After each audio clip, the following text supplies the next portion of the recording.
Wei Heping. This name was given by his grandfather, meaning hope for world peace and no more wars. However, he has lived up to this name by being involved in gang wars, national conflicts, and sect battles in the cultivation world. Wherever Wei Heping appears, there is no peace. In the end, he was killed in a sect battle, but he was reborn, and he found himself in America after the gang wars. Chapter 1. Rebirth in America. Wei Heping. Our gang suffered heavy losses this time. All because of you. Stop playing dead. Wake up. Wake up. Damn it. When the fighting started, you hid away, and now you pretend to be dead. Wake him up. Wei Heping groggily heard someone calling his name, and then a bucket of cold water was poured over his head. Ah. Wei Heping screamed and sat up. Where's this? This place feels a bit familiar. What the hell? I'm not dead. How am I not dead? Is it reincarnation? Wei Heping was talking to himself when the voice sounded again. You bastards still want to die? You caused us heavy losses. Even if you die, we will drag your corpse out to feed the dogs. What the hell? You're the Hallmaster? Is that really you? Great. You're not dead either? Wei Heping excitedly jumped up from the ground, but suddenly felt a pain in the back of his head and screamed, before passing out again. Hallmaster. He passed out again. That I saw a wound on the back of his head. He might have been injured by someone. Someone nearby reported to the Hallmaster, Mo. Tianha. Carry him down. Get someone to check on him. Don't let him really die. Damn it. So unlucky, the Hallmaster said, his left arm wrapped in bandages, hanging around his neck, with faint blood seeping through. He waved his uninjured right hand. Chapter 2. Foundation Establishment Grumble. His stomach growled again. Wei Heping sat up from the bed, feeling a bit dizzy and pain in the back of his head, and when he touched it, he realized someone had wrapped in bandages. First, he needed to fill his stomach. He checked his pocket and found he still had dozens of dollars. He went downstairs. The sunlight outside made him squint, and he turned around to a Chinese restaurant. Peace, what happened? The restaurant was empty, and the owner, Li Laifu, was sitting alone watching TV. Seeing Wei Heping's bandaged head, he quickly asked, It's nothing, just slipped and scraped a bit. What do you have to eat? Although Wei Heping had joined a gang and was ruthless to members of other gangs and devious towards other races, he had never oppressed the Chinese. He paid for meals and clothes, and the shops owned by Chinese people in Chinatown treated his gang well. Otherwise, they wouldn't call the police when other gangs came to shop. People, after all, they were all Chinese, and it wasn't easy for anyone to come to America to make a living. The restaurant owner, Li Laifu, quickly served him a plate of fried rice and a chicken leg, which were his usual meals. Chapter 3. Mo. Tianha's fate. Seeing Mo. Tianha's fate, Wei Heping felt a rush of pleasure, almost wanting to howl to vent his excitement. Rebirth was truly fantastic. Was it meant for him to come back for revenge? Not only revenge, but also to repay kindness, to kill all his enemies, and bring happiness to his benefactors. Thinking of this, Wei Heping sensed a foul smell coming from his body, realizing it was the impurities being expelled.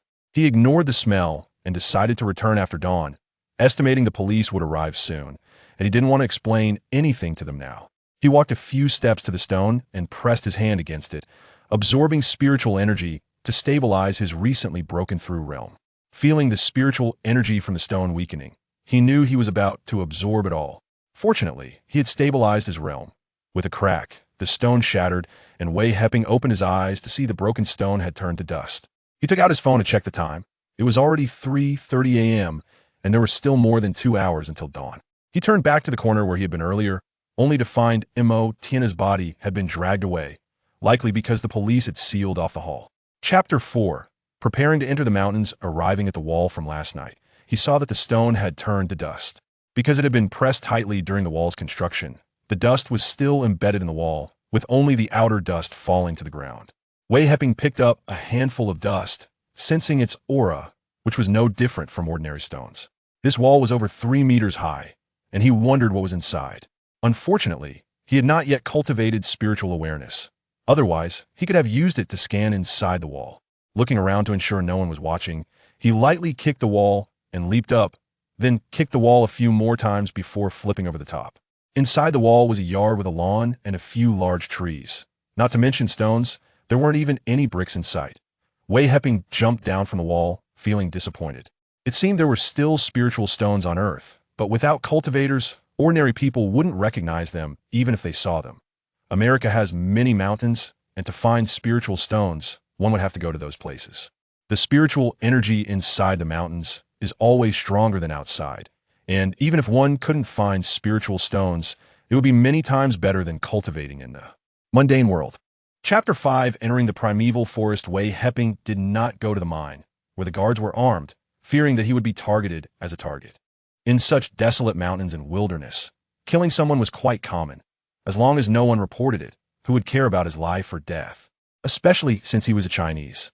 Following a small path taken by some tourists, he advanced towards a mountaintop. He planned to go up this path first and look for a place with spiritual energy when there was no path left. Even if the guards at the mine saw him entering the mountain, they would not suspect his intentions and would think he was an ordinary tourist. The land area of the United States is tens of thousands of square kilometers less than that of China, but the population is more than 1 billion less. Such a large territory naturally appears sparsely populated, with many primeval forests and mountain ranges, where human traces are rarely seen. Wei Heping climbed a small hill. He had no interest in the scenery here. He was there to find a place with spiritual energy, not to enjoy the scenery. Moreover, the scenery on Earth was far inferior to that of the cultivation world, where the spiritual energy was dense, various plants were lush, and the scenery was picturesque. Unfortunately, cultivators never cared about these things. They only sought cultivation resources and looked down on everything else. Chapter 6. Eagle Attack. The bear paw in this season was not tasty, and the meat of the brown bear was not as good as that of wild goats or roe deer. Wei Heping did not want the brown bear's meat, so he put away the bear gallbladder and moved on. This area was the territory of the brown bear, and other wild animals dared not enter. After running continuously for more than half an hour in the jungle, Wei Heping arrived at a grassy area where a group of wild goats was grazing. He raised his hand and used a short knife as a throwing knife. It arced through the air and struck a wild goat in the head. The 1-foot-long short knife penetrated the goat's head by about 10 centimeters, and Wei Heping, more than 10 meters away, heard the sound of its skull shattering. The other wild goats, seeing their companion collapse with a thud and twitching on the ground, were immediately frightened and scattered, fleeing in all directions. The fat dripping from the goat's leg fell onto the charcoal fire, suddenly igniting a flame. He cut open the tender goat leg, sprinkled on some seasonings, and the aroma immediately spread. Wei Heping picked up a roasted goat leg and began to devour it. This was the first time he had tasted such wild roasted goat leg since his rebirth, and he felt it tasted even better than the cumin lamb served in restaurants in Chinatown. Chapter 7. Chi Refinement Level 2. About an hour later, the bald eagles stopped throwing stones into the depression.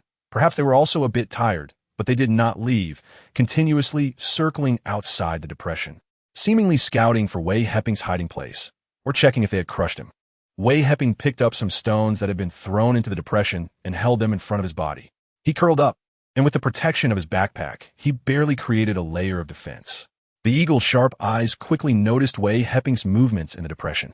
This depression was too small for them to fly into, and fearing an attack from Wei Heping, they did not dare to dive in, instead letting out a series of sharp cries. Soon, 2 large and 1 small bald eagles arrived, and the 5 bald eagles took turns picking up stones and throwing them down into the depression. Bang! It was unclear which eagle had thrown the stone, but this time it landed precisely, directly hitting Wei Heping's backpack. Wei Heping felt a tremendous force slam into his chest. A sweetness rose in his throat, and he spat out a mouthful of blood. Damn it!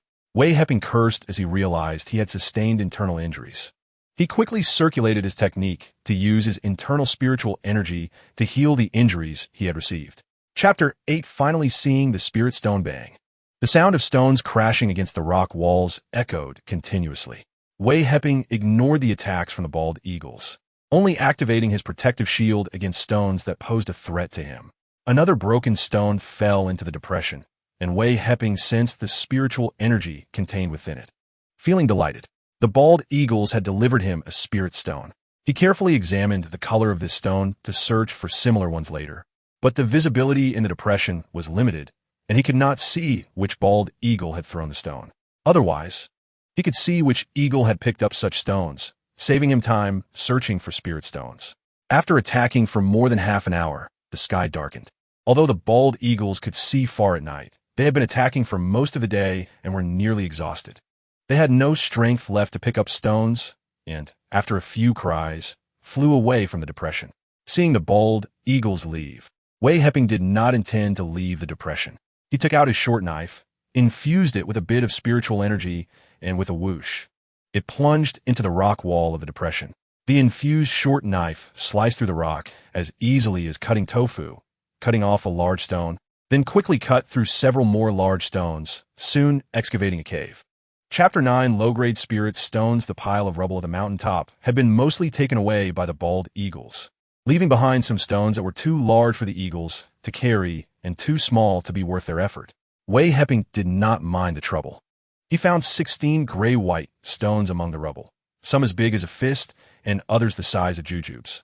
After cutting these stones open, he obtained 13 spirit stones of various sizes, for walnut-sized spirit stones and 9 longan-sized small spirit stones. Wei Heping treasured these spirit stones and put them into his backpack. After carefully searching the mountain top a few more times and confirming there were no more spirit stones, he descended from the top. Suddenly remembering the spirit stones that had been smashed by the bald eagles, he hurried to search at the foot of the mountain below the depression. There were many fragments of stones at the foot of the mountain, some originally there, while others had been thrown by the bald eagles and shattered against the rock wall. Wei Heping found 2 fist-sized spirit stones and 5 jujube-sized spirit stones here. He was overjoyed and quickly collected these irregularly shaped spirit stones. He scoured the foot of the mountain twice more, leaving no inch of stone unturned, and found a few small spirit stones the size of jujube pits. Although these spirit stones were small, they were still low-grade spirit stones, and Wei Heping was extremely happy. In this world with sparse spiritual energy, even a small piece of spirit stone was much better than having no spiritual energy at all. Chapter 10 Saving a Fellow Countryman. The tall foreigner, in pain, dropped his gun and covered his pierced right arm, pacing in circles. Damn, what a mistake. Without spiritual sense, my accuracy is lacking. Wei Heping saw 2 more stones fly past him, failing to kill the 2 blonde men. He cursed, thinking that if he had spiritual sense now, he could have killed them all one by one. Bang, bang, crack, crack. Another blonde foreigner saw Wei Heping suddenly appear, having killed one companion with a stone and injured another. He quickly raised his hand and fired 2 shots at Wei Heping, but the 3rd shot misfired. The magazine was empty. Wei Heping saw the bullets shooting toward him and quickly raised his hand to cast several layers of spiritual energy shields. He was now only about 30 meters away from the blonde foreigner, the most lethal range for a handgun, and there was no way to dodge. He had not yet cultivated spiritual sense and could not see the trajectory of the bullets, so he could only use the spiritual energy shield, hoping it would withstand the impact of the bullets. Bang, bang. 2 bullets pierced through 4 layers of spiritual energy shields and stopped at the 5th shield. Clang, clang.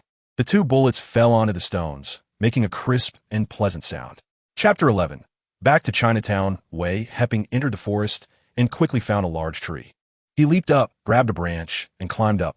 In a dense area of branches, he made a tree bed and decided to rest here tonight, planning to drive back home to town tomorrow. He didn't check the stone he had taken from the mine. It was too dark to see anything. Although he was a cultivator, he couldn't see in the dark yet, but he felt that this stone was extraordinary. He sat cross-legged, meditating for over an hour, absorbing all the weak spiritual energy in the area. After feeling the energy had been depleted, he lay down on the tree bed to rest. The next morning, Wei Heping jumped down from the tree, crossed a small hill, and walked toward the town. There were early risers in the town who, seeing him in ragged clothes, assumed he was a homeless man and looked at him with disdain. They thought it was ridiculous for such a young guy to not do anything productive and choose to be a vagrant, causing the townspeople to look down on him. Wei Heping didn't care about their gazes and went straight to a restaurant in the town. He hadn't eaten vegetables in over a month and was tired of eating grilled meat every day. The restaurant owner didn't look down on him. After all, even a homeless person had dollars. As long as he paid for his meal, the owner didn't care who came to the restaurant. Besides, although this homeless man was ragged, he didn't smell like other homeless people. He smelled fresh, indicating that he was someone who liked to bathe. Chapter 12 Obtaining the void stone back at the clinic. Wei Heping took out the stone he had snatched from the mine. He hadn't had time to examine it before, but now that he was back, he wanted to take a good look. Starry silver sand. How could such a thing be there? Could it be a meteorite that fell from the void? After taking out the stone, he quickly recognized it as a mineral used for making defensive armor. After speculating about the origin of the starry silver sand, Wei Heping decided not to concern himself with where it came from. He didn't have alchemical fire, let alone a different kind of fire, so he couldn't refine defensive armor. Moreover, such a small piece of starry silver sand wouldn't be enough to create defensive armor. especially since making defensive armor required a dozen types of minerals, and he only had this one piece of starry silver sand, which was far from sufficient. Now he also had 4 pieces of spirit stones the size of a baby's fist. He found a wooden box to store them in. A jade box would be the best for storing spirit stones, as it wouldn't allow the spiritual energy to dissipate. But he didn't have a jade box right now, so he had to make do with a wooden one. After tidying up the room, he realized he hadn't thought to use the pistol at his waist. He was used to using spells and was still a bit unaccustomed to modern weapons. Even when the bald eagle attacked him, he only thought about dodging and had completely forgotten about the pistol. Fortunately, he forgot to use it. Otherwise, the bald eagle wouldn't have had the chance to throw the spirit stones, making it difficult for him to discover them. All in all, he considered himself quite lucky. Chapter 13. The FBI, the black and white agents nodded at Wei Heping's words. They had already investigated these matters clearly, and now, hearing Wei Heping's reasoning, they were somewhat convinced that the gang's hideout being wiped out and the members escaping was normal. You seem honest. Have you seen this person at Adarank Mountain? The black agent took out a photo and handed it to him. Wei Heping took the photo and glanced at it. It was indeed a picture of the compatriot he had saved in the canyon. Sorry, I haven't seen him. I was walking in the mountains around the mine and didn't dare to enter deeper into the forest. I haven't even seen the mine workers. I didn't want to meet them. Wei Heping's expression didn't change at all. He knew that the white agent was observing his demeanor. Such a little trick might find flaws with others, but it was useless against him. Sorry to bother you, Mr. Wei. Goodbye. Good luck. The white agent signaled the black agent with his eyes, indicating that he found nothing unusual. The black agent politely bid him farewell. After they left, Wei Heping turned and opened the clinic's main door, walking inside. Hey, buddy, I think this piece, Wei, probably hasn't discovered John and the others. Even if he did, he couldn't handle 3 of them alone. It's likely that Yang's companion took out John and the others. The white and black agents discussed as they walked away. Chapter 14. Eradicating the skeleton gang. When Wei Heping returned to Chinatown, a few familiar people greeted him, while others turned their heads and pretended not to see him. Those who couldn't avoid him just smiled at him and hurriedly walked away without daring to say a word. Wei Heping didn't mind. He had experienced the coldness of human relationships in Chinatown for over a decade in his previous life. No one would sympathize with a disabled person like him. He had no money and no power, and aside from his cousin asking about him because of their relation, no one else would bother with him. Back at the clinic, he put the looted dollars into a plastic bag. Dre and the 3 others, along with 2 from the Big Knife Gang, had about $20,000 among them. It seemed that robbing was indeed a quick way to make money. No wonder robberies occurred daily in America, especially among those small gang members who relied on robbery, as they could almost get valuable goods every day. Since Dre could come to him, it meant that the police had lifted their investigation of their gang. American police usually turn a blind eye to these gangs. As long as no one died, they let them cause trouble. Even if someone died, as long as the right amount of money was paid and a lawyer was called to defend them, nothing would happen. Often, these suspects were released in court due to insufficient evidence. Chapter 15. Parents call. While walking halfway, he saw a fire truck approaching from a distance. Someone might have reported a fire. The dispatcher said a villa was on fire, so they sent a fire truck over. Wei Heping quickly hid in the bushes by the roadside, took a coin out of his pocket, and, at the moment the fire truck sped by, he flicked the coin with his finger. The coin, propelled by a fierce gust of wind, pierced the back tire of the fire truck, and the sound of hissing air came from the tire. The fire truck swerved on the road, continuing for dozens of meters before finally stopping. Seeing the fire truck stop, Wei Heping emerged from the bushes and dashed toward Chinatown. He avoided some drunks and homeless people along the way, returned to the clinic, took a shower, and checked that his clothes were free of bloodstains before sitting cross-legged to practice his cultivation technique. The next morning, Wei Heping organized his gains from last night. He had over $460,000, then opened one of the heavier wooden boxes, which contained about 10 pounds of irregular gold bars. It appeared to be jewelry stolen by the skeleton gang that had been melted down into bars for storage.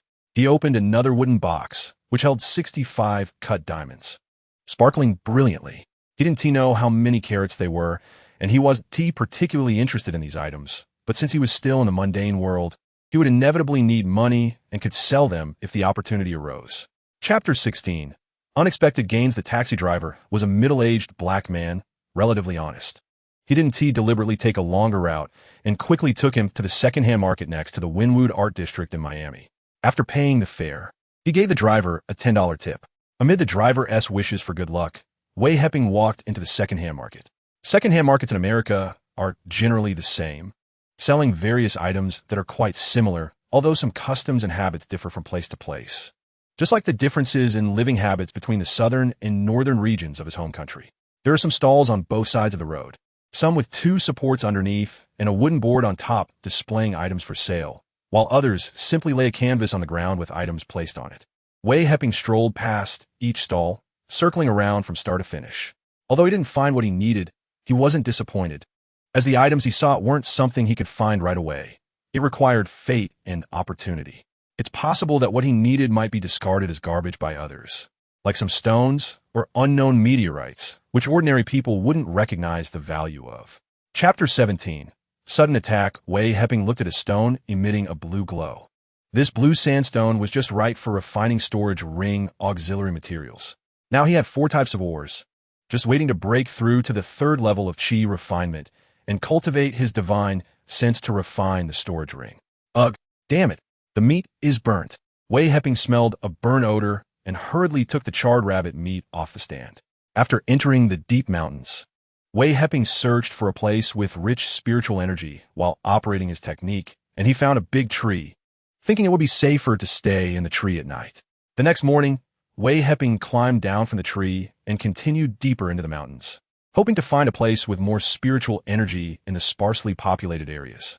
5 days later, Wei Heping had entered the depths of the primeval forest. Although the spiritual energy here was better than outside, it was still not enough to break through to the 3rd level of chi refinement unless he stayed here for a year or 2 and kept searching for places with rich spiritual energy in the deep mountains. Wei Heping wanted to take a shortcut. He didn't have time to stay in the deep mountains for a year or 2 and hoped to find a larger spiritual vein to break through to the 3rd level of chi refinement in one go. Suddenly, a rumbling sound came from the sky, and a military helicopter flew over his head. Chapter 18. Forest Kill. Wei Heping didn't expect that among this group of people was a tracking expert. He quickly sensed the dangerous situation and rushed into the dense jungle ahead. Bang, bang, bang. The sound of automatic rifles firing continuously came from behind him. Fortunately, this was a primeval forest with thick branches, vines, and weeds obstructing the vision of this group, so they could only shoot at rough targets. Bullets struck the tree trunks and branches, causing some arm-thick branches to break, and the sound of snapping trees could be heard occasionally. After running over 200 meters, Wei Heping saw a tree that was thick enough for 2 people to hug. He leaped up with force, grabbed a branch, and flipped up several times until he was more than 10 meters off the ground, hiding to ambush the group of soldiers. Although these American soldiers were elite troops, they were still much slower than Wei Heping in the jungle. The dense leaves and vines obstructed their path, preventing them from accelerating their pursuit, and it wasn't until more than 10 minutes later that they caught up. The 6 American soldiers were sweating profusely, covered in branches and dirt, with some scratches on their faces, faint blood seeping out. The vines in the jungle occasionally tripped them, and although they were not injured, it drained their stamina, leaving them panting as they ran past the big tree to continue their pursuit. Chapter 19. Bombing helicopter. The next morning, Lex and his squad continued searching. After half a day of fruitless efforts, these American soldiers began to complain and curse. Dog shit, bastard, fuck. They repeated these few phrases back and forth. Unlike the sharpness of the language of my great Huagua, where insults could go on for an hour without repeating. Wei Heping had long left his resting place and arrived at a mountaintop, feeling that the spiritual energy here was relatively denser than in other places. He immediately sat cross-legged to cultivate, as he wouldn't miss any hint of spiritual energy. Boom! The distant roar of a helicopter was heard, and suddenly, a missile was launched from the helicopter, whistling toward his position. Damn it! Wei Heping cursed loudly and flipped over to leap down the other side of the mountain. Boom! A loud explosion occurred, and the mountain rocks were shattered into flying debris. Thud! Wei Heping felt a sudden impact on his back, as if being struck by a giant hammer, and he coughed up a mouthful of blood. Enduring the intense pain, he used his wind technique to land on a protruding boulder halfway down the mountain and spat out another mouthful of blood. The roar of the helicopter was approaching, and seeing a depression not far away, he hurriedly crawled in. Chapter 20. Entering the base after a full quarter of an hour, Wei Heping stood up from under the tree. In front of him was an open grassland with only a few tall trees standing, and he could see the wreckage of the helicopter at the foot of the mountain. The fire that had ignited from the helicopter had been extinguished by the shockwave from the subsequent explosion. Wei Heping considered it a good deed, as otherwise this primeval forest might have been set ablaze. Smelling the aroma of roasted meat, Wei Heping suddenly felt hungry. He had only been thinking about revenge and forgot to eat lunch. Now, with the scent of roasted meat wafting through the air, he realized he had missed mealtime. After checking his backpack, Wei Heping walked back the way he came, in the direction of the base. This time, he had only destroyed 3 helicopters, which was far from his intended goal. He wanted to blow up the entire base, regardless of whether there were nuclear bombs inside. If they provoked him, it would be their misfortune. After finishing his roasted meat in a big tree and filling his stomach, Wei Heping leaped down from the tree and continued toward the base. As night approached, he arrived at the location where he had previously encountered several soldiers. It was here that he had his first encounter with an attack. Estimating that he was not far from the base, he decided to launch an attack on the base at midnight, first recovering the spiritual energy he had expended. Chapter 21. Third level of Chi refinement. Danny decided to send all the soldiers in the base out the next day for a large-scale search.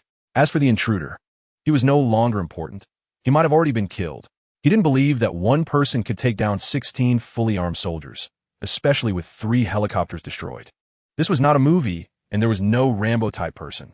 Wei Heping felt that the spiritual energy in his body had reached the requirement to break through to the third level of Chi refinement. He accelerated his technique to absorb spiritual energy and refine it into spiritual power, even taking out 2 low-grade spirit stones to hold in his hands. Attempting to break through the blockage of the acupoints to reach the third level of Chi refinement. Creak! A door slowly opened, and then the lights turned on. A group of fully armed soldiers entered from outside the door, preparing to board the helicopter.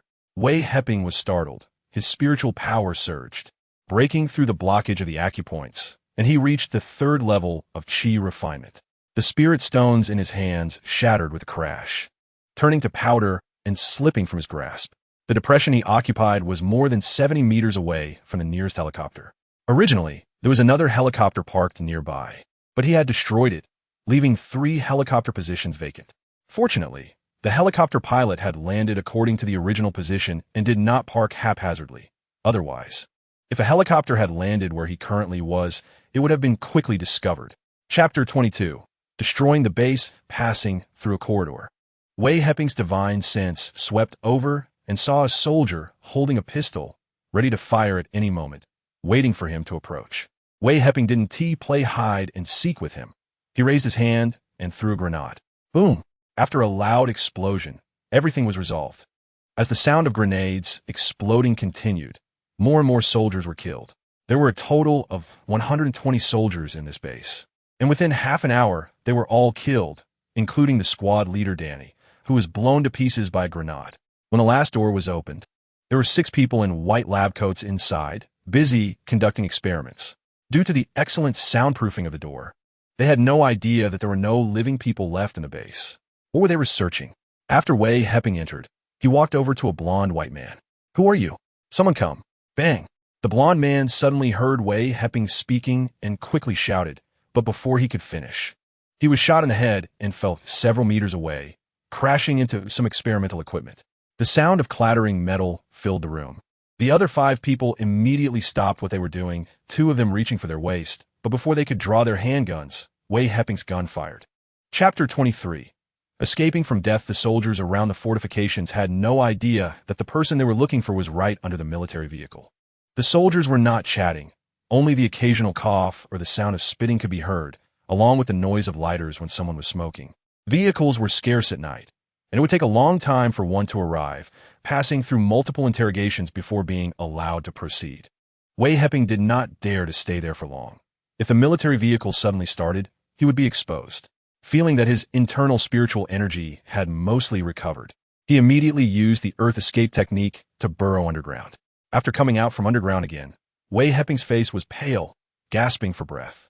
This time, he had nearly exhausted his internal spiritual energy before he emerged from the ground.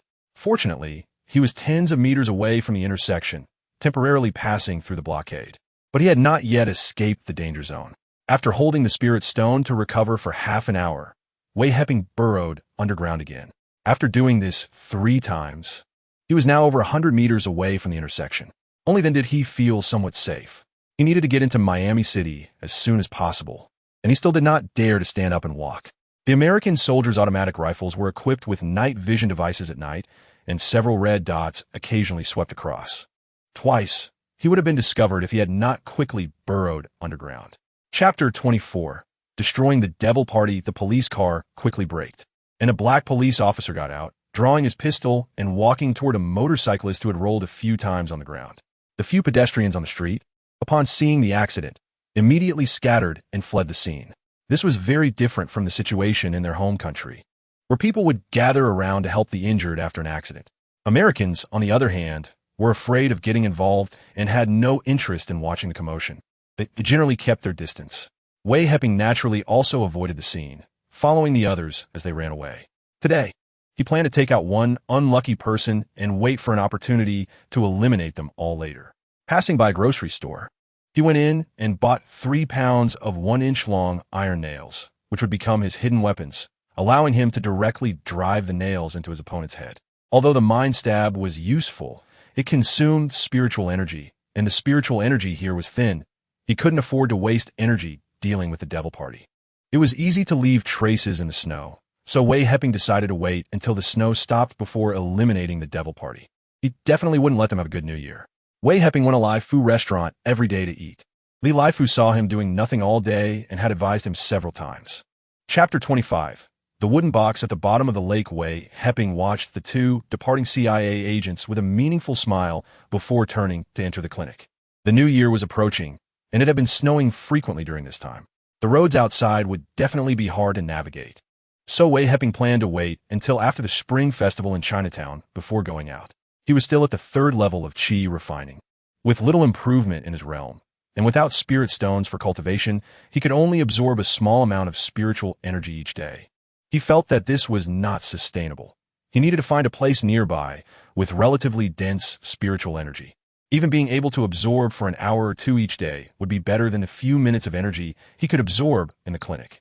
After making his plan, Wei Heping opened the clinic door, stepped out of Chinatown, and walked onto the road. The accumulated snow on both sides of the road was piled up on the sidewalk, and he didn't see any cleaners coming to clear it. After looking around, Wei Heping decided to go to Central Park, where the vegetation was dense and the spiritual energy was relatively abundant. Crossing downtown Broadway, he walked less than 2 kilometers before entering Central Park, where the trees were the most abundant and the air was fresh. It was already winter, and the ginkgo trees had shed all their leaves, but there were still some pines and spruces with green needles mixed in. Chapter 26. Encountering spirit stones. Wei Heping did not know that every move he made was being watched. Mainly, his current cultivation level was still low, and his spiritual sense could only detect a short distance. Over 300 meters away, he had no idea that someone was observing him with a high-powered telescope. After returning to Chinatown, he first went to Li Lai Fu's restaurant to eat something before returning to the clinic. He took out a half-rotten wooden box from his ring to examine it. Inside were 17 stones the size of a child's head, one of which was broken in half, and the spiritual energy was emanating from this stone. Picking up the broken stone, which was covered in some silt from the lake bottom, Wei Heping did not use his spiritual sense to examine it. He could feel the spiritual energy emanating from the stone and quickly began to absorb it using his cultivation technique. A rich spiritual energy was absorbed from the stone into his body, where it was refined into spiritual power. As his spiritual power increased, his cultivation level slowly improved. Wei Heping immediately recognized that this was a low-grade spirit stone due to the richness of its spiritual energy. There was a knock at the door, and Wei Heping quickly stopped his cultivation, waved his hand to put the wooden box away, and walked into the clinic's hall to open the door. Chapter 27. Harvest from the lake in the wooden box. Wei Heping roughly counted the silver coins and gold bricks. There were a total of 124 silver coins, which seemed to be medieval European coins, though he did not know which country they were from. Wei Heping decided to sell these coins to collectors. As for how to find these coin collectors, he could ask at the antique shops in Chinatown. After looking at the silver coins, he counted the gold bricks and found there were 56 of them, each weighing about 7 or 8 pounds. These gold bricks were clearly recast and bore no markings, likely made into this shape for convenience in carrying. Wei Heping did not know how to distinguish the purity of these gold bricks, but he thought that these more than 50 gold bricks weighed several hundred pounds, so they should sell for a good price. After collecting these items, he took the rotten wooden box to the kitchen and burned it. The temperature in the room immediately rose a few degrees. As a cultivator, he was not concerned about the external temperature. His body would adjust its temperature according to the climate outside, finding a comfortable temperature to adapt. After obtaining a spirit stone from Central Park, he was in good mood. Seeing that it was getting late, he stepped out of the clinic door, ready to go eat. Chapter 28. Discovery at the Antique Shop Wei. Bang! Wei Heping kicked the blonde man who was about to draw his gun, sending him flying. A clattering sound echoed in the living room as the blonde man crashed against the wall and fell to the floor, coughing up blood and clearly not surviving. Speak. Why are you monitoring me? What apartment are you from? Wei Heping didn't even glance at the blonde white man he had kicked away, instead focusing on the black-haired man. He was ready to take him out at any moment if he showed any unusual behavior. Mr. Wei, please agree to spare me first, otherwise I won't say anything, the black-haired man said, showing a determined expression. He feared that if he revealed the truth, Wei Heping would kill him, so he proposed a condition instead. Then there's no need to say anything. Wei Heping raised his hand and shot a fireball, turning the black-haired man to ashes. No one in the cultivation world could threaten him, let alone people from the mundane world. He couldn't even be bothered to look at them. He would eliminate them as soon as he arrived. Approaching the already lifeless blonde white man, he searched his body and found some items, including their identification and backgrounds. It turned out they were military personnel. After reviewing the documents, Wei Heping shot another fireball, turning the blonde white man to ashes as well. Chapter 29. The Xianhuang Pearl, $50,000 each. Any higher in our shop will be a loss. As for this Buddha statue, I can give it to you, hoping you can turn over a new leaf. There's no good ending in gang life. Teacher Jean was indifferent to Wei Heping's connection to the gang. Young people coming to Chinatown, if they didn't have a proper job, had mostly been involved in gangs. Deal. Wei Heping didn't know the price of these silver coins. He was fine with just getting the wooden Buddha statue, and the silver coins could be a gift. However, he couldn't be treated like a fool, so he casually quoted a high price. In the antique shop, transactions under $1 million were all done in cash to avoid taxes, as taxes in the U.S. were quite high, and many people were trying every means to evade them. Wei Heping left the antique shop carrying a bag with $55,000 in cash and a box containing the wooden Buddha statue. Back at the clinic, Wei Heping took out a tiger-tooth military knife and directly cut open the wooden Buddha statue, extracting a yellow pearl. Holding the pearl in his hand, Wei Heping used his spiritual sense to examine it, but found that he couldn't probe into the pearl itself. Even the outer layer was blocked by a barrier. He didn't dare to investigate further with his spiritual sense. However, he felt that the aura emanating from the pearl was something he could refine. Chapter 30. Entering the mountains again, Wei Heping picked up the wooden sculpture again. The fact that it was chosen to hide by the Xianhuang pearl indicated it was not an ordinary item. Nevertheless, he couldn't find anything unusual about the wooden sculpture. Forget it. I'll just put away for now. Maybe I'll discover something later, he said, storing the wooden sculpture in his ring. This unexpected gain made Wei Heping incredibly happy. He never thought he would find such a treasure in the antique shop. His luck was truly astonishing, and he couldn't believe it was real. If it weren't for the Xianhuang pearl in his purple mansion slowly rotating, he would have thought he was dreaming. How could he have obtained such a heavenly treasure? It seemed he should visit antique shops more often. He might discover items used by cultivators. Now that he had spiritual sense, secrets that others couldn't find were no secrets to him. Unfortunately, he still hadn't found any spiritual herbs. Although he was only an early-stage alchemist, he could still easily refine some low-level chi-refining pills. Was there really no spiritual herbs on this earth? He had gone into 2 large mountains, but only found some ginseng and Hisho Wu, which were ordinary medicinal herbs used by mortals and had no effect on cultivators, and were full of impurities. Chapter 31. Sudden avalanche. Noticing that it was getting late, Wei Heping found a recessed area near the mountain wall in a canyon. He moved a few boulders to block the wind from 3 sides and to prevent wild animals from attacking at night. He took out some food from his ring to fill his stomach and sat cross-legged to practice the Xianhuang technique. The technique that came with this heavenly treasure was indeed powerful. Spiritual energy flowed through his meridians and acupoints, continuously washing them. With each circulation, Wei Heping felt his meridians widening, the channels thickening and becoming sturdier. The spiritual energy stored in his meridians increased several times. and the energy refined from the spiritual aura became purer and more abundant. After practicing the Xianhuang technique to the third level of qi refining, the spiritual energy contained in his body was more than double that of his previous cultivation in the third level of the Xiantian technique. As his cultivation improved, this gap would only grow larger. Wei Heping estimated that by the time he reached the late stage of qi refining, the spiritual energy in his body would be comparable to that of the foundation establishment stage. After a night without incident, the next morning, Wei Heping continued deeper into the mountains. The closer he got to the peak, the lower the temperature dropped. Ahead, snow began to accumulate, starting with a small patch covering the rocks, and gradually the snow merged into a large area, with only the occasional black rock visible, making the path increasingly difficult to traverse. Chapter 32. Fourth level of qi refining. Wei Heping wasn't in a hurry to go out. He thought it would be better to recover from his injuries first before digging through the snow to leave. As time passed, after eating a few meals, his injuries had healed completely. He estimated that several days had passed outside. He opened his eyes to see the white expanse of snow in front of him. Feeling the spiritual energy within him, he found that the energy used for healing had decreased by more than half. It was time to go out. He chose a direction and extended his hands to dig through the snow. After about 2 hours, Wei Heping's eyes brightened as he saw the starry sky. It was now night, and the stars twinkled in the sky. He exhaled a breath of stale air and took a few breaths of fresh air, realizing that he was currently halfway up the mountain. Below him was a vast expanse of white snow, and due to the avalanche, all the snow from the peak had slid down, exposing large areas of black rock. He needed to find a place to settle down first, and he could search for spiritual stones tomorrow. As he climbed toward the peak, he looked for a place to shelter. After moving forward for several dozen meters, Wei Heping discovered a cave.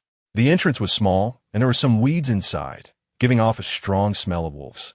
Clearly, this was a wolf den, but there were no wolves inside. They were likely out looking for prey during the avalanche and might now be buried under the snow. Chapter 33. Green fruit. After finishing a meal of roasted lamb, Wei Heping stood up and looked at the distant forest, gauging the temperature. It seemed he had been out for more than 20 days, and it was now already March, soon to be April. His luck on this trip had been good. He had found over 30 pieces of spiritual stones and 3 spiritual herbs.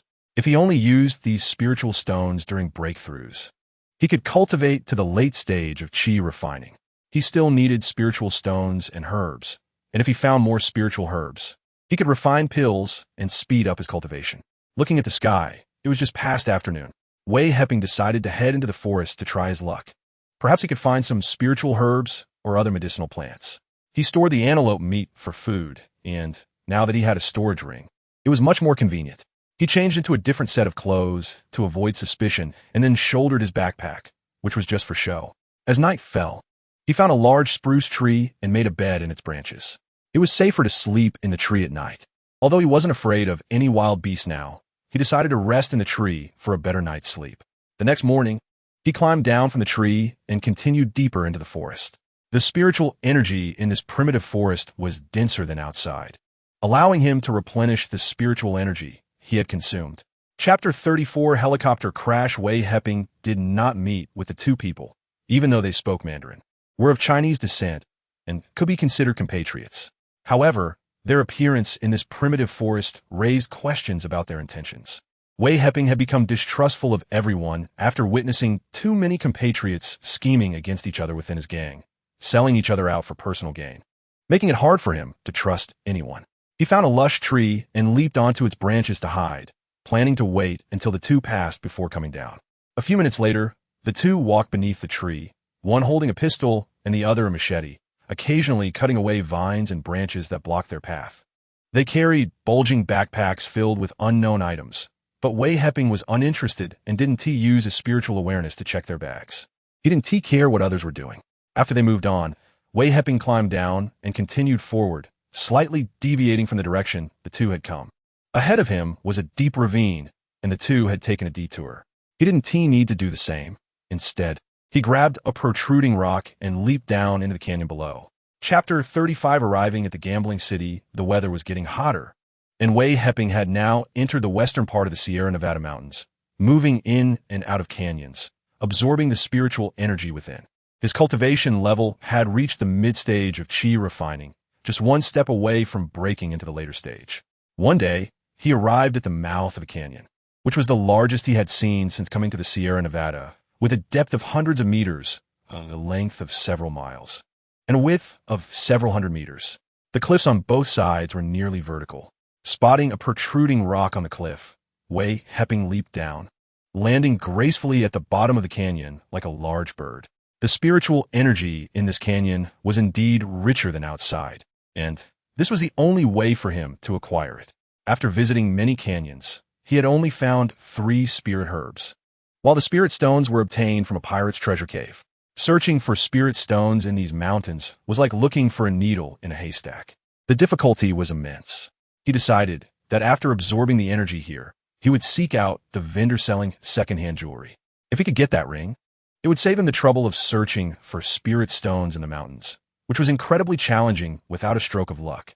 Chapter 36 times odds. The hotel prices in a gambling city were more than double those in other cities, mainly because it was a desert city with scarce water resources, which naturally increased the cost of staying in hotels.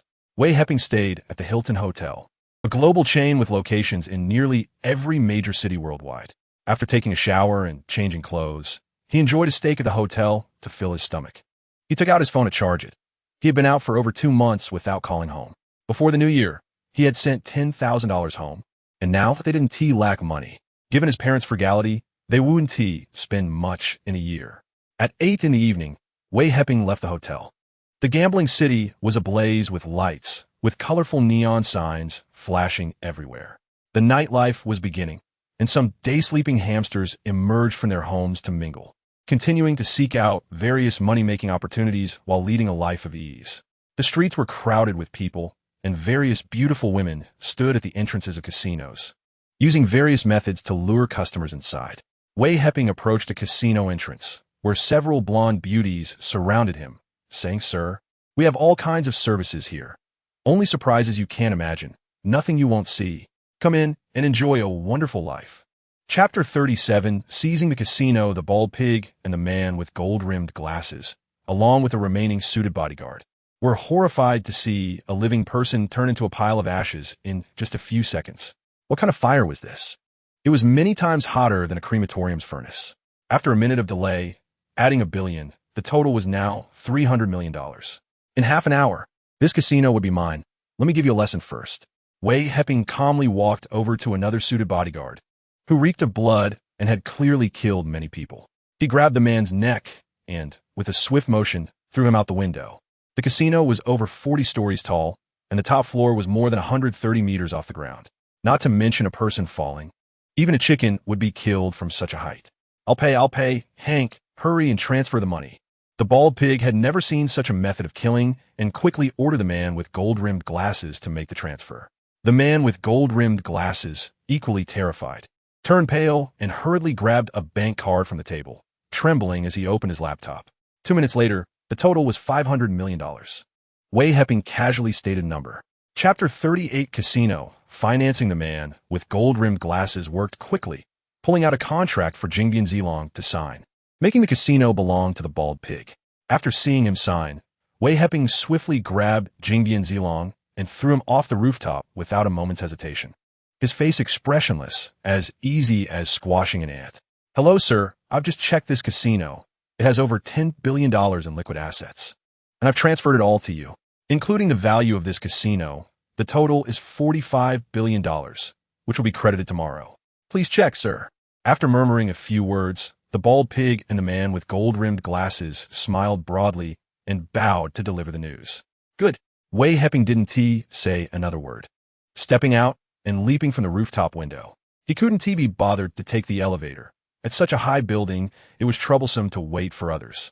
The bald pig and the man with gold-rimmed glasses were shocked to see him jump from the top floor, rushing over to find him gracefully landing on the ground like a large bird, walking towards the street ahead.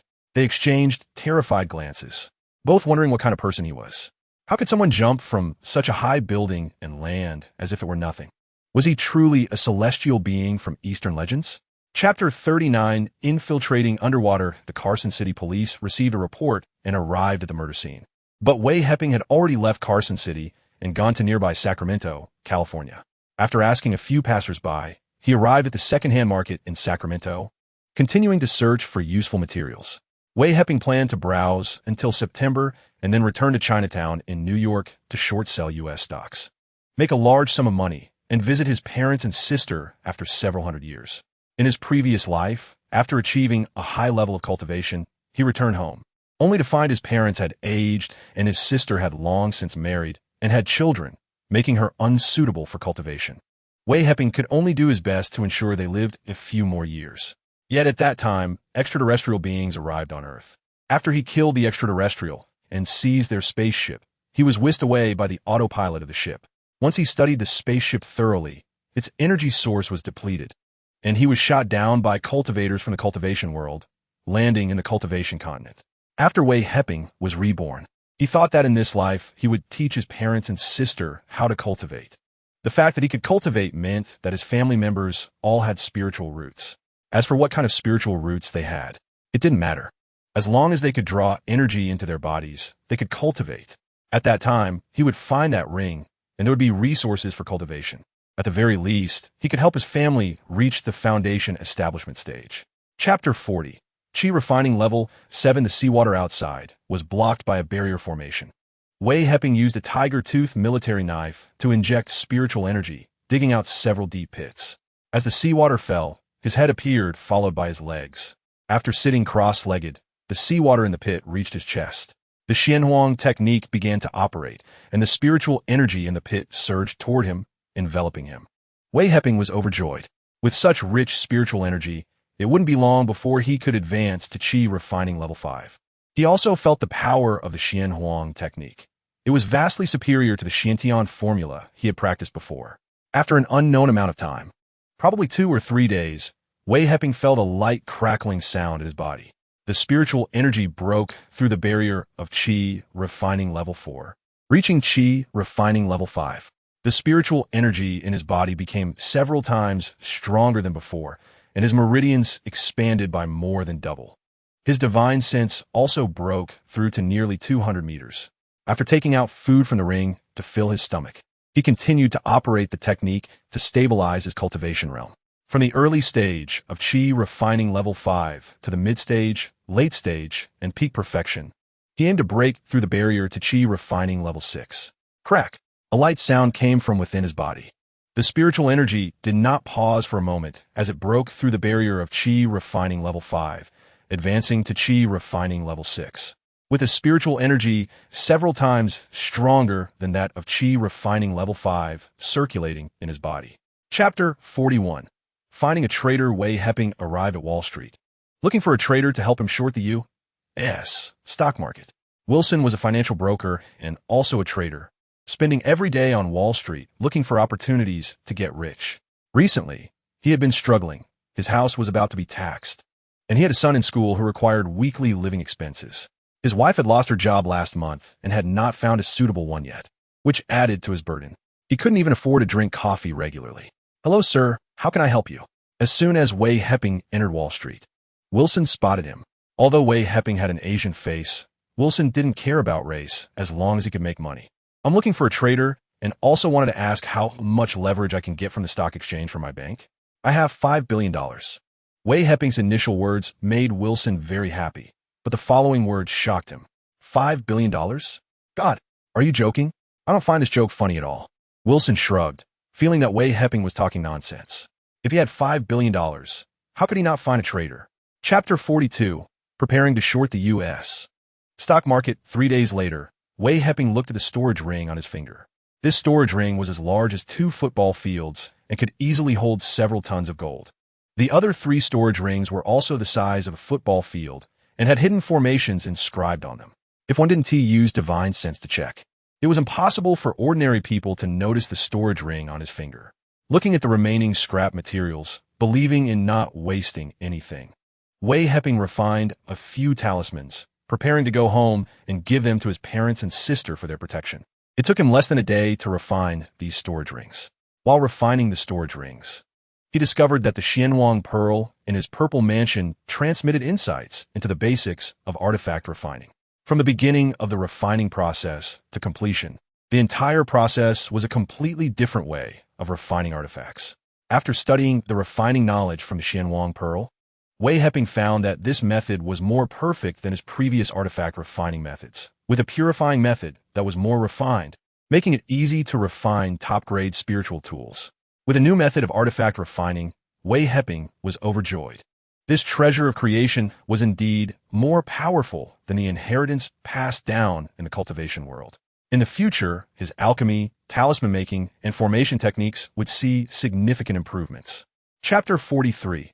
Avoiding disaster. A few minutes later, the U.S. stock market closed. Wilson had completed all his tasks 3 minutes before the market closed. Let us go. We'll check the results tomorrow at 2:30 in the afternoon, Wei Heping said as he opened the door and stepped out first, with Wilson following him. The two walked toward the exit of the New York Stock Exchange.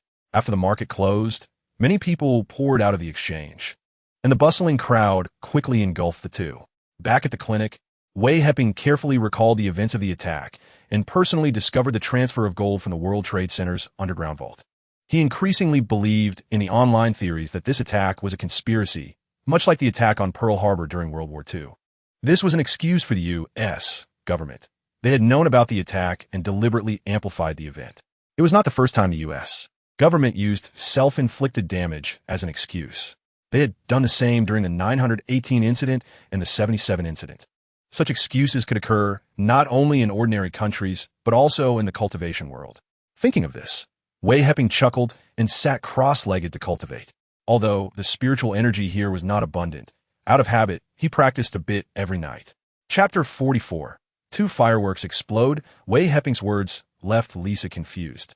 What fireworks to watch in broad daylight? And what did he mean by her fate in coming here with him? Did he have thoughts about her? But the next moment, Lisa was stunned. An airplane flew in from the distance, crashing into the north tower of the Twin Towers without any hesitation. With a loud bang, the building instantly caught fire, billowing thick smoke, and the people below screamed in panic, fleeing in all directions. "Oh my God!" Lisa screamed, grabbing Wei Heping's arm tightly, pressing her body against his, trembling uncontrollably. "It's okay. We are safe here." Wei Heping felt embarrassed to push her away. Regardless of gender, anyone would be shocked in such a situation, desperately seeking something to hold onto for comfort. "Did you know the plane was going to hit the building?" Hearing Wei Heping's words, Lisa calmed down a bit and recalled what he had said to her earlier. Now it made sense. "Indeed, I knew in advance.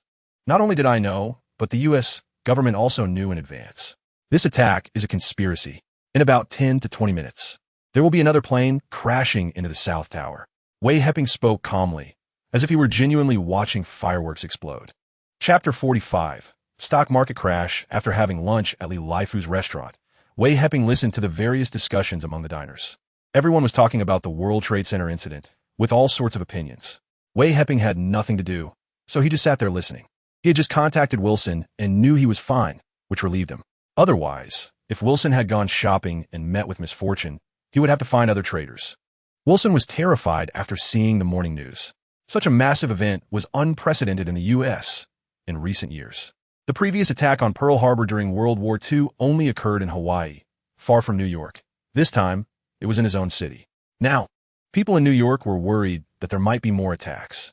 Some timid, wealthy individuals had left the city to seek refuge in the countryside. Wilson did not run away. He had no money, and even fleeing to the countryside required funds. He could only wait here, silently enduring the torment, uncertain of when a terrorist attack might occur again. After receiving a call from Wei Heping, Wilson suddenly remembered what he had to do and was alarmed. Did this Chinese man already know about the attack in advance? Otherwise, how could he have short-sold airline stocks?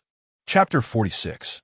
The theft of gold. Senna was startled by Lisa's words. He knew that some people in China practiced internal martial arts, and the upper echelons of American society were somewhat aware of extraordinary individuals and events from various countries.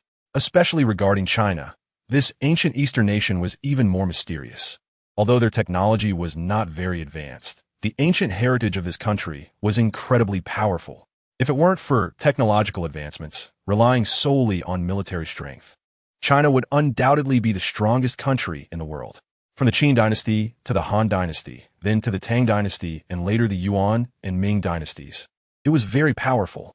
It was only during the Qing dynasty, when the country closed its doors to the outside world, that it fell behind and was surpassed by other nations. Internal martial arts? How do you know? Senna had heard that Wei Heping practiced internal martial arts and dared not pursue the topic further. After all, his sister would not lie to him. This morning, I personally saw him punch the air and leaves fell from a tree that was over 10 meters away from me. He also jumped into the lake in Central Park for a few seconds, and when he came up, his clothes were completely dry. If you go looking for him, it would be almost like looking for death. So powerful. Oh my God, why didn't you say so earlier? Do you want to see me make a fool of myself? After listening to Lisa, Senna ended up complaining about her instead. Chapter 47. Refining Qi to the 8th level. Wei Heping entered the underwater volcano again. This time, his cultivation level had significantly increased. His spiritual energy shield was several times thicker than when he was at the 4th level of refining Qi, and he could directly dive to the bottom of the volcano without needing to continuously generate the shield. This volcano had now become a dormant volcano, and at the bottom, there were traces of lava eruptions where the rocks had been turned into sulfuric liquid. Wei Heping sensed the spiritual energy here, and the area to the north at the bottom was the most concentrated. He took out his military knife and began to dig through the rocks, revealing half a spiritual energy vein before his eyes. After inspecting it, he found that this was a complete vein of spiritual energy, over 10 zhang long, classified as a small low-grade spiritual energy vein in the cultivation world. Unfortunately, it had been mostly burned away by the volcanic eruption, leaving only about 3 zhang, which was slowly evaporating spiritual energy. This was also how he could sense the presence of spiritual energy here. It seems that Earth also has spiritual energy veins, but they are all located 1,000 meters or even several thousand meters underground. Finding a spiritual energy vein is not an easy task. Wei Heping quickly raised his hand and waved, first collecting the half vein of spiritual energy into his ring for future cultivation use. Every minute of delay would cause more spiritual energy to evaporate.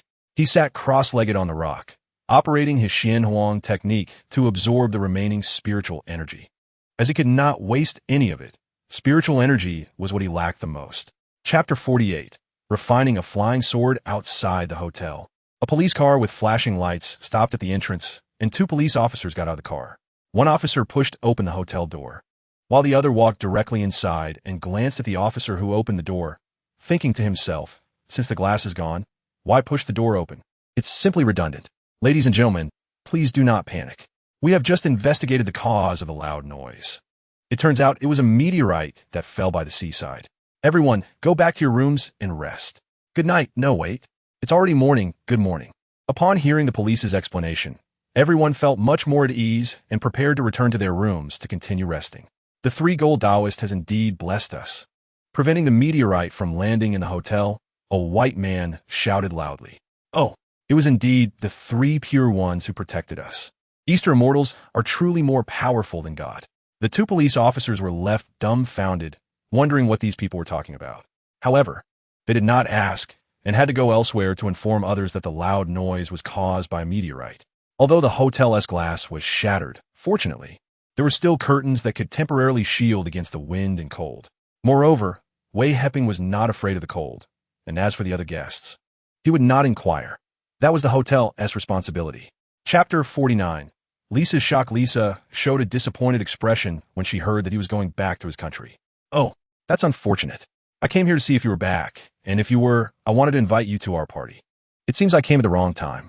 Oh, I'm sorry, but I have to return to my country. Maybe next time. Wei Heping had no intention of attending any party, and even if he had time, he would find an excuse to decline. Let me take you to the airport. My car is outside, and you don't need to pay. Ever since Lisa got close to Wei Heping, she found his aura very pleasant. Her previously tired mind felt very clear. She only thought about getting close to Wei Heping again to smell his scent. That would be great. Wei Heping didn't think too much about it. Since there was a free ride, why spend money on a taxi? As the 2 reached the intersection of Chinatown, Lisa was about to drive when suddenly she shouted, "Careful!" Bang! Bang! Bang! As Lisa shouted, several bullets whizzed towards Wei Heping. Wei Heping's spiritual sense detected the trajectory of the bullets. He raised his hand and created a spiritual energy shield, protecting both himself and Lisa. Lisa, walking on Wei Heping's right side, was the first to see someone shooting at him. she shouted and stood in front of Wei Heping, ready to block the bullets for him. After previously following Wei Heping to escape the incident with the building collision, she had always believed that it was Wei Heping who saved her. Chapter 50. Doing business on the plane, the young man took the notebook, repeatedly thanking him. The middle-aged man sitting next to the young man also stood up to ask for Lu Qingshue's autograph. "Miss Lu, my daughter loves listening to your songs. Can you sign for me? I'll give it to her when I get back. She will be so happy." Soon, others found out that the big star Lu Qingxue was also on the plane and came over to ask for her autograph. Some people, seeing Wei Heping sitting next to the star, showed jealous expressions. The flight attendant saw so many people gathering and quickly stopped them. "I'm sorry, gentlemen, but you can't crowd here. The plane will lose balance. You can come one by one." Hearing the flight attendant's advice, they finally followed the order. Lu Qingxue did not refuse anyone and signed for everyone who asked, as there were not many passengers on the plane. After a busy 10 minutes, everyone received their autographs and happily returned to their seats, treating the autographs like treasures, as if they were family heirlooms. Although Lu Qingxue was signing for others, she was also observing the young man sitting next to her, noticing that he hadn't looked at her even once, let alone ask her for an autograph. She was somewhat surprised. Did this young man not recognize her? Chapter 51. Wei Family Manor. Wow, it can be like this? The passengers on the plane were initially hoping to see how Wei Heping treated illnesses, but unexpectedly, these two started talking business. One was gasping for breath in pain and still remembered to ask for money, while the other plainly stated he wanted dollars. "I still have a card here with 880,000 in it. The password is 6 sixes, based on the exchange rate from yuan to dollars. That should be enough, right? It seems I even have a few thousand extra, so I want to take that. How do I believe that you have money in your card? Give me a reason." Wei Heping did not take Zhao Jianjun's bank card, but instead asked him with a tone of suspicion. "I often give gifts to others, and depending on the size of the favor they do for me, I take out different amounts of money from my bank card to give to them. I guarantee in the name of my company that there is definitely money on this card. If you don't believe me, we can go to the bank to check together after we get off the plane. I'll trust you this once. Give me some paper and a pen."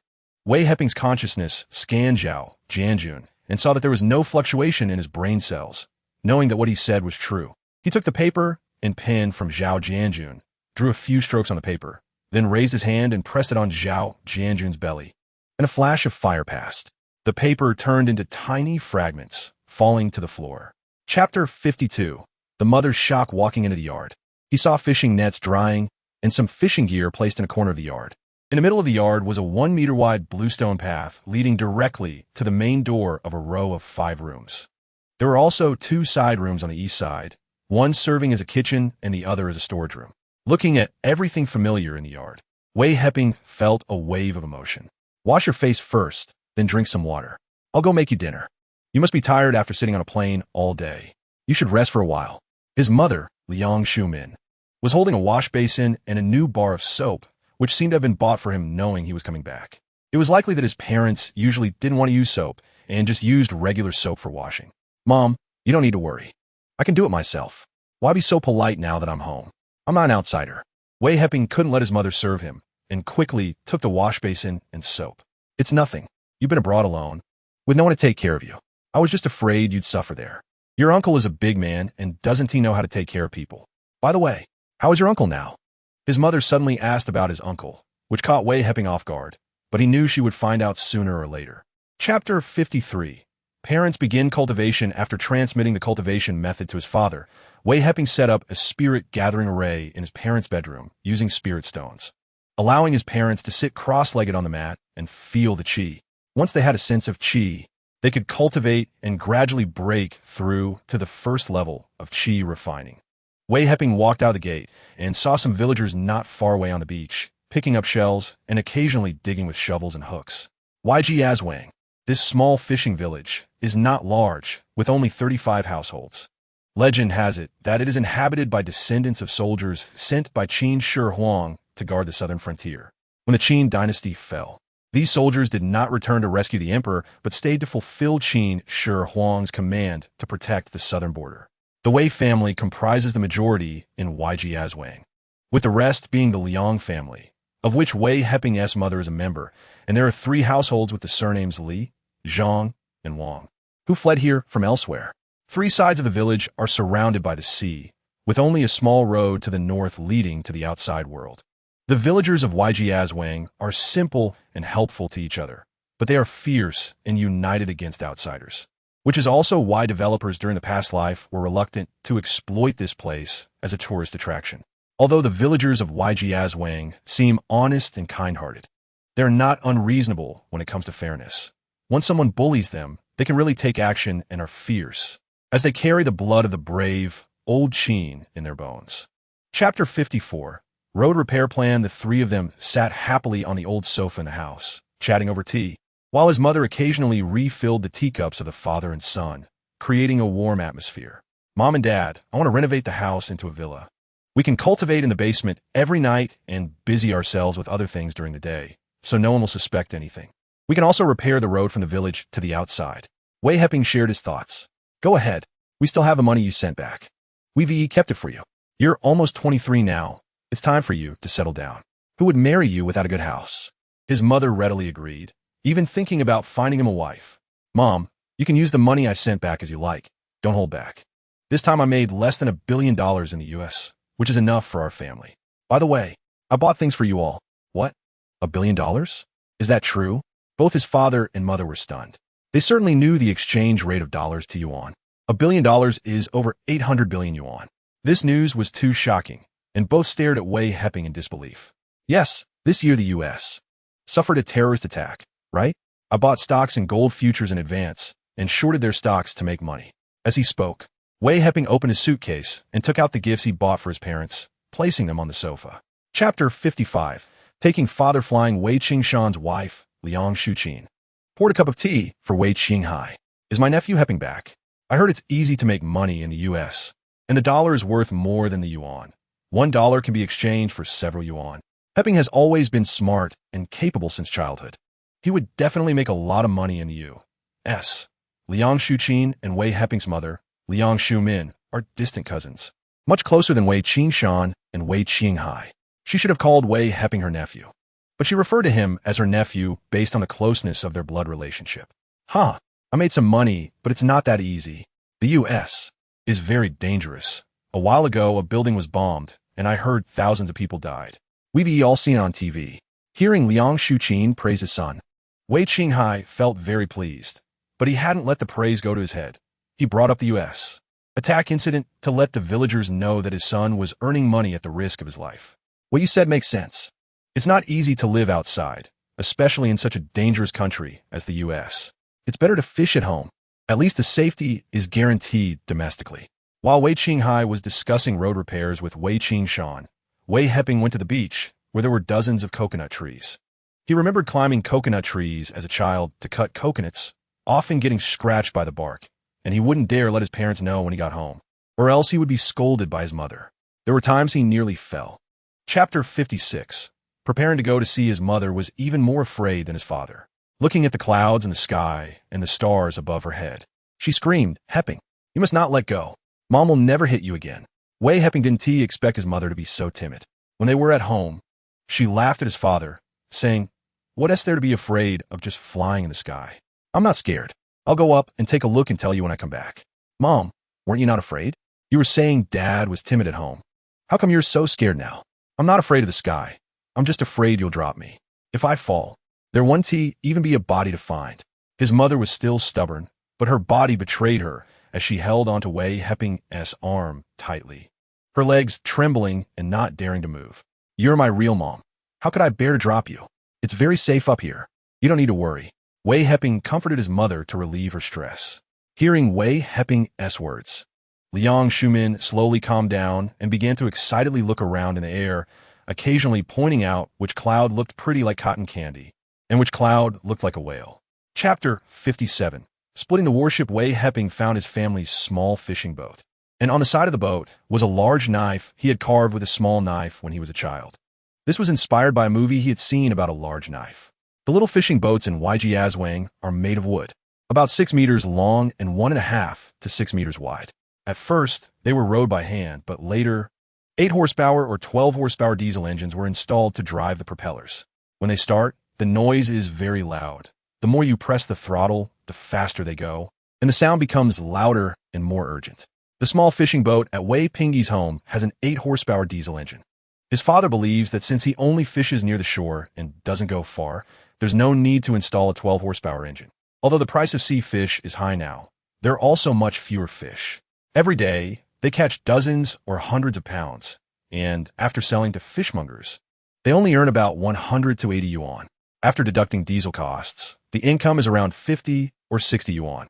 If the weather is bad or the fishing net gets torn, not only is there no income, but they also have to spend money on new nets. Moreover, fishing at sea for years makes one prone to rheumatoid arthritis, and when the pain strikes, even walking becomes difficult, let alone going out to fish. Without a source of income, they also have to spend money on medicine, making life tough for fishermen. Chapter 58. Shiny Gold Bar's mother Liang Shumin was momentarily stunned and said a bit embarrassedly, "Look, I forgot again. I'll go cook fish for you. From now on, our family won't sell fish anymore. We'll just eat them." "That's right. Remember, now you're a rich lady. This afternoon, I'll go to the city and get you and Dad each a card with 10 billion US dollars loaded on it. Spend it however you like." Wei Heping waved his hand grandly, not caring about the money at all, but his parents valued money greatly because they had been poor in the past. That's too much. Besides, we can't use US dollars in our country. We should exchange it for yuan." Mother looked at her son with surprise, shocked that he could casually give away $10 billion. "All right, I'll listen to you. By the way, Mom, I'll give you some gold. You should keep it." Wei Heping noticed that his mother had no jewelry. When he was at the airport in Huai, he saw many women wearing gold and silver jewelry and completely forgot to bring his mother some gold. He felt like an unfilial son and waved his hand to take out a pile of boxes filled with gold bars, weighing over a dozen tons. "Is all this filled with gold?" Mother asked suspiciously as she opened the box, and a dazzling golden light appeared in the yard. Chapter 59. Sister Wei Xiaoye, really? That's great. I'll go get a bowl. Liang Shuqin happily rushed into the kitchen, not doubting Wei Qinghai's words at all. They were relatives, after all. Wei Qingshan sat on the bed, constantly pounding the painful spots on his joints. When would this old ailment ever get better? He even thought about amputating his leg. "Brother Qingshan, if you drink 3 sips of water, it won't hurt anymore. This is the special medicine that Pingy brought back. It's very effective. He only took it out today after I told him your arthritis flared up. He had forgotten before." Wei Qinghai handed a bowl of somewhat green water to Wei Qingshan. Hearing it was a special medicine, Wei Qingshan didn't care about the color and took a few sips, just as he wanted to drink more. Wei Qinghai snatched the bowl back, saying, "That's enough. Drinking too much medicine isn't good. Wow, this medicine tastes really good." As soon as Wei Qingshan finished speaking, he felt a warm current flowing through his joints, slowly moving and feeling very comfortable. A few minutes later, Wei Qingshan felt no pain at all in his joints. He swayed back and forth a few times and realized he really wasn't in pain anymore. "I'm not in pain. I'm better." Wei Qingshan jumped off the bed and walked barefoot a few steps, then ran around the yard, gradually picking up speed without feeling any pain at all. Chapter 60. Changes in Wei Xiaoye after hundreds of years. Seeing his sister again, Wei Heping felt a surge of emotions. In his previous life, when he returned home, his sister was already a mature, middle-aged woman. He could no longer see the little sister who used to run behind him, or the one who cried and held onto his hand tightly when he went to America, unwilling to let go. As he mentioned Wei Xiaoye's luggage, he pulled his sister along to the street. "Brother, when did you come back? How was it in America? Where were you during that attack? Both Mom and Dad were very worried about you. Later, when they said you called back saying you were okay, we felt relieved. How long are you back for this time? Did you bring me any gifts?" Wei Xiaoye chattered nonstop as they walked, her concern evident. And only at the end did she ask about gifts, not even noticing that Wei Heping had taken her to a secluded alley. "We'll talk about these questions when we get home. I have a surprise for you." Wei Heping smiled slightly, his smile only appearing when facing family. This is a dead end. How do we get home? You took the wrong way." When Wei Xiaoye heard Wei Heping speak, she finally noticed their surroundings and quickly pulled him to leave. Chapter 61. Encountering a rich second generation after the family reunion, their father wore a smile every day. Although their mother occasionally lost her temper, she was also happy. Now the family no longer worried about money, so what was there to be dissatisfied about? Since learning that Wei Heping was a cultivator, their mother no longer brought up the topic of him getting married. No matter how good-looking ordinary people were, they were not worthy of her son's status. The next morning, Wei Heping took his sister Wei Xiaoye out of the house. When they reached the road leading to the town, he summoned his flying sword and took Wei Xiaoye to the provincial city. Brother, why are we going to the provincial city? After flying a few times with her brother, Wei Xiaoye was no longer shocked or afraid. Instead, she looked forward to flying with the sword and decided to practice hard during the holiday. First, we'll go to the bank to withdraw money. And I'll also get cards for you and Dad. I have money now. I can't let you suffer anymore, Wei Heping said as he walked with his sister towards the nearby bank. In the provincial city of 2001, high-rise buildings were everywhere, and some places were still under construction. The development was already taking shape, and in this coastal city, the pace of development was much faster than in inland cities. Wow, I didn't expect there were such beautiful girls in the provincial city. I like pure girls like this. 3 young men walked past wearing brand-name clothes, one of whom was somewhat handsome, with long flowing hair and aggressive eyes fixed on Wei Xiaoye, wearing a mischievous smile. Chapter 62, Land Rover Defender. After coming out of the bank, Wei Xiaoye looked at the gold card in her hand, glancing at it repeatedly. The card had 10 billion yuan on it, and the sudden wealth made her somewhat disbelieving. Originally, the living allowance from home was only 60 yuan a month, enough for her meals and some daily necessities for girls. Of course, she couldn't spend money as lavishly as the wealthy girls in her class. She knew her father's hard work in fishing to support her education, so Wei Xiaoye had never spent money recklessly. Stop looking. Let us go buy a car now. It'll be more convenient to go out. We can't fly often. It might raise suspicion, Wei Heping said, holding the gifts from the bank, which included an umbrella, a stamp album, and a pen. Great. Then our family will have a car. By the way, brother, do you have a driver's license? I heard from my classmates that you need a driver's license to drive. Wei Xiaoye was excited and nodded repeatedly upon hearing they would buy a car. She had seen people in the village driving vans home, which looked impressive, but she knew that driving required a license. I have a driver's license from America. I don't know if it works here. Whatever. We'll buy the car first, Wei Heping replied. Wei Heping didn't know if the driver's license would be universal. Even if it couldn't be used, it didn't matter. He had ways to deceive the traffic police's inquiries. Chapter 63, Lu Yongzhe's speculation with Lu Yongzhe stepping in. Everything was completed in just under an hour, and the license plate was issued with 5 nines as requested by Wei Heping. After Wei Heping drove away, Wang Yuankai asked, "Who is this Wei Heping? Carrying so many US dollars, he can't possibly need that much to buy a car, right? The world is a bit chaotic now. Isn't he afraid of being robbed?" Hee, rob him. With his skills, I estimate he's already reached the Xian level. He could take on dozens of people like me. Ordinary folks would have to be out of their minds to try and rob him. Lu Yongzhe's face showed a shocked expression. After realizing that Wei Heping was also someone who practiced internal martial arts, he secretly tested his own internal power, only to find it insignificant in comparison. Wow, he's that amazing? My goodness, to be a Xian-level master at such a young age. And I've been cultivating for decades without reaching the Huang level. It seems talent really is crucial. Wang Yuankai displayed an envious expression upon hearing Lu Yongzhe's explanation. Not to mention Wei Heping. Even his sister had reached the peak of the Huang level, just a step away from breaking through to the Xian level. It seems their talent is indeed impressive. Lu Yongzhe then said something that left Wang Yuankai in shock. Chapter 64. The 3 who court death. Let's go check the hospital first. Li Deming was puzzled by Su Dazhong's claim that his son was beyond saving. Just a moment ago, Su Xiaojun was fine when he called them. How could he have died so quickly?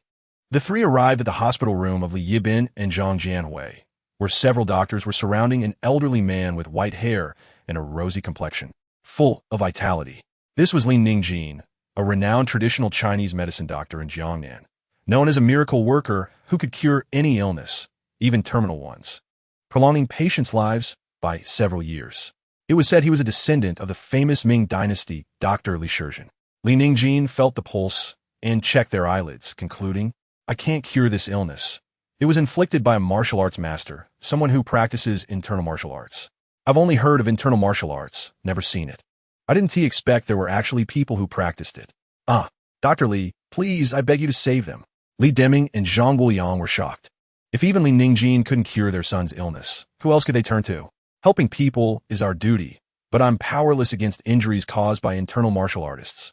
Unless you find the one who attacked them, the one who ties the knot must untie it. But even if you find this person, you won't be able to invite him. These people operate outside the law. They might have attacked them in the street. If it were elsewhere, they would have been killed long ago. Young people who don't learn well and develop drug addictions. I'm afraid I can do nothing. Farewell. After saying this, Li Ningjin turned and left the room, feeling a bit angry. These two young men clearly weren't good people, and it was their misfortune to encounter a martial arts master. Chapter 65. The old Taoist speculation: a warship over 100 meters long had been split in half by some unknown weapon, the cut as smooth as a mirror.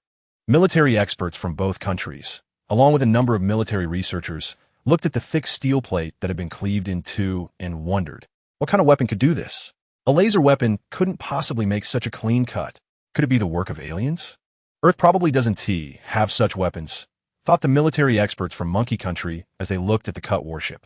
Dragon Country's military experts sent images of the warship back home for domestic military engineers to analyze what kind of weapon had caused this damage. Elder Wei from Dragon Country also came to inspect, accompanied by an old Taoist with white hair and a celestial demeanor. The two had been chatting over tea when someone came to report to Elder Wei, and the old Taoist, as an old friend, came along for Elder Wei's safety. These military experts and engineers looked at the images and footage sent back, struggling to comprehend the existence of such a weapon, let alone who might have used it.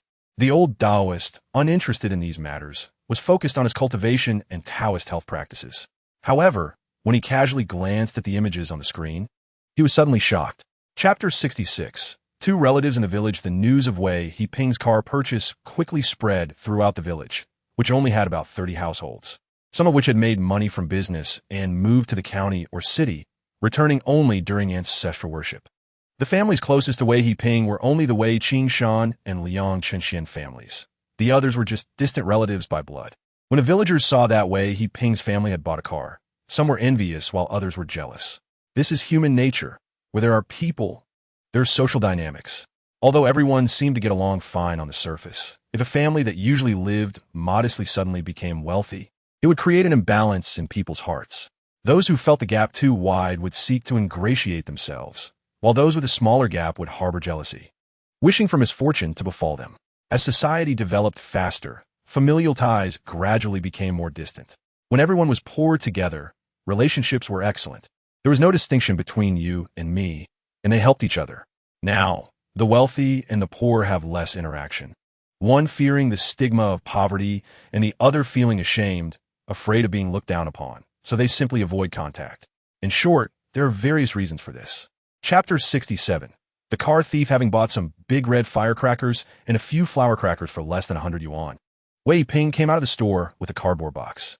Just as he reached the back of the car, preparing to open the trunk and place the box down, he saw two men on the side with a screwdriver trying to pry open the car door. Bang!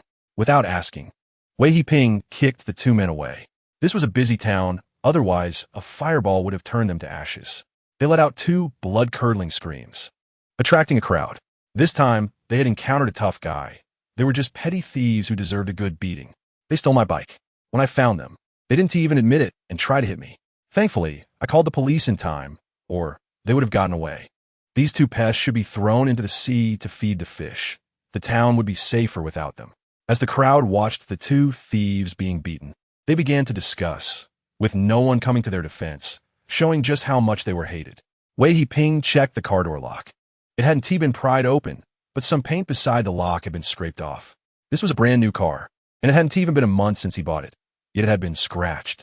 Feeling displeased and hearing the crowd's chatter, he walked over to the two men lying on the ground, raised his right leg, and with a crack, two crisp sounds of bones breaking rang out.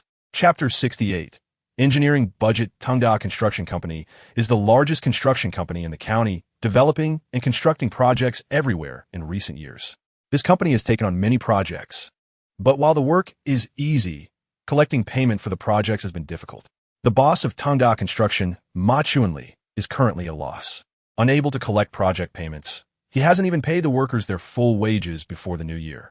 Luckily, the workers understand the company's situation and know that he treats them well, so they haven't caused any trouble. Excuse me, are you boss Ma? As Wei Heping entered Ma Chunli's office, he saw thick smoke filling the room. Goodness, how many cigarettes have been smoked here? It's almost like a crematorium. Hello, I'm Ma Chunli. What kind of boss do you think I am? Do I look like a boss? I'm just a beggar. When Ma Chunli saw Wei Heping come in, he noticed that this young man had a well-proportioned body, short black hair, and looked very sunny and full of energy, instantly making a good impression on him. No matter what you are, I came to your company to fix a villa and also to build a dock, along with some other facilities. Here are the blueprints. Can you take a look and see if this project can be done? Upon hearing Ma Chunli's words and seeing his appearance, Wei Heping joked that he was not much better than a ghost. Chapter 69. Underwater City this time. Wei Heping went directly to the deep sea, standing on a flying sword, using his spiritual sense to check the seabed while also feeling the spiritual energy in the ocean. When Wei Heping went to the sea, several groups of people were looking for him. The first to arrive were people from the National Security Bureau, as the damaged warship was not far from Wei's village, making it their main target for searching. A group of 3 drove to the entrance of Wei's village, led by Li Guoqiang, the team leader from the National Security Bureau, accompanied by He Dongyue and Ding Jianfeng. They had already checked several large fishing villages nearby before coming to Wei's village. They are repairing the road here. Our car can't get through. Let's walk over and ask. He Dongyue, driving, saw that the road was under construction, so the car couldn't go in, but walking was still possible. Li Guoqiang said nothing, opened the car door and got out, followed by He Dongyue and Ding Jianfeng. Despite their great power, they remained very low-key around the common people. Uncle, are you repairing the road here? Li Guoqiang approached the intersection where Wei Qingshan was watching. He and Liang Qinxian were responsible for guarding it, while Wei Qinhai was overseeing the construction. Yes, my nephew made money in America and came back to repair the road for the village. Once this road is finished, we won't have to worry about it being difficult to walk during rainy days. What are you doing? Wei Qingshan was guarding the intersection, preventing other vehicles from entering and affecting the construction. Whenever someone asked about the road repair, he praised Wei Heping endlessly. Chapter 70. Spirit Stones and Wooden Boxes. Heping is back. Where have you been? I couldn't reach you on your phone. I even had your dad check the dock a few times. I didn't dare borrow someone else's fishing boat to look for you. It would be bad if they misunderstood. Quickly wash your hands and eat. His mother showed a relaxed expression upon seeing him return, then complained a bit before pulling him into the kitchen. Mom, I'm a cultivator. What are you worried about? This is Earth.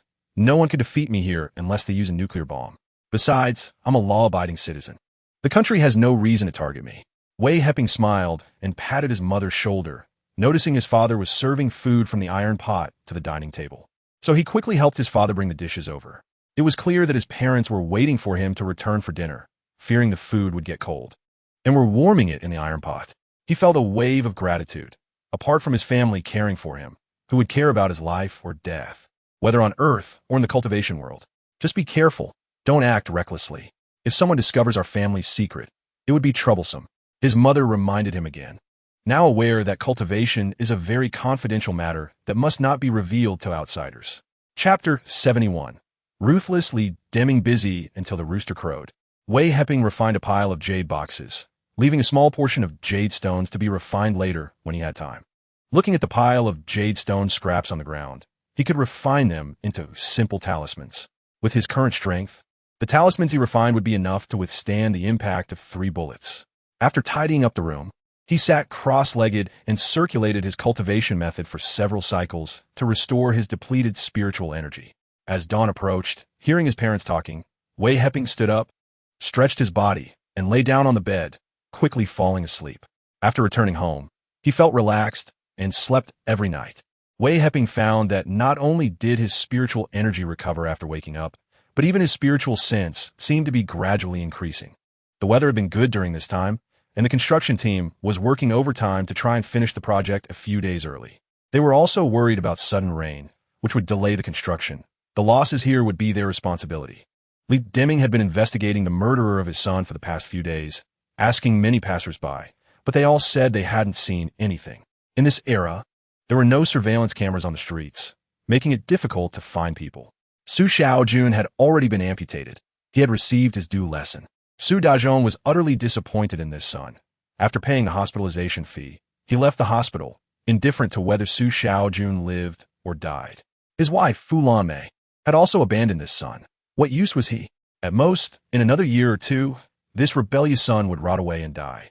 Chapter 72. Defensive Spirit Tools. Wei Heping did not expect that the 3 people he had beaten would end up like this. The young man who had teased his sister had his leg broken and had to be amputated, while the other 2 young men would probably wake up within a month. This was also a lesson for them to remember. Wei Heping never intended to kill them. Dad, Mom, wear these 2 pendants around your necks, and don't take them off when you have nothing to do. They can generally defend against ordinary shells. Wei Heping took out 2 spirit tool pendants he had refined while making flying swords and handed them to his parents. During the new year, everyone was busy, and Wei Heping had forgotten about these spirit tool pendants. Now that his father mentioned gun-wielding criminals, he remembered to give his parents and sister these defensive spirit tools. These 2 spirit tool pendants are many times stronger than the pendants he made from jade stones, as these materials were used by cultivators for refining. These pendants belong to defensive spirit tools, incomparable to ordinary jade stones. Such good things exist? Let's wear them quickly. His mother happily took the pendant and put it around her neck, her previously tense expression noticeably relaxing. Watching his parents wear the spirit tool pendants, Wei Heping felt relieved. Thinking that his sister still didn't have a pendant, he planned to send one to her as well, so he wouldn't have to worry about his family's safety anymore. Chapter 73. Building villas in Wei's village. Heping is still young. No need to rush. Everyone is looking after your children, so don't let them play on the road. The cement here hasn't set yet. Wei Qinghai found an opportunity to speak and quickly informed everyone. Don't worry, Brother Qinghai.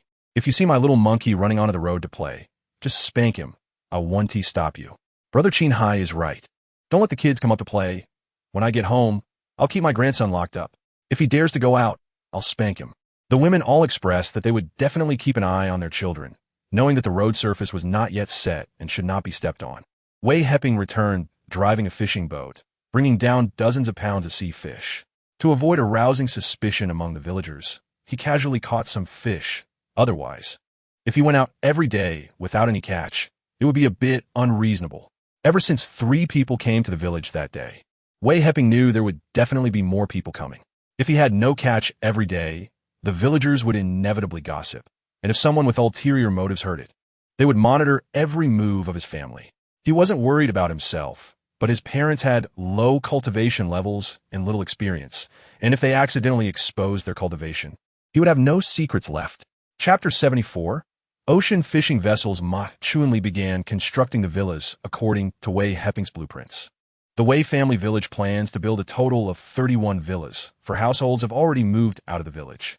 Each villa costs 200,000 yuan, which only covers the overall framework. The interior decoration is calculated separately. Wei Heping entrusted the construction of the villas to his father, Uncle Qing Shan, and Uncle Chen Xian. He went to the Huangpu shipyard in Guangdong province to prepare to buy a large ship, preferably one that is ready to use so he can head straight to the deep sea for fishing.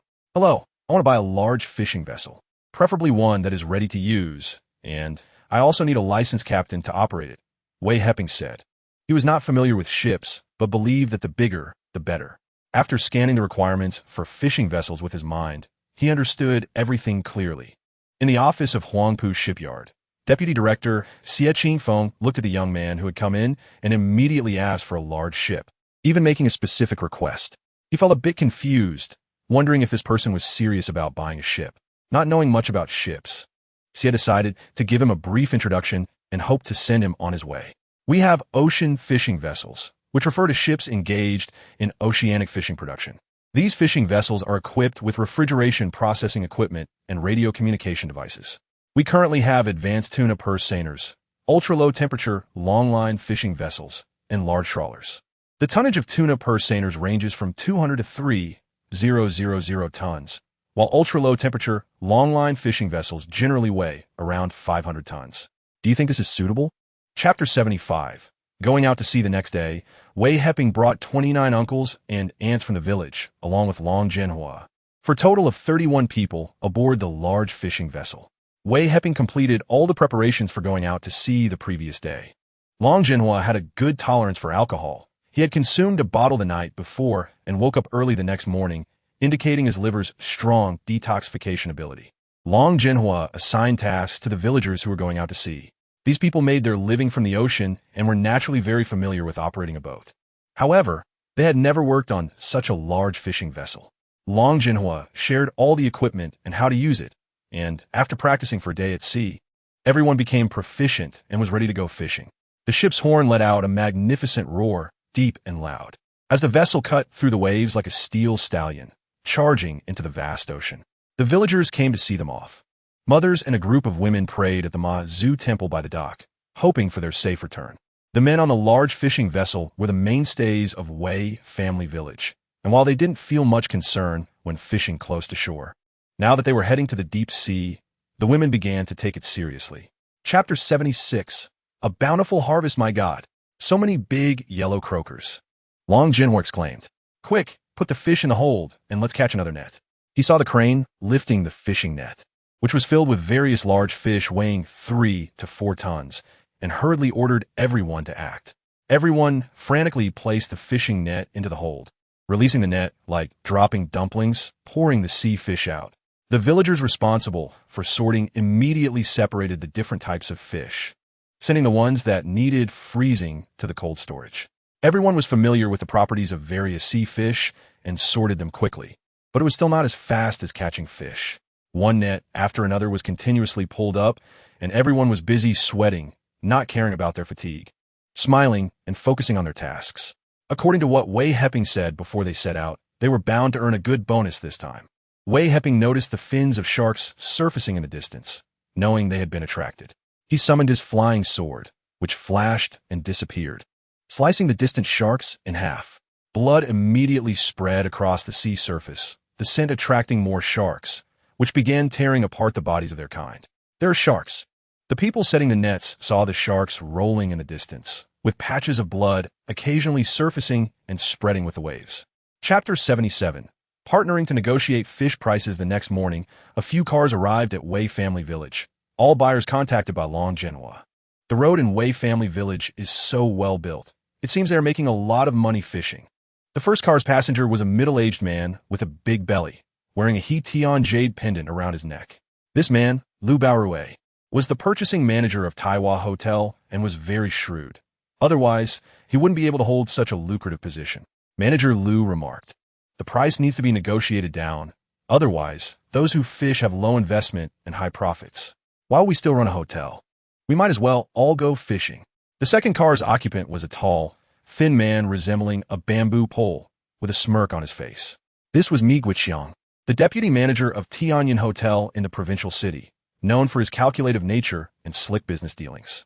The third car held a woman in her 30s with a few fine lines around her eyes, a curvy figure, dressed in a cheongsam with a thigh-high slit, revealing glimpses of her figure. With willow-like eyebrows and round eyes, her full lips gave her a sensual appeal. This was Chun Jing, the manager of Lehigh Hotel in the provincial city. A woman reaching such a managerial position in a star-rated hotel showed she was quite capable. Chapter 78. Joyful villagers seeing Tang Yushu and Chun Jing discussing business. Lu Baorui and Mi Guiqiang took the opportunity to walk back and listen to the prices Chun Jing was discussing. This was their tactic. If one negotiation didn't work out, the other would step in, especially with Tang Yushu assisting from the side. After several back-and-forth discussions, they finally settled on prices. Big yellow croakers at 600 yuan per jean, big pomfret at 60 yuan per jean, grouper at 185 yuan per jean, and mackerel at 75 yuan per jean. Wei Qingshan and Wei Qingshai were taken aback by these prices, exchanging surprised glances before turning to leave. This is worse than the women. What are we still doing here? It's embarrassing. With the fish prices settled, the four quickly allocated how much fish each would take, with all eyes on the remaining tuna. Other fish were negotiable, but the tuna was the most important. You all quote a price for the tuna first. Whoever offers the highest gets it. There are only 7 in total. Liang Longji knew the price of tuna was high, but was unsure of the exact amount, so she suggested this approach. Chun Jing and Liang Longji negotiated the price for a long time, recognizing each other's shrewdness. Chun Jing had her own intentions, wanted to build a good relationship with Liang Longji so that in the future, she could also acquire some rare fish. Chapter 79. Refining Qi to the 9th level, the large fishing vessel set out to sea again, this time heading towards the waters near the monkeys' territory. In fact, there had always been disputes between Long Nation and the monkeys over these waters. Unexpectedly, while Long Nation ignored them, Wei Heping took action without hesitation, directly splitting their warship in half. This terrified the monkeys' navy, making them refrain from being arrogant in this area, as they could not afford to lose more ships. This was also why Wei Heping spared a few of their warships. He had not yet broken through to the Foundation establishment stage. Once he did, he would certainly destroy the monkeys' naval base, not allowing foreign warships to threaten the status of Wei family village. Peace The waters ahead often have the monkeys' warships patrolling. Our fishing vessel will definitely be driven away by them. Wei Qingyang, who had previously been driven away by the monkeys' warships, saw that their fishing vessel's course was heading that way and quickly advised Wei Heping, hoping he would change direction and go to other waters. Uncle Qingyang, don't worry. It's fine, just wait until we take the net down. Wei Heping sat on the deck, feeling the spiritual energy here, completely indifferent to the monkeys' warship. If they drive away the fishing boats again today, they will destroy their warship tonight. Chapter 80. Taking father to cultivate. Everyone was busy for most of the day, and the fish hold was overflowing with sea fish. Although there were no tuna this time, there were plenty of big yellow croakers, and a group of yellow lips also came. In this era, the price of yellow lips was second only to big yellow croakers. In later years, the price of yellow lips skyrocketed, surpassing that of big yellow croakers by more than 10 times. The price of yellow lips rose sharply due to their scarcity and the belief among the public that wild yellow lips have medicinal effects, especially the fish bladders of this fish, commonly known as fish glue, which are said to be as valuable as gold. They are believed to nourish the liver and kidneys, and are excellent for stopping bleeding, especially for postpartum hemorrhage in pregnant women, and can strengthen the body and replenish vital energy, making them highly favored by the wealthy. Everyone was excitedly catching fish and placing them into the fish hold filled with seawater. Wei Heping added some spiritual water to the fish hold, and the yellow lips became even more lively. The people of Wei family village saw that they had returned after only 4 days at sea, and they all came to the dock to wait for the group to disembark and ask about the situation. The dock had just been newly cemented, and pedestrians could walk without issue, but vehicles were still not allowed, and fishing boats could not dock because the cement hadn't set yet. If it were to be damaged, they would have to re-pour the cement. Chapter 81. Small spiritual stone mine. In just 10 days, the villagers received money in 2 batches, and those who went to sea received bonuses totaling 3,000 yuan. Everyone cheered, filled with joy and excitement. The men surrounded Wei Qinghai, while the women gathered around Liang Shumin, all praising Wei Heping for his ability and for helping the villagers earn money. This made Wei Qinghai and Liang Shumin feel proud in front of the villagers, satisfying their vanity and making them proud of their son, Wei Heping. That night, Wei Heping took his mother, Liang Shumin, to the deep-sea trench for cultivation. His mother's spiritual route was better than his father's, but she had more worries and distractions, which slowed her progress. However, when she calmed down to cultivate, she was much faster than her husband. Liang Shumin had heard Wei Qinghai mention that their son went to sea without getting wet, which she found a bit strange. But when she actually saw her son take her into the depths of the sea, she was scared and tightly grabbed Wei Heping's arm. "Heping, you must be careful. If your shield breaks, you must run and don't worry about me." Hearing his mother's words, Wei Heping felt deeply moved. His mother was already so scared, yet she still reminded him to escape first in case of danger, afraid of burdening him. She would rather suffer than let her son be in danger. Only a mother's love is the greatest in the world. Chapter 82. Digging for spiritual stones in the deep-sea trench. Wei Heping was not disappointed. After all, this was a small spiritual stone vein, and many spiritual stones have been damaged by tectonic movements. It would be fortunate for him to dig up some spiritual stones. Since he had exhausted the spiritual stones here, Wei Heping did not waste time and used his spiritual sense to scan the area. Not finding any more spiritual stones, he left the deep-sea trench and returned to the fishing boat. Upon surfacing, he saw that it was still dark, with faint light in the east. Checking the time on his phone, it was nearly 4 o'clock. He had been digging for 6 or 7 hours and felt that more than half of his spiritual power had been depleted. Sitting cross-legged on the deck, where the spiritual energy had not yet dissipated, was a good time to recover. Since there were no more spiritual stones below, he estimated that the spiritual energy here would soon be exhausted in a few days. He operated his cultivation technique to absorb the spiritual energy here, recovering his depleted spiritual power. The surrounding spiritual energy was quickly absorbed into his body, refined into spiritual power, and then entered his meridians and acupoints. Finally, it returned to his dantian. Then, the spiritual power emerged from the dantian and entered the meridians and acupoints, forming a cycle of circulation. With each cycle, the spiritual power would increase based on the amount of spiritual energy absorbed. Chapter 83. Cutting the patrol boat. That's a ship from the ugly country. We need to leave quickly. On the afternoon of the second day at sea, Wei Qingyang shouted loudly while scanning the situation with binoculars on the deck. In the distance, there were two warships from the ugly country, just a few nautical miles away from the fishing boat. The sea surface had not yet risen with mist, and upon hearing the shout, everyone saw the warships and panicked, hastily asking Long Jinhua to turn back. Wei Heping's spiritual sense could now reach over 5,000 meters, and he could still see the distance of a few nautical miles. The two warships clearly had no intention of paying attention to them, and were heading straight toward Bay Island. Everyone, don't panic. The warships are not coming toward our waters. They've already gone far. Wei Qingyang, still looking through the binoculars, shouted again, and everyone finally calmed down. Wei Heping secretly laughed. The warships had already spotted them. They just ignored the fishing boats. However, he didn't explain and let the villagers speculate. Those two warships were lucky not to provoke them. Otherwise, they would have gone to feed the fish that night. Wei Heping didn't care about laws or maritime rules. To him, they were all hypocritical displays.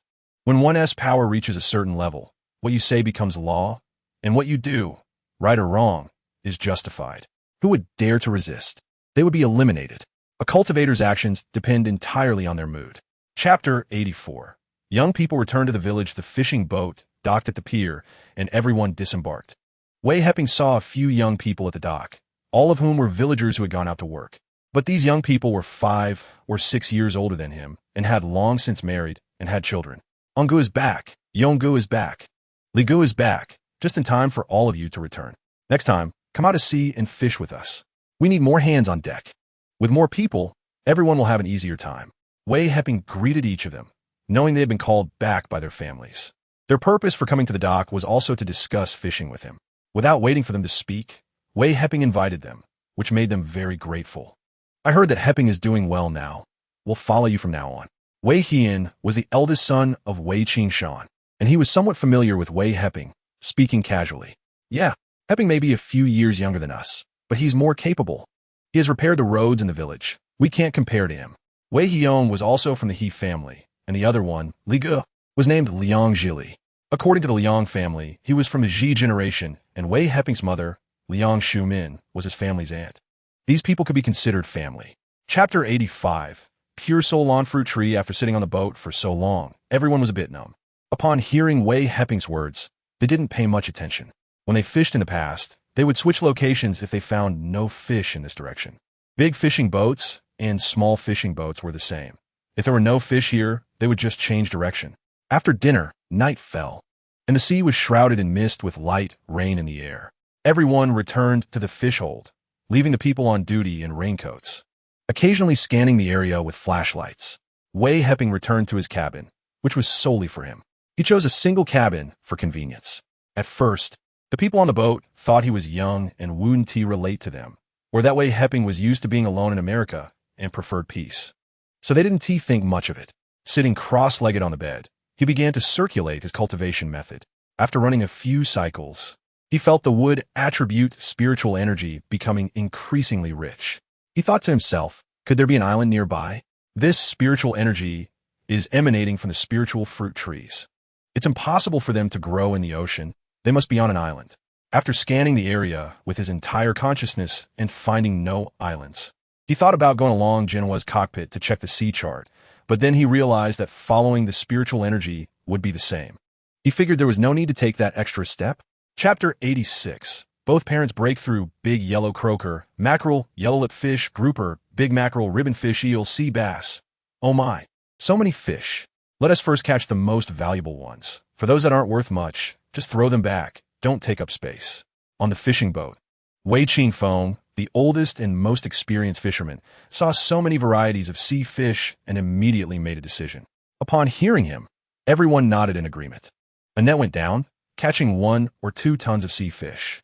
They selected the big yellow croaker first, and then the yellow-lip fish, throwing back all the other less valuable fish into the sea. After catching these 2 types of fish, everyone began to catch other valuable fish. All the sea fish caught this time could fetch a good price. They had been out for so long that if they brought back some worthless fish, it wouldn't even cover the fuel costs. Set sail. With a command from Wei Heping, Wei He and started the fishing boat. Wei Heyong held the steering wheel while Long Jinhua watched them operate. Over the past few days, they had learned how to operate the fishing boat under Long Jinhua's guidance. though they lacked his experience. Everyone lay sprawled on the deck, exhausted and not wanting to move, but they all wore smiles, calculating how much bonus they would earn from this trip. Over half of the fish they caught were precious sea fish, while the others were still worth dozens of yuan per pound. Chapter 87. Preparing to set up fish cages, Father Wei, Qinghai, and Mother Liang Shumin quickly learned fireball technique, wind blade technique, wind control technique, invisibility technique, rain transformation technique, and earth escape technique. They also bonded with the flying sword through blood and controlled it to fly up and down in the courtyard, getting familiar with its uses. Currently, their spiritual power couldn't support sword flight. They would only be able to fly briefly on the sword after breaking through to the mid-stage of qi refinement. Mother Liang Shumin happily cast fireballs in the courtyard and used the rain transformation technique to extinguish them, excited like a child. Father practiced wind blade technique and controlling the flying sword. Men, after all, love to practice offensive spells. It's in their nature to have a combative spirit. After breakfast, Wei Heping went to the villa construction team. The villa was now at the second-floor framework, with the basement and first floor already completed. At this speed, it would be finished in just over a month. The villa Wei Heping built was similar to other villas in the village, without any special features. They all looked the same from the outside, but the interiors were different. Boss Wei is here. I heard you had a good harvest yesterday. Made a fortune, haha. Ma Chunli just got off the car and walked over while talking. Chapter 88. The villagers' gratitude upon hearing Wei Heping's words. Everyone immediately agreed to raise fish in cages. Who would want to go out to sea to fish when they could make money at home? After all, they were all in their 40s and 50s, lacking the energy of youth. All right, let us do this when we go back. Let the younger ones like he go out to sea. How much you catch depends on your luck. I'll lend you the fishing boat. But you need to fill it with fuel. I won't worry about anything else. Wei Heping's words left more than a dozen young people stunned. What was going on? Fishing at sea could earn tens of thousands of yuan in one trip. How could he just lend them the boat? Was he quitting? No. What's going on, Heping? You're not going to do this lucrative business anymore? What were we supposed to say? Wei He and En and the other young people were a bit confused. He handed the fishing boat to them without mentioning anything else, just telling them to fill it with fuel. It seemed unreasonable. Where does such a good thing come from? It's like this, brother, and I'll be going to the use soon because I got a call about something. So while I'm away, you can use the fishing boat. Any profits or losses are yours. Oh, and you'll need to pay Master Long as salary too. Chapter 89.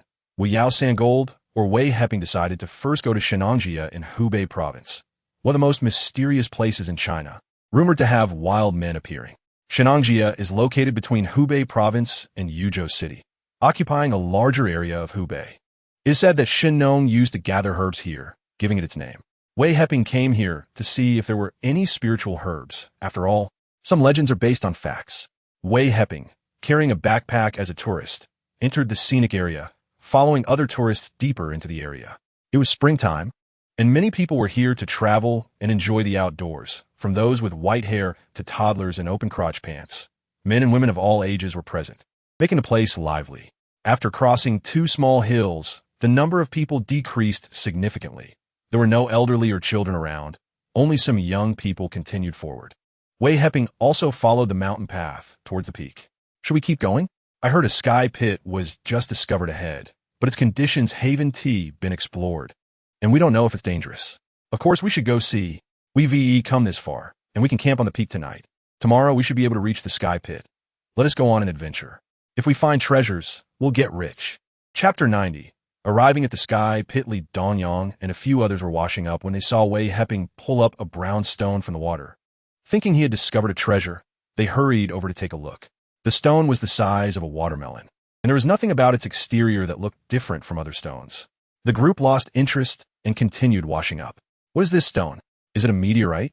Li Donyang, who knew Wei Heping a bit, squatted down by the stream and pointed to the stone in his hand, asking, "It's not a meteorite, but this stone is suitable for making fishing tools," Wei Heping said as he packed the stone into his backpack and washed his hands in the stream before standing up. "Are you a blacksmith? You don't look like one.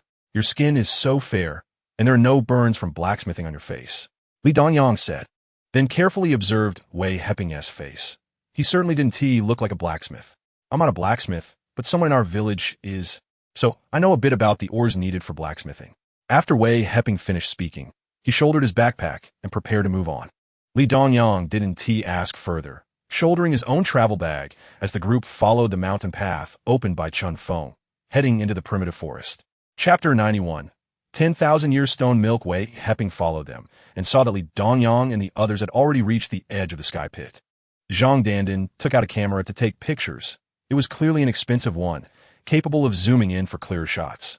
Wei Heping walked to the edge of the sky pit and noticed that the pit had a diameter of about 200 meters, and he couldn't see the bottom with the naked eye. After scanning with his consciousness, he saw several people measuring something at the bottom and noticed some rope ladders beside the pit, realizing these people had descended using the ladders. The bottom of the pit was covered with lush vegetation, but Wei Heping sensed a chilling aura, as if it was emanating from souls or similar spiritual beings. Interesting. There are actually soul cultivators here, which is quite rare on Earth.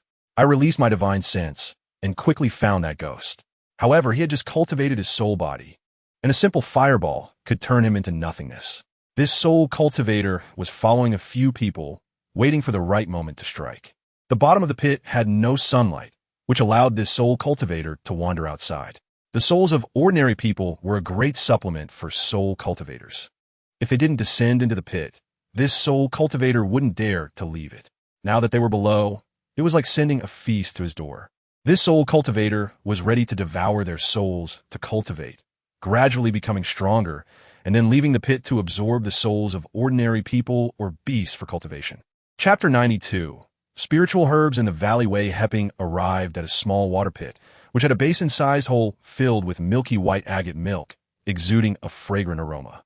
Wei Heping quickly took out a piece of jade, raised his hand to cast a spiritual fire, and after a few minutes, he refined a jade bottle, lifting his hand to collect the agate milk from the small pit into the bottle. 1 drop of agate milk could extend the lifespan of an ordinary person, and a drop could quickly heal a cultivator's injuries. Adding a drop of agate milk to alchemy could increase the success rate several times, and there was a high chance that the refined elixir would be of exceptional quality. In a cultivation world, a drop of agate milk could sell for 1,000,000 spirit stones and was a rare treasure. Now that he had obtained a basin of agate milk, it was a tremendous opportunity. He saw another drop of agate milk appearing in the small pit. After checking with his divine sense, he discovered that this place could produce agate milk, and there was an agate mine nearby, slowly seeping into the small pit from the stone wall. This basin of agate milk had accumulated over countless years, and the unicorn must have consumed agate milk. Otherwise, how could it grow a horn? Unfortunately, it was just an ordinary beast without any demon cultivation techniques. Otherwise, it would have ascended long ago. Chapter 93. Breaking through the foundation establishment stage. Wei Heping was now at the peak of the 9th layer of Qi refinement, and the spiritual power in his body was almost liquefied, making his spiritual fire even more vigorous. The black sand in the void quickly transformed into a mass of liquid, and then he began to use hand signs to purify this mass of liquid. Suddenly, a message appeared in his sea of consciousness. After reading it, Wei Heping was overjoyed. It turned out that the Xianhuang Pearl had modified his refining techniques. According to the modified refining method, his refining speed was faster, and the purified liquid was more perfect. He already had some knowledge of refining, and with the new refining techniques, he quickly purified the liquid, which was indeed several times stronger than his previous method, achieving a 100 purification rate. This made Wei Heping ecstatic. With this new refining method, he could produce top-tier spiritual weapons in the future. Refining is categorized into low-grade, mid-grade, high-grade, and finally top-tier spiritual weapons. Many cultivators can refine weapons, but only a 9th-grade weapon king can create top-tier spiritual weapons. To refine a top-tier spiritual weapon, the purification rate of the materials must be perfect, with no impurities, along with top-tier refining inheritance and powerful formations to create a top-tier spiritual weapon. Thus, to become a 9th-grade weapon king, one must also be proficient in formations, as various formations must be inscribed on a top-tier spiritual weapon to unleash its immense power. Chapter 94. Shinnong Ding. The Shinnong Ding now looked much better than before. After removing the dirt covering it, it emitted a purple glow. Wei Heping used his divine sense to enter the Shinnong Ding, preparing to check if it was indeed the Shinnong Ding. As soon as his divine sense entered the outer part of the Shinnong Ding, it was blocked by a restriction. Is this a spiritual weapon? Wei Heping was overjoyed. The presence of a restriction on the Shinnong Ding indicated that it was a spiritual weapon or even several levels higher. He spat out a mouthful of blood into the Shinnong Ding, which quickly absorbed the blood, allowing Wei Heping to feel a slight connection between his mind and the Shinnong Ding. He immediately began to operate his techniques to refine the Shinnong Ding. The first restriction was quickly refined, and the Shinnong Ding suddenly flashed a purple light, transforming into a Dan furnace over a meter tall, with various runes flickering around the furnace. Wei Heping was even more ecstatic. This was actually a divine artifact. The legendary Shinnong Ding used by Shinnong to refine pills was indeed real. This place was in Hubei province, where it was said that Shinnong was born.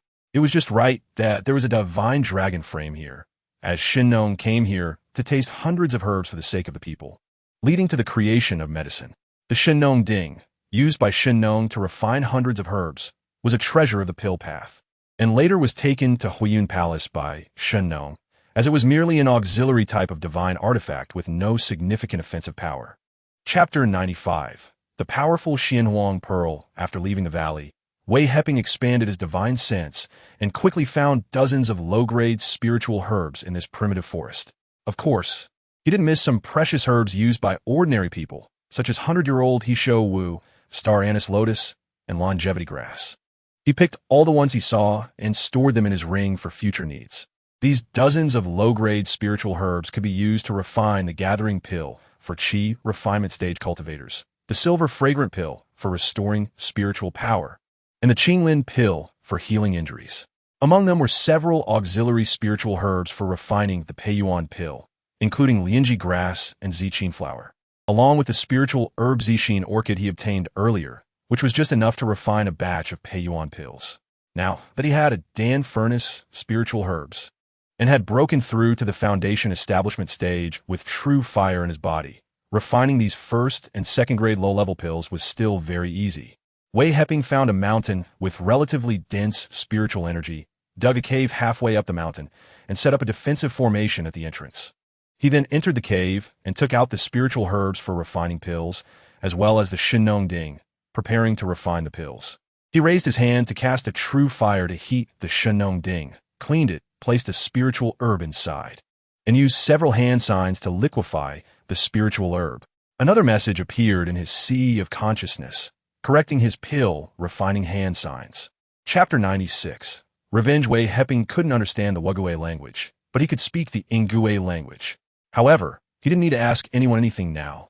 After sweeping with his divine sense, he first saw the sacred toilet dedicated to the Wugui people and decided to set it on fire first. Using an invisibility technique, he flashed into the sacred toilet. There were many people coming to worship here, as today wasn't a worship day. Wei Heping didn't care about the people inside.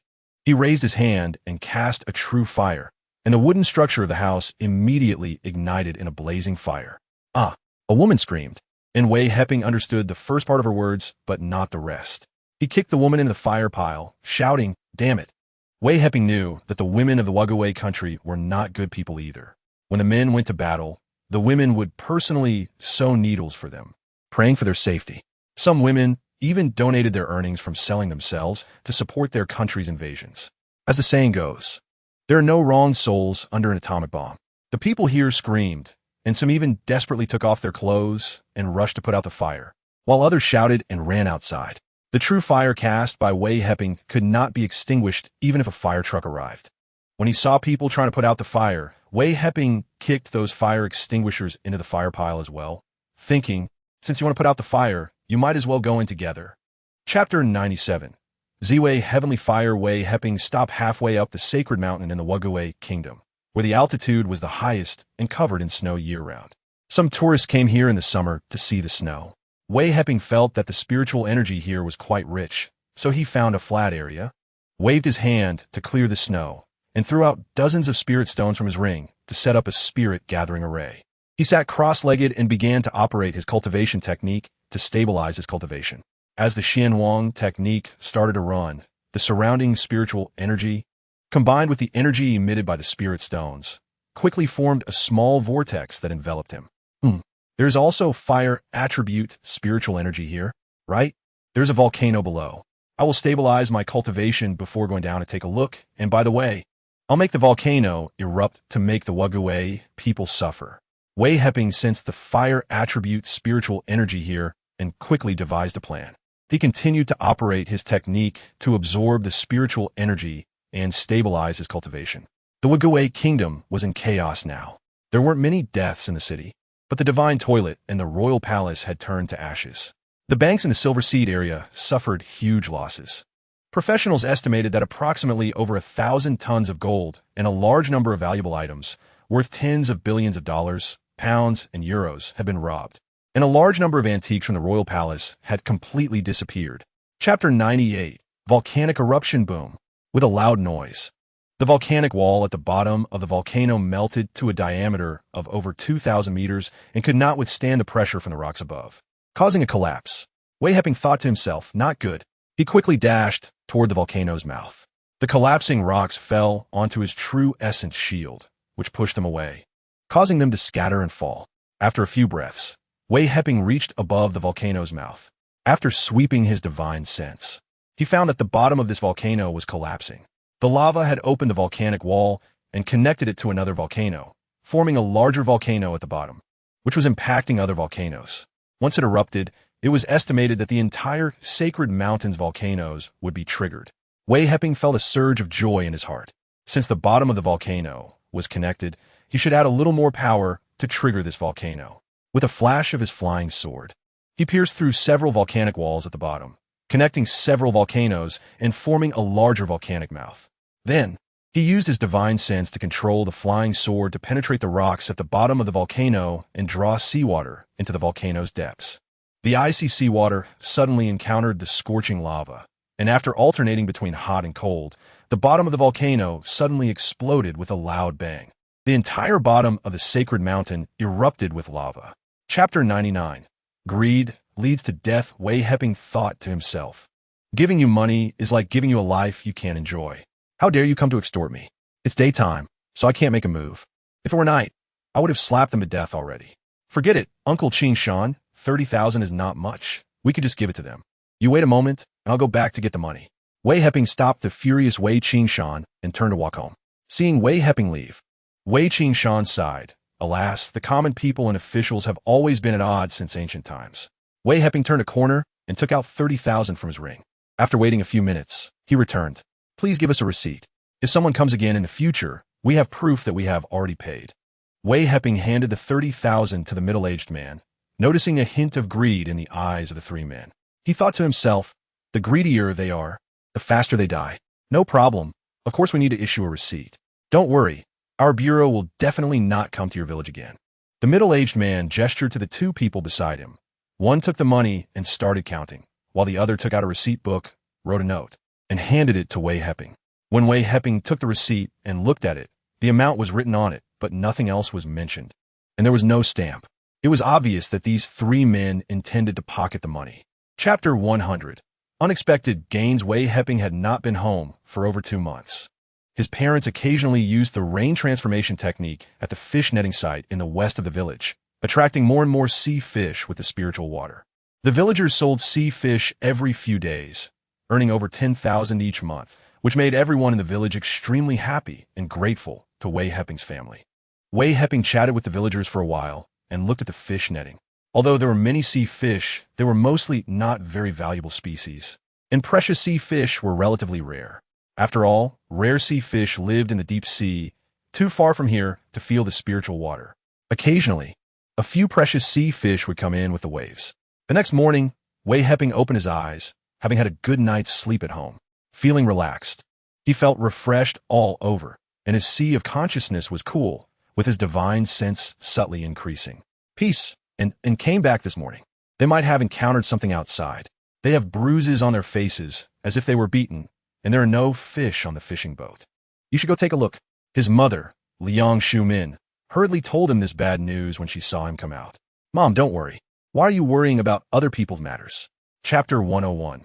Large spirit stones. Knowing the location of the spirit stones, Wei Heping didn't bother to let Li Pinghua and the others go to YG Aswang to deliver money anymore.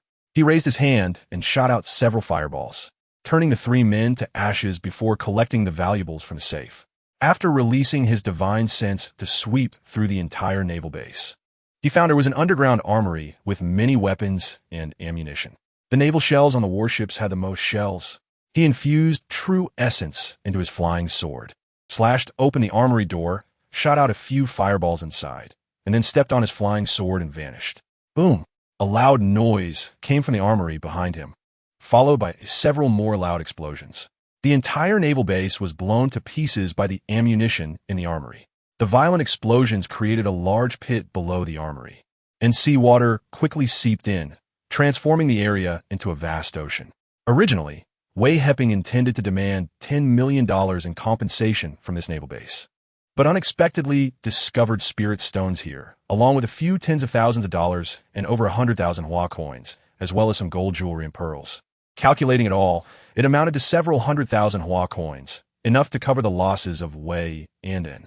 The biggest gain from destroying the naval base was 2 medium-grade spirit stones. Additionally, he discovered the source of the spirit stones, which were things that money could not buy. Wei Heping didn't bother to ask Li Pinghua for money anymore. He directly killed him and then went to Bat Island to search for spirit stones. Chapter 102. Elder Wei's decision after the destruction of the Vietnam naval base. The entire country was shocked. The Wei kingdom had just suffered an attack and incurred heavy losses. And now the volcano erupted, causing the entire Honshu Island to sink to the seafloor. Originally, the Wei kingdom had 4 islands, but now only 3 remained. Now their country had lost the naval base. What on earth was going on? Did the naval base provoke someone they shouldn't have? The president of Vietnam immediately convened an emergency meeting and dispatched a military investigation team to the naval base to investigate the cause of its destruction. The people of Hua country were celebrating, flooding into the streets to spread the news, and in some places, people even set off firecrackers to celebrate the sinking of the Wei kingdom's islands. However, there were always some who mourned for the Wei kingdom and the U.S. naval base's attacks, weeping and condemning the attackers' atrocities in newspapers and online. Some celebrities, seeking fame, even denounced the attackers on Weibo and online, as if the Wei kingdom and the U.S. were their own parents, wishing they could go to the Wei kingdom to mourn for them. These people were quickly dug out by the public, revealing that these celebrities were either traitors or remnants left behind by the surrender of the demon country during the war. A few stars have truly become famous this time, but it's a notorious fame. The public is boycotting their works, and advertisers have terminated their contracts, publicly announcing in newspapers and online that our products do not need traders to advertise. Chapter 103. High-quality spirit stone after dinner. Wei Ping took out a large spirit stone and used his flying sword to cut it into the shape of spirit stones from the cultivation world. The outer layer of this large spirit stone was low-quality spirit stones. The middle part was close to medium-quality spirit stones, and surprisingly, the core turned out to be a high-quality spirit stone. Wei Ping was overjoyed. He would have been satisfied with just a medium-quality spirit stone, but now he had a high-quality one, which was an incredible surprise. This large spirit stone yielded 930 low-quality spirit stones, 340 medium-quality spirit stones, and 11 high-quality spirit stones, with the rest being scraps, just right for setting up a spirit-gathering array for his parents. After finishing with the spirit stones, he noticed it was already late at night. He took out the earth flame silver sand he obtained from the holy mountain, set aside a few pieces for future weapon refining, and turned the rest into array flags. Now that he had broken through to the foundation establishment stage, he could refine the array flags much faster than before, and with the Ziwei heavenly fire, he no longer needed to use true fire that consumed his true essence. He refined 6 to 7 array flags from the earth flame silver sand, and with the original 9 array flags, he now had 76 array flags, enough for him to set up simple formations. As the rooster crowed in the village, Wei Ping finished his tasks. Seeing his parents still cultivating, he didn't want to disturb them, tidied up a bit, and lay down to rest.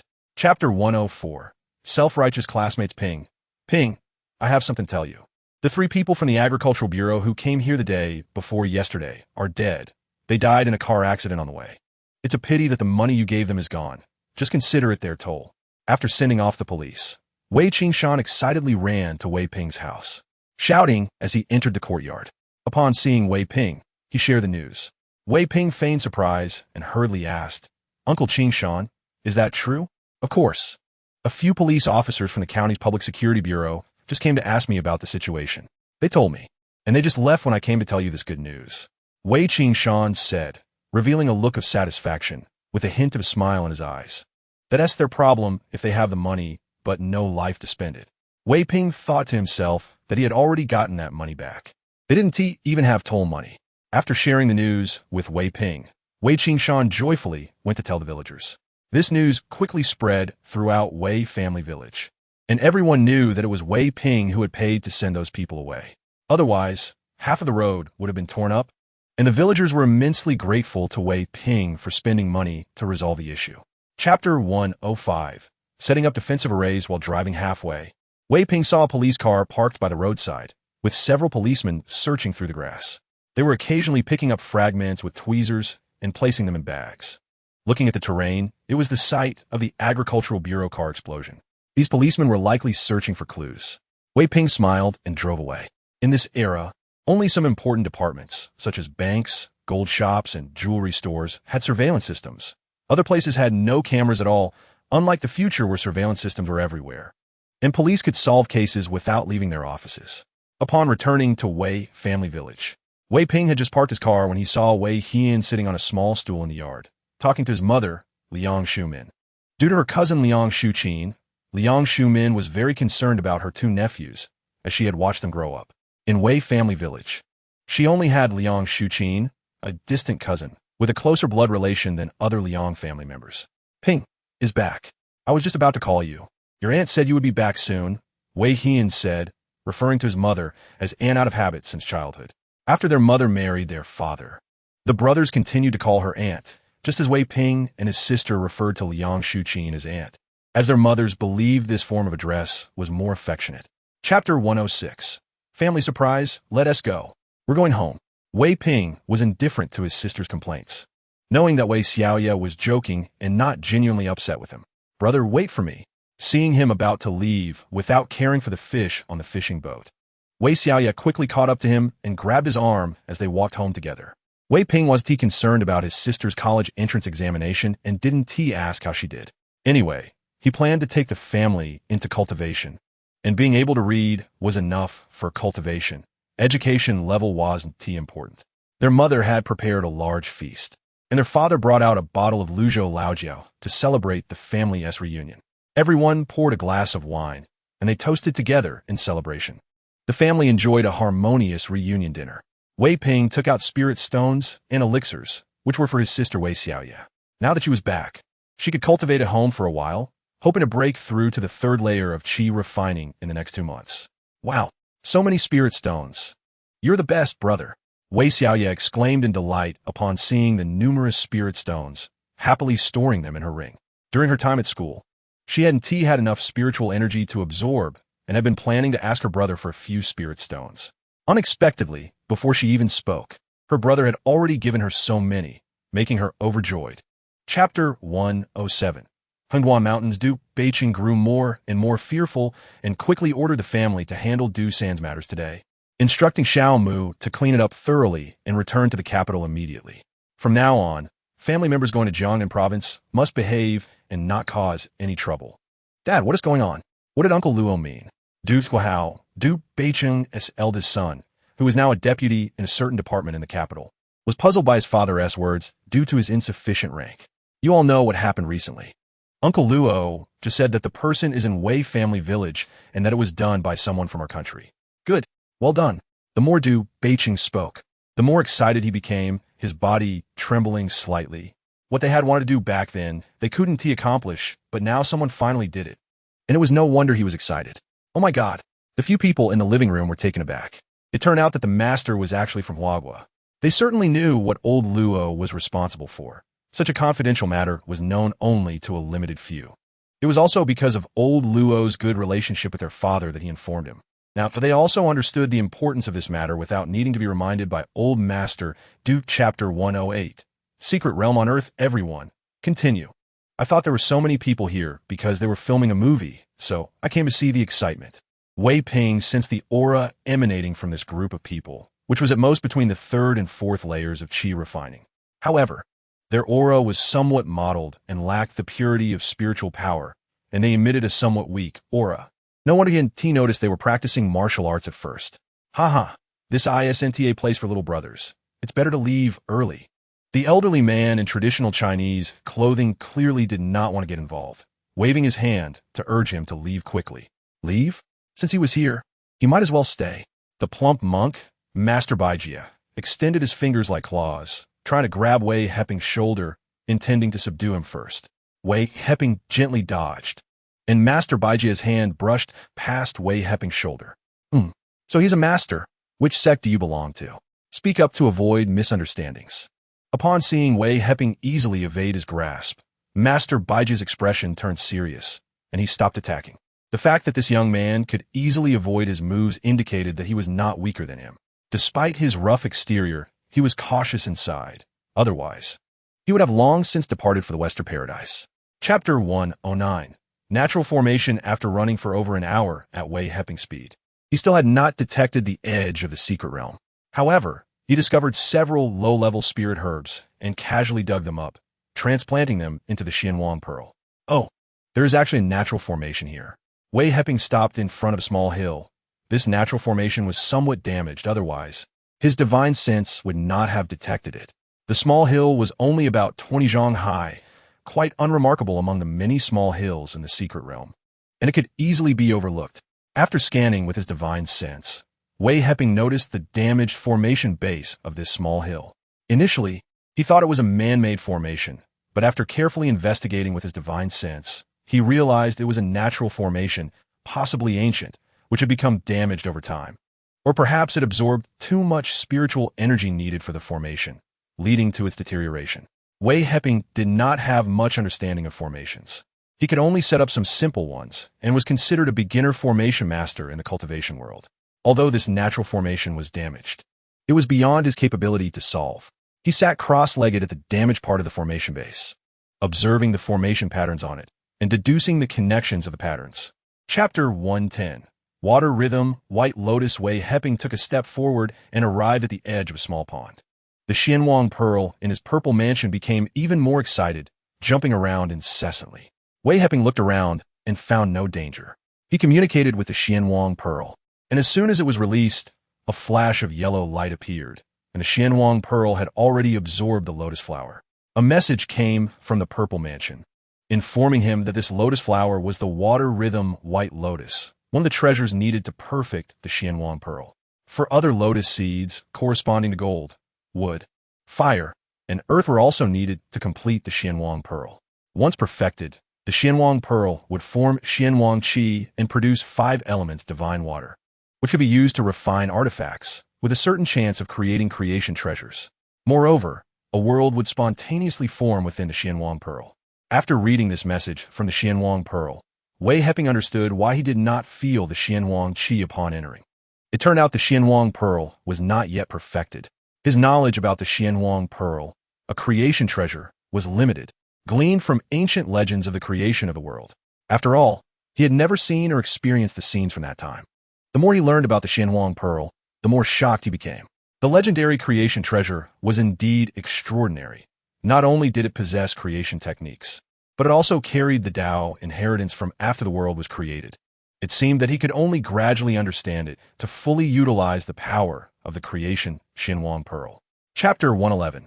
Sister's College. Half an hour later, Wei Heping landed at his home. His parents and sister were not at home. After scanning with his divine sense, he found that his parents were at their villa, cleaning and tidying up. The villa had been renovated, but no furniture or appliances had been purchased, possibly waiting for him to return and help with the purchases. He used his divine sense to sweep through the entire Wei family estate. It was daytime, so he checked with his divine sense at night. He went to use it to check the Wei family estate, as it was filled with relatives, to avoid embarrassment. After scanning with his divine sense, Wei Heping noticed some people playing at the beach. Their clothing did not look like that of locals. Among this group were both men and women. To facilitate their enjoyment, they had placed their travel bags on the stone benches in the beach leisure area. Looking again at the street near the old house, the ground had been replaced with new bluestone slabs, making the once uneven surface smooth, so he no longer had to worry about tripping and falling at night. It seemed that Ma Chunli's project had been completed. He must have contacted him, but his phone was in the ring, with no signal, so he couldn't get through. He took out his phone, returned to the house to charge it, and powered it on. Within 2 minutes, the phone emitted a series of notification sounds, confirming that there were several missed calls, most from Ma Chunli, followed by calls from his parents and sister. Chapter 112. Tourism development company Wei Heping had already walked over, and he overheard the middle-aged man's words. He turned around and said, "You don't want to eat dinner tonight, huh? Oh, you little brat, how dare you?" Before the middle-aged man could finish his words, Wei Heping slapped him across the face, sending blood and flesh flying from half of his face, with dozens of teeth scattering everywhere. Damn, this young man is fierce. He just knocked out his teeth. How can he still eat?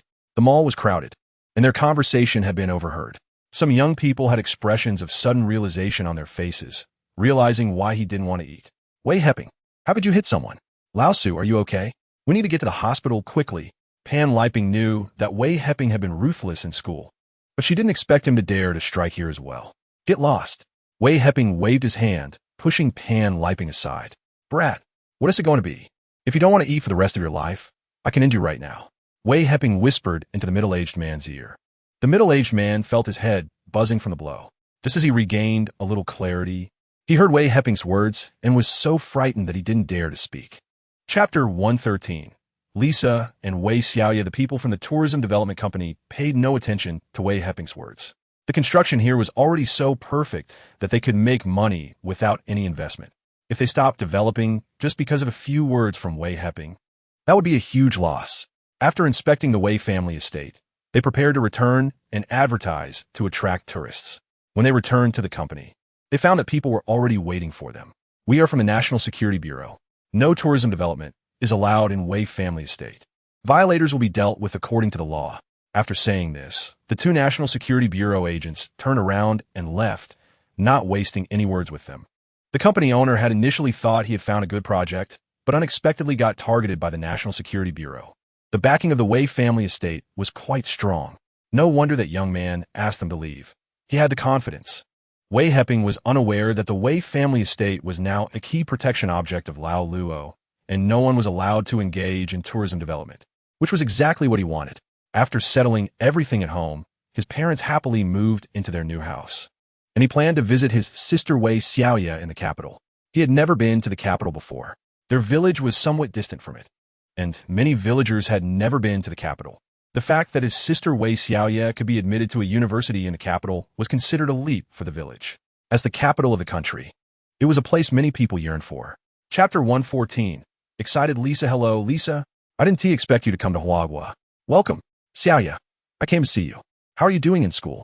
Wei Heping saw that Lisa was very calm and casually said a welcoming remark, while he smiled at his sister, showing a caring expression. "Brother, when are you coming back?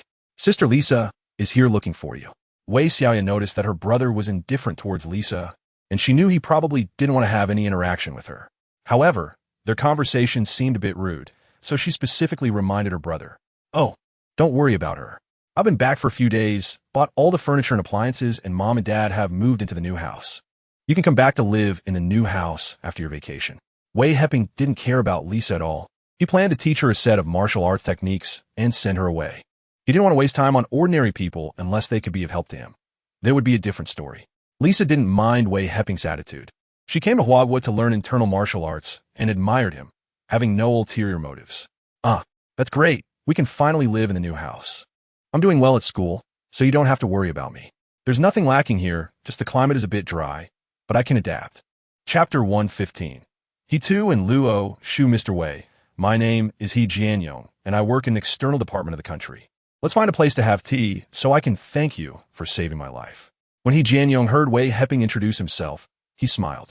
It's understandable that everyone abroad avoids saying their names for safety reasons, but now that he's back in the country, there's nothing to hide. "I'm not familiar with Jingxing. You choose the place." Wei Heping saw that He Jianyong was very enthusiastic towards him and didn't want to dampen his spirits. "All right, I'll go drive over right now." He Jianyong quickly turned around to get his car.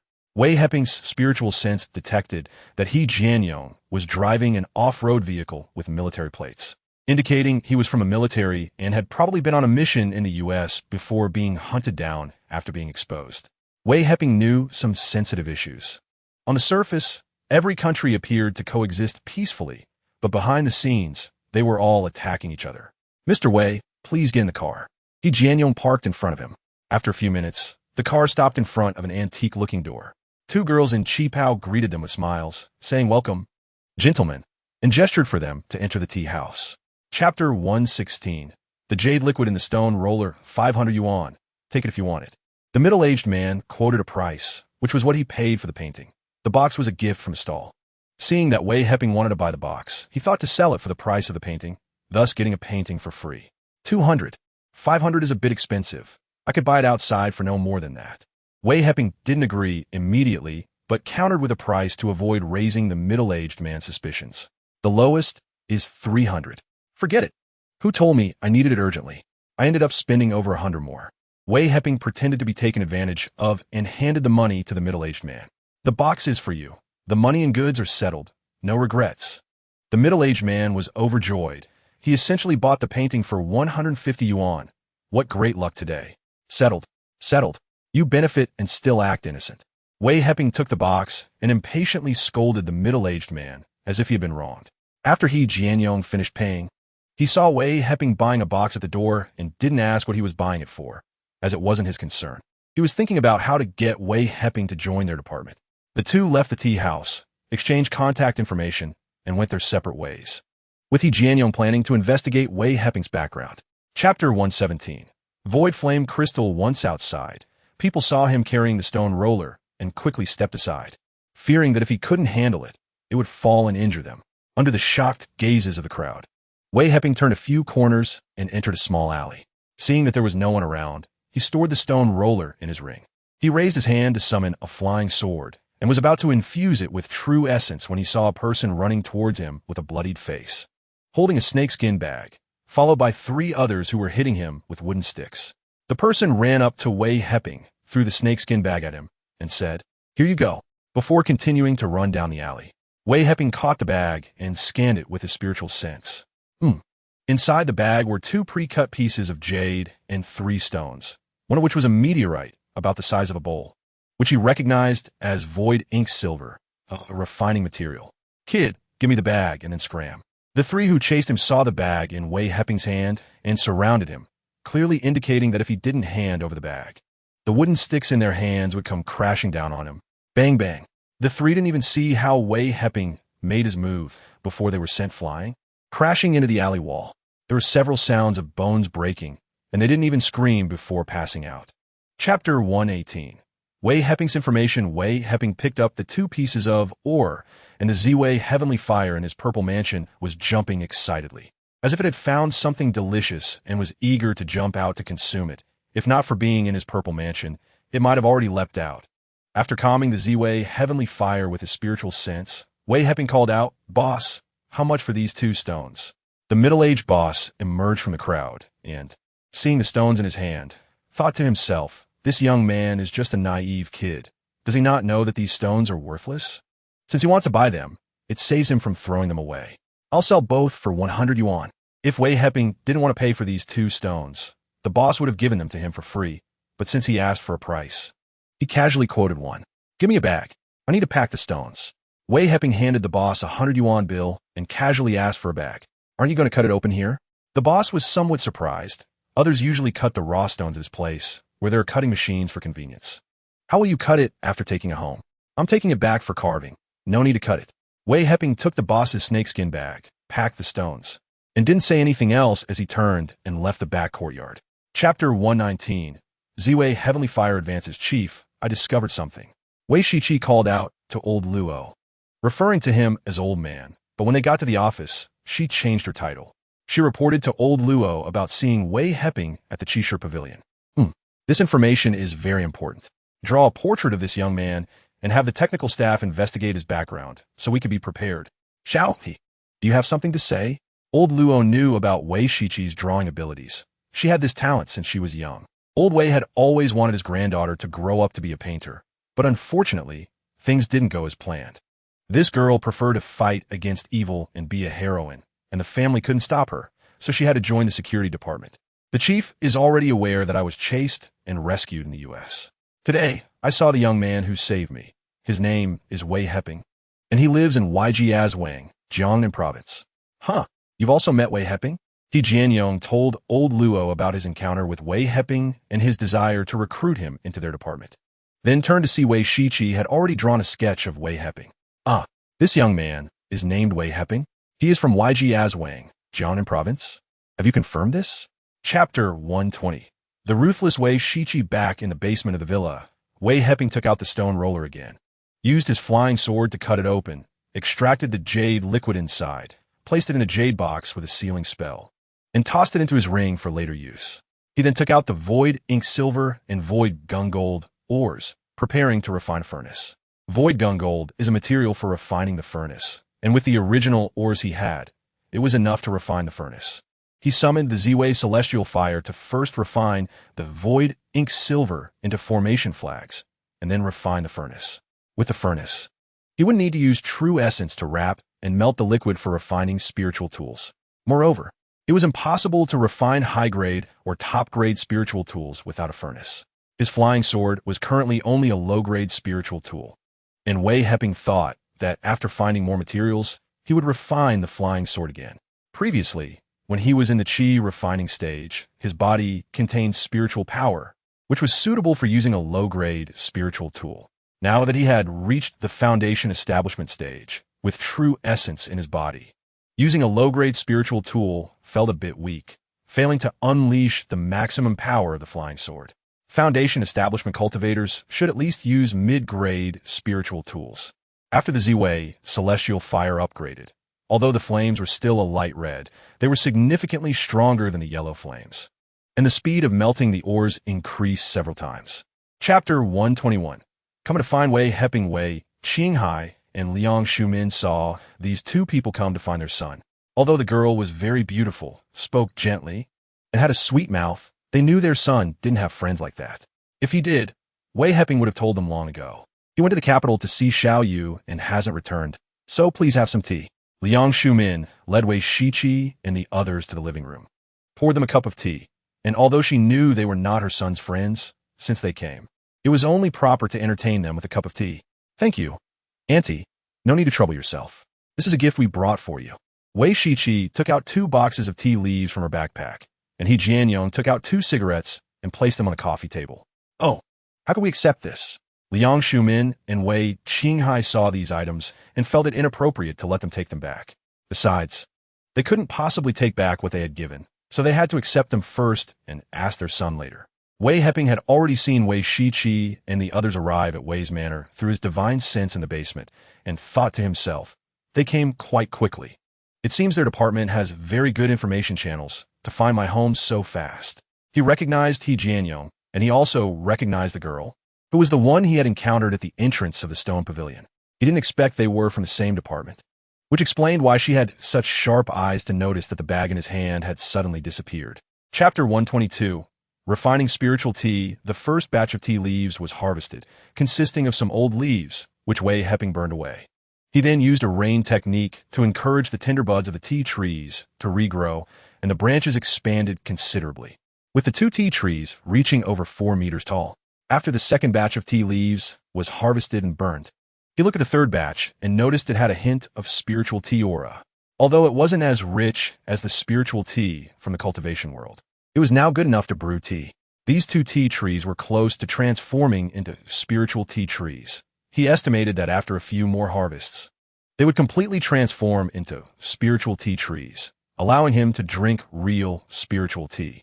Wei Heping took out a piece of spiritual stone and crushed it, setting up a small gathering spirit array under the tea trees to help them absorb spiritual energy, which would speed up their transformation into true spiritual tea trees. With the dual nourishment of spiritual stones and spiritual water, the 2 tea trees grew to over 5 meters tall in less than half an hour, with lush green leaves emitting a fragrant tea aroma. Wei Heping went to the basement, raised his hand to summon the Shinnong Ding, and planned to use this postnatal treasure to stir-fry the tea leaves, expecting good results. He had seen the method of stir-frying tea leaves, but now he was stir-frying spiritual tea, which required infusing spiritual energy into the tea leaves. By combining the original spiritual energy of the tea leaves with the infused spiritual energy, it could become spiritual tea. Otherwise, Relying solely on harvested spiritual tea leaves would only be slightly better than ordinary tea, lacking the effects of true spiritual tea. Chapter 123. The thoughts of three girls after Wei Xiaoya broke through to the third layer of qi refining. Her divine sense could already be projected outside her sea of consciousness. Although there wasn't much noise outside the classroom, she still noticed it. Scanning with her divine sense, she saw Wei Shiqi and was somewhat surprised by how beautiful she was. Initially, after seeing Lisa, she thought Lisa was very pretty, but she didn't expect there was a girl who was even more stunning than Lisa. One was Caucasian and the other was Asian, each with their unique beauty, making them both much prettier than herself. Wei Shiqi stood outside the classroom, now at the peak of the yellow level in martial arts, instinctively feeling someone was watching her, as if she were being exposed in front of others. She quickly looked around, but seeing only ordinary students, she found no one suspicious. Her heart startled as she thought, "There's a master here." Wei Xiaoya saw Wei Shiqi looking around and was also startled, quickly withdrawing her divine sense. This girl practiced martial arts, and from what her brother said, martial arts practitioners wouldn't generate divine sense or spells unless they reached the pinnacle of martial arts, breaking through to the void and ascending to the immortal realm, at which point they could compete with cultivators. However, there were no innate realm masters on Earth, let alone those who could break through the void, and even in the cultivation world, martial arts practitioners were rare. She had never heard of a martial arts practitioner breaking through the void to ascend. Chapter 124. The rampaging Wei Shiqi hearing Wei Xiaoya's words. Wei Shiqi smiled slightly, revealing her neat, white teeth. "I met your brother at the entrance of the stone pavilion. He had a bag that suddenly disappeared. When I asked him, he said he didn't have the bag and told me to ask the people at the stone pavilion. Later, I found out I had been tricked." As Wei Shiqi spoke, she observed Wei Xiaoya, noticing that when Wei Xiaoya heard about the bag disappearing, her eyes flickered for a moment before she pretended to be indifferent. Wei Shiqi immediately understood that this Wei Xiaoya was also a cultivator, and their family were all cultivators. However, Wei Heping's parents and sister had low cultivation and little knowledge, which allowed her to spot the flaw. "I think my brother is joking with you. Maybe my brother has a crush on Sister Shiqi and did this on purpose to catch your attention. Otherwise, why would such a beautiful girl like Sister Shiqi be interested in my brother? Don't talk nonsense, that's not true." Wei Shiqi's face flushed at Wei Xiaoya's words. Although she was decisive and ruthless in her actions, she still felt shy about matters between men and women. "Really? Then how did you find this place? To check on your sister-in-law? To understand my brother's situation and whether he has a girlfriend? Let me tell you, my brother doesn't have a girlfriend yet. My mom has been wanting to find him a wife." Chapter 125. Entering Kunlun Mountain out of instinct. Wei Shiqi took out a new magazine clip and loaded it with a click. Seeing her grandmother Wang Yujia faint, she ignored her and took out her phone to call her grandfather. "Grandpa, I killed Wang Haiying. Grandma had him strip me and hang me up to beat me, so I had to kill him first." After saying that, Wei Shiqi hung up the phone without waiting for Wei Lao to respond, then turned off her phone and left the villa area. The nurse and security were busy saving Wang Yujia and had no time to pay attention to her. Besides, this was their family matter, so let Wei Lao handle it. Old Wei was startled when he received a call from his granddaughter. Among the many members of the Wei family, only this granddaughter resembled his character the most, decisive in action, ruthless, and cunning as a fox. This is why the family did not like Wei Shiqi, but he alone doted on her the most. Old Wei quickly returned home and saw Wang Haiying lying on the ground, shot multiple times, while his old partner was weeping over the body, cursing Wei Shiqi as she cried. "This heartless little bastard! How could you do this? He's your cousin. Old man, you're back. Hurry and send someone to catch this little bastard. I want her to pay with her life." "Shut up. Someone, take the body back and see what the Wang family has to say. Take the old lady upstairs, and she's not allowed to come down unless it's necessary." Hearing his partner curse his granddaughter like this, Old Wei was furious. He signaled to his subordinates that the Wang family didn't need to exist anymore. They dared to bully his granddaughter. It was one thing to ignore them usually, but now that such a thing had happened, he decided to cut off the roots to prevent future troubles. Chapter 126. Purple snow carp after crossing the snowy mountain near the military camp. Wei Heping discovered a group of Tibetan antelopes running towards him, with a snow leopard chasing behind. The snow leopard was fast. When it was only a few meters away from the last Tibetan antelope, it suddenly burst into speed, leaping into the air and landing on one of the antelopes. sinking its teeth into its throat. The Tibetan antelope struggled, kicking its hooves a few times before going still. Seeing the Tibetan antelope fleeing towards him, Wei Heping kicked a walnut-sized stone that struck a larger Tibetan antelope on the head. Bang! The stone penetrated the antelope's skull, and with inertia, it ran a few more meters before collapsing to the ground. Wei Heping quickly moved to the dead Tibetan antelope, raised his hand to collect it, and prepared to find a place to gut and clean it for his food reserves. Although he was only eating once a week, it was better to be prepared here. Under a glacier, Wei Heping found a small stream, skinned and gutted the Tibetan antelope, cleaning it thoroughly. The antelope weighed over 30 pounds, enough for him to eat for several months. After packing the meat, he prepared to leave. Chapter 127, Golden Core Stage Monster. After catching the first purple snow carp, Wei Heping used his spiritual sense to lock onto a second one, similarly using his spiritual sense to stun it and collect it into the Xianwang pearl. At first, the purple snow carps didn't notice Wei Heping's actions, but when there were only a dozen left, they saw their companions dwindling and all dove down into the lake in a panic. Wei Heping quickly followed them underwater and caught a few more purple snow carps. The remaining ones fled even more frantically, and Wei Heping relentlessly pursued them, diving deeper.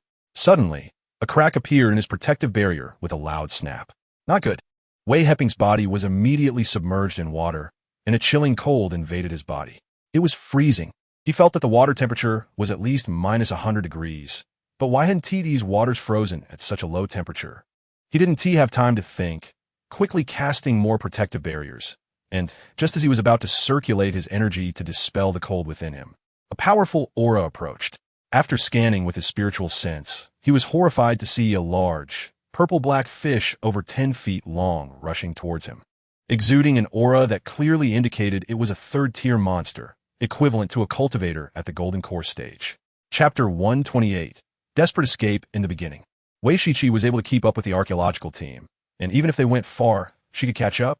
However, after entering Kunlun Mountain for several days, Wei Shiqi spent a long time contemplating on a glacier, wondering why the only ones who treated her well were her grandfather and father, while everyone else was unfriendly. Was it her fault? Or did they envy her because of her grandfather's affection? A sharp eagle cry interrupted her thoughts. Realizing that more than 2 hours had passed, she hurried down from the glacier to catch up with the archaeological team. However, this time she couldn't find them, losing all trace of the team. Climbing to the top of a snow mountain, she hoped to spot the archaeological team from a higher vantage point. As soon as she reached the summit, she saw a water pool on the other side of the mountain, constantly shooting out water arrows that shattered the ice above it, with some water arrows shooting up dozens of feet high and falling around the pool. Wei Shiqi sensed that there was something in the pool, drew her gun, and slid down the snow towards it. In just 2 minutes, she arrived at the water pool, did a backflip in midair to steady herself, and held her gun. Wanted to see what was in the pool. Chapter 129. In a deadly situation after bandaging Wei Heping's entire body, Wei Shiqi's flushed face slowly returned to normal. She stood up and looked around. This sinkhole was about several hundred feet deep and oval-shaped, with a high temperature inside. Some trees had fruit on them, though she wasn't sure if they were edible. The colors of the trees and grass were somewhat pale green, likely due to limited sunlight, unlike the vibrant green of normal trees. There was a cave in the cliff wall about 2 meters above ground, but Wei Shiqi was injured internally and could not check it out yet. She found a higher spot, laid down some leaves and grass, and placed Wei Heping on this makeshift bed. This spot was elevated, so it wouldn't be flooded by rain. After settling Wei Heping, Wei Shiqi sat cross-legged to circulate her martial arts techniques and heal her injuries. When Wei Heping was being carried away by Wei Shiqi, he regained consciousness briefly, realizing he had been rescued. He wanted to take out a healing pill from his ring, but as soon as he connected with the ring, a wave of intense pain surged through his mind, causing him to faint again. After circulating her internal energy for several cycles, Wei Shiqi felt her chest no longer constricted, though there was still some intermittent pain. She estimated that with a few more days of internal energy healing, her injuries would recover. Chapter 130. Wei Heping awakens after 5 days. Wei Shiqi's internal injuries healed, and she decided to check out the cave. If she could stay in the cave, it would be safer than outside. Things occasionally fell from above the sinkhole, small stones and ice fragments, accompanied by a sharp whistling sound as they hit the ground, creating small pits. Luckily, none had fallen on them. Otherwise, even a walnut-sized stone could pierce their bodies, and if it hit their heads, it would surely be fatal. Arriving at the cave below, the 2-meter height was nothing to Wei Shiqi, a yellow-level martial artist. She jumped and landed at the cave entrance. Finding that the cave was only about 3 meters deep and just over a meter high, not even her height. Furthermore, it was quite cold inside, 10 degrees colder than outside. Wei Shiqi hesitated, unsure whether to stay in the cave or outside, but then thought that being cold was better than risking death. A random stone falling from a sinkhole could be deadly if it hit her head. After deciding, Wei Shiqi collected some leaves and grass from the sinkhole and laid a thick layer in the cave. She then placed her and Wei Heping's tattered clothes on top and carried Wei Heping into the cave. Chapter 131. Wei Shiqi's Cultivation. Wei Shiqi sat cross-legged in the cave, following the cultivation method taught by Wei Heping, calming her mind to sense the qi. This was not her first time cultivating, but it was her first time practicing a cultivation method for immortality, as she had previously only practiced martial arts. She felt an overwhelming excitement, but also anxiety, worrying that she might not sense the qi, which made it difficult for her to calm down. She focused her mind, carefully feeling the qi in her dantian. Wei Heping noticed the change in her expression and, knowing she was excited, couldn't help but remind her. Wei Shiqi was startled and thought to herself, "What's wrong with me? How can I sense the qi like this?" But then she decided to let it go. Even if she couldn't sense the qi, it didn't matter. At worst, she couldn't cultivate and would just die here. At least she had Wei Heping accompanying her, so she wouldn't die alone. With this thought, Wei Shiqi gradually calmed down and earnestly began to sense the qi. She didn't know how much time had passed, perhaps half a day, or even several days, but she eventually felt a ball of qi in her dantian. Initially, it was only the size of a peanut, but it gradually grew larger, forming a stream of qi. Wei Shiqi was overjoyed and quickly guided this stream of qi to circulate according to the method Wei Heping had taught her. Chapter 132. Wei Heping's Confession. The old Taoist nodded and fell silent. With the old Taoist words, Wei's father felt more at ease and stopped worrying about Wei Shiqi's whereabouts. Wei Shiqi's father, Wei Guodong, returned from the military district and learned about Wei Shiqi's situation. He felt a headache coming on regarding his youngest daughter. He had 2 sons and 1 daughter. The 2 sons didn't require his concern, but this daughter had him worried sick. With such a temperament, how could she ever get married? Who would dare to marry her? There were many outstanding young men in the capital, but none dared to speak to her. They would see her and run away. Who could provoke her and still escape? Wei Shiqi was like a tiger crossing the street in the capital. Nobody liked her. This time, she had done something earth-shattering by directly shooting Wang Haiying. The upper-class youths in the capital now spoke of her with fear. Even her 2 brothers were terrified and kept their distance. Wei Shiqi's mother, Xiang Shuiying, was even more shocked to hear that her daughter had shot Wang Haiying. What a calamity! Is this little ancestor trying to kill us all? Wang Haiying was the most cherished grandson of his family and the only hope of the Wang family. How could she just kill him? What else could this little ancestor possibly do? Chapter 133. Healing Wounds. Bang, bang, bang. Wei Heping's body erupted with explosive sounds as the deformed broken bones burst forth with clouds of blood mist. These already deformed broken bones were shattered by his true essence and reconnected. The excruciating pain from the broken bones caused Wei Heping to sweat profusely. Wei Shiqi was startled when she saw the blood mist erupting from his body. She hurriedly used her spiritual sense to check on Wei Heping's condition and realized he was reconnecting the broken bones. She couldn't help him, so she picked up a piece of rag to wipe the sweat off his face. After a few breaths, Wei Heping sat cross-legged again, took a few yuan cultivation pills, and began cultivating. Wei Shiqi was overjoyed to see him able to sit up and quickly used her spiritual sense to check his body. She found that all his broken bones had been reconnected and were rapidly healing. She couldn't help but marvel at the power of cultivators. If a martial artist were to suffer such injuries, they would be nearly incapacitated for life. Even if healed, their strength would surely decline. After running a few cycles of qi, Wei Heping opened his eyes and smiled at the worried Wei Shiqi. "Wife, help me clean my body." How shameless. Who's your wife? Wei Shiqi's face turned red, and she spat, but still raised her hand to cast a cleansing spell to wash Wei Heping's body. Chapter 134. Restoring the Sea of Consciousness. Wei Heping sat cross-legged, operating his technique and sensing the cracks in his sea of consciousness.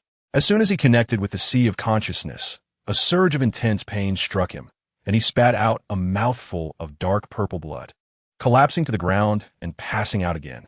Hearing him cough up blood, Wei Shiqi rushed over to check on him. She found that he had only fainted from pain, so she picked him up and laid him down in the cave. After an unknown amount of time, Wei Heping opened his eyes to find the outside was pitch black, and Wei Shiqi was sitting cross-legged in the cave, cultivating. After spitting out a mouthful of dark purple blood, Wei Heping felt some loosening in his sea of consciousness, and the crack had shrunk slightly. Could it be that the blood stasis he expelled allowed his sea of consciousness to move towards recovery? Wei Heping had never experienced a ruptured sea of consciousness. For cultivators, once the sea of consciousness ruptured, unless they consumed heavenly materials or elixirs that could restore it, there were no other methods. These restorative spiritual fruits, herbs, and elixirs were nearly extinct. Unless one had great fortune to find the right medicine, there would be no hope for a lifetime.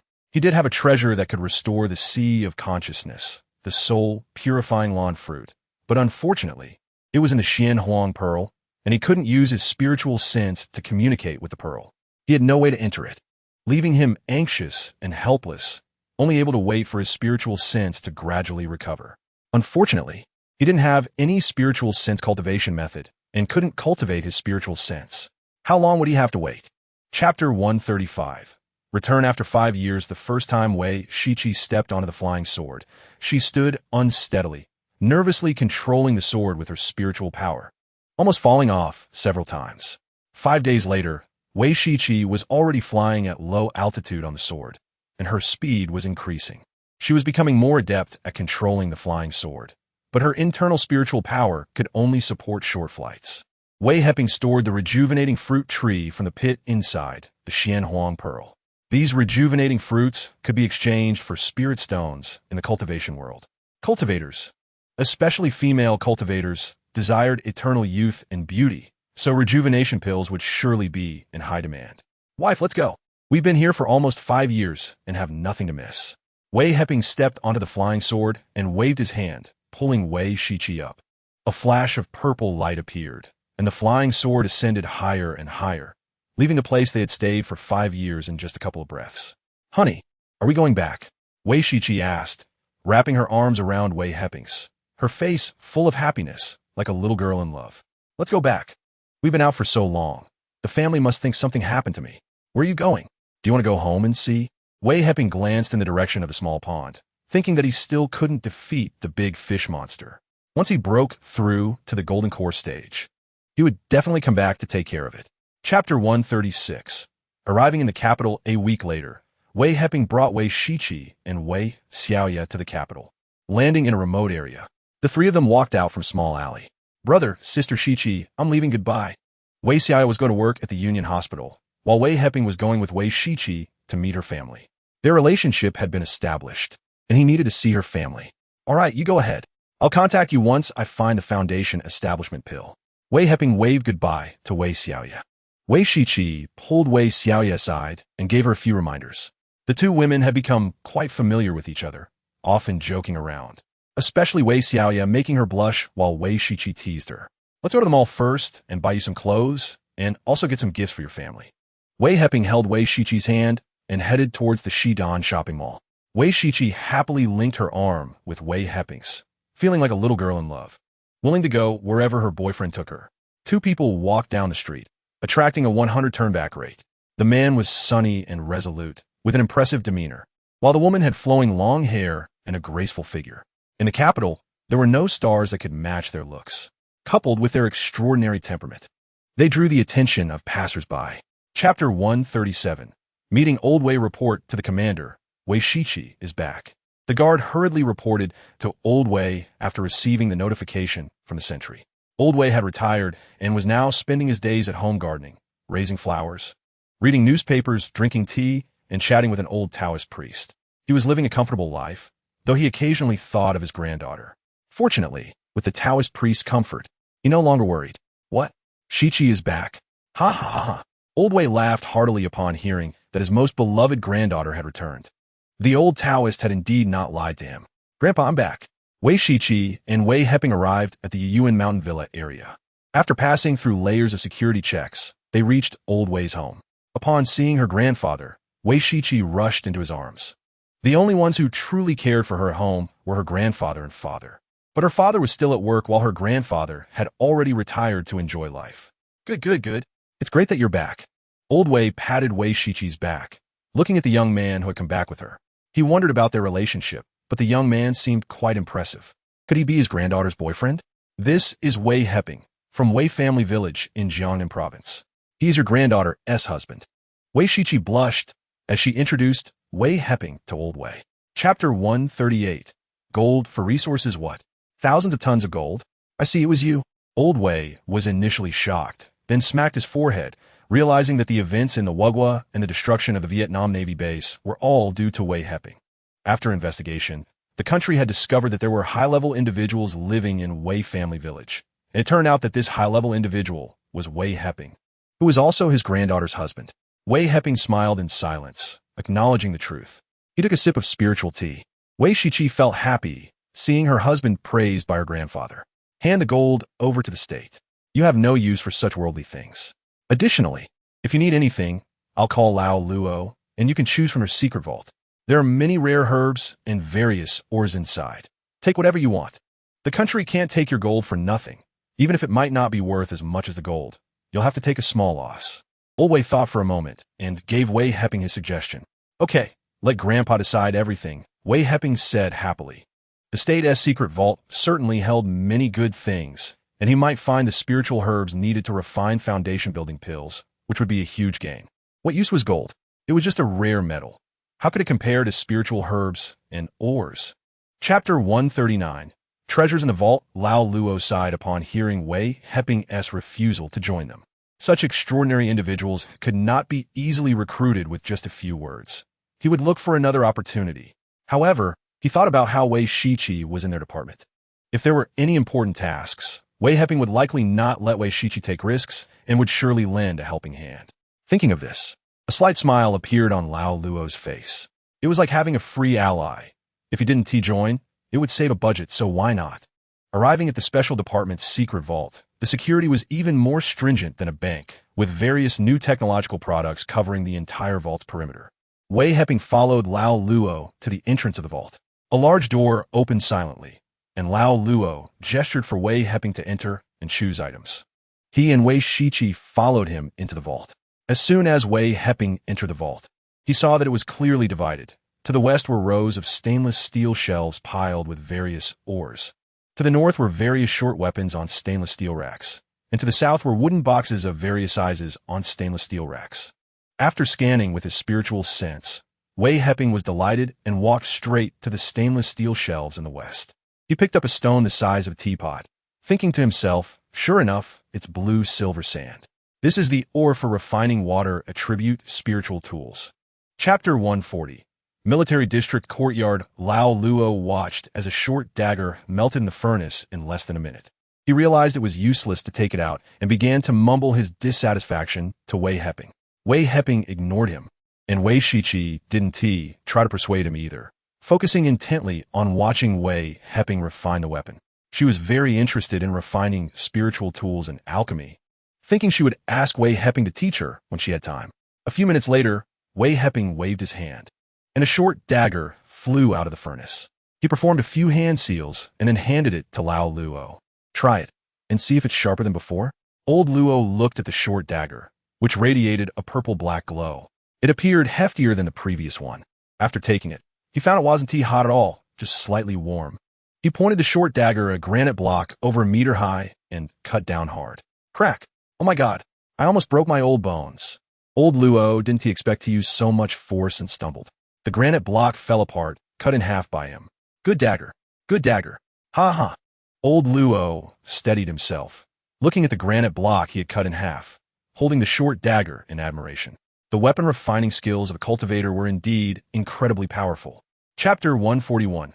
Surprise Wei Guodong. Wei Heping heard Wei Shiqi calling him from inside the house, smiled, and walked through the villa's front door. Hello, uncle. Hello, aunt. Wei Heping saw two middle-aged people in the room and knew they were Wei Shiqi's parents, so he greeted them. Oh, hello. Wei Guodong saw a young man with a crew cut and a resolute face walk in and quickly asked Wei Shiqi, "Who is this?" "This is Wei Heping, my boyfriend. We are about to get married, and Grandpa has already agreed and is very satisfied with him. So don't worry."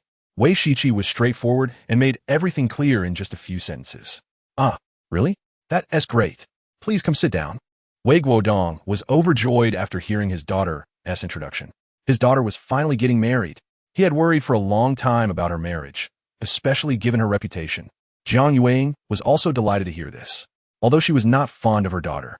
She had heard others say that no one dared to want Wei Shiqi and that she would never marry, which made her anxious for her daughter.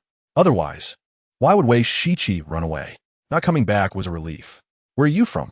How many people are in your family, and what do they do?" Wei Guodong transformed into a curious father in that moment. Usually, it was the mother-in-law who asked such questions, but he was anxious and started asking. Chapter 142. Coveting Wei Shiqi. Jiang Yueying picked up the jade bottle on a coffee table and saw that there was indeed a snow-white pill inside.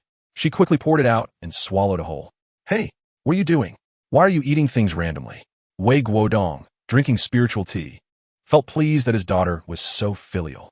Whenever she got something good, she would give it to him, much better than those two little rascals who often stole from him. Seeing Jiang Yueying swallow a snow-white pill without even drinking water startled him, and he quickly asked, "This is what my good son-in-law told me, saying there's another pill in this jade bottle for me. Much better than that girl. She doesn't care about me at all. Ugh, so smelly. I'm going to take a shower." More than half an hour later, Jiang Yueying came out of the bathroom, and Wei Guodong was stunned. His wife was even more beautiful than when she was younger, with fair and rosy skin, black hair, and the blemishes and wrinkles on her face had vanished. "What kind of elixir is this? It's dozens of times better than any cosmetics." "Huh. The old lady has also become young. After going out, won't they be envious of her? This is all thanks to my good son-in-law." At this moment, Jiang Yueying also let go of her modesty and laughed heartily, making Wei Guodong doubt whether she was still that talented girl from a scholarly family. Chapter 143. Offspring of the Wuguay nation, Dongmen Anzhong did not expect Wei Heping to dare to strike at him. This was just what he wanted. If he could get rid of this young man early, he could enjoy this beauty properly. After waiting for so many years, he finally had the opportunity today, and his heart was heating up. Dongmen Anzhong did not even stand up while sitting on the sofa, as Wei Heping's fist came roaring towards him. He raised his hand to catch it, intending to crush Wei Heping's fist. Bang! Crack! Crack! When Wei Heping's fist was still over 2 meters away from Dongmen Anzhong, his true energy exploded, crashing into Dongmen Anzhong's hand, creating a cloud of blood mist. Dongmen Anzhong's hand was gone, and then his arm shattered inch by inch, turning to dust that spread directly to his shoulder and then entered his body, crushing his clavicle and sternum, and finally, his skull shattered as well. After his hand was blown to pieces, Dongmen Anzhong realized he had been careless. This young man's cultivation was not inferior to his own, and he felt deep regret in his heart. He should not have been blinded by lust. He should have checked the young man's strength before deciding whether to act. Before he could stand up to counterattack, this immense internal power, which Dongmen Anzhong thought was internal energy, shattered his arm. In just one breath, it reached his shoulder, causing him to forget the intense pain. Just as he was about to beg for mercy, he felt all the bones in his upper body shatter. And then this internal power transmitted to his neck, and then to his head. Chapter 144. Sky Garden. Wei Shiqi let out a soft moan and tiptoed to kiss Wei Heping's lips. She knew the importance of the situation. When she arrived at the basement, the flying sword in her hand cut open the steel door of the basement. The two people tied to the pillar had external injuries. Hearing the sound at the door and seeing a beautiful young girl come in, they had never seen her before and thought these perverted Wuguay people were up to some tricks, snorting in disdain. Wei Shiqi cut the ropes, binding them. "Who are you? How did you end up tied here?" Upon hearing the question and feeling the ropes being cut, the two regained their freedom, moving their limbs. They exchanged glances and suddenly attacked Wei Shiqi. One charged at her, while the other kicked her calf, both using military grappling techniques. Bang! Bang! Wei Shiqi lifted her leg and kicked both of them to the ground. "Since you don't want to talk, then die." Wei Shiqi was furious. She saved them. Yet these two repaid her kindness with malice by attacking her.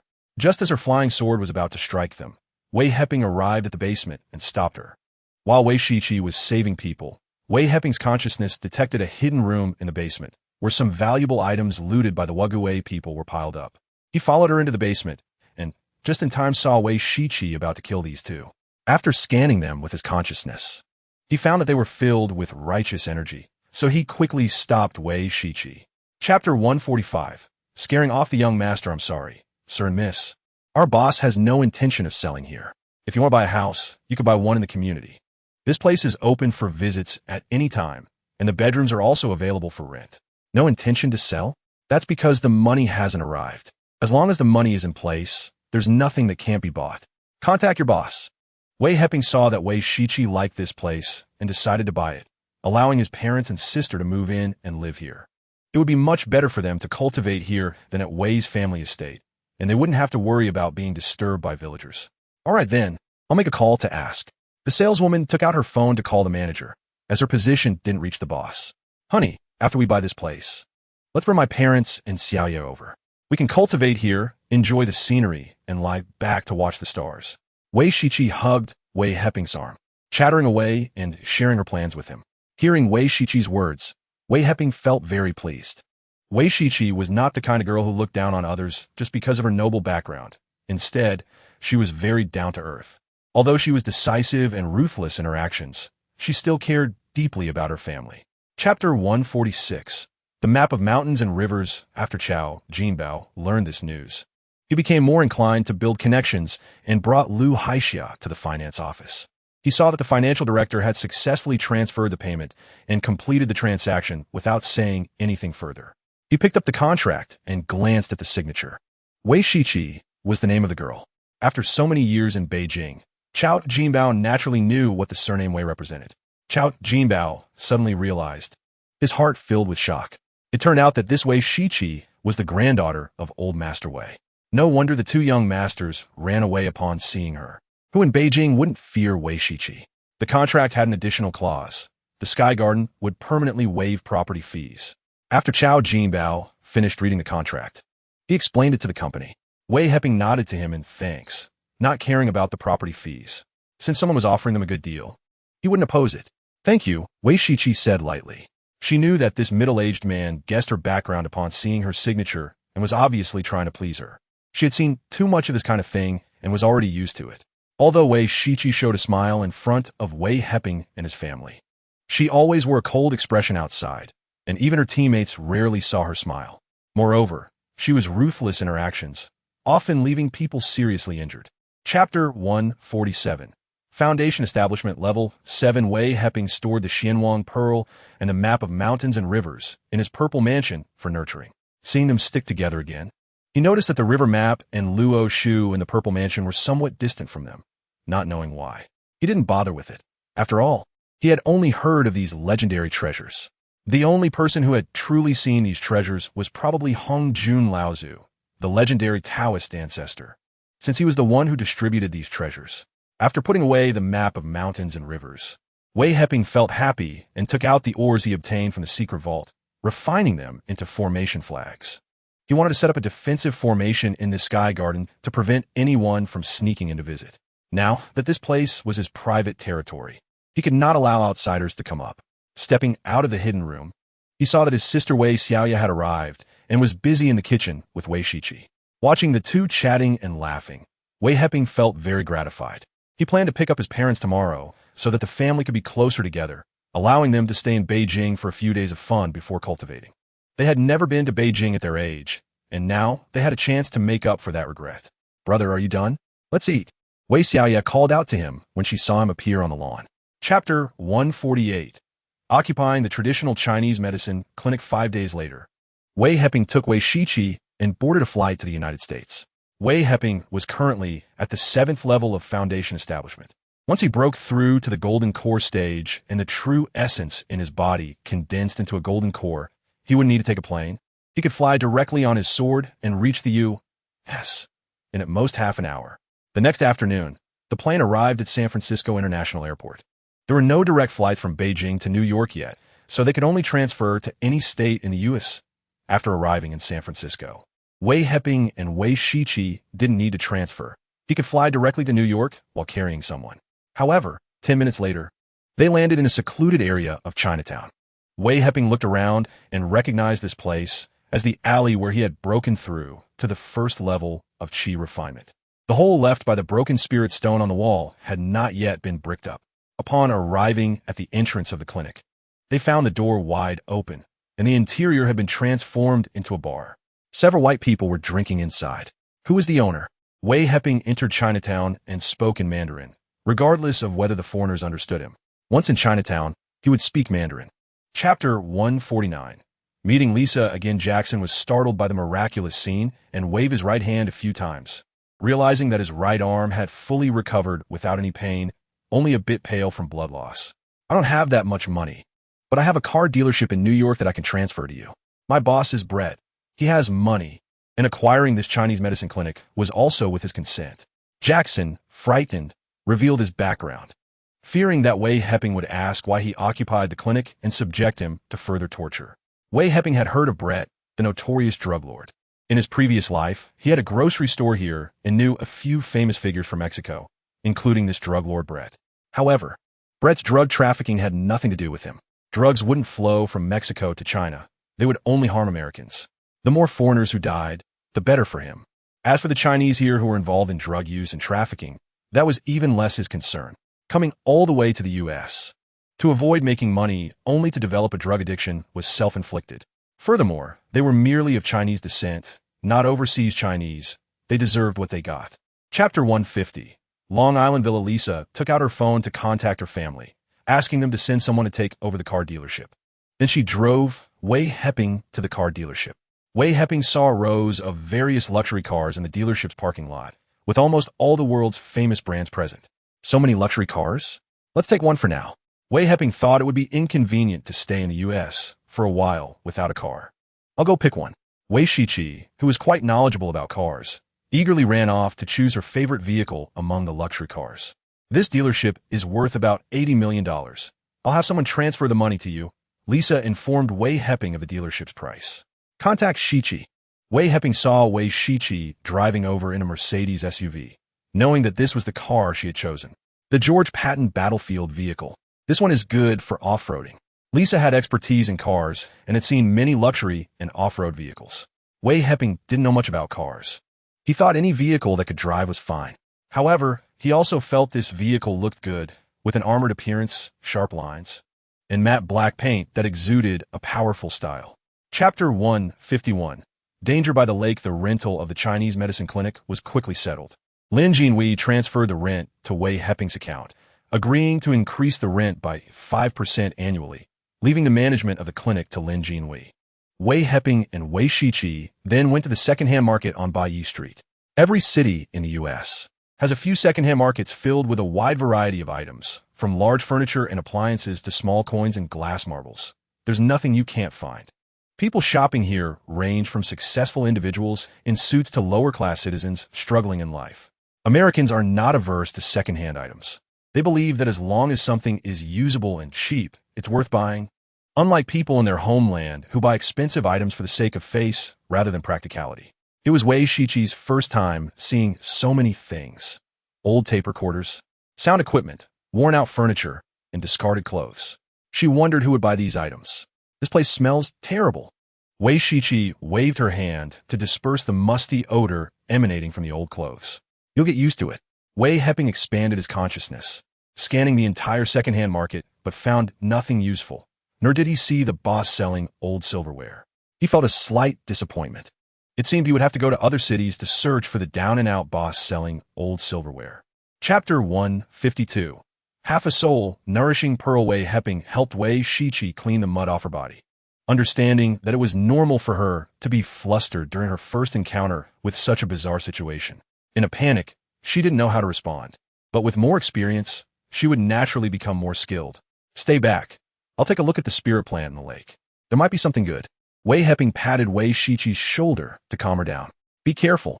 Wei Shiqi took out her flying sword and moved several meters away, glancing back at the lake with lingering fear, worried that some monster might suddenly emerge. Don't worry. Wei Heping nodded, raised his hand to create a true essence protective shield, and leaped into the lake, causing ripples to spread across the surface as his body disappeared beneath the water. The lake was only about 10 meters deep, and Wei Heping's consciousness had already detected several slender, vine-like tentacles coiling in the center of the lake. Sensing that Wei Heping had come down, the tentacles recoiled and vanished from the lake. Wei Heping used a teleportation technique to closely follow the tentacles underground. The slender tentacles moved quickly, but fortunately, Wei Heping had locked onto them with his consciousness. Otherwise, they might have escaped. Chapter 153. The Wood Rhythm Green Lotus. What rich spiritual energy.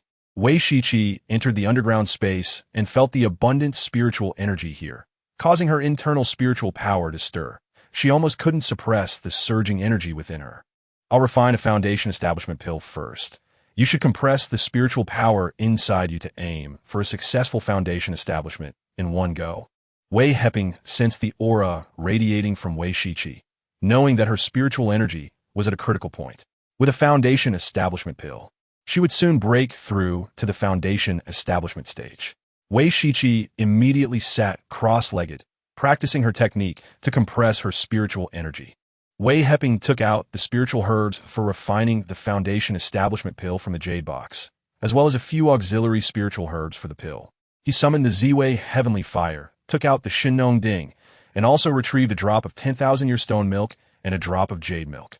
These would all be added to the pill to increase its success rate and potency, allowing him to refine a batch of top-grade foundation establishment pills, just enough for his family to consume. Liquidization, purification, dross removal, fusion, condensing elixirs, spiritual infusion, dividing elixirs, and pulling elixirs were completed in one breath.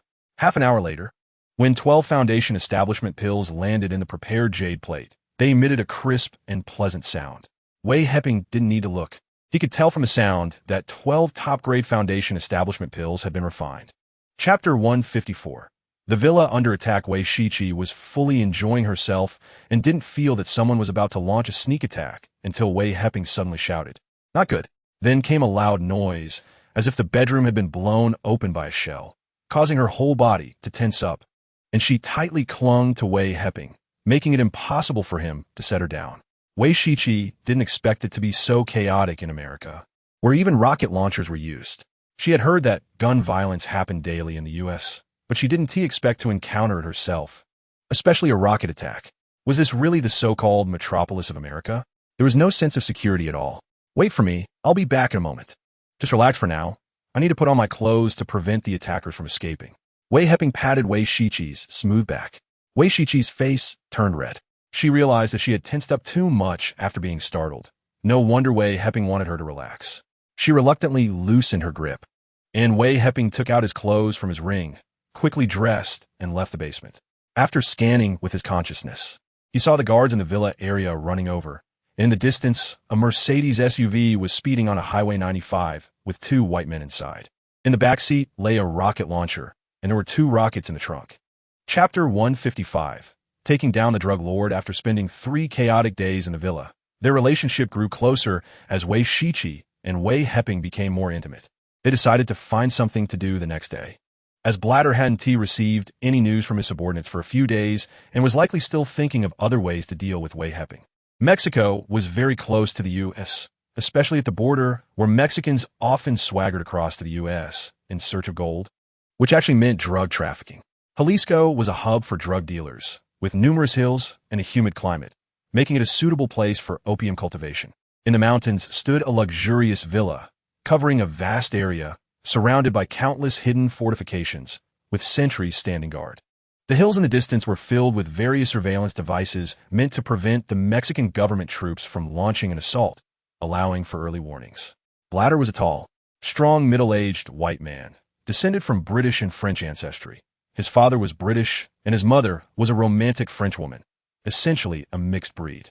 However, Westerners didn't care about mixed heritage, as many of them were mixed. No one would mock anyone else because they were all mixed. Only some old aristocratic families valued pure bloodlines. Chapter 156. The drug dealer's secret vault. After turning Blatter to ashes in a fire, Wei Heping arrived in the underground vault, which was the size of half a basketball court, surrounded by steel-reinforced concrete walls over a meter thick, with an electric steel door weighing several tons as the exit. As expected, drug dealers were the wealthiest. Wei Heping saw neatly stacked gold bars, various gems in boxes, whole boxes of dollars, euros, pounds, antiques, paintings, and a row of safes taller than a person. With a wave of his hand, he collected these items into his ring, and with a flick of his flying sword, he sliced open the row of safes, revealing bags of finished heroin inside. It would be a pity to destroy these drugs. They should be sold to Americans or Europeans, just as they sold to the Qing dynasty in the past. This was a form of retribution. Although it was a bit late, it still counted as revenge. Wei Heping thought this and waved his hand to collect the drugs into his ring to sell them in the U.S. later. This is a meteorite, Qingshan silver, a material used for crafting teleportation arrays. Finding a piece of, or the size of a watermelon, Wei Heping considered it a gain. Although he couldn't yet set up a teleportation array, this Qingshan silver might come in handy in the future, as it was a key component for crafting teleportation arrays. Chapter 157. Spiritual Energy in Sculpture. After breaking through to the 9th layer of foundation establishment, Wei Heping's consciousness could cover a radius of 500 miles. Although American cities were large, they were not larger than his range of consciousness. He scanned the second-hand market in Newark with his consciousness, found nothing, and then drove to the next city, Trenton. Wei Shiqi sat in the car, looking at the foreign scenery outside the window, the buildings in the distance, the flowers and trees nearby, and the bumpy road, which was far less prosperous than the current capital. Some people in the country still boasted about how good America was. It was hard to tell whether they were simply infatuated with foreign things or traitors.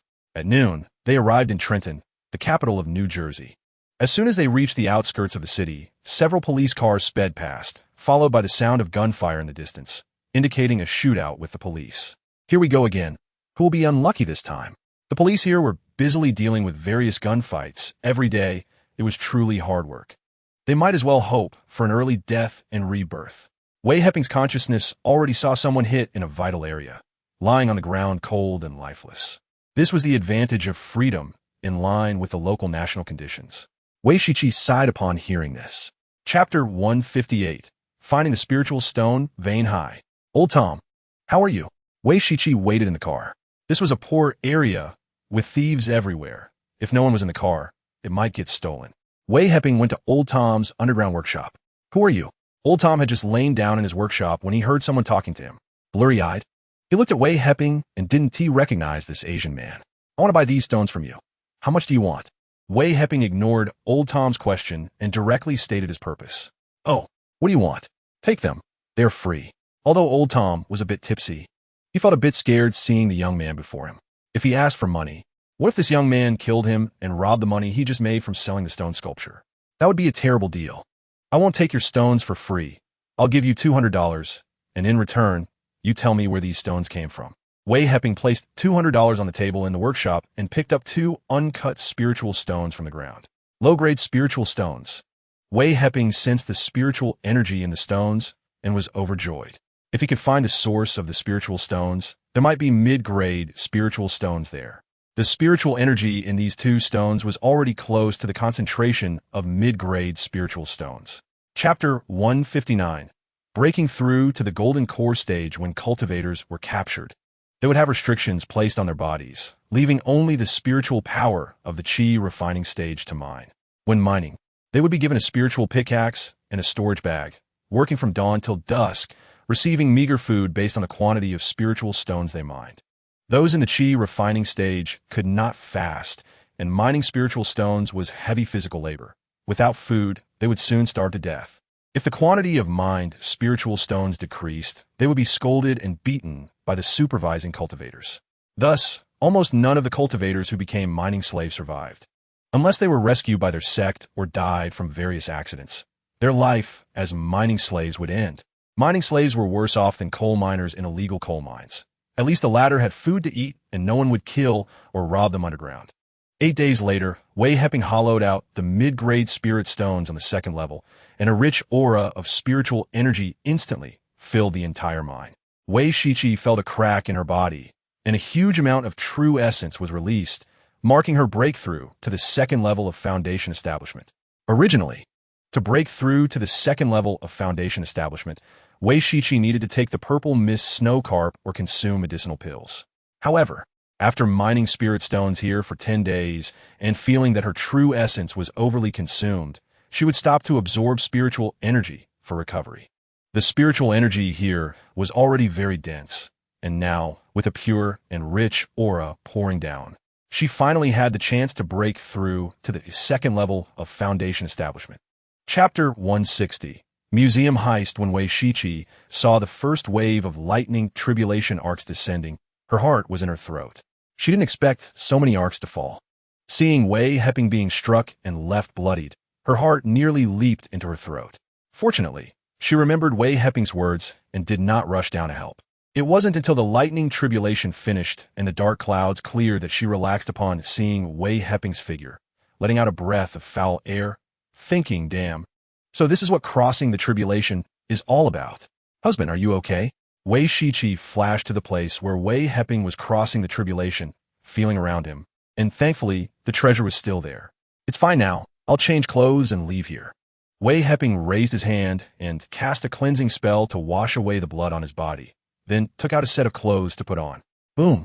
A distant helicopter's roar echoed, and then a helicopter flew over, evidently here to investigate the recent phenomenon in the sky.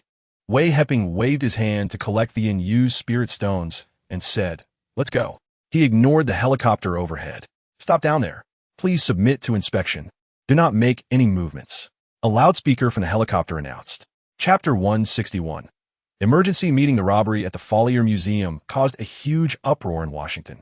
Although the number of deaths was low, with only a few dozen police officers and 2 FBI agents and 3 CIA agents dead, the impact was enormous. This is the capital of the United States, and if the perpetrators are not caught quickly, it would be a significant loss of face for the world's #1 superpower. The president immediately ordered that at all costs, these 2 Asians must be captured and their countries identified to notify them for compensation, or else war would be declared. When the police and FBI saw the museum surveillance footage, they were shocked. The method of acquiring antiques was something only the legendary immortals of Huagua could accomplish. No other country had such immortals. After receiving the investigation report and watching the surveillance footage, the president quickly convened an emergency meeting to gather opinions from all parties on how to handle this case. The Secretary of Defense, seeing Wei Heping's methods and his harmless smile, stood up and said, "I believe that with our current weapons, we cannot catch them unless we use a nuclear bomb." Chapter 162. Capitol Building. Husband, what's going on? Wei Shiqi came out after taking a shower and saw Wei Heping negotiating with the old man James from the property management company. "This old man wants to take our house today. Should we kill them first or take the money before we kill them?" Wei Heping spoke in Mandarin, and James and the 2 staff members couldn't understand them at all.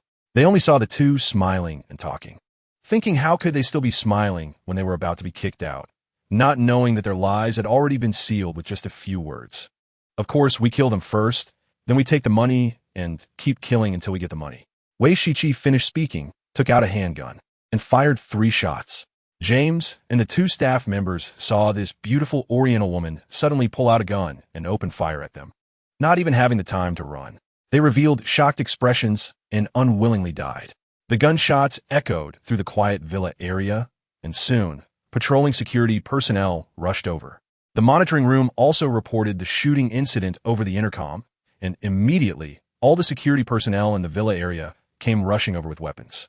Here comes another group of fearless ones. Wei Shiqi raised her hand, pulled out a machine gun, and began to spray bullets at the approaching security personnel. Chapter 163. Wei Shiqi's conditions. Wei Shiqi looked at the President of the United States and proposed many unreasonable demands. "I have not many conditions. About 30 or so. Withdraw the use military bases from Asia. Give me the oil from the Middle East. Return our country's antiques. Abolish tariffs on Huagua. Send me 2 aircraft carriers and send 100 B-52 bombers to Huagua." With each demand Wei Shiqi made, a pained expression appeared on the president's face. He couldn't fulfill any of these demands. Although he was the president, these resources belonged to large conglomerates, and he had no authority to interfere with the internal decisions of these companies. "I can only think of these for now. If I think of more later, I'll find you. I know you can't possibly meet these demands, but you can contact these conglomerates. If they refuse to meet my demands, I will be very unhappy. If I'm unhappy, my husband will do his best to satisfy my requests, and those family conglomerates can just wait for their downfall. If I don't see results in 10 days, the United States won't need to exist in the world anymore." After Wei Heping finished his last sentence, The flying sword in his hand suddenly expanded, and he vanished with Wei Shiqi. I quit. I want to resign. The president bellowed after seeing the two disappear. Whoever wants to be president can be. I'm out of here. My life is more important. Chapter 164. Shocked Old Wei the next morning. Wei Heping and Wei Shiqi arrived at Old Wei's residence. Grandpa, we're back. Wei Shiqi happily ran over to hug Old Wei. Good. It's great that you're back. Old Wei's body seemed to be getting younger, as if he had returned to his youthful days. Drinking spiritual tea every day made him even more energetic. Grandpa, I proposed some conditions to the President of the United States. What do you think? Wei Shiqi told Old Wei about their affairs in the United States. What? Such a big deal happened, and it didn't get reported? Old Wei was shocked after hearing his granddaughter's words, realizing that his grandson-in-law and granddaughter had done something world-shocking. Wei Heping believed that the news had been suppressed by the U.S. side since it was a humiliating event for them. They were aggressors, and now they had suffered such a loss from Wei Heping and the others messing around in the U.S., so they would suppress the news. However, this matter couldn't be kept hidden forever. It would eventually be reported. We've stolen a batch of antiques. Grandpa, send someone to take them away. Wei Heping waved his hand, bringing out the antiques from the ring and piling them in the yard. These things were of no use to him, and keeping them in the ring was just taking up space. He was too lazy to take them to the museum. It was better for them to send someone to take them away. Chapter 165. Uninvited guest Jiang Yueying was very enthusiastic towards Wei Heping. Ever since she took the youth-retaining pill, the other family members envied her for looking younger and having better skin, and they all asked her what cosmetics she used and where she bought them. Jiang Yueying, naturally, said it was the cosmetics gifted by her son-in-law. The family members all knew that Jiang Yueying and her daughter weren't on good terms, and hearing that she had a son-in-law made them even more surprised, wondering who was bold enough to marry the domineering Wei Shiqi. Peaceful tea, peaceful smoke, you sit down, peaceful. Jiang Yueying's enthusiastic attitude towards Wei Heping made both Wei Jianying's brothers envious. Had this mother never seen a son-in-law before? Although Wei Heping's gifts were very expensive, Jiang Yueying was not a person who was greedy for wealth. Wei Shiqi didn't think much of her mother Jiang Yueying, but seeing her mother being so warm to Wei Heping, she felt quite satisfied. She had already decided that if her family treated Wei Heping poorly because of her, she would cut ties with her family and never interact with them again. After chatting for a while with Wei Guodong in the military compound, Wei Heping and Wei Shiqi said their goodbyes. They were now in the fasting period and no longer needed to eat the food of ordinary people. Jiang Yueying saw that they truly wanted to leave and did not try to keep them any longer. Wei Guodong knew that the mother and daughter did not get along and also understood that Wei Heping and the others were not accustomed to the lives of ordinary people, so he did not try to keep them either. He accompanied them to the entrance and watched them leave before heading back home. Chapter 166. Wei Qingchuan's thoughts. Wei Qingchuan did not expect Wei Qinghai to harbor such great hatred towards them. He thought that after so many years, they had no deep grievances. Although he and the second brother had acted unreasonably back then, as time passed, these family matters should have been forgotten. Besides, he was now wealthy and living well, so there was no reason to dwell on past unpleasantness. Qinghai, I was wrong with your second brother back then, but we had our difficulties. There were several children to raise at home, and life outside was tough. Wei Qingchuan played the emotional card, unaware that Wei Qinghai had already become a cultivator, and the bond between brothers had long faded. In fact, Wei Qinghai had severed the mundane familial ties, and after breaking through to the foundation establishment stage, he felt indifferent towards these familial affections. All right, no more talking. The old house is still there. If you want to live, you can stay in those 2 rooms. I haven't touched your house, and I'm keeping it for you. I have things to do and no time to talk, Wei Qinghai said as he opened the electric garage door, revealing a Land Rover Defender inside. He started the car and drove away with a roar of the engine. What the hell? A Land Rover Defender? That's worth over $1 million.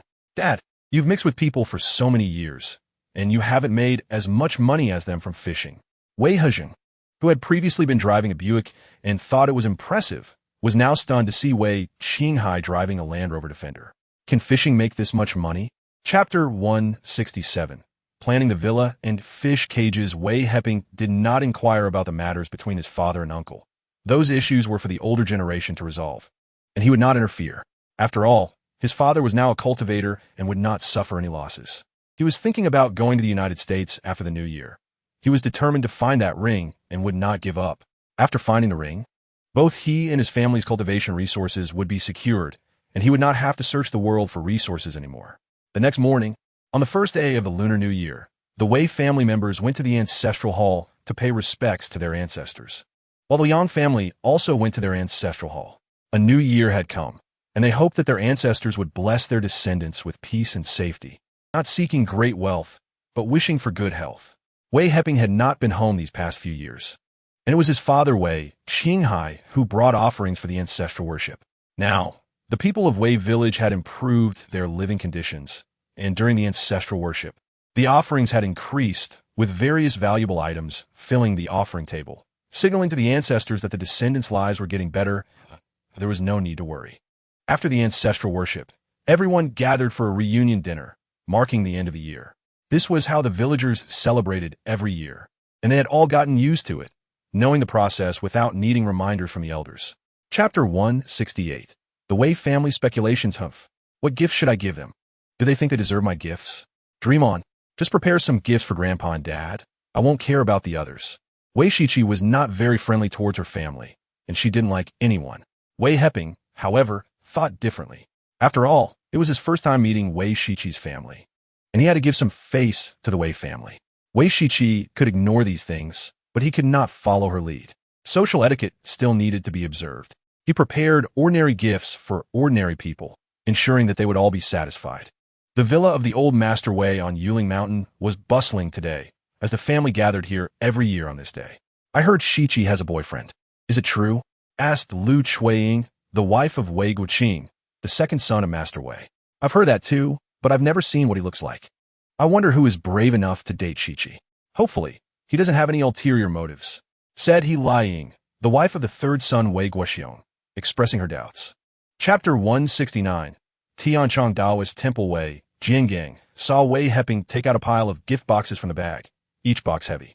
How could there be so many gift boxes in such a small bag? He was intrigued. Could this brother-in-law really be a cultivator? Otherwise, how could he fit so many gift boxes in such a small bag? Wei Shiqi's cousin Wei Ruoqing took the gift box from Wei Heping with a smile.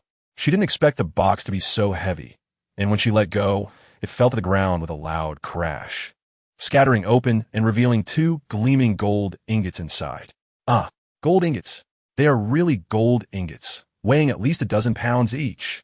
This gift is too valuable. The crowd, holding their gift boxes, saw Wei Ruoqing's box fall apart and couldn't care less about being in front of Wei Heping. They hurriedly opened their own boxes, only to find the same 2 gold ingots inside, leaving everyone stunned. Although they were all high-ranking officials with important positions in the state, they had never seen so many gold ingots. With more than 20 people in the yard, and each getting 2 gold ingots, that was over 50 ingots. How much would that be worth? Everyone was unsettled. Haha, Heping is here. Come in, come in. Wei Guodong, hearing the commotion outside, rushed out to warmly greet his son-in-law and pulled him into the living room. Chapter 170. Inheritor of the Taoist tradition from Longhu Mountain. Haha. Old Master Wei has arrived. Please, please. The old Taoist priest hurriedly welcomed Old Master Wei to the main hall. The old master of Tianyin Temple also quickly stood up to greet him. Old Master Wei, you still remember the old Taoist longevity amidst your busy schedule. Please have a seat, have some tea. Old Master Wei's health seems to be getting better. What elixir have you taken? An old man in Tang's suit, smiling widely, pulled Old Master Wei aside to chat, clearly familiar with each other. Wei Shiqi handed the gift in her hand to the welcoming Taoist and saw Wei Heping performing a cultivator's greeting in front of the statue of the 3 pure ones in the main hall. She didn't know that this greeting was a form of respect among cultivators, but seeing Wei Heping bow, she felt very pleased. Although her husband was a cultivator, he still showed great respect for the 3 pure ones. A pre-Qin cultivator's greeting? This is the etiquette of the pre-Qin Shi practitioners. Is this young man a pre-Qin Shi practitioner? An old Taoist priest with white hair and beard was shocked when he saw Wei Heping bow.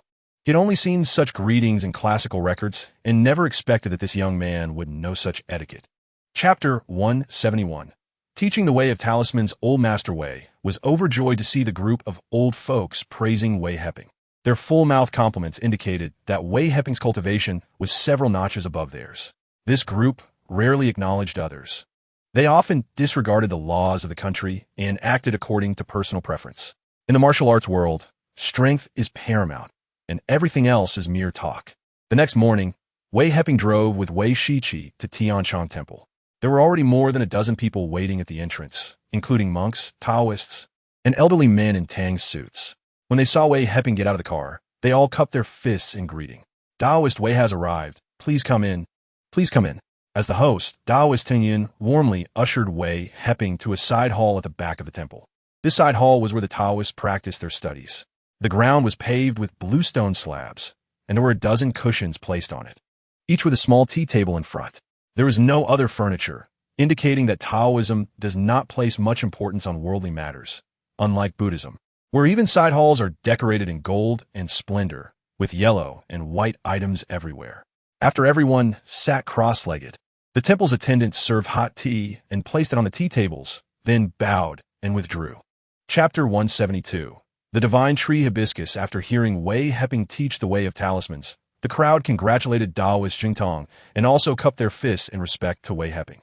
Although the Way of Talismans is a tradition of long hush in Taoism, they occasionally refine talismans for practical use, and Wei Heping's words greatly benefited them. Taoist Wei. I have a book called Wushan Fanji, which is about martial arts body tempering techniques, but it is written entirely in Sanskrit. I hope it can be of some help to you.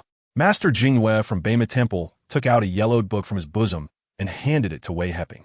Wei Heping had a superficial understanding of Sanskrit, but he knew that this book was about the Wushan, legendary body tempering practitioners.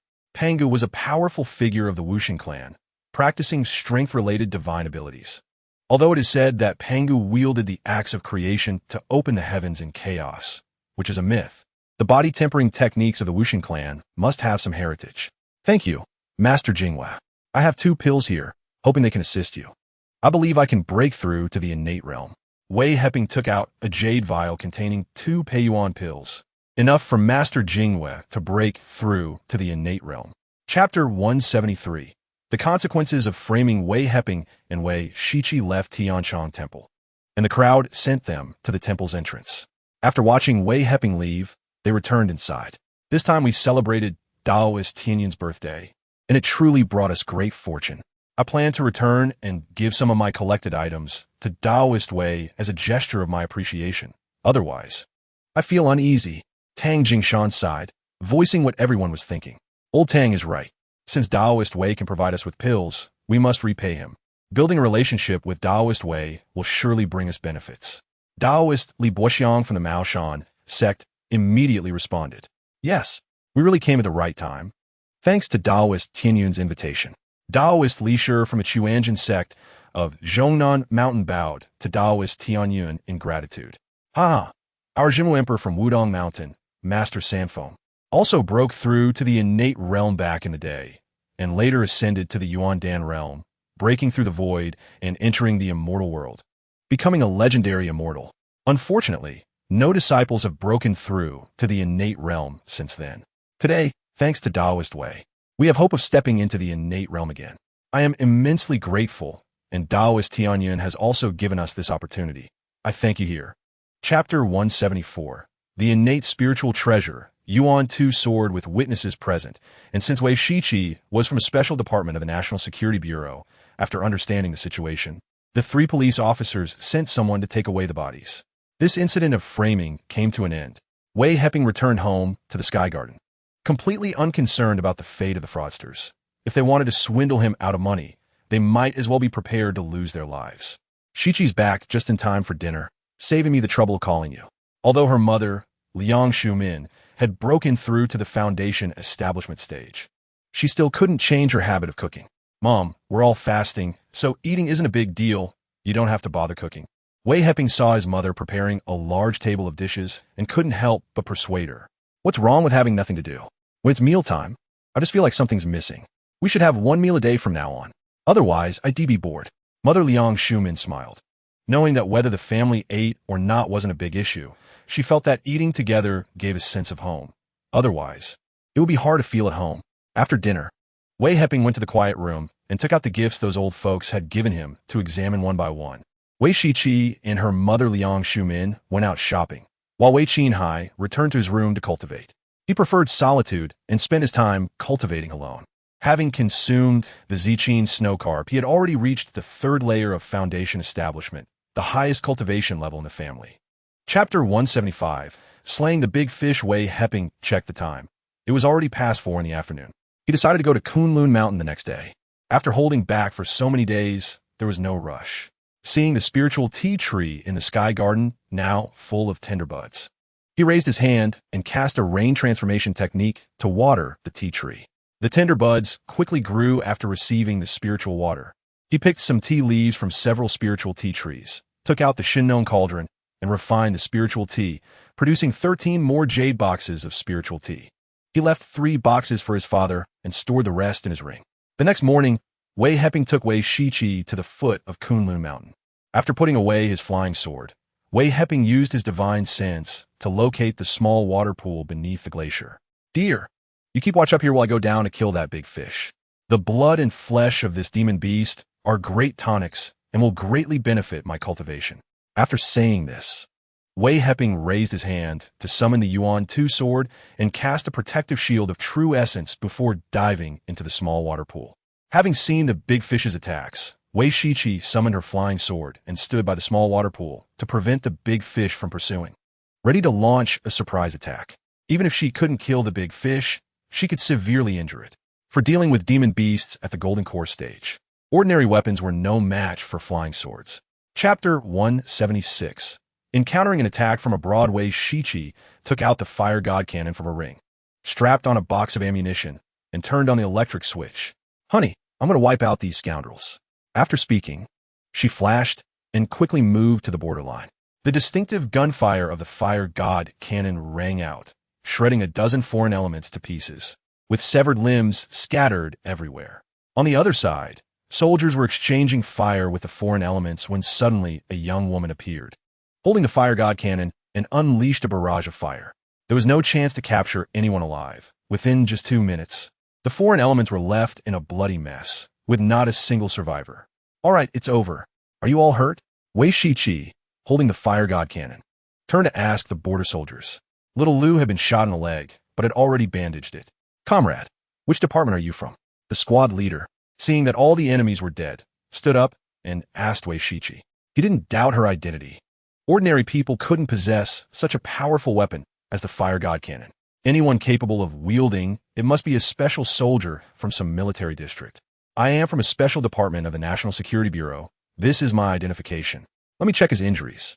Wei Shiqi threw her identification to the squad leader and scanned the injured soldier's leg with her consciousness, discovering that the bullet had hit the leg and was lodged in the bone. Fortunately, it had not penetrated through the leg, otherwise it would have been useless. Chapter 177. Translation of the Witch God. Sanskrit days passed quickly. The first month soon ended, and March arrived. Wei Heping decided to go to the United States to search for that ring again, and also take a trip to Europe to retrieve the cultural relics stolen by robbers, and collect some interest in return. Just as he was preparing to go to the United States, Wei Heping received a call from Master Jingwei, informing him of good news. Master Roni Yin from the land of India was coming to Bema Temple to comprehend Buddhism, so he wouldn't need to go to India. Wei Heping was delighted. He had planned to visit Master Roni Yin after returning from the United States, and now that he was coming to Bema Temple, he could leverage Master Roni Yin's help to translate Sanskrit. He wanted to understand what techniques were recorded in the Witch God Sanskrit. During this time, Wei Shiqi also went to work. Her job was not fixed. She traveled across the country to handle major events. This time, she was in a town in Yunnan province, near the border, where there were unfavorable factors for China. The upper management arranged for Wei Shiqi to lead the team to handle it. Wei Heping initially planned to wait for Wei Shiqi to return before they both went to the United States, but now that he had received news from Master Jingwei, he decided to go to Bema Temple first to find Master Roni Yin for the Sanskrit translation. By the time he returned, Wei Shiqi would likely be back as well, and then they would go to the United States and Europe. Chapter 178. The Eye of Heaven Technique. The Witch God Sanskrit was only a dozen pages long, and it took Master Roni Yin most of the day to translate it. The main reason was that some characters in the text were obscure and difficult to understand, as they were all related to cultivation methods that Roni Yin had not practiced before and did not understand the meanings expressed by these terms. Therefore, he thought some sentences were not coherent.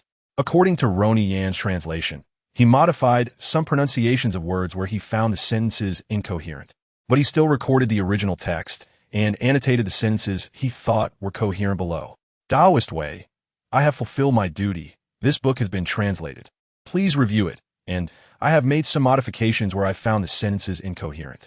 However, I have recorded the original text in the annotations below, hoping it can assist you. Taoist Wei. Wei Heping took the translated Witch God Sanskrit from Master Roni Yin and read it carefully, feeling overjoyed. It turned out that this was a body tempering technique practiced by the Witch God clan, fully named the Witch God Body Tempering Method. It was divided into 9 levels of body tempering. The first to third levels were the initial stage, focusing on tempering the skin and flesh to the mortal realm. The 4th to 6th levels were the middle stage, focusing on tempering the tendons and meridians to the immortal realm. The 7th to 9th levels were the late stage, focusing on tempering the sea of consciousness and the purple palace to the divine realm. In the initial stage of practicing the Witch God Body Tempering Method, one would soak the flesh in a liquid made from spiritual herbs. In the middle stage of the immortal realm, one would refine the body in places with flames or ice. And in a late stage of the holy realm, one would use divine fruits as assistants to refine the sea of consciousness and the purple palace. After reaching the divine realm, the physical body could shatter the void and traverse star systems, comparable to innate supreme treasure armor. Chapter 179, Daring to Defy. After Wei Heping returned to the capital, Wei Shiqi happened to return half a day earlier than him. The two decided to go to the United States in a few days. Wei Shiqi had not yet received a response to the conditions proposed by the U.S. president, and this trip to the United States was to seek trouble. The United States, being such a country, had a character of bullying the weak and fearing the strong. Just look at how they dared not confront the strong stance of the bear country. However, as long as you were stronger than them, they would fulfill any of your demands. For example, during the Korean War, they obediently signed the peace agreement after being beaten by the volunteer army. But this country is particularly shameless. Their words are as empty as flatulence. They tear up agreements whenever they please, showing no integrity at all. This time, Wei Heping planned to give them a profound lesson, deciding to first destroy their mysterious Area 51, and then let Wei Shiqi open the nuclear launch code box and launch a few nuclear missiles at Europe. He was confident they would comply with his demands. As for the disaster the nuclear missiles would cause in Europe after being launched, that was not something Wei Heping considered. After all, the ones dying would be bastards, having nothing to do with China. 2 days later, Wei Shiqi consumed a purple snow carp and broke through to the mid-foundation stage, while her parents and younger sister, Wei Xiaoye, also broke through to the 3rd layer of the foundation stage. The family's cultivation was steadily progressing, and Wei Heping felt much more at ease, knowing that there were no weapons that could threaten his family's safety at present. Chapter 180. The world in an uproar after the British Empire was hit by a nuclear bomb attack. This nation with numerous islands fell into chaos, not knowing when more nuclear missiles might be launched. The public, terrified, fled in panic, and the cities were filled with confused crowds, while some criminals took the opportunity to start looting. Wei Heping and Wei Shiqi landed at the entrance of the British Museum, which had already closed its security doors and sealed the visiting passages, activating the security and anti-theft systems. However, these did not pose a challenge to Wei Heping and his companion. Raising his hand, he summoned a flying sword to cut open the door. Disregarding the blaring alarms as they strode confidently into the museum, waving their hands to collect the ancient relics into their rings. After a few breaths, the vast British Museum was empty, with not a single artifact left behind, only some broken security shields scattered around. Let's go. On to the next target, Wei Heping said, seeing that there was no more value here, and turned to leave with Wei Shiqi. An hour later, the museums across the entire British Empire had been completely looted, and the underground vaults of the banks had also been emptied, with a massive amount of pounds, gold, and jewels missing. Following that, the two visited several coalition countries, including Gallia, and took all the ancient artifacts from their museums, regardless of whether they were Chinese relics, collecting everything into their rings. Chapter 181. The motel. Regarding the dealings between the United States and China, Wei Heping did not inquire about the details. The arrangements were already in place. Once the U.S. side tried to backtrack, his nuclear missiles would be launched immediately, and where they landed would be random, as long as they did not hit China. After the arrangements between China and the United States, the Chinese populace was overjoyed, everyone was elated, and their love for the nation's strength grew even stronger. Each person was proud to be Chinese.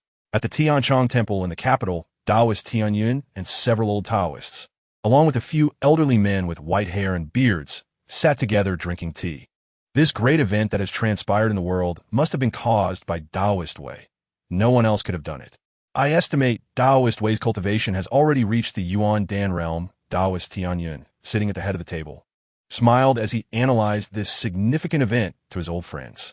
The Yuan Dan realm is indeed immensely powerful.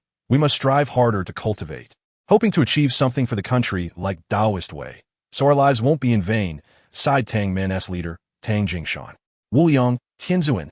If Taoist Wei had been born 100 years earlier, our country wouldn't have been invaded, nor would we have suffered the humiliation of foreign thieves, signing unequal treaties.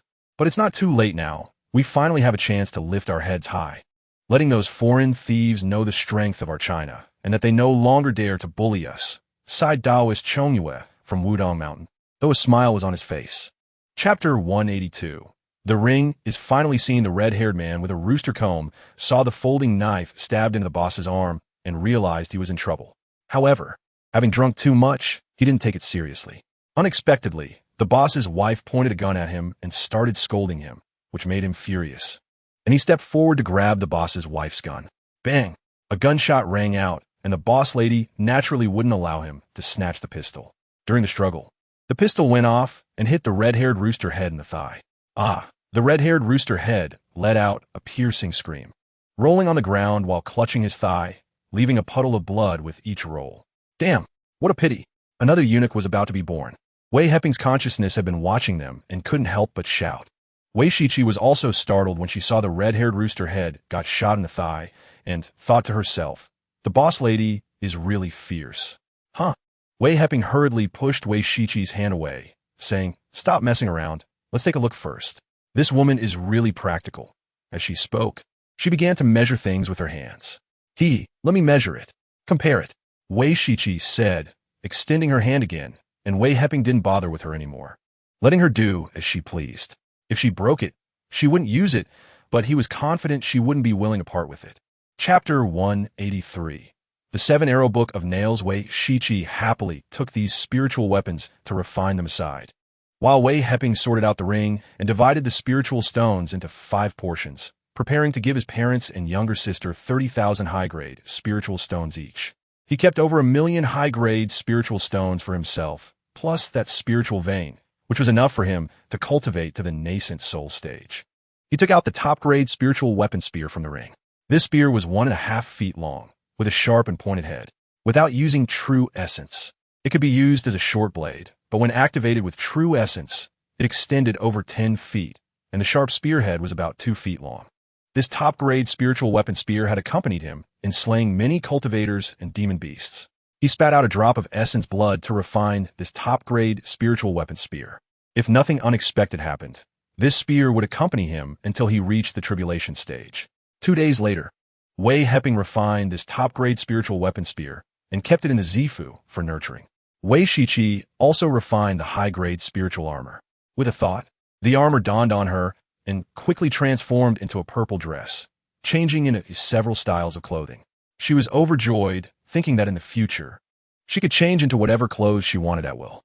After Wei Heping organized the things in the ring, he took out a rusty iron rod. With the activation of true essence, the rust fell off, revealing the true form of the iron rod, which turned out to be a purple glowing iron pen appearing before him. Chapter 184. The argument in the hospital. Wei Heping heard the voice coming from Wei Guodong's phone. After scanning with his consciousness, he found a location of the Tian'an hospital and saw that Wei Guodong and Jiang Yuang were in a single patient room, along with Wei Jianying's 2 brothers and several middle-aged men and women, all bearing expressions of grief. Lying on a hospital bed was a frail old man, receiving 4 fluids, likely Wei Shiqi's grandfather. After Wei Shiqi hung up the phone, her expression remained unchanged, showing no signs of urgency. Wei Heping realized that her relationship with her grandfather was not very good, but that was none of his business, so he didn't ask. Come with me to take a look. One less person is one less, Wei Shiqi said, wrapping her arm around Wei Heping's, knowing he would take her over. After a few breaths, they appeared on the top floor of Tian'an Hospital, descended the stairs, and pushed the door into the patient room. Shiqi is back, and so is Heping, Wei Guodong greeted them as they entered, making space by the bed for Wei Shiqi to approach. Just as Wei Shiqi was about to walk to the bedside to see her grandfather, a middle-aged woman stepped forward, blocking her path. What are you looking at? If father sees you, he might leave even faster.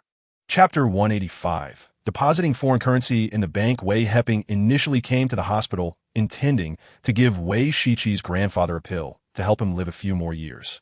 However, upon seeing Wei Shiqi's aunt's attitude, he immediately abandoned that thought. Life and death are normal. Let her grandfather follow the natural order. At that moment, a wave of crying erupted in the ward, and several doctors rushed over. Soon after, the doctors exited the room, clearly indicating that the patient had passed away. Wei Heping saw Wei Shiqi's grandfather's soul leave his body, floating in the air. Upon seeing Wei Shiqi, the old man showed a hint of disgust, which made Wei Heping furious. Damn it, the man is dead, and he still holds a grudge. He raised his hand and cast a fireball, and a piercing scream echoed in the void. The old man's soul was shattered, unable to reincarnate again. The chilling scream echoed in the hospital corridor, heard by doctors, nurses, and patients alike, but they all thought it was the sound of someone injured, which was quite normal in a hospital. People die every day, and others get injured, crying out in pain. Let us go. Wei Shiqi also heard the scream and saw the fireball cast by Wei Heping, knowing he must have perceived something. She didn't ask further. Chapter 186. Predicting an earthquake in advance. Yes, a batch of cultural relics, about hundreds of thousands of pieces. That's why we came to find the curator. Wei Heping's words made Lu Baoyi laugh instantly. Are these two crazy? Hundreds of thousands of cultural relics? Do you think this is a printing factory where you can print cultural relics at will? Then where are the cultural relics you mentioned? Can I take a look? Lu Baoyi spoke with a tone of disdain, thinking that Wei Heping and the other were mentally ill. He knew it was crucial not to provoke them. Mentally ill people can commit murder without facing legal consequences. If he angered them, he would suffer the consequences. Sure, the cultural relics are in the yard outside. Wei Heping saw Lu Baohui's expression and tone, knowing the man didn't believe them. After all, it was normal for an ordinary person like Lu Baohui to doubt such matters. So he didn't bother arguing. Once he saw the items, he would naturally believe. Oh, then let us go take a look. Little Chui and Little Zhang followed along, while Lu Baohui wanted to send them away quickly, fearing Wei Heping might suddenly attack him. He called over 2 young colleagues from the office to bolster his courage. Wei Shiqi, hearing they were going to see the cultural relics, stepped out first, taking out a pile of cultural relics from the ring and placing them in the yard outside the office, which was originally a side hall of the Forbidden City, set up as an office for the convenience of staff. Chapter 187. Obtaining a marriage certificate. Mother Liang Shumin was overjoyed to hear they were going to get a marriage certificate. Her son was finally getting married, and she wouldn't have to worry about him finding a wife anymore. She could just wait for grandchildren. However, she didn't know that for cultivators, getting pregnant and giving birth was very difficult unless the woman ceased cultivating and focused solely on pregnancy. Father Wei Qinghai was also very happy to hear that his son was getting married. After Wei Heping got married, he felt he had fulfilled his duty to the family, at least completing the task of passing on the family line. Wei Heping's household registration was from YG Yazwang in Jiangnan province, the staff at the capital's civil affairs office. Upon seeing that the woman had a household registration in the capital while the man was from a rural area in the south, was momentarily surprised and asked him a few questions. After confirming there were no issues, they issued the marriage certificate. Wei Shiqi held the marriage certificate with a happy smile on her face. Wei Heping didn't expect to get married in this life, and he felt a surge of emotions. Although they were both cultivators now, they had previously been ordinary people, and they still adhered to the customs of the mundane world. The marriage certificate had long been deeply rooted in their hearts, and they believed that only with this certificate could they be considered truly married. Chapter 188. Lisa's disappointment. Where is your brother? What was he busy with? Lisa had some confusion about practicing martial arts and needed to consult Wei Ping. After trying to call Wei Ping several times, she often got the message that the phone was turned off. This was also one of the main reasons she came to Huagua, and she planned to check out the Olympic opening ceremony while she was there. My brother and sister-in-law were at home, busy with their training, and their phones were off and off, so you probably couldn't get through to them. Wei Xiaoya was very clever and knew that Lisa might have called her brother, so she explained things to her first. Your sister-in-law? Who was that? Lisa didn't expect Wei Ping to be married. She had no particular feelings for him, but she was a bit surprised to hear that he had gotten married, and felt as if she had lost something. "You've met my sister-in-law. Wei Shiqi is my sister-in-law." Seeing a hint of disappointment in Lisa's eyes, Wei Xiaoya didn't know if she had feelings for her brother or not. Even if she did, it was too late. Her brother was already married. Who told her not to seize the opportunity? "Oh, so it's Shiqi. Then I wish them happiness." Lisa had seen Wei Shiqi and Wei Xiaoya fight and admired Wei Shiqi's skills. The image of the short-haired girl appeared in her mind, spirited and striking, beautiful and captivating. Chapter 189. Mother-in-law meets son-in-law. Mother Liang Shumin finally had the chance to showcase her culinary skills, preparing a large table of dishes to welcome this beautiful American girl. When Lisa saw the colorful and fragrant dishes, she knew that Liang Shumin had added spiritual water to them, making them taste the best. Annie's cooking is really delicious. After being in Huagua for so long, I finally realized that the best food is farm cuisine. You are really fortunate to eat such delicious meals every day. Lisa's praise made Liang Shumin beam with joy. It was gratifying for her labor to be recognized by a foreign girl. She felt delighted because her family had been practicing fasting lately, and they rarely ate together. Sometimes she would cook, but no one would eat it, fearing impurities in their bodies would lead to unpleasant odors when detoxifying, which made her feel very disappointed. The next morning, Wei Shiqi took Lisa to Tianchang Temple, a place she was familiar with, deciding to introduce Lisa to Taoist Master Tianyan. Wei Heping didn't come along. This small matter was fine for Wei Shiqi to handle. He had gone with his father Wei Qinghai to discuss marriage matters with Wei Guodong's family. According to the customs of Wei family village, when a couple is to be married, their parents need to meet to discuss the marriage process. The customs differ between the north and south. So Father Wei Qinghai decided to discuss things with Wei Guodong, the prospective father-in-law. Chapter 190. The price of arrogance. A knife-wielding assault occurred on the street, and the police quickly arrived. After reviewing the surveillance footage, they swiftly identified the suspect, but before they could act, the person had already turned himself in. Name? Li Hao. Age? 24. After a series of routine questions, the police understood the sequence of events and felt a certain disdain for these celebrities. Although Li Hao had injured someone, none of the victims had died, but they were all receiving treatment in the hospital, one of whom was a major star. His company was now putting significant pressure on them, demanding severe punishment for the perpetrator and refusing to accept compensation or mediation. How did you escape? And who was the person that helped you escape? The police saw someone helping Li Hao escape in the surveillance footage, but they couldn't clearly see the person's face, as it seemed to be obscured by something, only revealing a silhouette. I don't know who it was, but I know he was a skilled fighter. He said a few words to me and told me to escape, then vanished. Li Hao didn't hide anything, but he couldn't clearly recall Wei Ping's appearance, only feeling that the person who helped him was not very old and seemed to exist in a rather ethereal state. Chapter 191. The wedding day, Lisa hugged and bid farewell to Wei Shiqi and Wei Xiaoya. She originally wanted to hug Wei Ping as well, but fearing that Wei Shiqi would be jealous, she only shook hands with him before turning to enter a special passage and boarding her private plane to leave. Was that little hand comfortable to hold? Was it soft and smooth, making you reluctant to let go?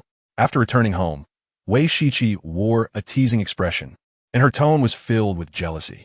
It was nice. I really want to chop off that little hand and keep it in a ring, so I could take it out and play with it anytime. Ah, are you doing this on purpose to annoy me? Fine, you can sleep alone tonight. Wei Shiqi pouted, looking as if she had suffered a great grievance. Okay, I was just thinking of some peace and quiet. Seeing Wei Shiqi's expression, Wei Ping wanted to tease her even more. No way. You must come to bed tonight. I need to keep an eye on you, or you might go meet a lover. The two exchanged playful banter and eventually ended up hugging each other. Wei Shiqi understood that Wei Ping had no other thoughts about Lisa, but as a woman, she sensed that Lisa had already developed feelings for Wei Ping. Although it wasn't obvious yet, she intended to crush Lisa's feelings in the cradle, not by harming Lisa, but simply by staying close to Wei Ping. How could her man be shared with someone else? This wasn't a feudal dynasty where men could have multiple wives and concubines. Chapter 192. Wei Ping delivers a car. After the wedding, Wei Ping and Wei Shiqi stood at the hotel entrance to bid farewell to the guests, each giving out 2 boxes of spiritual tea. For ordinary people, the tea was packaged in 2-tailed jade boxes, while only a few of the old comrades of Old Wei received half a pound of spiritual tea, making them leave the hotel happily, praising Shiqi for being thoughtful and respectful to the elders. For Taoist Master Tianyun and the others, Wei Heping gifted them 1-pound packages of spiritual tea, as he had received significant benefits from these Taoist masters, so he didn't mind this small gesture. After everyone left happily, Wei Heping and Wei Shiqi prepared to go home. Just as they stepped out of the hotel, they saw Wei Jianying and his brother, along with a few young men and women, who were all Wei Shiqi's cousins. Let's go see your new house, now that you are married. You don't even know where you live. What if others find out and laugh at us? Wei Shiqi's cousin Wei Heping asked for her opinion on behalf of the siblings. Sure, let's go. It's good to get to know each other, so we don't get lost later. Wei Heping didn't mind, and although Wei Shiqi initially didn't want to engage with them, she agreed when she saw Wei Heping's acceptance. Chapter 193. Refining the Spirit Gathering Pill. Wei Shiqi's request was quickly fulfilled by old Luo. After she left, he breathed a sigh of relief, thinking to himself that someone would likely have bad luck today. Wei Shiqi changed her license plate and started the car, revving the engine a few times. The car took off like a rocket once she released the clutch. The guards at the entrance hadn't even seen who it was before the car disappeared. They quickly checked the surveillance and realized it was the infamous Wei Shiqi.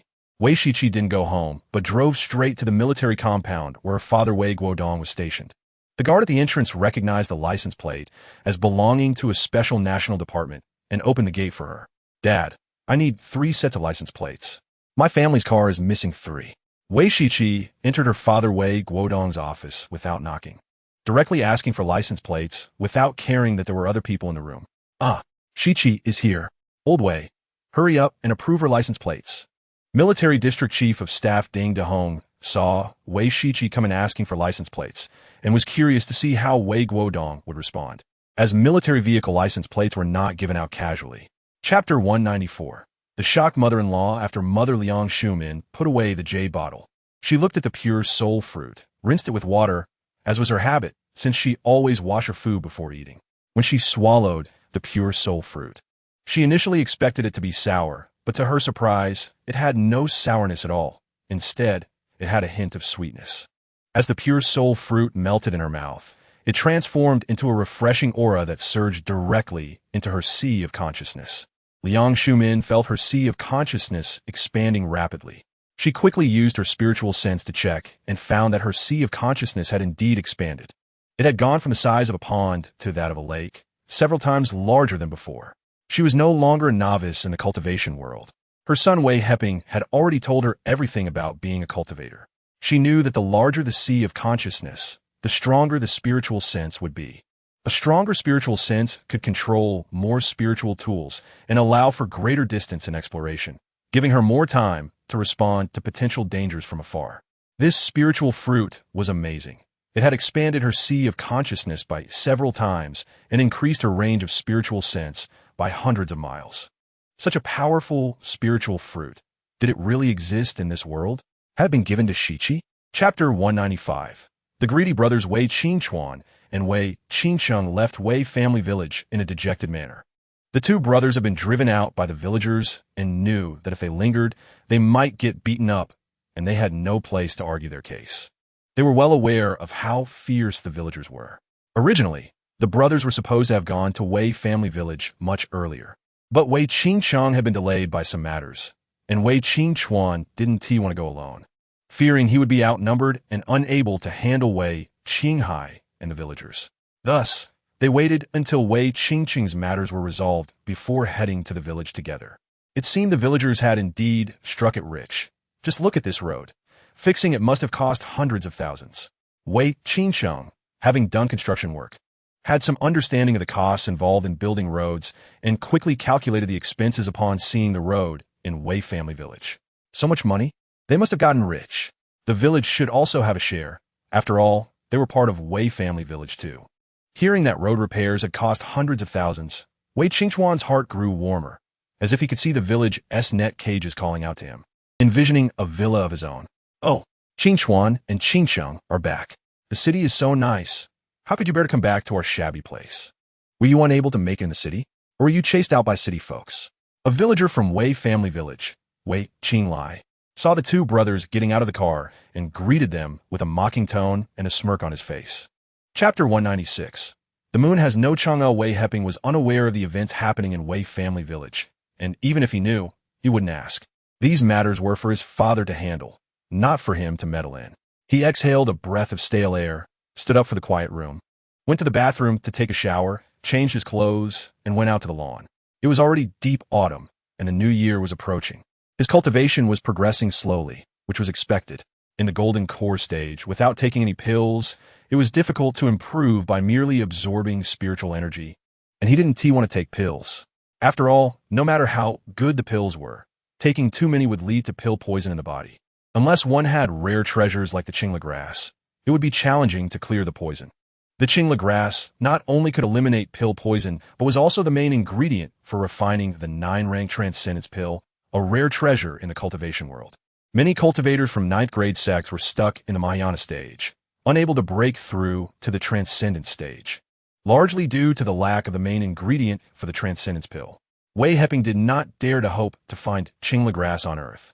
Such top-grade spiritual herbs would take thousands of years to mature.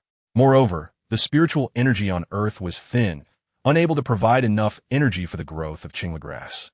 And even if it existed, it would have long withered. Chapter 197. The ant not seen for many years on the morning of New Year's Eve. The family returned to Wei family village. Wei Shiqi and Wei Xiaoya were chatting and laughing while cleaning the villa, while Wei Heping took a stroll on the beach and greeted the villagers he met.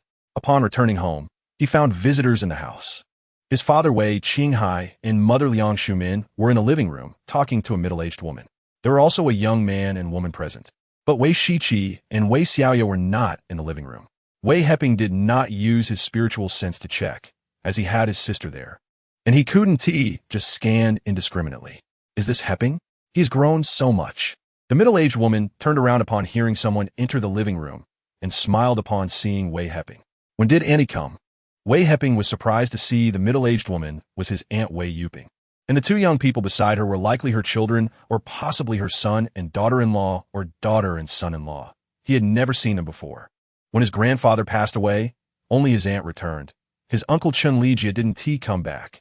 His aunt said he was away on business and didn't have time to return, but Wei Heping knew that this so-called uncle looked down on their family, and his aunt was just giving him an excuse.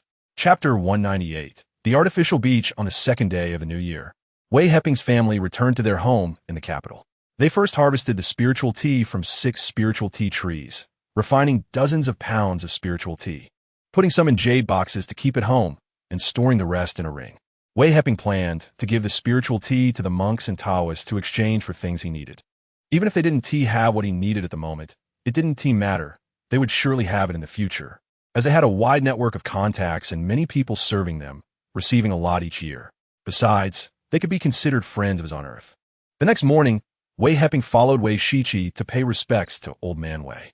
Upon entering Old Man Wei's villa, he saw over 20 people from the Wei family, of all ages, chatting in the living room. Grandpa, I'm here to wish you a happy new year. Wei Shiqi ignored the other people in the living room and went directly to her grandfather. Haha, good. Heping and Shiqi are here. Our family is complete now. Old Man Wei, seeing his favorite granddaughter and grandson-in-law, broke into a joyful smile, causing the other grandchildren to quietly think how biased he was. When they arrived, Old Man Wei only nodded. Even to his youngest granddaughter Wei Xiaomei, he only exchanged a couple of words, reminding her to study hard and be a useful person to the country, saying, "Look at your sister Shiqi. She's been practicing martial arts since she was young and can protect the country now." Chapter 199. The scary background, the news of someone being seriously injured at the artificial beach quickly spread, and Wei Jianying and a few of his cousins went to the beach to check it out. Only Wei Shiqi and Wei Heping ignored the situation there. Wei Shiqi noticed that there were far fewer tourists in the water, which was just right for her to swim freely in the sea. She had practiced swimming during her training, though her skills were not as good as Wei Heping's, who had grown up by the sea. Seeing the reduced number of people, Wei Jianying and the others easily guessed that it was Wei Shiqi who had done this, as no one else would be so ruthless. Zhong Yuanchao, the owner of the artificial seaside bath, was born in the era of the war to resist U.S. aggression and aid Korea, as his name suggests. He had been a sent-down youth, worked in factories, and later started a business after being laid off. He was smart and ambitious, and his circle of friends grew larger. However, he came from a low background, and most of his friends were mid to low-level figures. He wanted to befriend the children of high-ranking officials, but they looked down on him, and he had no opportunity. Su Xiao, whose father was a deputy minister in the capital, was the highest-ranking friend he had. Su Xiao was quite arrogant among the mid to low-level crowd in the capital, but he was not foolish. He knew his father's position was nothing significant in the capital, so he did not provoke the children of high-ranking officials and sought ways to befriend them instead. Chapter 200. The perceptive Zhong Yuanxiao. When Zhong Yuanxiao saw Minister Su's face change in fear, he secretly rejoiced in his own patience. Fortunately, he hadn't sent anyone to capture them. Otherwise, his seaside bath would likely be finished. It seemed that the more experience one had in the world, the longer one could survive. Old Zhong, you didn't go to catch that girl, did you? Minister Su turned to ask Zhong Yuanxiao, knowing that if Zhong sent someone to capture Wei Lao's granddaughter, it would bring trouble to himself. No, I was just waiting for your orders, Minister Su. Just give me the word and I'll send someone to catch them right away. Zhong Yuanxiao began to express his determination, looking eager to act. He naturally knew that Minister Su wouldn't let him capture anyone. At this moment, he didn't want to boast. He wanted Minister Su to see his loyal side. Otherwise, these years would have been wasted. Don't take action. Absolutely don't take action. I appreciate your intentions. Thank you for sending Xiao Hui to the hospital. You're now my best friend. Minister Su was in a flurry of thoughts after seeing Wei Shiqi and was very glad that Zhong Yuanxiao could listen to him, not even thinking about why Zhong Yuanxiao hadn't captured anyone earlier. So who is this girl? Zhong Yuanxiao voiced his doubts, wanting to know the girl's background. He wanted to know someone whom even Minister Su couldn't provoke, although he knew it would be hard to befriend such people based on his status. At least being acquainted would be a stroke of luck. Chapter 201. Buying jadeite raw stones. Wei Shiqi saw that it was only $100,000. And her siblings were overjoyed, but she felt a pang of sadness for them and suddenly thought of a way for them to make money. Tomorrow I will take you to Yunnan province to gamble on stones. I've heard that you can get rich overnight there, and my luck has always been good. It's just right to take you along to make a big profit. Gambling on stones? Jadeite? But 9 out of 10 lose. Wei Jiangan knew about gambling on stones. There were people in the capital who opened gambling stone shops, and he had seen many who made money, but many who lost. Look at you, so pathetic. You'll never get rich in this lifetime. Just go to your job. Wei Shiqi glared at him fiercely, scaring Wei Jiangan so much that he shivered and quickly said, I'll go. Is that okay? The others, seeing Wei Jiangan back down, didn't want to be looked down upon by Wei Shiqi, and all nodded in agreement. Their plan was to buy a stone first, and if it didn't yield jade, they wouldn't buy it. After all, with that $100,000 in hand, they could still live well. They couldn't just listen to Wei Shiqi. Who dares to say they can make a fortune gambling on stones? What if they lost money? They couldn't even dare to ask her to compensate. Chapter 202. Glass-type violet. The news that glass-type emperor green jade had been cut soon spread throughout the market. Although the boss selling jadeite raw stones regretted it immensely, being a businessman, he quickly recovered and set off firecrackers to attract everyone's attention. Here, glass-type emperor green has been cut. Let us try our luck too. Maybe we can cut a piece of ice-type jade and make a big profit. Someone in the crowd said this, and everyone rushed into his shop, eager to select jadeite raw stones. Boss, I'll offer 40 million for this jade. I'll offer 42 million. I'll offer 45 million. I want this piece of jade. I'll offer 50 million. A dozen jewelers surrounded Wei Jiaying and began to quote prices.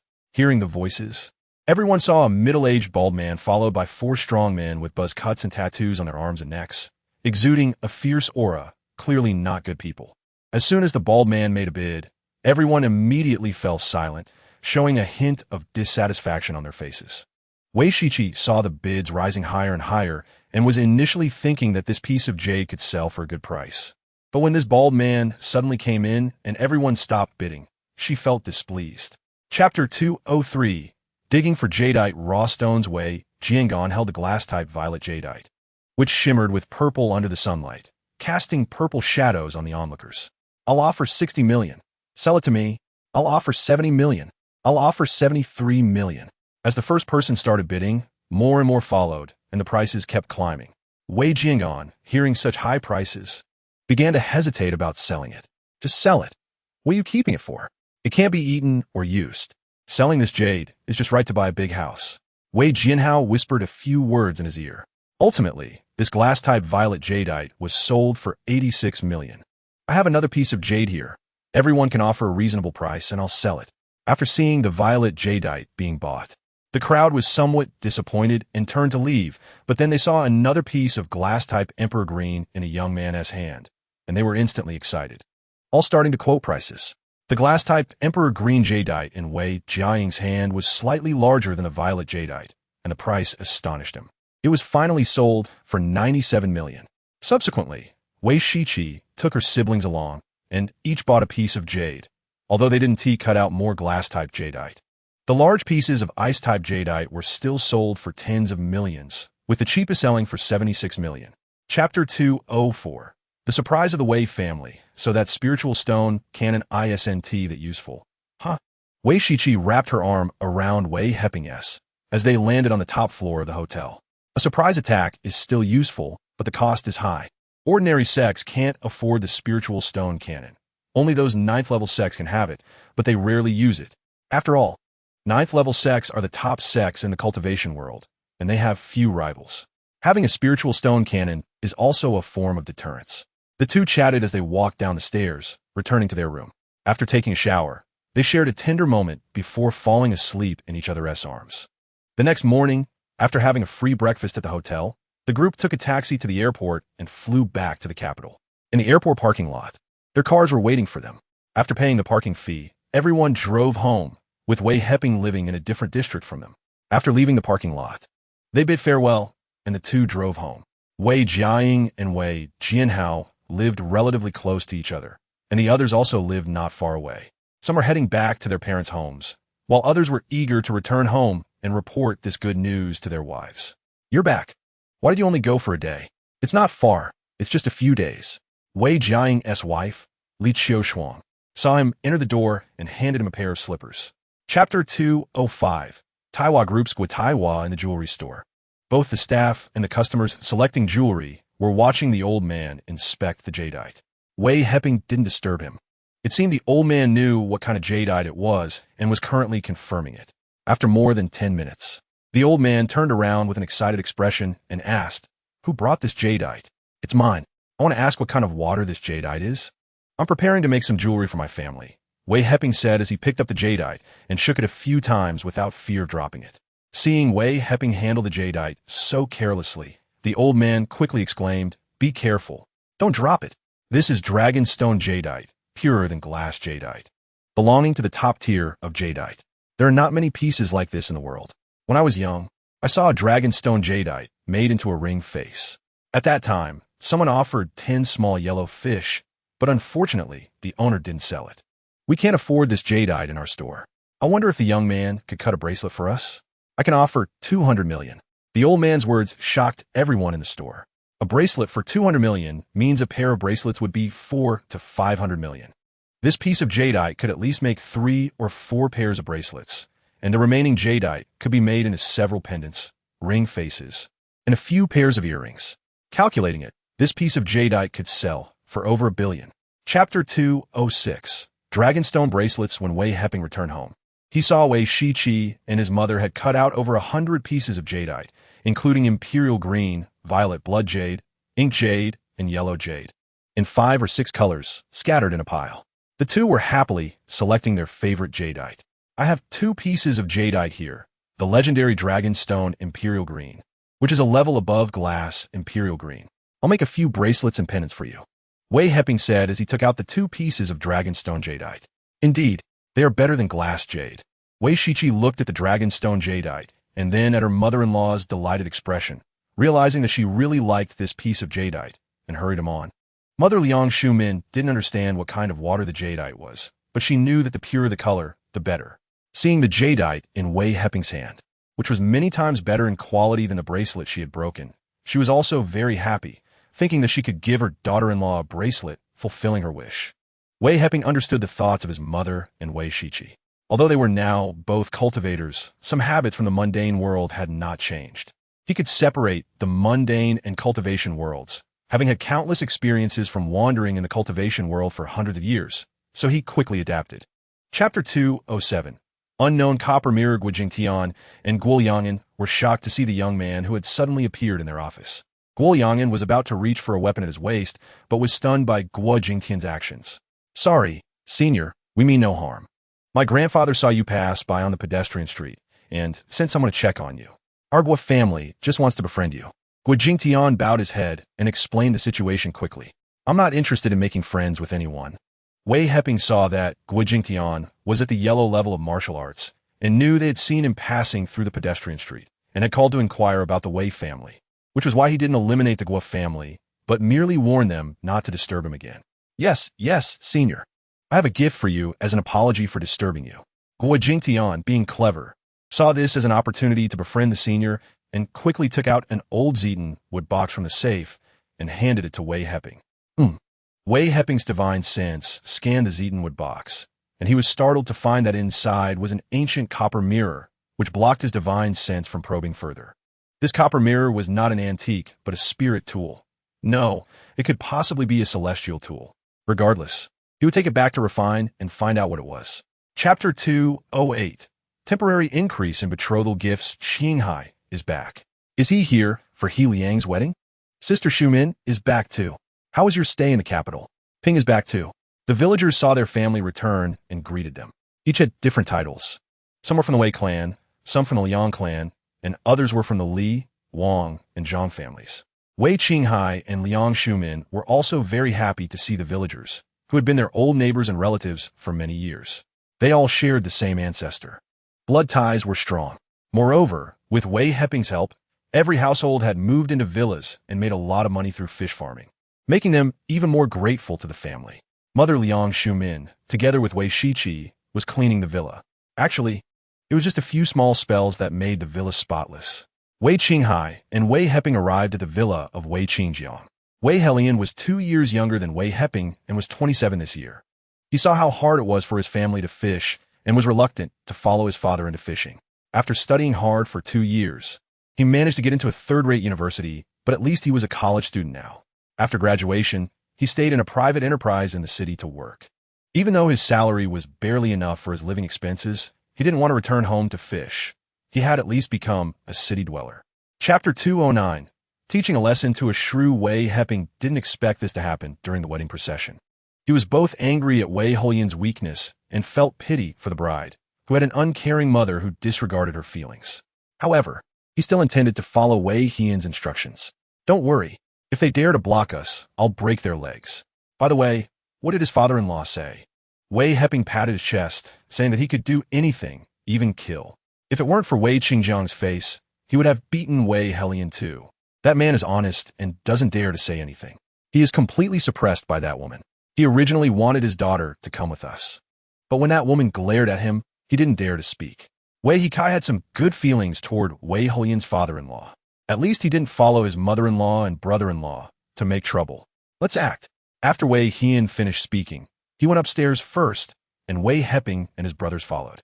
"Dad, think of a way. Without 200,000, they won't let Xiaoxin out."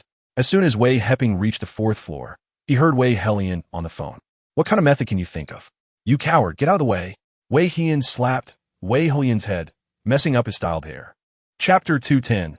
Treasure Destruction Mirror. After hearing Wei Qinghai's explanation, Wei Qingjiang thought it was possible, but still felt uneasy, anxiously smoking while waiting for them to return.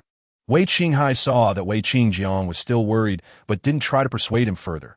They would all know when Wei Hian and the others returned. "They're here. The bride is here. Quickly prepare the firecrackers." As soon as the bride got out of the car, firecrackers began to go off.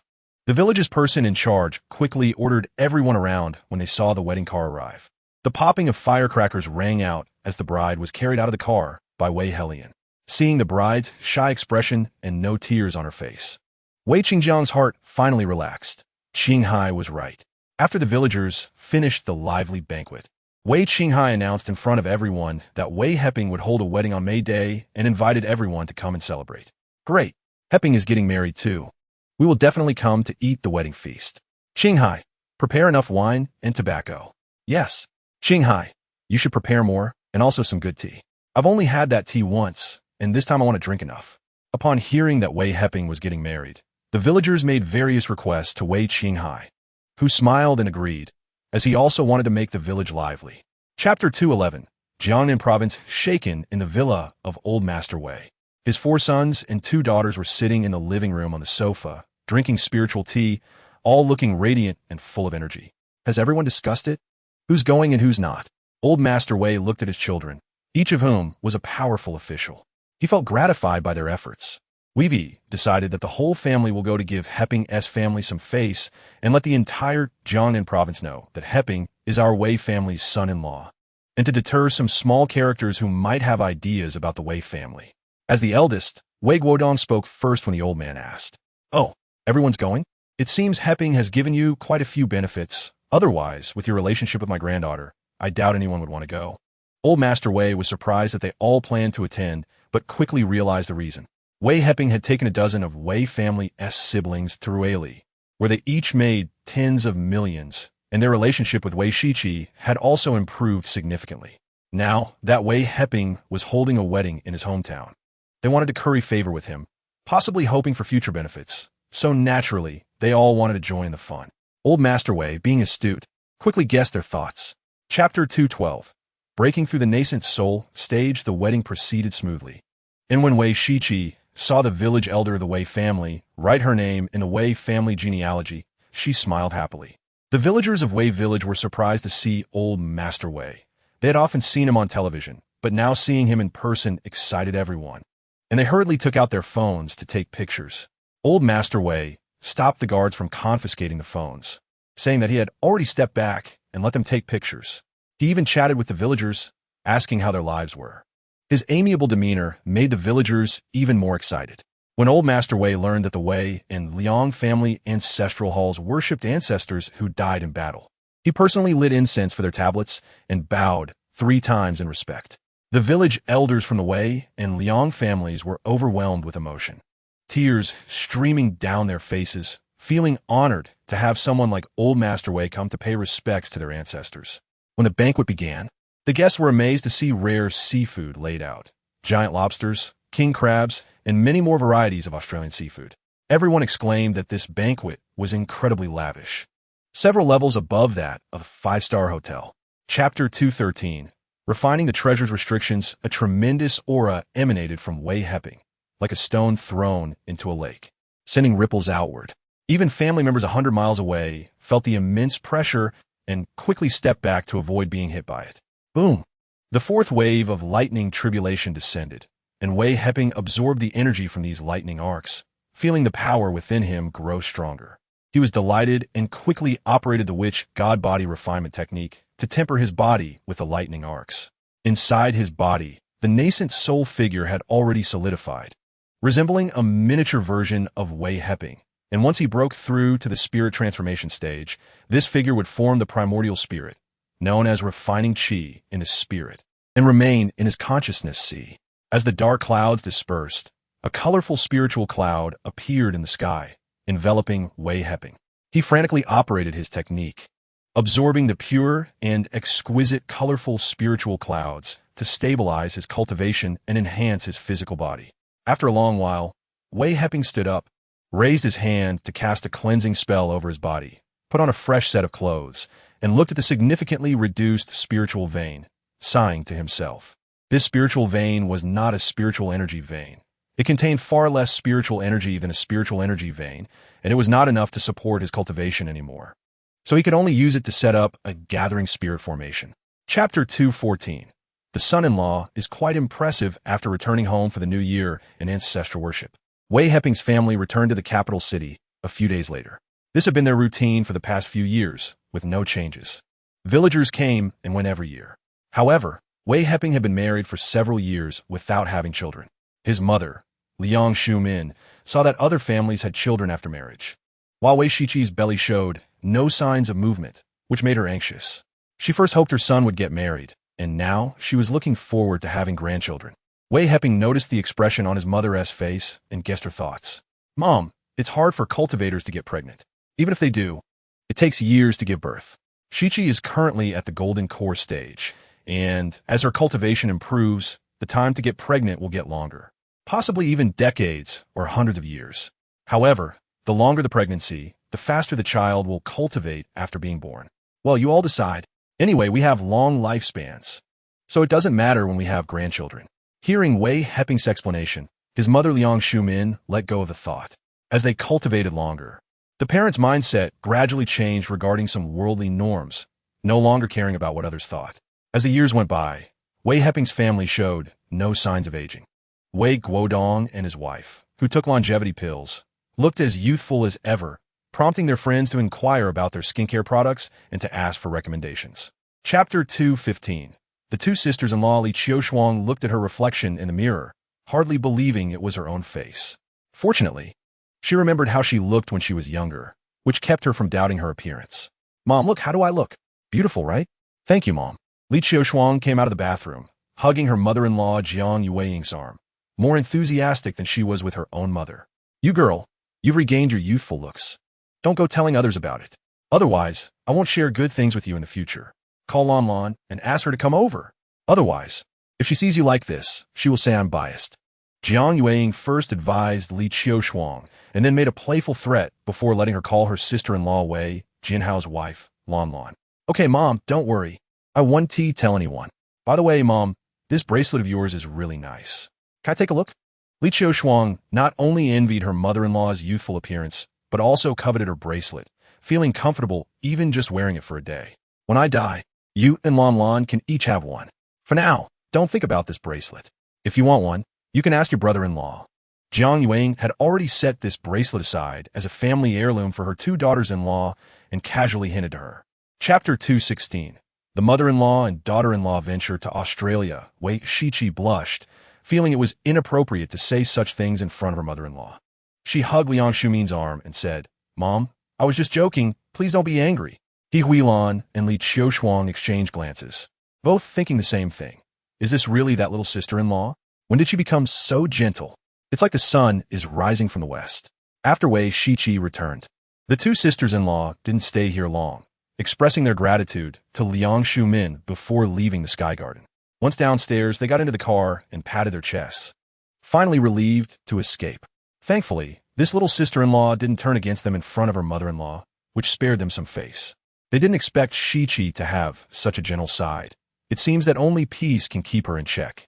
He Huilan steadied her mind and began discussing Wei Shiqi with her sister-in-law, Li Qiushuang. "I think we should maintain more contact with Aunt Liang from now on, so we won't have to fear this little sister-in-law." Li Qiushuang looked at the glass jade bracelet on her wrist, growing fonder of it by the moment. "Yes, what my sister-in-law said makes sense.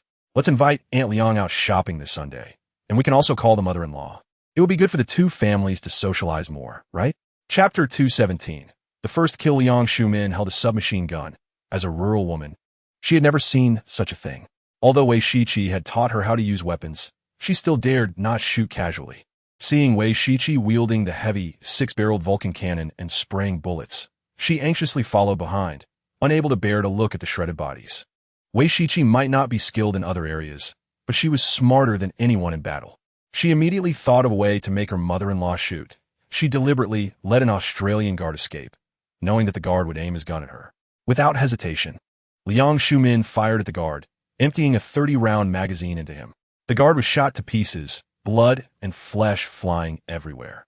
Due to the close distance, the impact of the bullets caused him to stagger backward, trembling all over, and he collapsed to the ground only after the last bullet was fired. "Ah, I killed someone." Liang Shumin screamed as she saw the mangled body. As a cultivator, her true essence was circulating, preventing her from vomiting.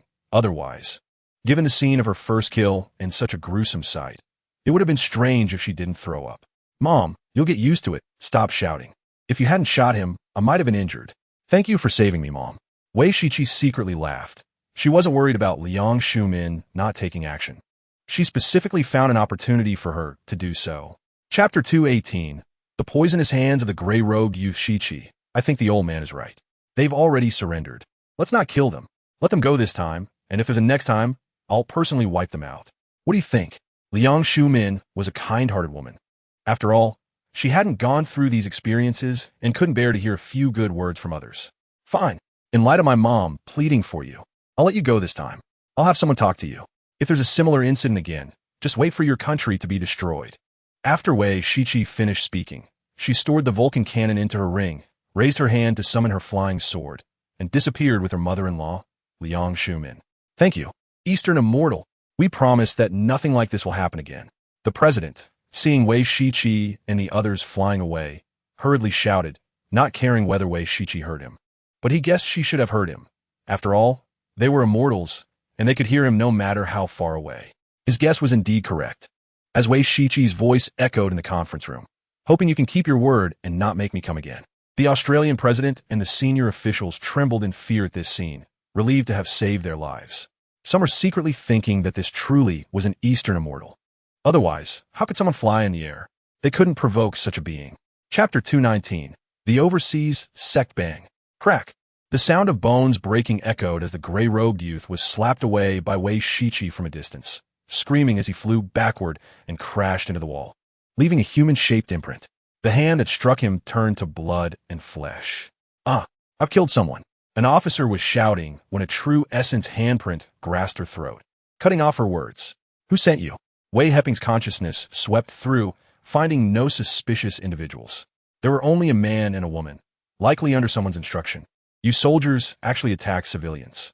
The woman felt her neck loosen and thought she could speak, believing Wei Heping wouldn't dare to kill her. But just as she uttered a word, a flame flashed, turning her to ashes. If you don't speak, your fate will be worse than hers. Wei Heping raised his hand to summon the gray-robed youth lying a few meters away, pulling him over with a grip on his neck. Internal energy released. Grabbing from a distance? A congenital expert? The gray-robed youth was terrified, having just been sent flying by the young woman and now pulled over by this young man. He realized his underhanded tactics had been seen through, his face turning pale as he couldn't help but speak out. Chapter 220. The destruction of the overseas visitors. The next morning, dozens of luxury cars parked at the entrance of a restaurant. From the cars emerged dozens of people dressed in ancient attire, including young men, middle-aged individuals, and several elderly men with white hair and beards. Among them a frail, old woman. The doorman at the restaurant quickly opened the door, bowing and inviting them into the lobby. The 5 elder leaders who entered the lobby saw only a man and a woman, both young, smiling at them, who were clearly not the disciples they had sent previously. Who are you? We're Tong Li and Wen Shui. Li Junin, the deputy leader of the 100 Kill Valley, was angered upon realizing these 2 young people were not from their valley, suspecting that Tong Li and Wen Shui had arranged for these 2 to receive them. They were all high-ranking elders or deputy leaders from the 5 major sects, including the Hall Master of the Silver Hall, Ji Hong Yu. They have been waiting for you in hell. I think if you hurry, you might catch up with them. The young man and woman in the lobby were, of course, Wei Heping and Wei Shiqi. It was Wei Heping who spoke, while Wei Shiqi leaned against his shoulder, mockingly observing the group entering the restaurant as if they were fish in a barrel. Chapter 221. Lu Qingshu seeks help. We don't know each other. Why should I help you? Wei Heping stopped. This woman was quite annoying. If they weren't in a crowded street, he would have shaken her off long ago. I'll pay you. Name your price. Lu Qingshu realized that her star status meant nothing to Wei Heping. On the plane, countless people had asked her for autographs. But only Wei Heping hadn't tea. He even sold his seat to leave her behind. Money? I have plenty now. I don't need it. Find someone else. Please stop following me. After Wei Heping finished speaking, he turned to leave. Lu Qingshu was taken aback. This young man had sold his seat on the plane. Clearly short on cash, yet he didn't want money now. She couldn't find another reason to persuade him to help her father. Seeing Wei Heping about to walk away, she opened the car door and chased after him. She ran a few steps to catch up to Wei Heping, reaching out to grab his arm, wanting to ask what conditions he would require to treat her father. Wei Heping naturally wouldn't let her grab his arm and gently dodged. Lu Qingshu missed her grasp, stumbling forward a few steps before regaining her balance. Please don't go, sir. My father is an archaeologist, and we have some antiques at home. If you can save my father, I will give you all those antiques. Lu Qingshu chased after Wei Heping, running and pleading with him about her father's situation. Chapter 222. Foundation Establishment Period. Soul No Need. Wei Heping directly activated his technique to search for the soul. The Foundation Establishment Period. Soul screamed in pain, realizing its doom. It was unbelievable that a nascent soul stage cultivator appeared on this spirit chi deficient planet, and before it could think further, it lost its memories. Suddenly, a flame appeared in Wei Heping's hand, and he turned the Foundation Establishment Period soul into nothingness. He then raised his hand towards the patient on the hospital bed, releasing a trace of true essence to repair the patient's mind. He was cautious not to use too much true essence, fearing that an ordinary person's mind wouldn't withstand the nurturing and would become an idiot, leaving no chance for recovery. All right, your father will wake up soon. Give him this pill when he wakes. I will take my leave. Wei Heping had obtained all the memories of the Foundation establishment period soul and was eager to return and organize them. He had no time to waste in the hospital. Mr. Wei is leaving? Can you wait until my father wakes up before you go? Lu Qingxue took the jade bottle and was still worried about her father's condition, uncertain if he would truly awaken. No need, at most 10 minutes. After Wei Heping finished speaking, he turned and left the ward. Playing tricks. The middle-aged woman, seeing Wei Heping leave, forgot that her pants still had the smell of urine, got up from the floor, and began to advise Lu Qingxue. Chapter 223.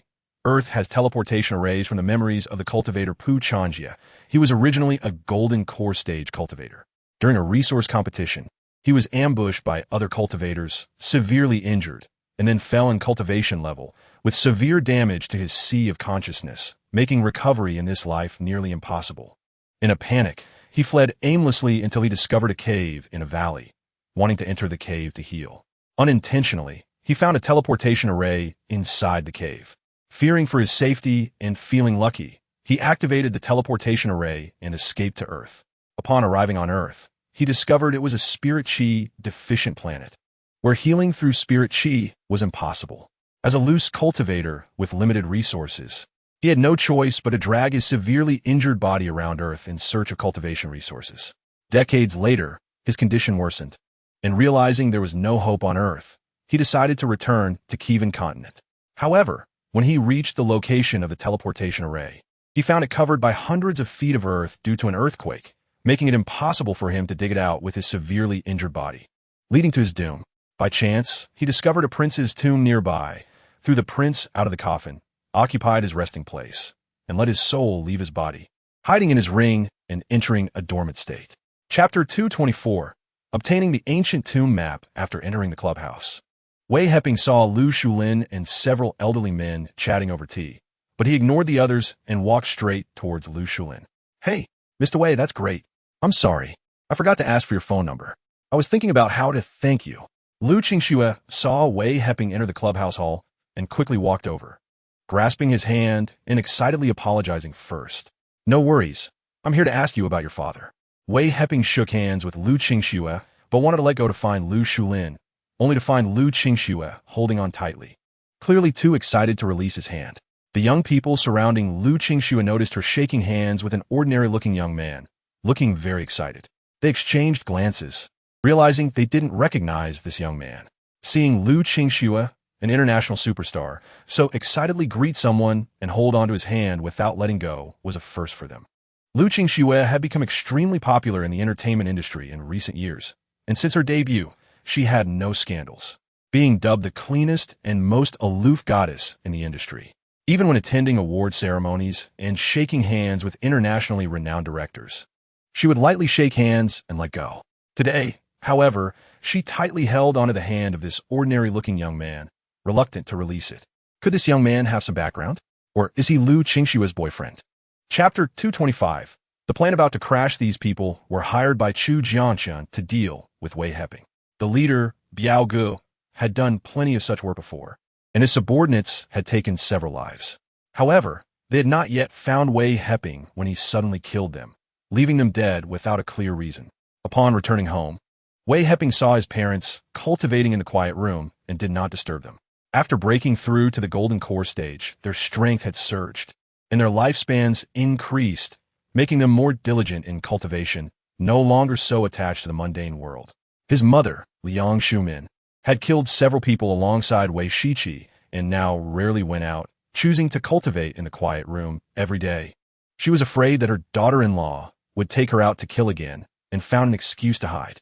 The Western Xia royal tombs are located in modern-day Ningxia Autonomous Region, previously belonging to the Western Xia Kingdom. The Western Xia royal tombs are the only scenic area in the country composed of royal tombs, covering an area of over 50 square kilometers, with 9 royal tombs and over 200 accompanying burial sites for nobles, known as the Eastern Pyramid. With the map location provided by Lu Shulin, Wei Heping easily found the ancient tomb. Standing outside the tomb, he scanned with his consciousness and discovered the coffin inside. Chapter 226. Deriving the teleportation array pattern. The Foundation establishment period cultivator Pu Changjia was handsome, and his corpse looked lifelike, lying in the coffin as if asleep. Wei Heping raised his hand to grab the ring on Pu Chanjia's finger, and upon entering the ring's restrictions with his consciousness, he found it easy to break through as Pu Chanjia was already dead. Scanning the ring's interior, he found that the space inside was only the size of a basketball court, with no spirit stones or pills left. There were about 10 jade slips, a few low-grade refining materials, 2 medium-grade flying swords, several pieces of clothing, and some components for the teleportation array, which Pu Chanjia had dismantled in fear that the cultivators pursuing him would follow him to Earth. Seeing the contents of the ring, Wei Heping understood that Pu Chanjia had not fared well on Kievan continent. However, he could empathize with the difficulties of loose cultivators. As a loose cultivator, unless one had significant opportunities or exceptional luck, it was challenging to obtain substantial cultivation resources. Otherwise, life would be uncomfortable, as they would constantly seek resources while facing oppression from disciples of various sects, risking being killed at any moment. There was no time to examine the jade slips now. Wei Heping turned and left the ancient royal tomb, leaving Pu Chanjia's corpse behind, as it had not turned to ashes. Without a soul, the body could be taken by Lu Shulin and the others for research. Chapter 227. Eradicating Overseas Sects According to the Plan.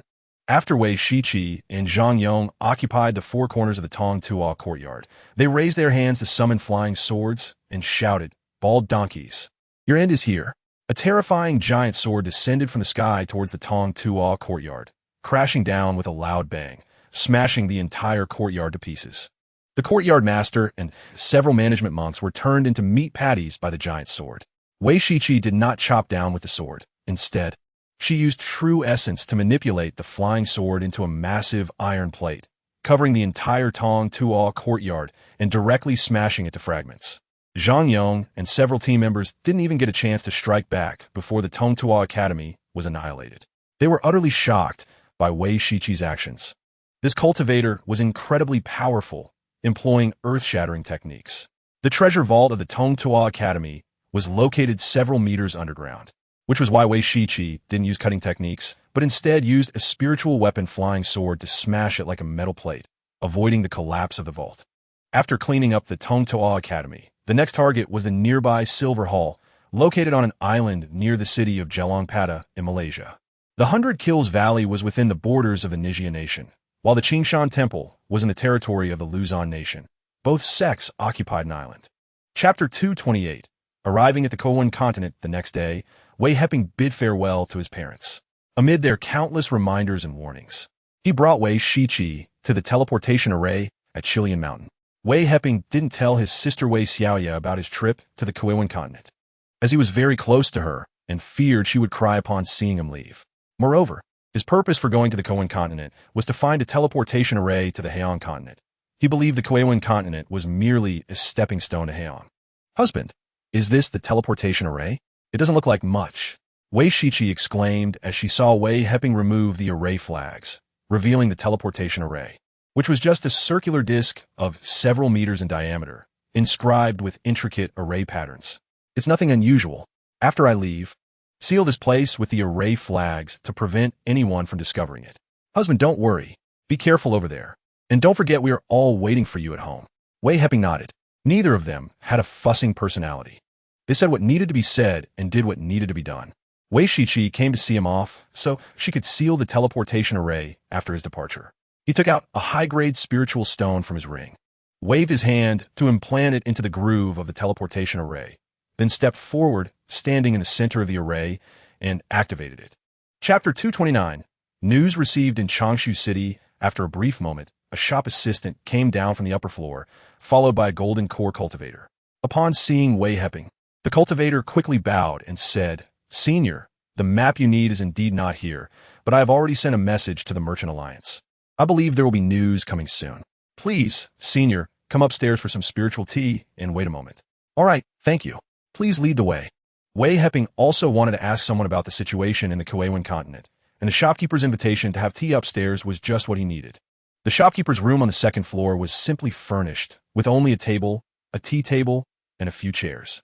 The shopkeeper took out some spiritual tea from his ring, filled a cup, and placed it on the tea table. He then carefully sat down on the edge of the chair, waiting for Wei Heping to ask questions. The shopkeeper felt a bit anxious. After all, This was a nascent soul senior at the same level as the city lord. If he were to serve poorly and anger the nascent soul senior, he couldn't bear the consequences, and it was possible that the merchant tower would also be destroyed. Senior, please enjoy the tea. Thank you. I just arrived here today. My purpose is to find the boundary teleportation array to the Cultivating continent. I wonder if the shopkeeper knows where it is. Also, what other continents are nearby the Cultivating continent? Wei Heping took a sip of spiritual tea and casually asked, not expecting the shopkeeper to know these details. Chapter 230. Arriving at Moriai City, Wei Heping raised his hand and struck 2 Foundation establishment cultivators into blood mist, leaving behind the one who had just mentioned self-detonation and his companion. I want Ganlan fruit. I won't let you suffer. What do you need for an exchange? After speaking, Wei Heping waved his hand and collected the storage bags. We don't want anything. We just asked the senior to let us leave. The cultivator who had mentioned self-detonation quickly took out a jade box and handed it to Wei Heping, his face filled with terror. Faced with a nascent soul cultivator, he couldn't self-detonate even if he wanted to. He just wanted to survive and continue cultivating, hoping to find an opportunity for revenge in the future. Here, take these. After scanning the jade box with his divine sense, Wei Heping found 2 Ganlan fruits inside. He took out a jade bottle and a mid-grade spiritual weapon, flying sword, and tossed them to the cultivator before turning and stepping onto the flying sword, vanishing in an instant. Mid-grade spiritual weapon? Old Lu, quickly check what kind of pill is in the jade bottle.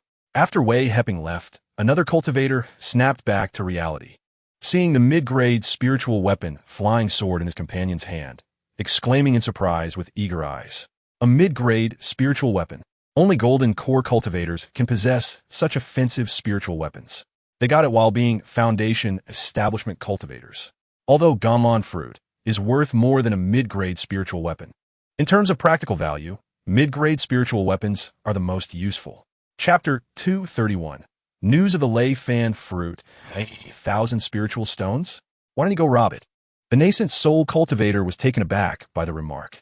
If it were 100 spiritual stones, that would be acceptable, but he couldn't part with 1,000 spiritual stones. Dear guest, please don't be angry. The best spiritual tea costs 1,000 spiritual stones per pot, but we also have very good spiritual tea for 100 spiritual stones. Please try it. The tea vendor didn't argue or get angry. He was in business to earn money, not to provoke. Moreover, he had seen such situations many times and even recommended the cheaper spiritual tea. Forget it. No more changing the spiritual tea. We still have things to do after drinking this tea. We'll try the 1,000 spiritual stones per pot tea another time. Another red-haired cultivator intervened, stopping the tea vendor. Lindau friend, we are here to discuss matters. What tea we drink is irrelevant. Let's not quibble over these trivial matters. The third nascent soul cultivator, who had a goatee and appeared very steady, also spoke up to persuade them. After hearing the advice from the two, the Lin cultivator no longer insisted on changing the tea. The 3 of them raised their cups of spiritual tea and took a sip, glancing around the tea table. Although there was no one near their table, they still lowered their heads and began to speak quietly. I heard that a thunder beast has appeared deep in Moriai Mountain. Where the thunder beast appears, there must be thunder attribute, ores, or possibly Lei Fan fruits as well. The red-haired cultivator spoke in a very low voice, almost using lip language, but Wei Heping still vaguely heard him. Chapter 232. Killing a nascent soul cultivator since he had been discovered, Wei Heping didn't waste words. He directly summoned his flying sword, and with a surge of true essence, the sword light erupted to 100 feet, transforming into hundreds of blade lights that crashed towards the 3. High-grade spiritual weapon? We're going to get rich today, ha ha ha ha.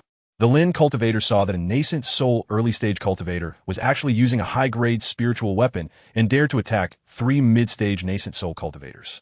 He was simply courting death, and his long knife transformed into hundreds of feet of knife light to clash with the sword light.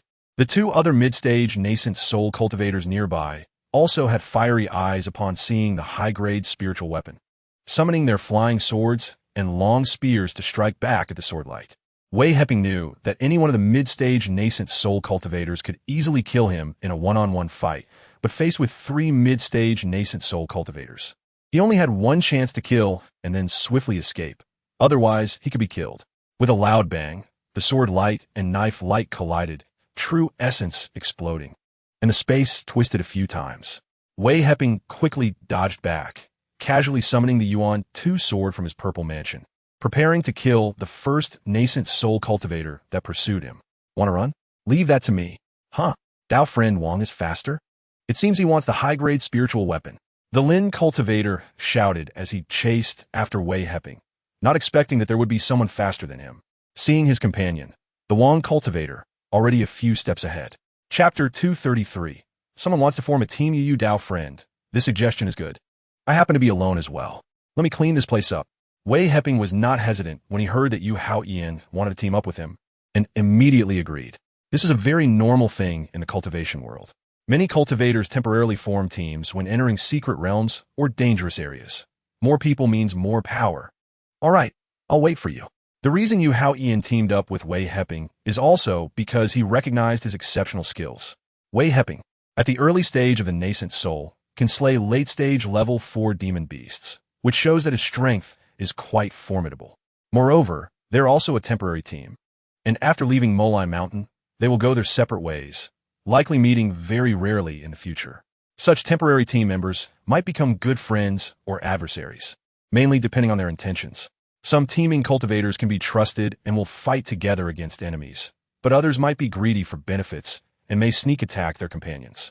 After a few breaths, Wei Heping collected the blood of the Red Moon Tiger, raised his hand to store the tiger in his ring, planning to skin and deb on it when he had time. I think Taoist Wei is also here for the Thunder Beast and the Thunder Fruit, right? How about we split the Thunder Fruit evenly if we find it? Chapter 234. Killing the Thunder Beast Dam. Yulecher, are you female? Wei Heping cursed loudly.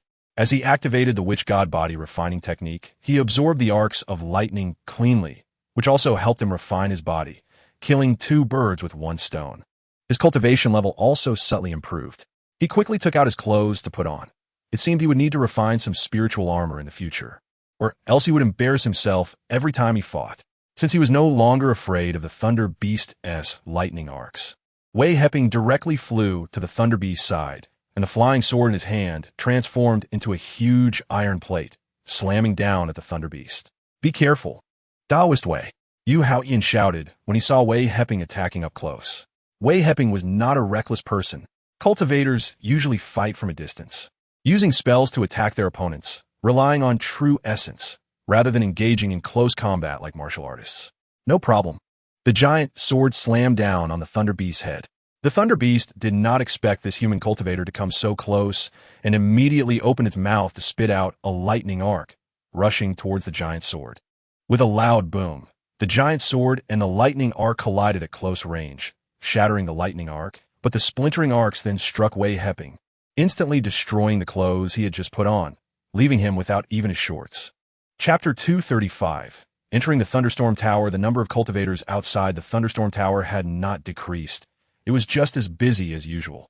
There were cultivators going in and coming out, and of course some who went in and never came out.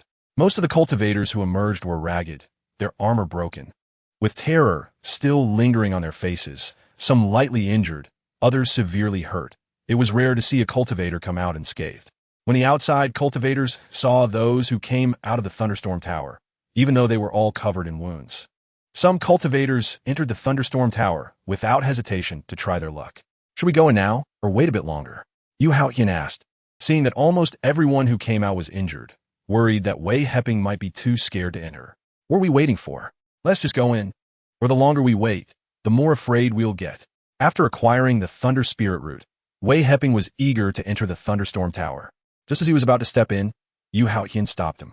It's best to consume the Thunder Fruit at the entrance. That will help mitigate some of the lightning arc impacts, so you 1T get blasted out immediately. Also, you should wear armor. You know what I mean. Get lost. Wei Heping saw the mocking look on Yu Haoyan's face and understood what he meant.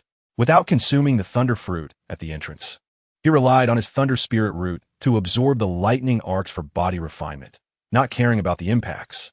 Chapter 236. Refining Kunlun Dan. Seeing the stairs leading to the 9th floor, Wei Heping hesitated. Should he step onto the stairs to enter the 9th floor? He estimated that the lightning arcs on the 9th floor would be even thicker. Would he be able to withstand it? After hesitating for a moment, Wei Heping decided to step onto the 9th floor. He had already come this far. If he gave up halfway, what was the point of cultivating? Just like he heard that cultivator say under the thunderstorm tower, "We cultivators strive for the great way. If we don't make an effort, we might as well go home and hug our children and stoke the fire." With that thought, Wei Heping stepped onto the stairs and entered the 9th floor of the thunderstorm tower. Damn, the spiritual energy is so rich. Contrary to Wei Heping's expectations, there were no lightning arcs on the 9th floor, which made his preparations for enduring the lightning arc impacts suddenly fall flat. The spiritual energy here was so rich that it was almost turning into spiritual mist. Could the 9th floor be a reward for reaching the 8th floor of the thunderstorm tower? Wei Heping couldn't figure it out, so he hurried to cultivate. With such rich spiritual energy, he should focus on cultivation instead of thinking about other things. Sitting cross-legged, he activated the Xianhuang technique to absorb the spiritual energy here.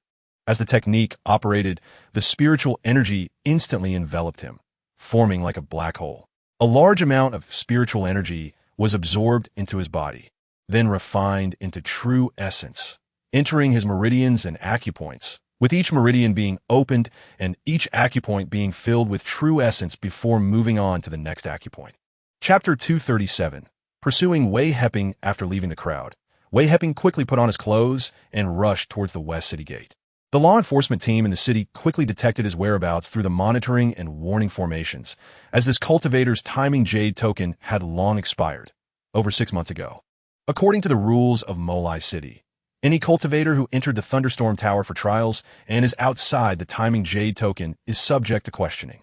However, this cultivator had stayed inside the thunderstorm tower for over 6 months, raising the suspicions of the law enforcement team elder, Li Pingchuan. Immediately capture that cultivator. He has exceeded his time by too much. Li Pingchuan ordered Qi Muzhou, the captain of the law enforcement team. Qi Muzhou, at the transformation stage, could easily handle this nascent soul cultivator, which is why Li Pingchuan did not take action himself. After receiving Elder Li's message, Qi Muzhou thought to himself that anyone who could stay in the thunderstorm tower for so long must have some undisclosed secret. It could be a treasure or a top-tier body refinement technique. Otherwise, it would be impossible to stay in the thunderstorm tower for so long just by relying on the thunder spirit route. Understanding Elder Li's thoughts, Qi Muzhou did not immediately relay the message to his subordinates. Instead, after a few breaths, estimating that the nascent soul cultivator had already left the city, he then instructed his subordinates to stop Wei Heping at the city gate. Chapter 238. Breaking through to the transformation stage boom.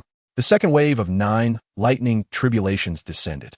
Wei Heping took out a Kunlun and swallowed it, using the massive aura of the lightning tribulation along with the terrifying medicinal power of the Kunlun to push his true essence from 3 directions towards breaking through the barrier to the transformation stage.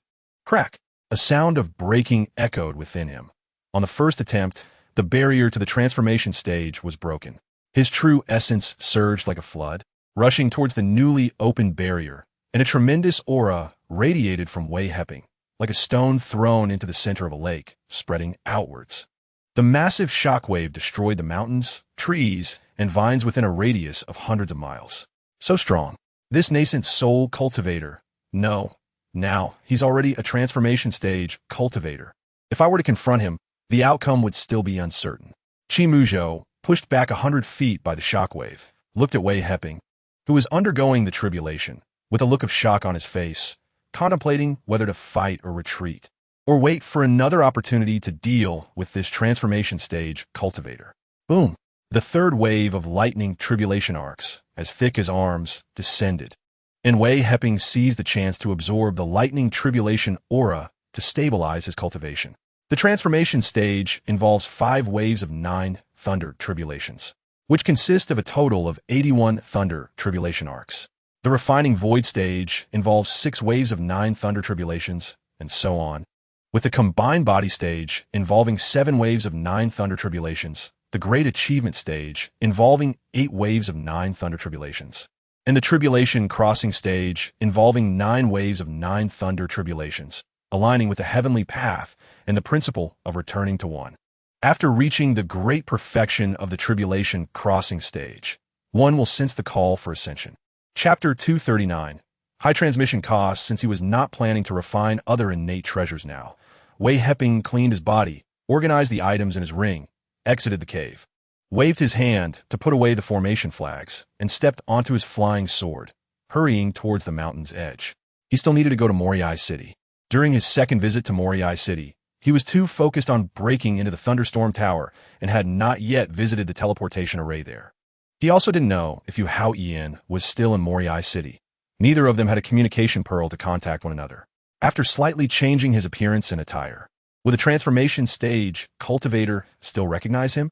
If only he had a high-quality spiritual tool mask, he could change his appearance at any time. But unfortunately, he did not have the materials to craft a mask. Furthermore, he had very few spirit stones left and needed to find a way to earn spirit stones in Moriai City. The fastest way to earn spirit stones was by refining pills.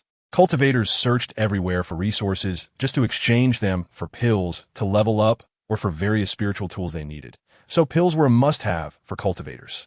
After spending some time with Yu Hao Ian, Wei Heping found that he could be a friend, and he planned to refine pills himself and have Yu Hao Ian help sell them, sharing the spirit stones earned with him. After all, Yu Hao Ian was the only cultivator he knew on Kuiwen continent.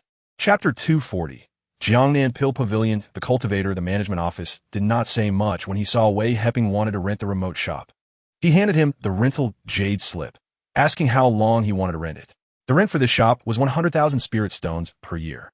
Wei Heping took the jade slip, glanced at it, and found it was similar to a rental contract on Earth, just without any clauses like deposits since the shop was just a space without any facilities inside. He knew the fees mentioned were calculated in medium-grade spirit stones, and after calculating his spirit stones, he signed a 10-year contract, taking out high-grade spirit stones to rent the shop. The cultivator at the management office brought out the contract jade slip for both parties to sign, with 2 copies made for each side as evidence. Then he handed over 2 jade tokens, one for identity and one for activating the shop's formation. After leaving the rental management office, Wei Heping first went to the scattered cultivators market area to collect spiritual herbs, preparing to return and refine pills. To avoid drawing attention, he decided to first refine various pills below the golden core stage. Wei Heping noticed that there were many cultivators below the golden core stage in Moriai City, and they posed no threat to him. He planned to wait until his alchemy realm improved to the 7th grade alchemist before refining pills for nascent soul stage cultivators. Chapter 241. Business at the Pill Pavilion. The golden core stage cultivator did not waste time and directly handed Wei Heping a storage bag, asking how many pills he could exchange for these spiritual herbs. He wanted Yang pills and Lianxin pills. Wei Heping did not take the storage bag, but scanned it with his divine sense. There were no restrictions on the storage bag, and even if there were, he could break them. Inside, there were 23 3rd-grade spiritual herbs, 11 4th-grade spiritual herbs, and 2 5th-grade spiritual herbs. Actually, the Suani flower. Seeing the spiritual herbs in the storage bag, he was delighted. The Suani flower was the main ingredient for refining the 5th-grade pill, Sunshine Pill, which is used by transformation stage cultivators to restore true essence. No matter how severely true essence was depleted, one Sunshine Pill could replenish all the lost true essence. I can exchange for 1 Yang pill and 1 bottle of Lianxin pills. Would the friend like to exchange? As he spoke, Wei Heping took out 2 jade bottles and poured out 1 Yang pill. Is this a special grade Yang pill? It really is a special grade Yang pill? I will exchange. The golden core stage cultivator immediately agreed to the exchange after confirming it was a special grade Yang pill. 1 special grade Yang pill was enough to elevate him a small realm, and only a fool would not exchange it. This is a special grade Lianxin pill. Shopkeeper, are all your pills special grade? The golden core stage cultivator took the pills from Wei Heping, opened the bottle, and saw the 12 special grade Lianxin pills, staring in shock at Wei Heping. He did not expect that this remote pill pavilion would sell only special grade pills. Chapter 242. Meeting Yu Hao Ian again. Yu Hao Ian had also gone to the mountain where Wei Heping crossed the tribulation to search for resources, and of course, he saw the purple light soaring into the sky. But by the time he rushed over, Wei Heping had already left. After spending some time outside, Yu Hao Ian's cultivation reached the great perfection of the nascent soul stage. He re-entered Moriai City, preparing to buy Kunlun pills. As he was about to break through to the transformation stage, but did not have any Kunlun pills in hand, he first went to the scattered cultivators market area in the central square to sell some items he no longer needed. He knew that 1 Kunlun pill required more than 1 million spirit stones, and it was not always available for sale. It needed to be reserved in advance at the trading hall, and he did not have that many spirit stones. So he had to find a way to get some spirit stones. However, as soon as he arrived at the scattered cultivators area, he heard a cultivator say that in the southeast corner of the city, there was a Jiangnan pill pavilion that sold only special grade pills. And the shop owner was also buying 4th and 5th grade spiritual herbs and fruits. It was estimated that he wanted to use these spiritual herbs and fruits to refine 4th or 5th grade pills to improve his alchemy realm. With the intention of checking out the pill pavilion first, Yu Haoyan had some 5th grade spiritual herbs. If the shop owner could refine the 5th grade Kunlun pill, he could offer his usable spiritual herbs along with some spirit stones to have the owner help him refine the Kunlun pill. Chapter 243. Qi Muzhou's thoughts after Yu Haoyan arrived at the pill pavilion. There were now 3 people at Wei Heping's pill pavilion, and he was no longer so busy, allowing him time to cultivate. Holding his rental contract, he went to the rental management office and processed the residency rights for Yu Haoyan in Kuyueshuang in Moriai City. According to the regulations, shops like Wei Heping's could allow a maximum of 3 people to operate, so they would no longer have to pay entry fees to the city. Kuyueshuang was responsible for selling various items from the pill pavilion. Yu Haoyan was responsible for purchasing various materials in the scattered cultivators market area, and Wei Heping was responsible for refining these materials. The 3 of them had clear divisions of labor and cooperated happily. Yu Haoyan did not mention his compensation, and Wei Heping did not shortchange him. He allowed him to use the pills for transformation stage cultivation, since he had not yet collected 5th grade materials. Otherwise, Wei Heping would have replaced the attack spiritual tools and armor Yu Haoyan used with high-grade spiritual tools. With the help of the 2 of them, Wei Heping had more free time. As he continuously refined pills, tools, formations, and talismans, these 4 commonly used techniques in the cultivation world significantly improved. Half a year later, Wei Heping advanced to a 6th grade alchemist. His formation path reached the level of a 7th grade formation king. His refining reached the standard of a 7th grade tool king. And he could engrave 5th grade talismans in talisman crafting. His cultivation also advanced to the 3rd layer of the transformation stage, and he accumulated over 1 million high-grade spirit stones, estimating that in a few more months, he would have enough for the teleportation fees. Chapter 244. Framed arriving at the teleportation array area. Wei Heping went directly to the charging window in the hall. He just wanted to leave Moriai City as soon as possible. It was very dangerous here, and over time, it was inevitable that someone would recognize him. He was aware that the city lord of Moriai City was a great achievement stage cultivator, and with his mere transformation stage, he really did not stand a chance in front of a great achievement stage cultivator. May I ask which continent you wish to go to, senior? The female cultivator at the window saw Wei Heping approach. This window sold teleportation jade tokens to various continents near the Kuewen continent. Usually, very few cultivators traveled to other continents, so she felt quite relaxed and free here. Give me a teleportation jade token to Jiue continent, Wei Heping said, taking out a storage bag and tossing it onto the window. Jiue continent? All right, senior, please wait a moment. The female cultivator was startled. Teleporting to Jiue continent required 1.5 million high-grade spirit stones.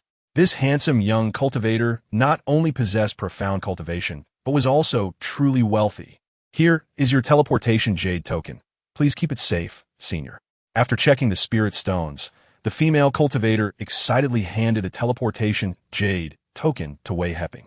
Any cultivator who could go to Jiue continent was no ordinary person, so she had to be careful in serving him. Chapter 245. Tiangang Transformation Jade Slip. With a loud bang, true essence exploded. The cultivators near the city gate were struck together by 2 massive waves of true essence, causing shockwaves that sent them flying, some spitting blood, while others with lower cultivation levels burst into clouds of blood in midair. The god transformation stage cultivator, caught off guard by the sudden attack, hastily threw a punch. After the 2 waves of true essence collided, he also staggered back hundreds of feet, spitting out blood, and thought to himself, so strong. You're lucky. I won't accompany you any longer. The figure that had just emerged was indeed the injured cultivator who had attacked the male and female cultivators at the teleportation array. His disheveled hair, with strands of black hair of varying lengths, flew wildly in the wind, and his clothes were stained with blood, clearly indicating he was also badly wounded. Seeing the ambush fail, he quickly slipped away. In just 2 breaths, several figures flashed through the city. the refining void stage, cultivator guarding the teleportation array, along with two others exuding the same refining void aura, arrived outside the city. Zhu Hongwei, where is he? The refining void stage, cultivator asked the pale-faced, blood-streaked god transformation stage, cultivator Zhu Hongwei in the distance. He escaped. I exchanged a palm strike with him.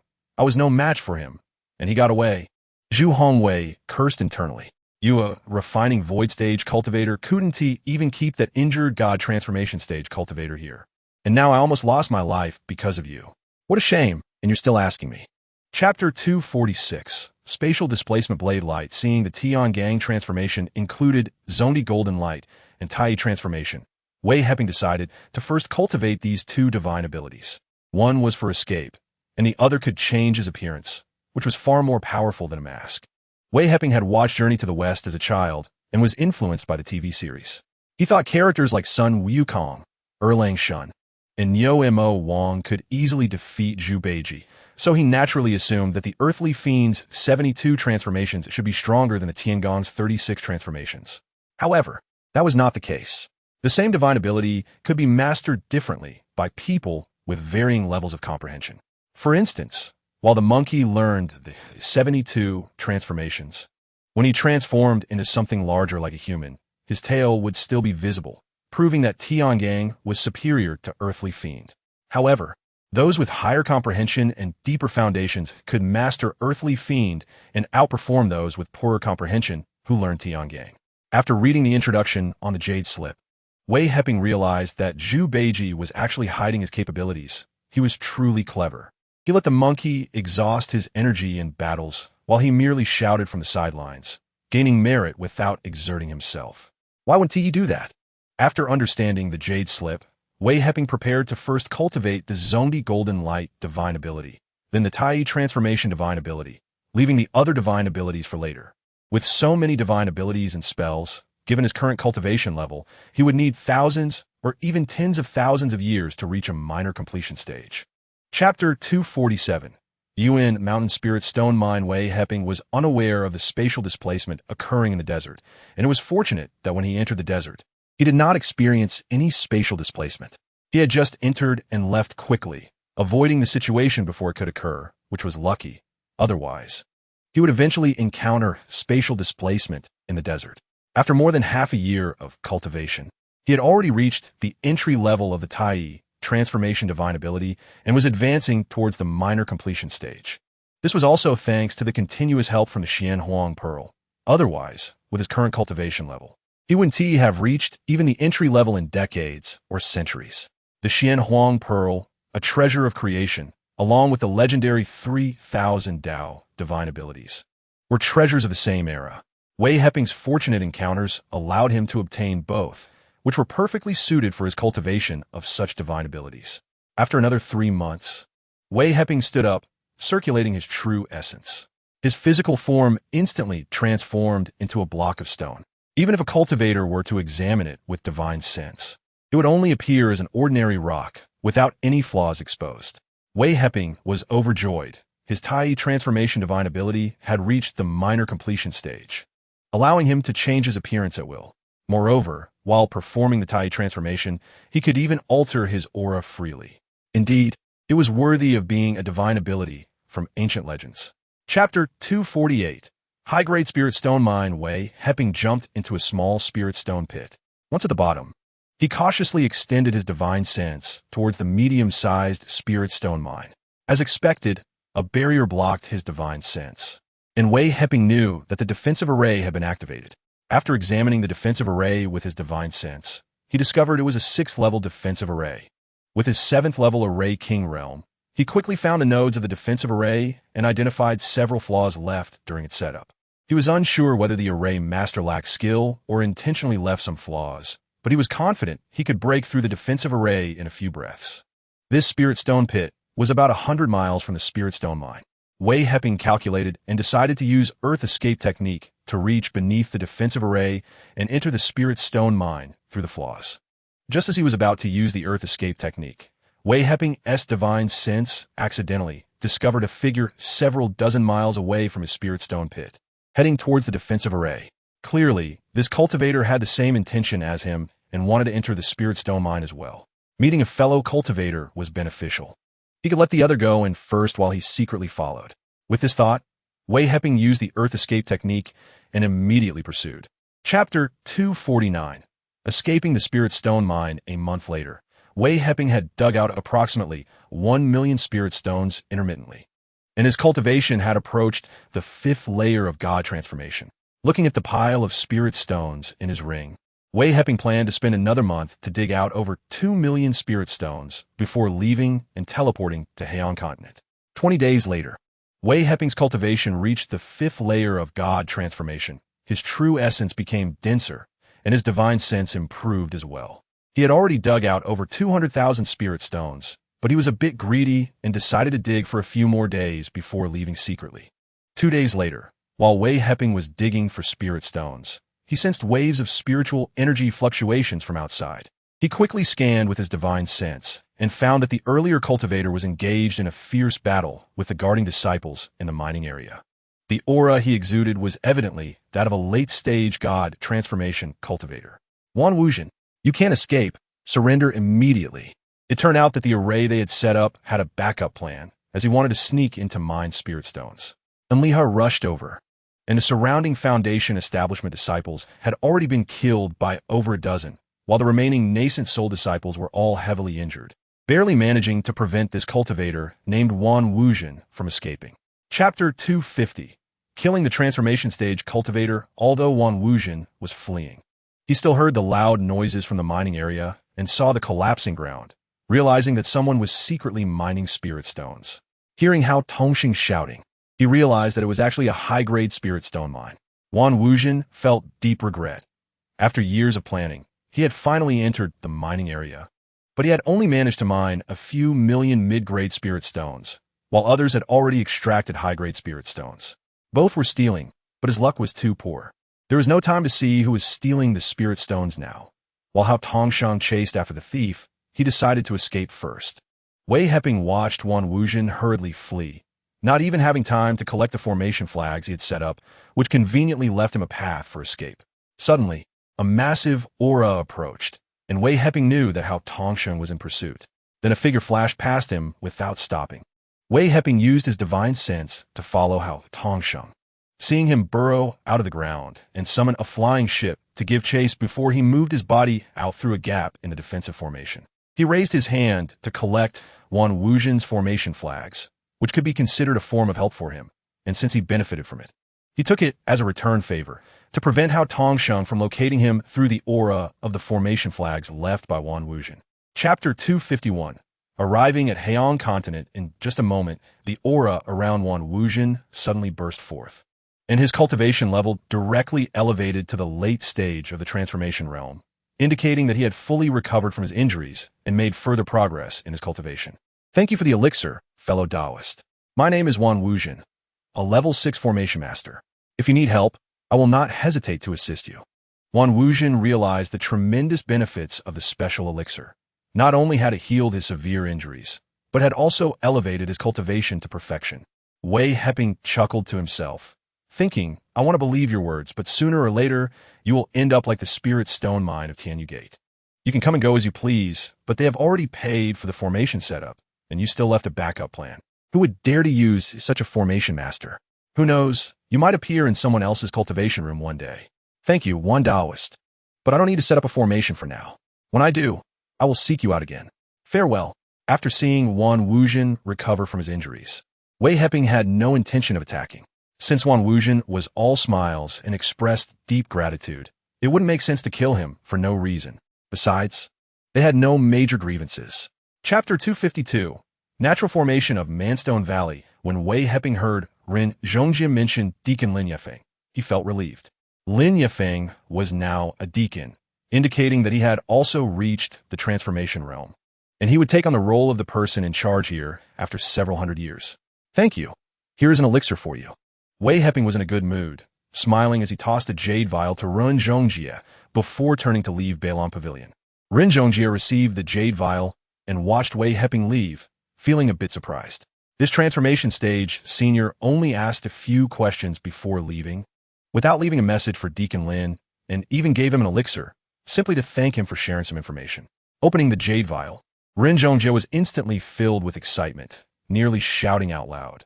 Inside the vial was a special grade Su Jin Dan, precisely the elixir he needed to break through to the golden core stage. Wei Heping learned the specific time of Heong continent, which was now several years earlier than when he arrived in his previous life. Some rare resources had not yet been discovered, and he was just in time to seek them out. In this life, those resources would belong to him.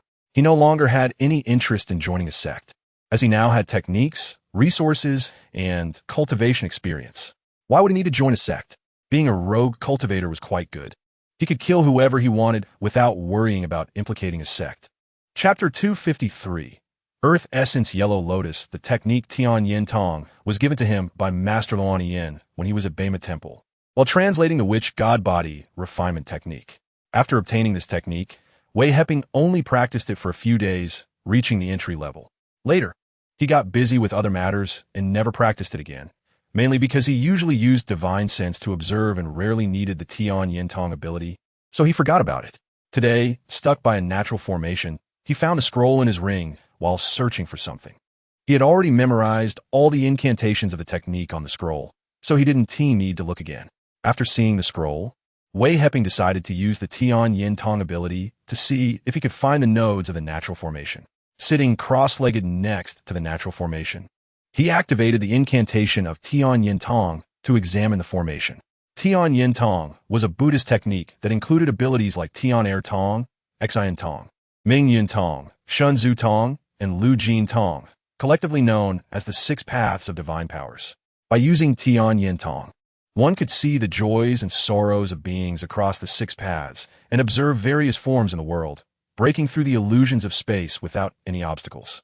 After a few breaths, Wei Heping found the node of the natural formation, and he was overjoyed.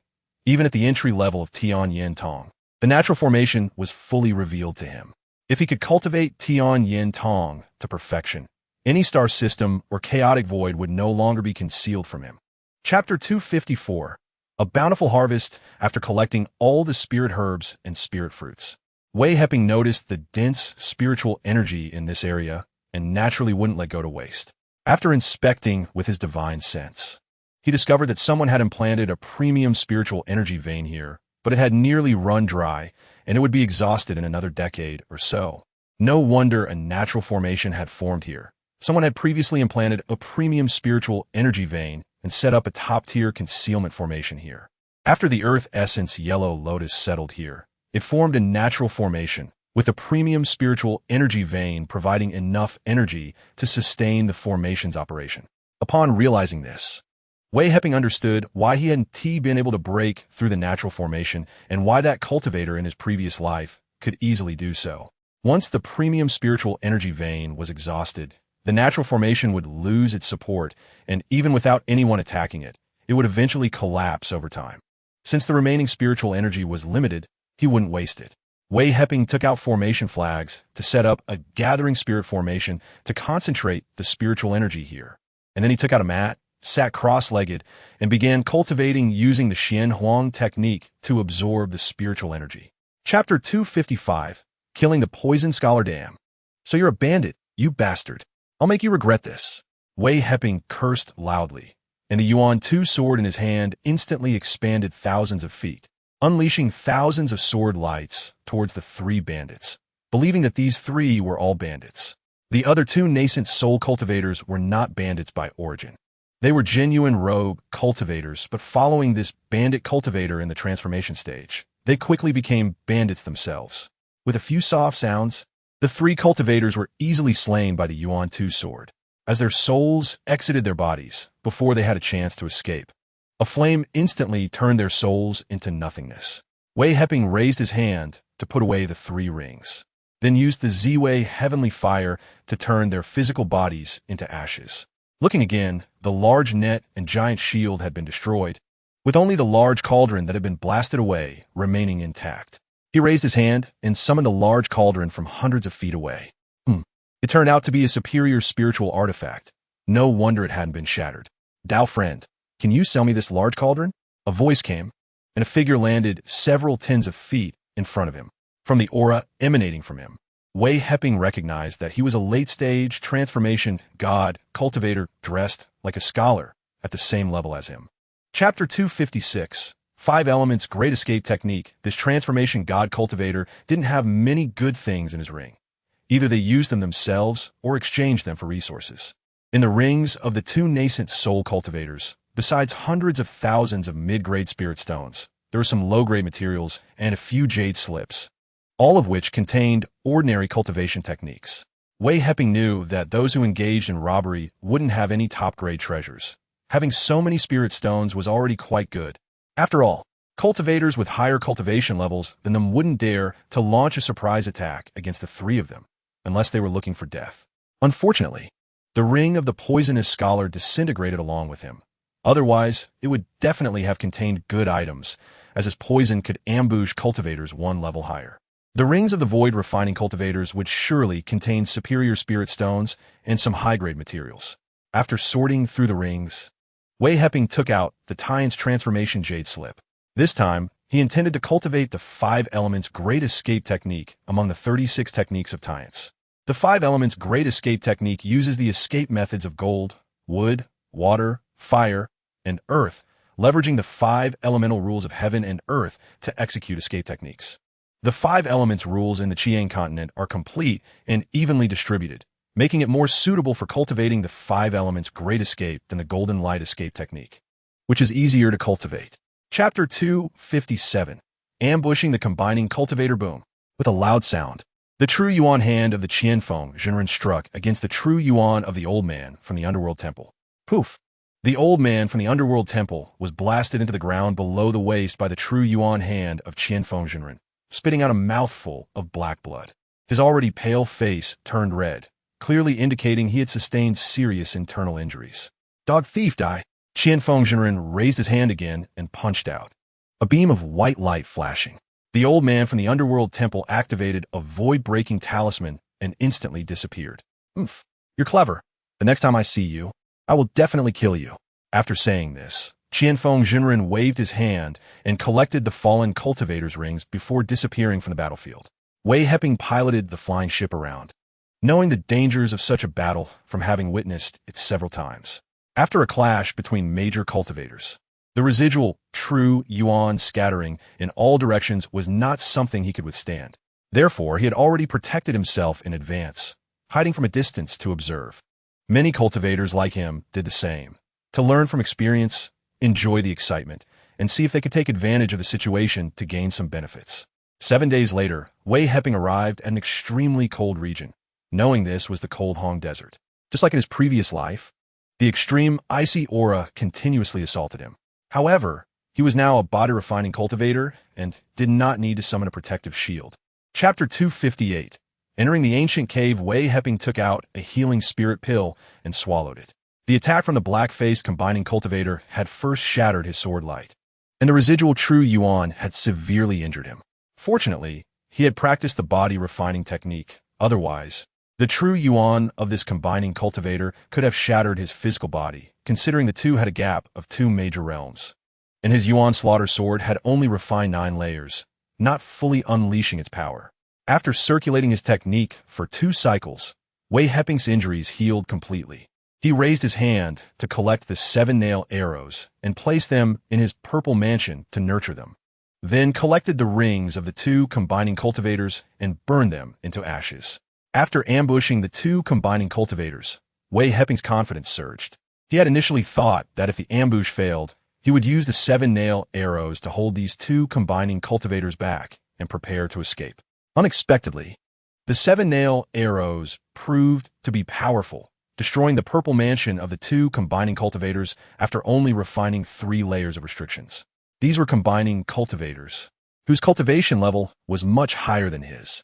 Fortunately, he struck first, otherwise he would definitely have been caught by these 2 combining cultivators. The treasures on him would have been completely looted, and he would ultimately face death without even a chance for reincarnation. Chapter 259, Void Array Pattern Annotations. Wei Heping did not go to collect the treasure first. He feared that once the treasure was taken, the cave would collapse. Years of cultivation experience made him calm in the face of events, decisively steady. He first entered the cultivation room of the Cold Crow Taoist. There was only a mat, a stone table, 2 stone stools, and a teapot and teacups on the stone table. No other items. This was a simple cultivation place for a cultivator. After checking with his divine sense, Wei Heping exited the cultivation room and turned to enter the adjacent resting room. Here, there was a stone bed, a table, and a bookshelf against the wall, where a dozen books and several jade slips were scattered. Wei Heping did not flip through the books. These scrolls were ancient, appearing intact, but a gentle touch would turn them into dust. The jade slips, however, could be examined.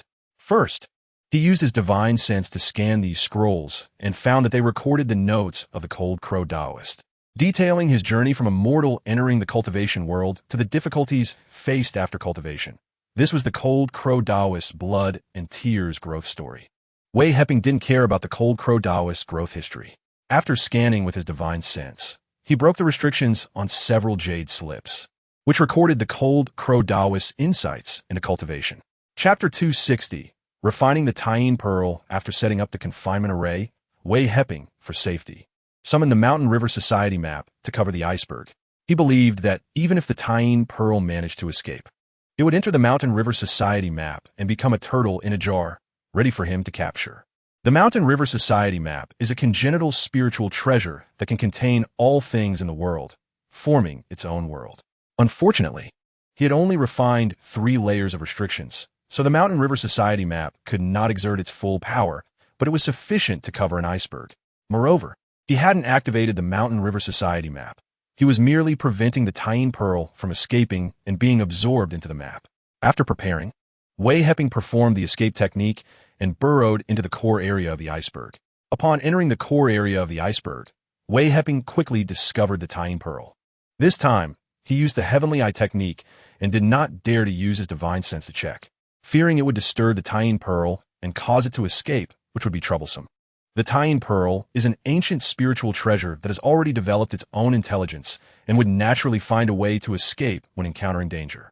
Approximately several tens of feet away from the tying pearl, Wei Heping circulated the Tai transformation technique, transforming into a small pebble and slowly moving toward the tying pearl. The tying pearl was the size of a pigeon egg, and its position had a space where surrounding stones were pushed away, forming a 2-foot diameter space. Under the aura emitted by the tying pearl, the surrounding stones had already transformed into ice attribute refining materials. Chapter 261. Encountering a battle with a demon beast Kong Genshin. Being the deputy hall master of the investigation hall and a combining cultivator, saw Wei Heping leave using a flying escape technique, which was no different from ordinary transformation god cultivators. However, he always felt something was off. After carefully recalling Wei Heping's speaking attitude, he couldn't find any flaws. Was I overthinking it? In the Cold Goose Desert, there aren't many cultivators. They have seen a few others, and their conversations are no different from that of the previous cultivator. After recovering his thoughts, Wang Gengxing no longer considered this cultivator, as he had seen another transformation stage cultivator approaching to inquire about news. Wei Heping felt the trace of divine sense no longer scrutinizing him and immediately used the 5 elements great escape technique to flee toward the edge of the Cold Goose Desert, thinking it was safer to leave here sooner rather than later. A few days later, Wei Heping arrived at the outskirts of the Cold Goose Desert, letting out a breath of relief, finally having made it out. Along the way, he encountered several waves of cultivators, all of whom were at a similar cultivation level. And if he hadn't hidden in advance, conflicts could have indeed occurred. It wasn't that he feared these cultivators. He believed that those who came here were likely to be broke and just trying their luck. Even if he killed them, he wouldn't gain anything beneficial. And he certainly wouldn't engage in fruitless endeavors that would waste his energy and deplete his true essence. Chapter 262. The void-blocking array of the 100 Heroes Merchant Alliance, not of our kind. Their hearts must be different. This saying holds some truth. The refined cultivator heard Wei Heping's words, muttering a few phrases under his breath, but did not look back as Wei Heping departed. Wei Heping caught the refined cultivator's words, smiled slightly, and thought to himself that this person seemed to be from a scholarly background. No wonder he was somewhat pedantic, not knowing how he managed to survive in the cultivation world. "Friend, please wait." After muttering a few words, the refined cultivator saw Wei Heping piloting his flying ship away and summoned his own ship to pursue him, calling out from afar. He found this transformation stage cultivator's speech interesting and wanted to chat with him.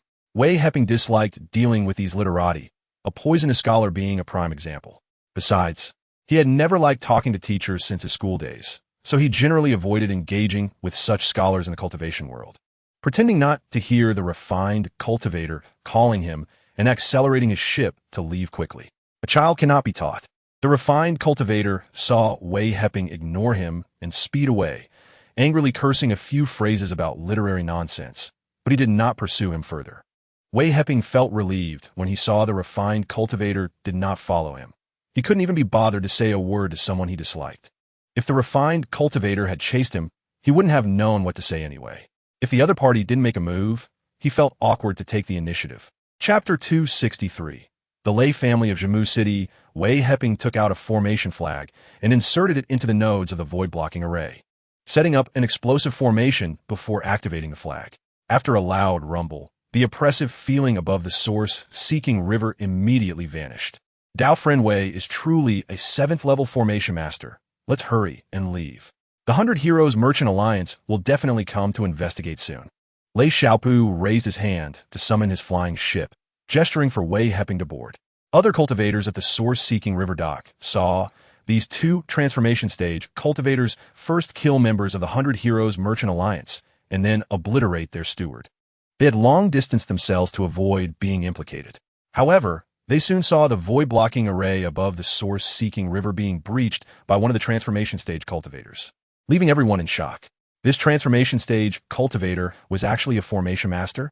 They regretted not having befriended him earlier. Had they known he was a formation master, they would have sought to befriend him long ago, but now it was a bit too late. After seeing these 2 transformation stage cultivators leave, they also summoned their ships to escape.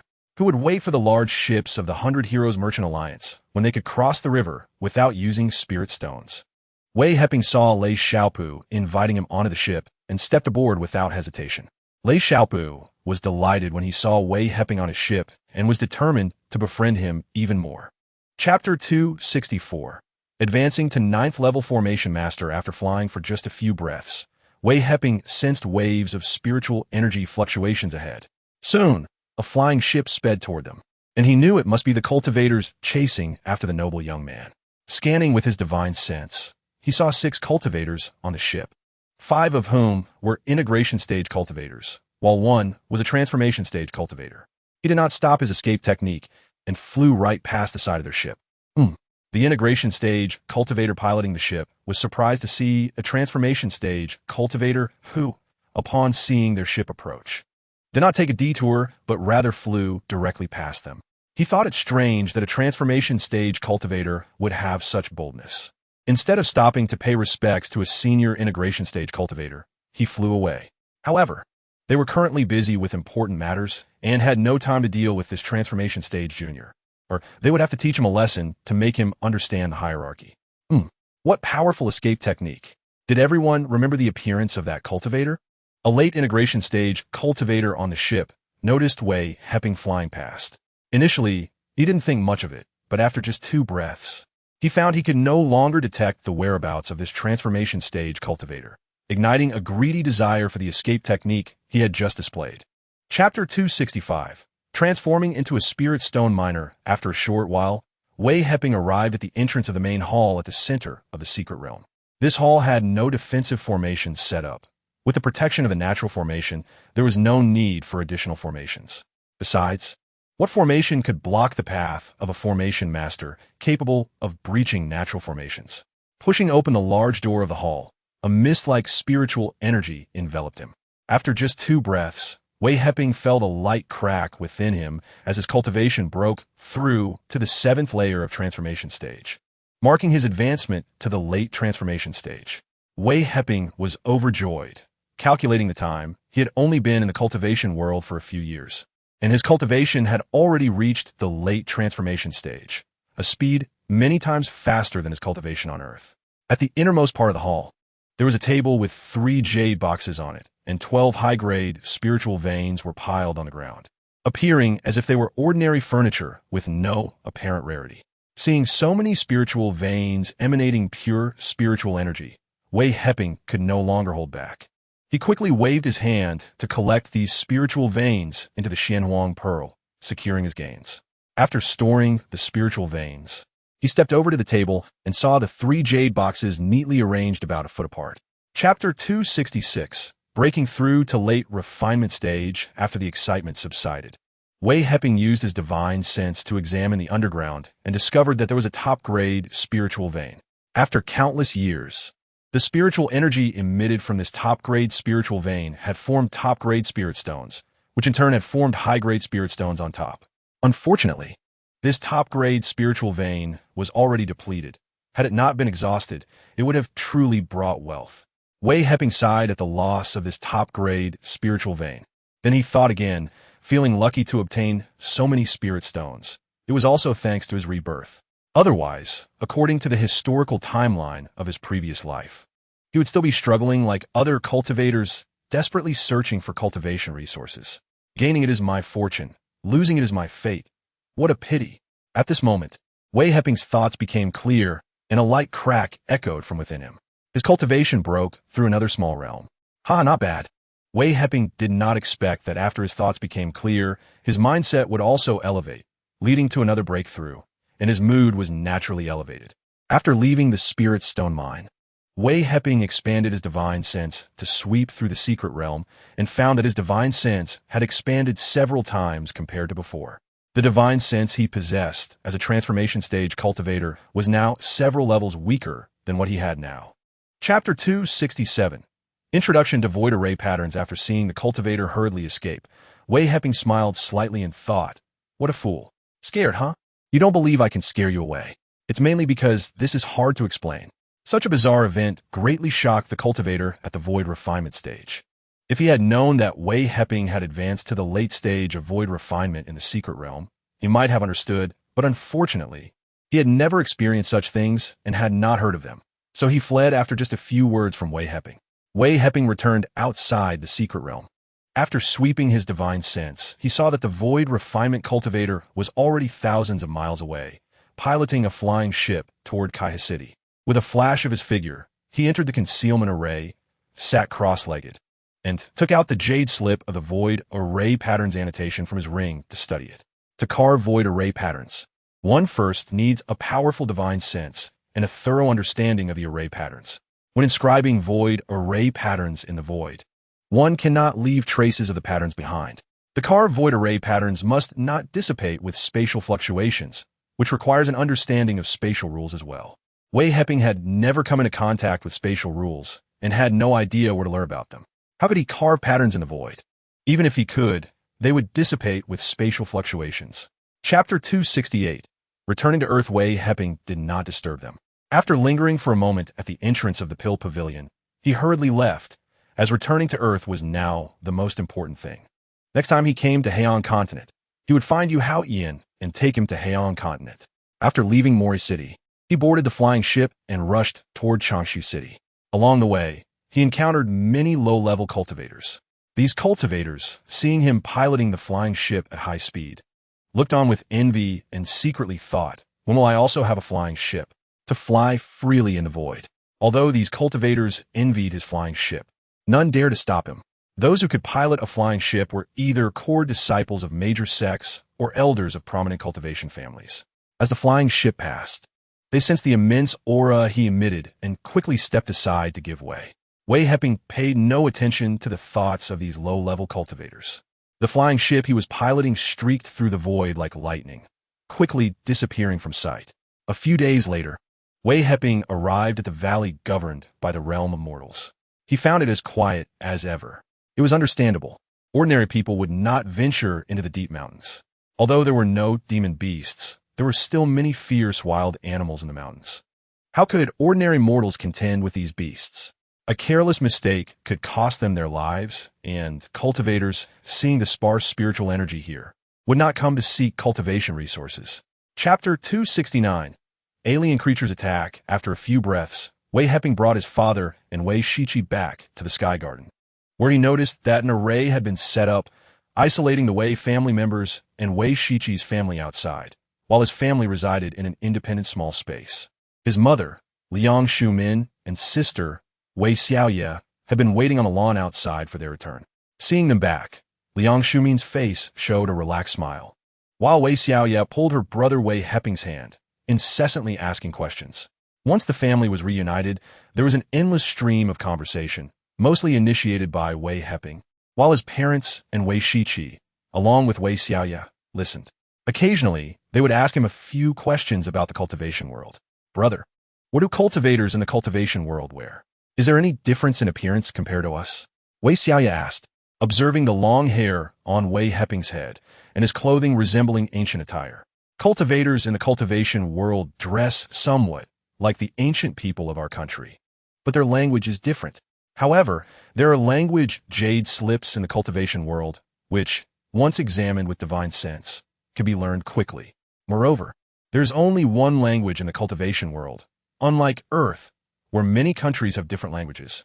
Chapter 270. The plan of the alien creatures. Wei Shiqi's attack made these alien creatures realize that this female cultivator's cultivation level was not high. If they could capture her, they could study the cultivation techniques of cultivators. If they could adapt the cultivation techniques through technological means for themselves, they would be able to battle against cultivators on the cultivation planets, no longer needing to worry about being dominated by them. However, after several confrontations with Wei Shiqi, they found it difficult to capture her with their weapons, and several teams they dispatched were completely wiped out. Their spacecraft were severely damaged by flying swords, forcing them to hide on the moon to repair their damaged ships while sending coordinates of Earth to their companions for support. Just when they thought the moon was safe, this female cultivator brought along another male cultivator to chase them down to the moon. This male cultivator was also at the same level as the female cultivator, which surprised them. While battling these two cultivators, they thought that once their companions arrived, they could capture both for research. However, they did not expect Wei Heping to arrive at that moment. With a single slap, he destroyed their spacecraft. As they faced imminent death, they realized there were even more powerful cultivators on Earth. They wanted to send a message to their companions to warn them that Earth was dangerous and not to come. But unfortunately, this cultivator was too powerful, and they didn't even have time to send the message before they were all annihilated. Chapter 271. Lisa's martial arts realm. Wei Guodong shook his head, saying there was nothing much to worry about, just that there was chaos abroad. Many foreigners, seeing that our country was safe, wanted to come here for refuge, increasing the pressure on the border troops. His former subordinates have been transferred there, asking him for a solution. They ask you for a solution for such a trivial matter? I think this commander has reached his limit. Just shoot to kill anyone who crosses the border. That's the best solution. Old Master Wei, who was enjoying a massage from his granddaughter, immediately exuded a tremendous aura upon hearing Wei Guodong's words, making Wei Heping look at him with new respect. A mere mortal could have such a powerful presence. It was evident he had come out of a sea of corpses, having taken many lives. An ordinary person would surely be intimidated by Old Master Wei's aura. I said the same thing. At this time, we must not have a merciful heart. If so many people enter our country, it will inevitably cause chaos domestically. Some foreign hostile elements will take the opportunity to stir up trouble. Some cannot stand to see our country become strong. Wei Heping was indifferent to these matters. What did the lives and deaths of these foreigners have to do with him? However, Wei Shiqi was eager to help at the border and looked up at Wei Heping. Chapter 272. Despicable and shameless captives. Wei Heping, recalling the blonde beauty Lisa he met in America, was surprised by her strong aptitude. Having reached the Earth level in just over a decade, she was truly a cultivation genius. He expanded his divine sense, crossing mountains and seas, and soon saw Lisa in a manor in America. It seemed to be the Rockefeller family's estate, heavily guarded, with armed guards patrolling the perimeter, and a radar system constantly scanning. Wei Heping also noticed a space below the manor, about 100 meters deep underground, stocked with large quantities of food and drinking water. As soon as the radar detected an alien attack, the people in the manor would quickly take the elevator to the underground protective chamber. Lisa was practicing in a quiet room at the manor when she suddenly felt someone watching her. The gaze lingered on her for a few seconds before disappearing. She quickly opened her eyes and looked around, but found nothing unusual. Confused, she resumed her training. Wei Heping retracted his consciousness, noting that Lisa's sixth sense was quite powerful, indicating that her soul was very sensitive.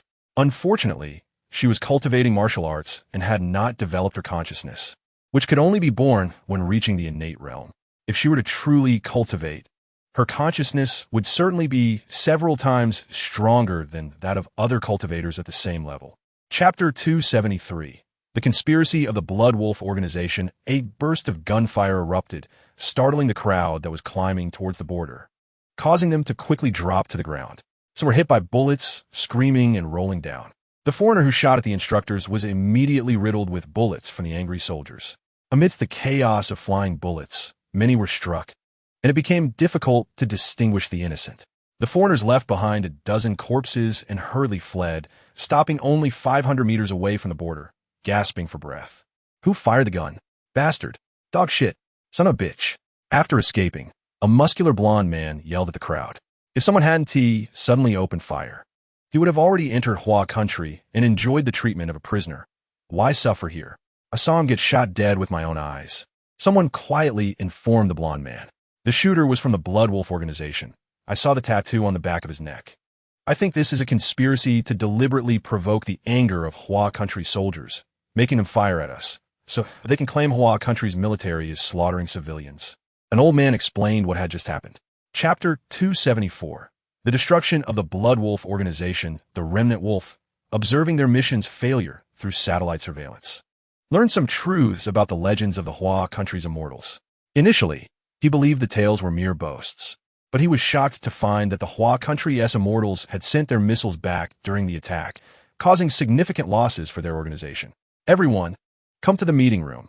There are important matters to discuss. The Remnant Wolf pressed a button on the table, issuing a command to the higher-ups of the Blood Wolf. Boss, what are your orders? Just tell me what to do. A tall, muscular black man was the first to arrive in the meeting room, extending his massive hand and pounding his chest loudly, causing the air in the room to circulate faster. Big Black Bear, brute force won't solve problems. You need to use your brain, idiot.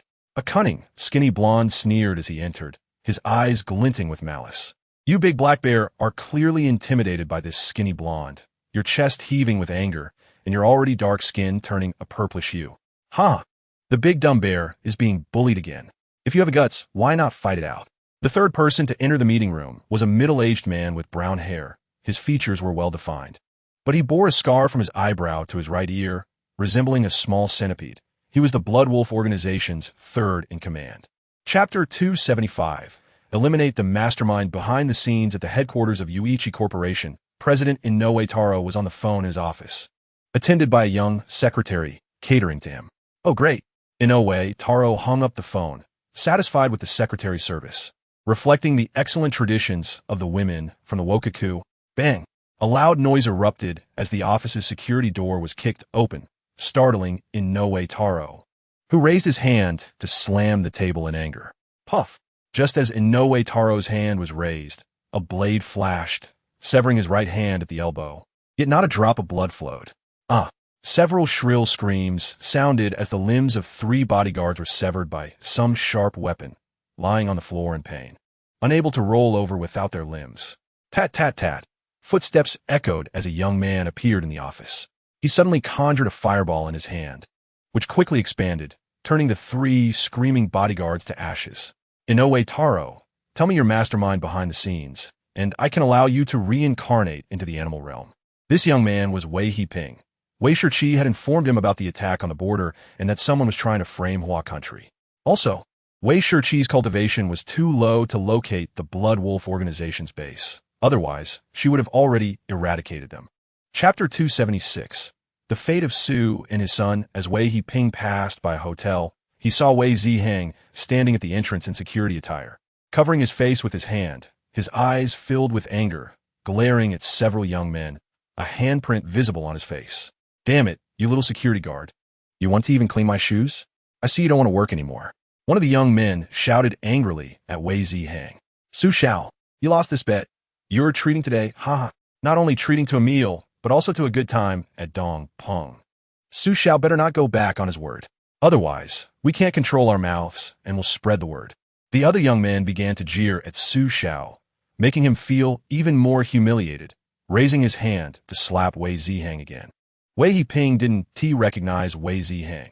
He had seen him when he was younger, but many years had passed, and the young man had changed significantly. However, he sensed a hint of a bloodline connection from Wei Ziheng, realizing he was from the Wei family. Just as Su Xiao raised his hand, a blade flashed, cutting through Su Xiao's right arm. Puff. The sound was soft as his right hand severed the wrist, blood flowing from the wound like a stream. Chapter 277. Preparations before leaving. Hello, Commander. The comrades in Wei Cheng didn't know how to address Wei Heping, but they thought since Wei Shiqi was already a general, her husband must be of a higher rank, and quickly saluted. No need for that. I'm not a soldier, nor am I any commander. You all carry on. I still want to walk around. After Wei Heping spoke, he patted the shoulders of the comrades in Wei Cheng and turned to leave. Take care, uncle. Hey, Lao Lu, what is wrong? Wei Cheng turned to see Wei Heping leave and noticed his comrade, Lao Lu, standing still, his expression constantly changing, and quickly pushed him. So powerful. A strong aura emanated from Lao Lu, causing Wei Cheng to feel a great force pushing his hand away, causing him to step back a few paces. Wei Cheng, your uncle is a martial arts master? No wonder Lao Lu showed a shocked expression. When Wei Heping first patted him, he felt his internal injuries instantly heal. And when he was patted again, his martial arts realm directly broke through from yellow to black level. This amazed Lao Lu, who then felt joy. According to his martial arts training, it would take at least 5 years to break through to the black level. But unexpectedly, he achieved it with just 2 pats from Wei Cheng's uncle. No wonder he subdued Wei Shiqi. Chapter 278. Coming again to Heyong continent this time. The speed of robbing the spaceship was much faster than in the previous life.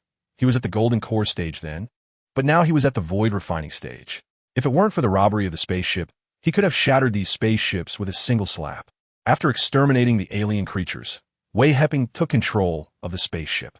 With memories from his past life, he operated the spaceship calmly, unlike in his previous life when he spent several days researching before finding the control console, causing the spaceship to crash randomly in the void and leaving Earth's orbit. Once he became familiar with the spaceship's operation, it had already entered the Heyong continent and was discovered by a passing Yuanying stage cultivator, who destroyed it. Wei Heping was also seriously injured, but he managed to escape while the Yuanying stage cultivator was inspecting the spaceship. After taking control of the main ship, the nearby spaceships were still waiting for orders. Wei Heping locked onto those spaceships and immediately fired plutonium-uranium shells, destroying 12 of them instantly, turning them into piles of debris that scattered in the void with a meteor shower. Wei Heping piloted the spaceship above the Wugwa country and launched all the plutonium-uranium shells at the 3 islands of Wugwa. Chapter 279. Killing the cultivators of the One Yu sect. Raising his hand, he summoned 2 rings and summoned the Yuan 2 sword, shielding Wei Shiqi behind him. Suddenly, 3 figures appeared in front of them, exuding an aura. 1 was at the Lianshu stage, and 2 at the Huashan stage. Why did you kill our steward from the Wen Yu sect? Please give us an explanation. The leading Lianshu stage cultivator summoned a spear, and with the activation of true essence, the spear's light surged to 1,000 feet. The 2 Huashan stage cultivators also summoned long swords, their sword lights swelling to several hundred feet. Before Wei Heping could speak, they charged at them, clearly intending to kill them in one fell swoop. Wei Heping had anticipated a fight. The Yuan 2 sword erupted with thousands of sword lights, clashing with the 3 cultivators amidst terrifying sword energy. Secretly, he summoned 3 nail-head 7-arrow darts to ambush the Lianshu stage cultivator first. Wei Shiqi didn't expect them to attack right after speaking, giving no chance for explanation.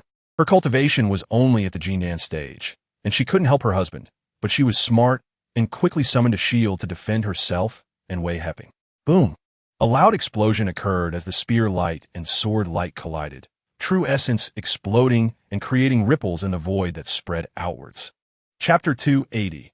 Refining the Bridge of Rebirth. That was close. Wei Heping thought to himself, not expecting that the Bridge of Rebirth could confuse his mind and lead him into an illusion. It was indeed both real and illusory once he stepped onto this bridge. The consequences were unpredictable. This time, it wouldn't necessarily mean rebirth. He could be pulled into the small river beneath the bridge and turned to ashes. Activating his Heavenly Eye ability, he spat out a mouthful of blood onto the 3 characters of the Bridge of Rebirth, sat cross-legged, and began to refine the bridge using the Xian Huang technique. The Bridge of Rebirth felt like it was being refined, and the river beneath began to boil. Countless souls reached out from the water, roaring and trying to bite at Wei Heping. Although the Bridge of Rebirth was only about 10 feet long, and the river beneath was only half that wide, it exuded a massive, eerie aura that made it feel like not a small river, but an endless, turbulent sea. Wei Heping felt that he was about to be bitten by these souls and dragged into the river beneath the bridge. He dared not continue refining the bridge of rebirth and was about to stand up and escape when suddenly, the Xianhuang pearl emitted a powerful aura. The raging bridge of rebirth immediately calmed down and even sent messages of refinement into his sea of consciousness, allowing him to refine it more quickly and conveniently. Wei Heping felt overjoyed, knowing this was the work of the Xianhuang pearl. He quickly activated the Xianhuang technique and soon refined the first layer of restriction of the bridge of rebirth. Chapter 281. The shops in Bay City. After the deacon scanned the storage bag with his divine sense, he was overjoyed. He served as a deacon at the leasing office, and occasionally, some people would offer him spirit stones, usually from shopkeepers needing to change formations, for which he helped contact formation masters and received some spirit stones as a reward. Today, he encountered a generous cultivator like Wei Heping for the first time, and since the request was not high, a smile immediately appeared on his face. There are indeed two shops you mentioned. One is quite bustling, while the other is somewhat remote. You can choose based on their locations. The deacon initially planned to rent out the bustling location at a high price, but upon seeing the large sum of spirit stones Wei Heping provided, he was tempted. Since the high-priced rental fees would go to the city lord's office, why not rent it at the original price to this sensible cultivator instead? Wei Heping saw the locations of the two shops on the map. The shop in the bustling area was next to the main road, but was somewhat small, measuring only about 2 zhang. The other shop, although a bit remote, was larger, about 10 zhang in size, equivalent to over 500 square meters by Earth standards, resembling a small villa with a shop in front and a yard and several rooms behind. Chapter 282. Wei Shiqi's breakthrough after exiting the city. Wei Heping summoned the spaceship and picked up Wei Shiqi. Scanning the area, he found a flat piece of land several thousand miles from Beha City, where she could undergo her tribulation without affecting anyone else. I'll set up a spirit gathering array. You refine these pieces of armor and shield, and then prepare the pills for your breakthrough. Wei Heping put away the spaceship, confirming that this location was indeed suitable for her to transcend and break through. Wei Shiqi didn't say much and took out the armor and shield for refinement. These defensive spiritual tools could save her life during the tribulation, so she dared not be careless. As Wei Shiqi's true essence surged against the barrier of the Yuanying stage, the sky quickly filled with dark clouds, thunder roared, and the first wave of 9 arcs of lightning, each the thickness of a thumb, struck down upon her, blocked by the shield she summoned. Wei Heping stood at a distance to protect her. Seeing that she had blocked the first wave of lightning arcs without any damage to the shield, he felt relieved. Hey, there's someone undergoing tribulation here. Let's go take a look and learn from their experience. The dark clouds in the sky and the appearance of lightning arcs quickly attracted the attention of several cultivators. These cultivators did not intend to disrupt the tribulation, but were more interested in watching and learning from it to gain experience. Chapter 283. Breaking through to the combined body stage. It seems that relying solely on true essence to break through the barrier is impossible without pills. Wei Heping thought to himself. He had originally planned to attempt breaking through to the combined body stage without using pills, but he found his true essence to be somewhat weak and was surprised by how solid the barrier of the combined body stage was. Raising his hand, he took out a top-grade Minghui pill and swallowed it. This was the pill he had concocted for breaking through to the combined body stage. The Minghui pill was a 7th-grade pill, and cultivators at the Lianshu stage needed it to break through the barriers of their acupoints. As the pill melted in his mouth, a massive force of medicinal energy suddenly surged from his dantian. The second wave of lightning arcs, also 9 in number and as thick as a thigh, crashed down upon him. Wei Heping seized the opportunity to absorb the energy from the lightning arcs into his body, mixing it with the medicinal energy erupting from his dantian, gathering all his true essence to impact the barrier of the combined body stage. Crack! Crack! Several light sounds echoed within his body as the solid barrier of the combined body stage cracked with several fine lines. But this time he still couldn't break through. Again, I refuse to believe I can't break through. Wei Heping took out 2 more Minghui pills and swallowed them.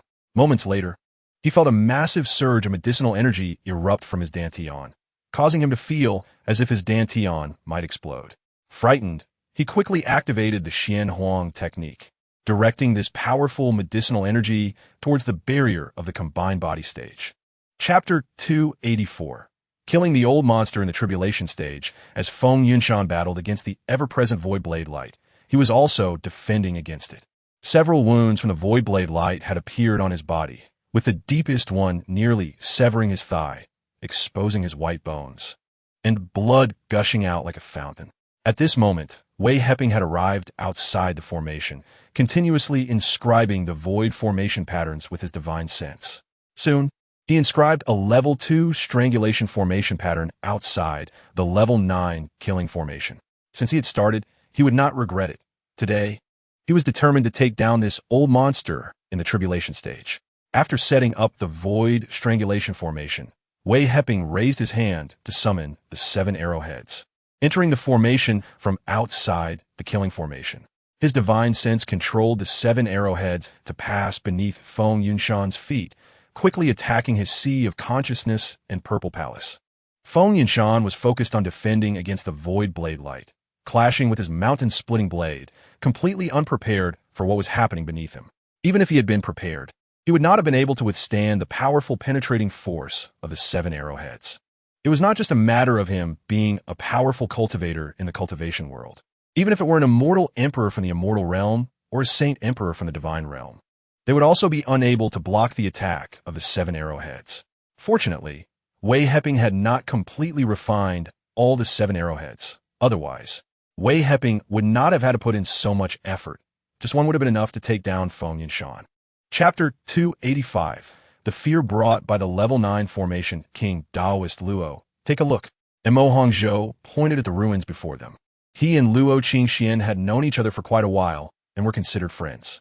This matter could not be hidden from them, so he simply let him see. This is a level 9 killing formation. Someone has set up a level 9 killing formation here. Did Taoist Feng know about this when he attacked here half a month ago? These old monsters in the tribulation stage must have known, but they didn't take it seriously, thinking Feng Yunshan had already captured the owner of this shop. That's right. Deputy City Lord Feng has fallen. I just emerged from seclusion and found my way here. Mo Hongzhou sighed, lamenting the fall of his old friend. Who has such boldness? Who dared to kill Deputy City Lord Feng? Another figure appeared, revealing himself to be Elder Jing Yuanpeng from the Northy Alliance of the Pill Alliance. He had just arrived and was shocked to hear the news of Feng Yunshan's fall. I see. It was that pavilion master of the Pill Pavilion. Goodness, he is actually a level 9 formation king. We all underestimated him. Fortunately, he had no ill intentions towards us. Otherwise, we would have all been trapped and killed. Just as he finished speaking, another figure appeared. Yuling Tai, the vice master of the Yuantai Business Alliance, the largest business alliance in the Heian continent, whose brother is the master of the alliance, Yuling Yuan. Chapter 286. Returning to Koan continent, Wei Heping had come to Zama City a few times in both his past and present lives. The most recent visit was with Lei Xiaopu, but he had not lingered there and left in a hurry. Hey, did you hear? A secret realm was discovered between Zama City and Kaiha City, but unfortunately, someone got there first. Inside, there were only some low-level spiritual herbs and low-level ores. I knew about it long ago. I also heard there was a spirit stone mine inside, but it has been completely mined out, not leaving a single spirit stone behind. Now the Lei family has sent a few elders to check it out, and other families have sent people to investigate as well. The cultivator who entered the secret realm is really lucky. If I had found it first, I would have jumped for joy. You don't have that luck. Even if the secret realm was right in front of you, you wouldn't see it. People like you and me are destined to toil. Don't think about anything else. It's good enough to survive. Sigh, you're right. Let's go. Continue searching for cultivation resources. Otherwise, we won't have enough spirit stones. Hearing the discussions of the cultivators on the street, Wei Heping sighed inwardly. In his previous life, he had the same thoughts as these cultivators, running around looking for cultivation resources. These cultivators were just a reflection of his past self. Chapter 287. Yu Hao-Yin and Danger Brother Yu has gone out with the adventure team to search for resources. By the way, my brother is also in the adventure team. They went together. Ku Yuanshuang expressed a hint of worry in her eyes when mentioning Yu Hao-Yin. Damn, something's wrong. Could it be that Yu Hao-Yin and Ku Yuanshuang have a romantic relationship? Wei Heping thought to himself upon seeing the look in Ku Yuanshuang's eyes. However, considering that the two had been together every day for over a decade, It was inevitable that feelings would develop. Of course, he wouldn't meddle in such matters. That was Yu Haoyan's private affair. Let's take care of these things. Now, let's continue selling pills. Wei Heping saw the chaotic assortment of items on the shelves, realizing that the pill pavilion was almost turning into a convenience store. Okay, Brother Wei, I'll clean it up right away. Ku Yuanshuang also didn't want to sell these items, as they wouldn't earn much spirit stones and it would be troublesome. Selling pills was much more profitable and respectable. Wei Heping waved his hand and took out the pills below the transformation stage, various spirit artifacts, and various level 5 talismans, placing them on the shelves. These items were what he had kept for practice. Although some had minor flaws, he hadn't destroyed them. Now was a perfect opportunity to sell them and exchange them for spirit stones. Wow, so many pills. Even there are Kunlun pills. Is this a top-grade spirit artifact? This is a level 5 escape talisman and a level 5 ice arrow talisman. Ku Yuanshuang was so excited that she almost jumped up. With these items, the business of the pill pavilion would soon improve. Chapter 288. The breath of nirvana from the abyss of despair. Wei Heping knew of Mo Lei Mountain. He had met Yu Haoyan there years ago. The Mo Lei forest was located just to the west of Mo Lei Mountain, separated by a chasm hundreds of miles wide and bottomless. Once, a cultivator tried to enter the bottom of the chasm to search for resources, but was never seen again, thus earning the name Abyss of Despair among cultivators. Yu Haoyan, Ku Yuanshuang, and another member of the adventure team, Ji Zhongqing, had fled to the edge of the Abyss of Despair. Fortunately, the cultivators of the Pang family also knew that this place was fraught with danger and did not pursue them, waiting outside for them to be unable to hold on and come out to kill them. Yu Haoyan's aura was somewhat weak, revealing a cultivation level in the early transformation stage. He had fought against a late transformation stage cultivator from the Pang family and was severely injured. It was only thanks to his desperate struggle that their small team had not been wiped out. Brother Yu, you should heal first. I'll keep an eye on the Pang family members. Ku Yuanshuang was at the late nascent soul stage, while Ji Zhongqing was at the mid-nascent soul stage. Both had also suffered significant injuries. Additionally, Ji Zhonglin and Hu Qianjin from their team had already been severely injured, separated from them, and their fate was uncertain. He had risked his life to cover for Liu Peng's escape, asking him to inform his sister, so she wouldn't fall into the same trap. Chapter 289. Rescuing Yu Haoyan. Yu Haoyan took the pill that Wei Heping handed him, swallowed it, and immediately sat cross-legged to circulate his technique for healing. Ku Yuanshuang and Ji Zhongqing also took the pills, bowing in gratitude to Wei Heping. Thank you, Brother Wei. Ku Yuanshuang had heard her sister and Yu Haoyan mention Wei Heping before. Seeing him in person during this critical moment brought her great joy. Wei Heping had come here to save them despite the danger of being surrounded by the Pang family, proving that he was a trustworthy person. You're welcome. Hurry and heal. I'll go take a look inside to see if there are any spiritual herbs that can control the nirvana. Otherwise, it will be difficult for you to recover from the nirvana-inflicted meridians and primordial spirit. Wei Heping waved his hand, raised a true essence shield, and walked inside. Ku Yuanshuang and Ji Zhongqing wanted to stop him when they saw him enter, but after seeing him cast the true essence shield, they thought better of it. If the situation was dire, Wei Heping would come out. He wasn't foolish enough to walk in if he knew he would be affected by the nirvana. After Wei Heping entered the edge of the despair abyss, he found that his spiritual consciousness could not be used here, fearing it would be corrupted. He could only try to use the heavenly eye to see if he could check things out. The heavenly eye is a type of divine ability that does not require spiritual consciousness. It's like the legend of Erlang Shun Yang Jian in Chinese mythology, who has a vertical eye in the middle of his forehead that can see the essence of all things in the world. Whether it's a celestial being or a demon, they all reveal their true forms under the gaze of the heavenly eye, which can also pierce through illusions and observe the cycle of rebirth, allowing one to predict the divine abilities and treasures an opponent may use during a confrontation. Chapter 290. The Void Ink Mosquito. Wei Heping was shocked upon hearing this voice. What the hell is this, the Void Ink Mosquito? And some divine emperor was sucked to death, right? First, I'll make it recognize me as its master. With this thought, Wei Heping raised his hand, crushed a jade bottle, and swallowed the 12 recovery essence pills inside to replenish his internal true essence. Fearing that this beast egg would drain his true essence and then his flesh, turning him into a skeleton. Puff! A mouthful of essence blood sprayed onto the beast egg. Wei Heping watched as the essence blood sprayed onto the beast egg and, after a moment, quickly seeped inside. Huh? Impossible? How could the essence blood be absorbed by the void ink mosquito? Is it going to recognize this ant in the integration stage as its master? The voice was filled with shock and constant exclamations. Seeing the essence blood seep into the beast egg, Wei Heping felt a slight connection between his spirit and the beast egg and quickly used his will to control the beast egg to release his hand that was stuck to it. Reluctantly, the beast egg released Wei Heping's hand. He then placed the beast egg into the Xianhuang pearl.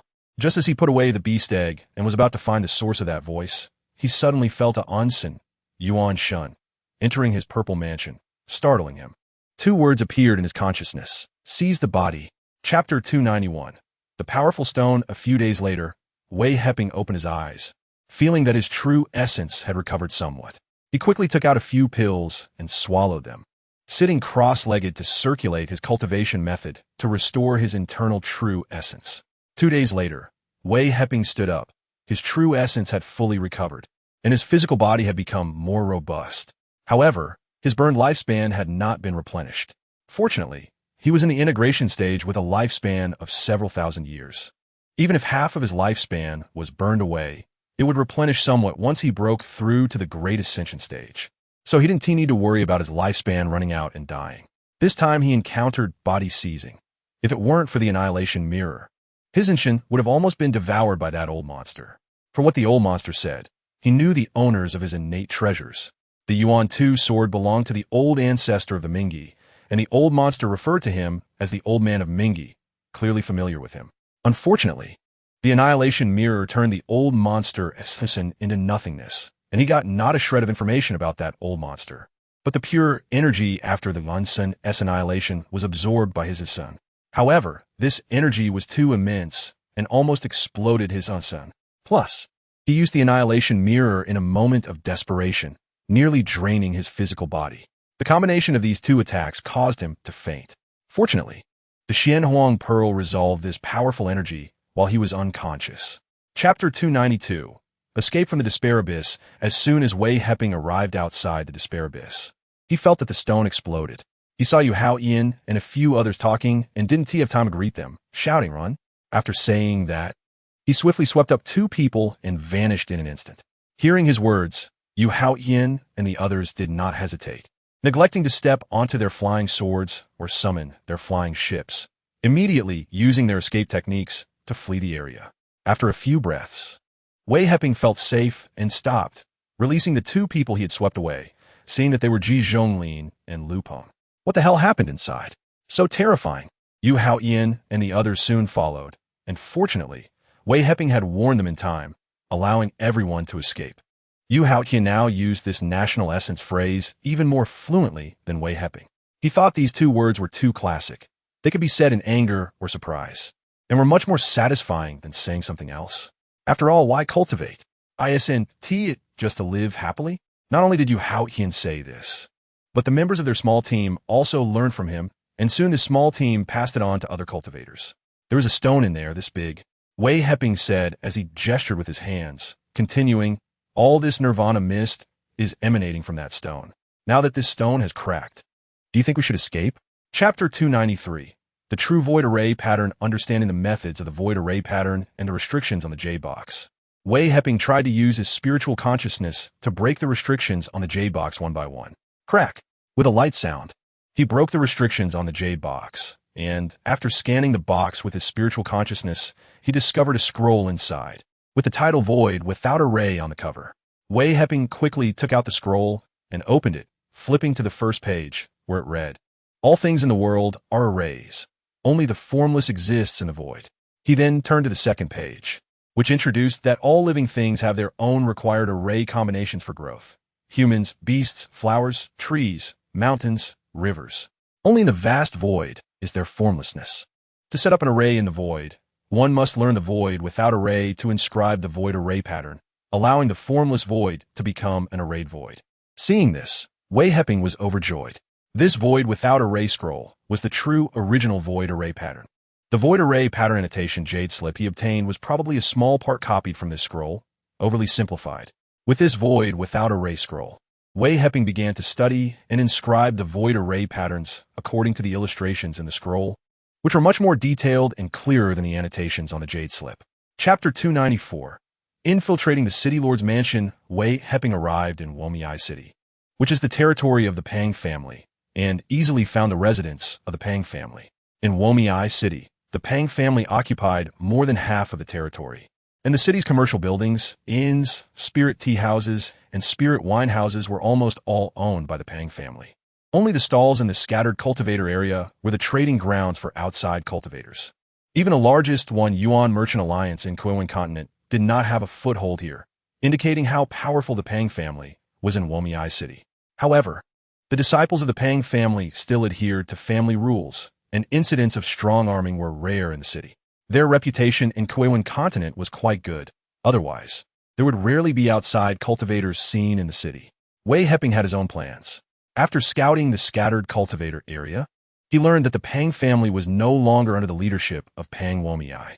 For any family to stand strong in the world permanently, they must adhere to family laws and possess family cohesion and wise leadership. This is similar to some ancient families on Earth.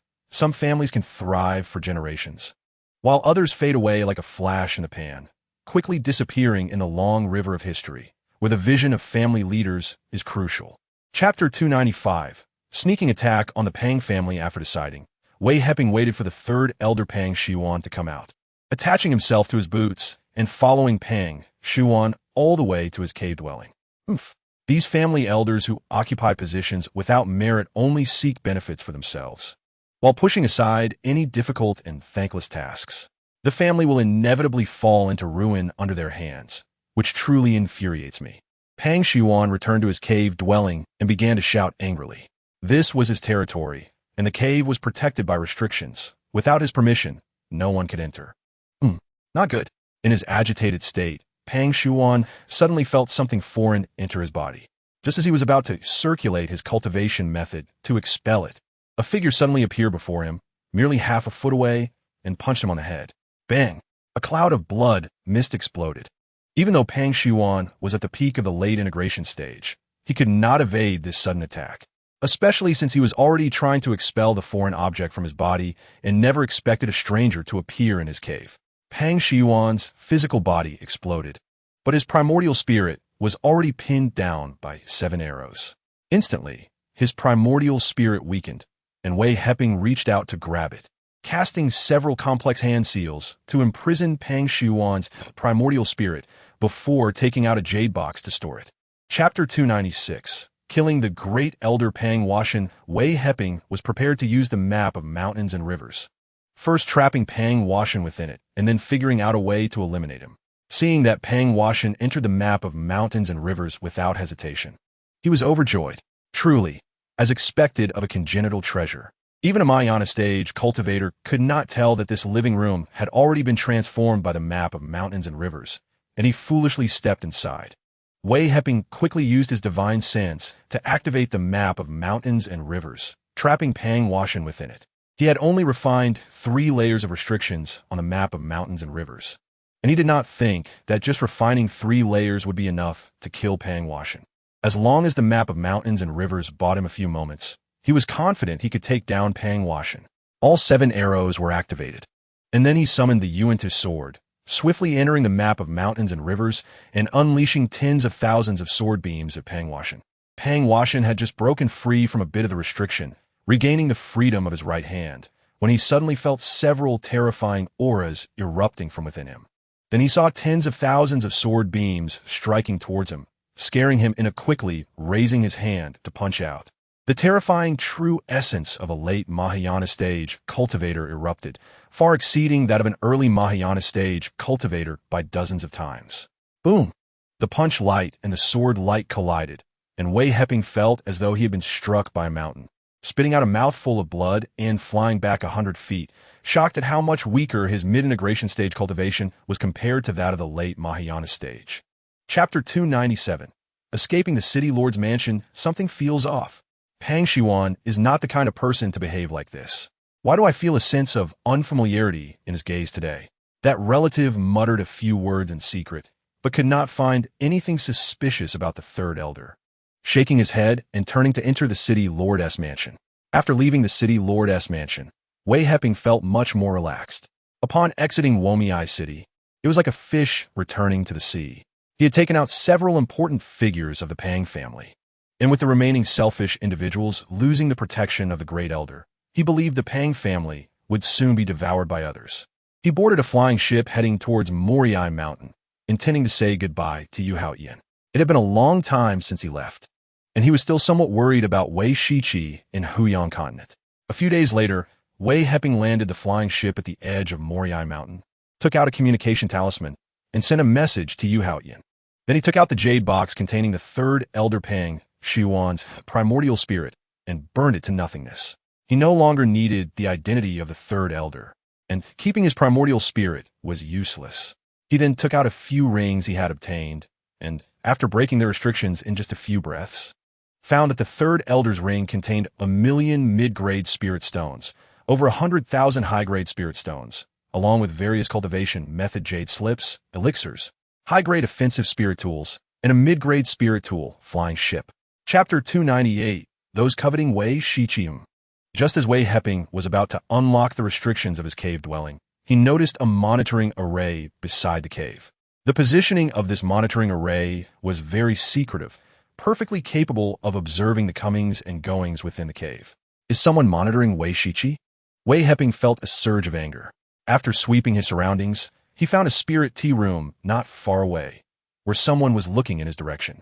When that person felt Wei Heping's divine sense sweep over, their expression changed, and they quickly turned to look elsewhere. After just scanning with his divine sense, Wei Heping memorized the person's face. He did not go over to confront them, nor did he disturb the monitoring array beside the cave. He raised his hand to unlock the cave's restrictions and entered. "Hubby, you're back."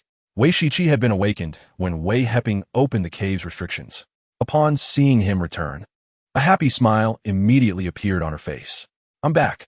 During the time I was gone, did you notice that someone set up a monitoring array to watch your every move?" Wei Heping hugged Wei Shiqi's slender waist, patting her back and informing her about the monitoring array outside the cave. "No, I only went out once to stroll around the city and then came back to cultivate, and I haven't gone out since."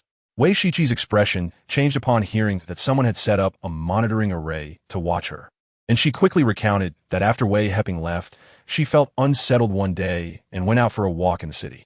Chapter 299, Lei Xiaoqian's dependents. Lei Xiaoqian initially planned to play with this female cultivator and then seal her cultivation, hiring her as an external concubine. However, upon learning that this female cultivator had a partner, he dismissed that plan.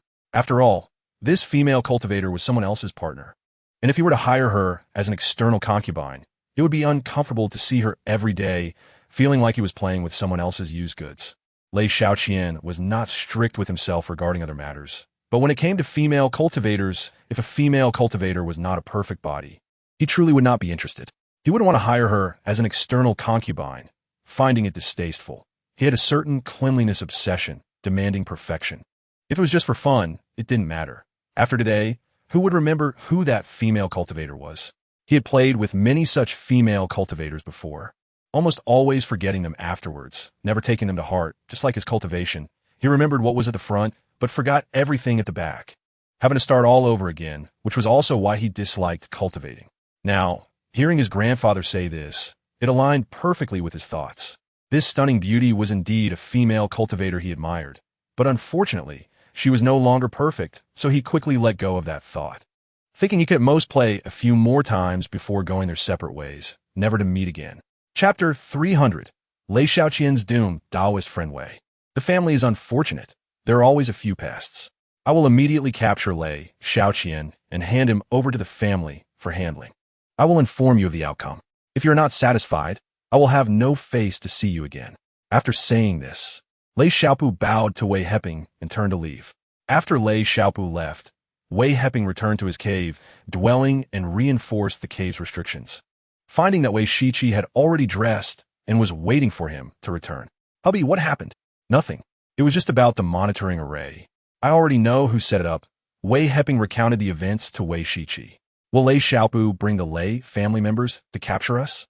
Or does he not have that much weight in the family? If things go wrong, we should leave quickly." Wei Shiqi was thinking more deeply. knowing that there were many unsavory affairs in large families. You make a good point. I will set up an array first to avoid being caught off guard later. Wei Heping was shocked after hearing Wei Shiqi's words. This matter cannot be taken lightly. Lei Xiaopu returned to the family and went straight to Lei Xiaoqian's cave abode, kicking away the restrictions of his cave. After breaking through to the virtual refinement stage, his cultivation had greatly increased, and the restrictions in Lei Xiaoqian's cave were not particularly strong. They were merely meant to prevent random intrusions. Chapter 301. Wei Shiqi breaks through to the transformation stage. Wei Shiqi is now at the mid-stage of the nascent soul realm. During the years Wei Heping was away, she had only gone out once, spending the rest of her time in hard cultivation. Thanks to her early training in martial arts, she developed a tenacious heart and could endure the loneliness of time passing. After setting up the 9th level trapping formation, Wei Heping took out a ring and handed it to Wei Shiqi, saying, "Wife, this is the harvest from my trip to Kowen continent. It contains cultivation resources you can use right now." Wei Shiqi took the ring and slipped it on her finger. She had no doubts about Wei Heping's words, but still checked it with her divine sense. There were hundreds of thousands of high-quality spirit stones, high-quality defensive spirit tools, high-quality offensive spirit tools, high-quality flying spirit tools, and countless special elixirs. In one large jade box, there are also 10,000 top-grade spirit stones. Seeing so many cultivation resources in the ring, enough for her to advance several major realms, Wei Shiqi beamed with joy, hugged Wei Heping tightly, kissed him, and said, "I'm off to cultivate." Wei Heping smiled and went to the cultivation room, but instead of cultivating, he took out the map of mountains and rivers, preparing to refine it again. He felt that the power of the map of mountains and rivers hadn't been fully unleashed when used by the Pang family, mainly because he had refined too few restrictions. Chapter 302. The Birth of the Void, Ink Mosquito. Oh, a cultivator is breaking through. There's also a blocking formation here. I understand now. It turns out it's this fellow Taoist partner who is breaking through. The cultivators drawn here by the thunder tribulation quickly arrived. They couldn't see the cultivator undergoing the tribulation with their naked eyes, and upon seeing the blocking formation, they immediately understood why. In the cultivation world, female practitioners are most averse to being watched during their tribulation. Generally, they will find a secluded place or undergo their tribulation within their sect or family. Loose cultivators will set up blocking formations in advance to avoid being seen in their physical form. Wei Heping had this time allowed Wei Shiqi to cultivate the witch god body refining technique, which was why he hadn't asked her to summon armor and shield for defense. But he forgot that she was a female cultivator, so he hadn't set up the blocking formation in advance. Fellow Taoists, my wife is undergoing her tribulation. Please do not use your divine sense to sweep around. Wei Heping saw over a dozen cultivators approaching, some in the nascent soul stage, some in the transformation stage, and others in the virtual refinement stage. Who knows if there are any peepers among them? Naturally, he had to warn them first while also releasing his aura from the late stage of the combination realm. We understand. Please rest assured, Senior. The group of cultivators felt his immense aura and hurriedly bowed and stood at a distance to observe. Chapter 303. Closed-door cultivation. Wei Heping took out the Xianwang pearl, calculating the time, according to his memories from his past life. The cultivation world was about to fall into chaos. However, he had obtained items from the 2 most precious secret realms in his previous life. Once others discovered these 2 secret realms, there would be no rare resources left, so it wouldn't provoke competition, and the chaos would likely be delayed for a while. There were also some smaller secret realms. Even if they were discovered by cultivators, they wouldn't have many rare resources, and would only attract a small number of cultivators to compete. The major sects wouldn't care about these things, and wouldn't get involved. What Wei Heping didn't know was that part of the chaos in the cultivation world was related to the emergence of these 2 secret realms. In other secret realms, he was unaware of would also appear. After all, he was just a nascent soul cultivator back then, and couldn't possibly know everything happening across the entire Heian continent. The Heian continent is vast and boundless, and there are many places he hasn't been to and many unknown secret realms. A nascent soul cultivator has a limited range of activity in distant and unfamiliar places. One wouldn't dare to go alone. Additionally, he served as the external affairs supervisor in the sect, only cultivating when he had time, and wouldn't run around everywhere. He only learned about the locations of these two secret realms from the sect disciples when they returned from their training. Chapter 304. The Arrogant Young Sect Master Fellow Taoists. Please do not use your divine sense to sweep around. Otherwise, you will bear the consequences. After hearing the arrogant words of the young sect master, Wei Heping first issued a warning. If he didn't heed the advice and insisted on using his divine sense to check, Wei Heping wouldn't care who he was. He would take him down first. As for the two great ascension cultivators following this young man, he didn't regard them highly. He had killed tribulation stage cultivators before, and dealing with these two great ascension cultivators would be much easier. Besides, he was about to break through to the great ascension stage. Moreover, after refining several innate treasures with over a dozen restrictions, their current power was dozens of times stronger than before, which gave him even more confidence in defeating these two great ascension cultivators. Haha, consequences? I want to see what consequences there are. The young sect master laughed arrogantly and immediately unleashed his divine sense to sweep over. Young sect master now. The two great ascension cultivators beside him knew their young sect master's temperament. He loved to go against others, and if you said east, he would go west. They hurriedly tried to stop him, but it was too late. With a buzz, hundreds of formation runes flashed, and the void strangulation formation was activated as the young sect master's divine sense swept through it, instantly wrapping him up, with tens of thousands of void blades striking towards him. Chapter 305. The sect master of Gathering Joy Sect. Dear, you must be careful. Wei Shiqi was not one to procrastinate. She understood how terrifying the tribulation was. Staying behind would only be a burden, not only failing to help her husband, but also distracting him. She immediately turned ahead toward Jammu City. At the moment she turned, large tears streamed down her beautiful face. In her heart, she made a decision. If her husband was truly killed, she would definitely avenge him and then self-destruct to follow him. Her character was resilient. Even if she was sad, she wouldn't let Wei Heping see her tears. Wei Heping had trapped tribulation stage old monsters before. This time, he suspected that the Gathering Joy sect would definitely send tribulation stage old monsters. And not just one, but at least two. He took out formation flags to set up a 9th level strangulation formation, then inscribed a 7th level void formation strangulation formation. After breaking through to the great perfection of the combination stage, he had been deducing void formation runes, and now he could inscribe 8th level void runes. But he wasn't as skilled with the 7th level void runes, which were easier to control. Junior, Aunt, dare to kill my son. I will swallow you. Before the words fell, a terrifying aura came from afar, and a massive true essence hand descended from the sky, instantly enveloping Wei Heping's location. Chapter 306. Strangling the sect master of Gathering Joy Sect. Boom.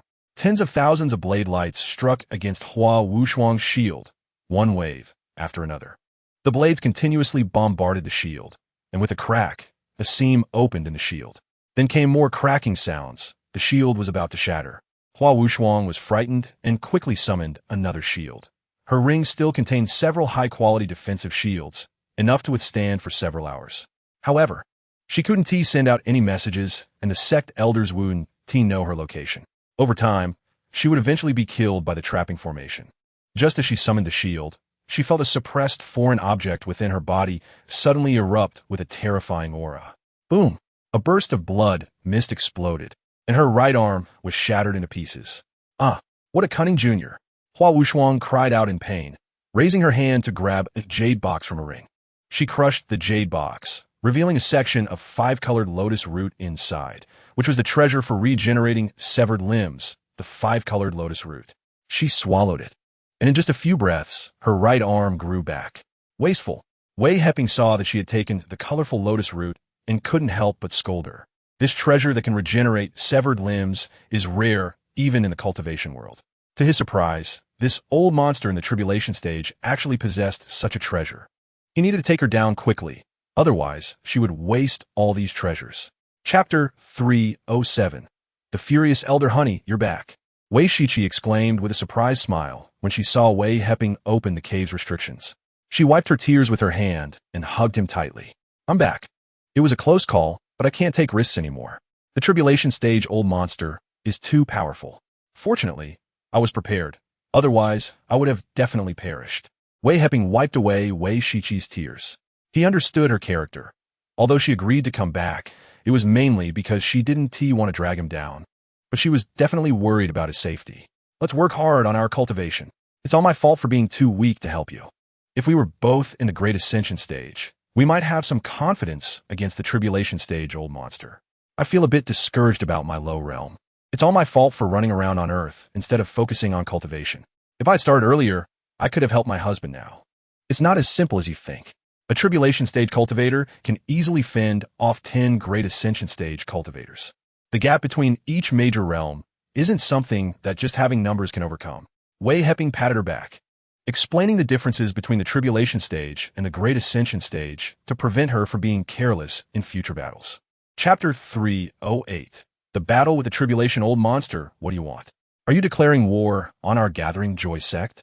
The 4 Tribulation stage women were shocked to see the 8 elders from Qian Yuan Palace surrounding them. They had only been focused on finding their sect leader and didn't expect Qian Yuan Palace to take advantage of the situation, making a serious mistake. What do you mean? It's impossible to do anything with me. I've always been a person of integrity. You think you can ride on thousands and trample on tens of thousands? Remember in your next life not to be a woman. Being a mother dog suits you better. Senior brother, do they even have a next life? Do you want them to reincarnate and harm male dogs?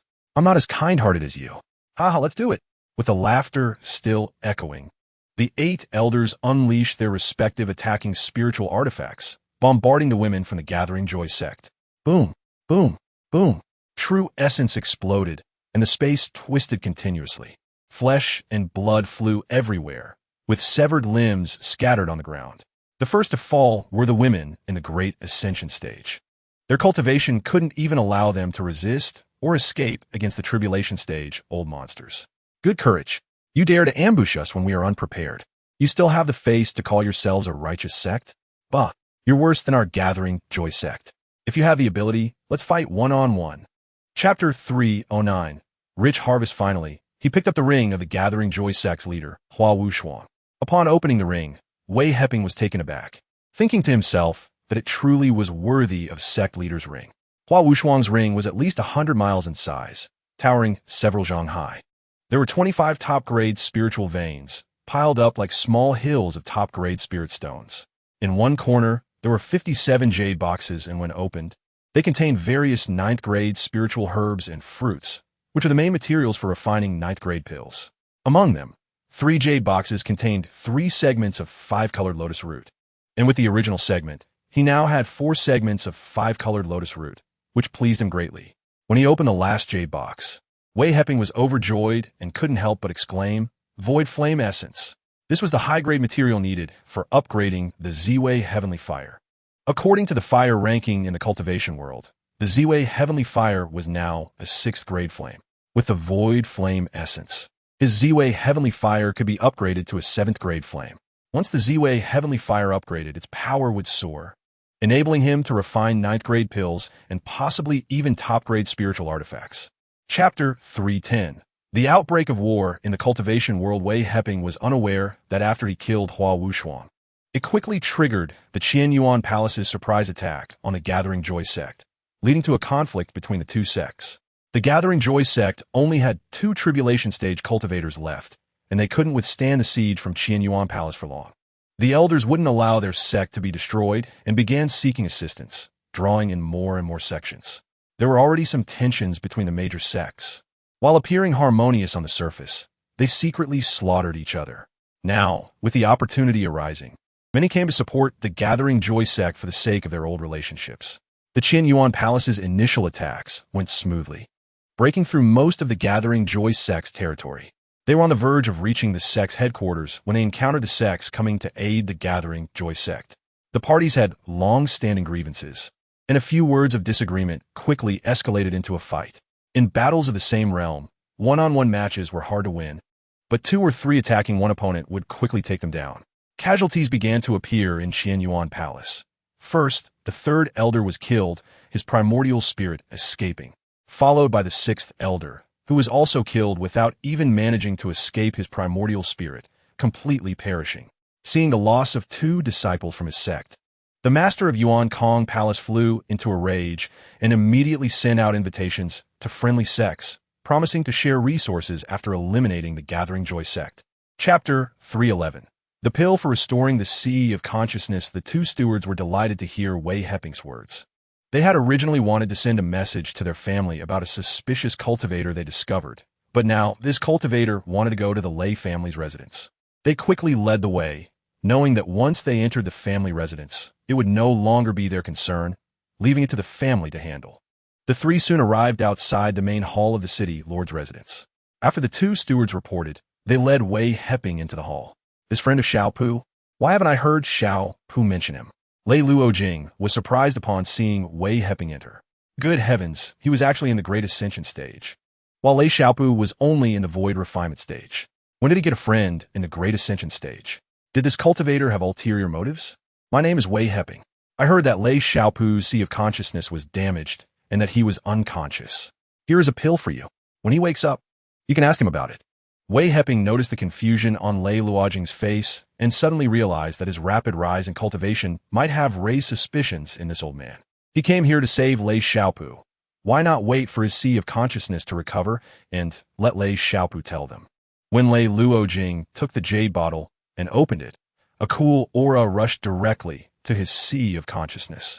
He felt that just smelling this pill made his sea of consciousness very comfortable. His expression changed dramatically, and he was filled with excitement. This was the pill for restoring the sea of consciousness. Although he didn't know its name, it meant Lei Xiaopu was saved. Chapter 312. The siege of Zema City. As high-grade ores became scarcer, one top-grade spiritual artifact after another was refined by Wei Heping, piling up around him. Half a month later, Wei Heping looked at the dozens of various top-grade spiritual artifacts around him, feeling overjoyed. With these top-grade spiritual artifacts, his defensive and offensive capabilities increased significantly. He even gathered enough materials to refine 2 top-grade flying spiritual artifacts for traveling or fleeing. With a wave of his hand, he stored these top-grade spiritual artifacts and took out 4 types of spiritual herbs and fruits, preparing to refine the tribulation pill. With his experience in refining top-grade spiritual artifacts, along with his improved cultivation and the upgrade of the Ziwei heavenly fire, he felt confident he could refine an exceptional tribulation pill. Just as he was about to summon the Shinon cauldron, he heard shouts from outside. Everyone, hurry to the city gate to defend. Someone is attacking Zemu City. Wei Ping's heart skipped a beat. What was meant to come had finally arrived. After scanning with his divine sense, he saw that outside the eastern gate of Zemu City, there were tens of thousands of demon beasts and demon birds leading the charge, followed by disciples of the 100 Beast sect, who were directing the demon beasts and preparing to attack the city. Alongside these disciples were thousands of people dressed uniformly in gray robes, holding offensive spiritual weapons, with 3 small characters embroidered on their left chests. 7 Slaughter Gate. Looking over at the western gate, there were also tens of thousands of cultivators jumping down from large ships, gathering in the open space outside the city. In the distance, large flying ships were heading this way, clearly preparing to launch a coordinated attack on Zemu City once everyone had gathered. Chapter 313. The Void Strangulation Array shows its power in just a moment. Sunlight reappeared in the sky, and the attacking demon birds were almost completely shredded, with the remaining ones having been recalled by their masters. The disciples of the 100 Beasts sect outside the city, seeing the attacking demon birds being slaughtered, jumped up in anger and cursed, calling it despicable and shameless for having set up a forbidden air strangulation array. Initially, they had planned to utilize aerial assaults to gain an advantage and deliver a fatal blow to the city. But they had not expected that a forbidden air strangulation array had been set up inside the city, leading to heavy losses among their demon birds. The cultivators on the city wall had originally thought to first use their shields to defend after the demon birds broke the forbidden air array and then strike back to kill these demon birds. However, with the demon beasts attacking from below, they would have been caught off guard. They had not anticipated that the array master had actually set up a forbidden air strangulation array that completely annihilated the attacking demon birds. Everyone immediately cheered loudly, praising the array master for their excellent work. The array masters worked hard. The array master at the eastern gate of Zemu City was a 6th level array master.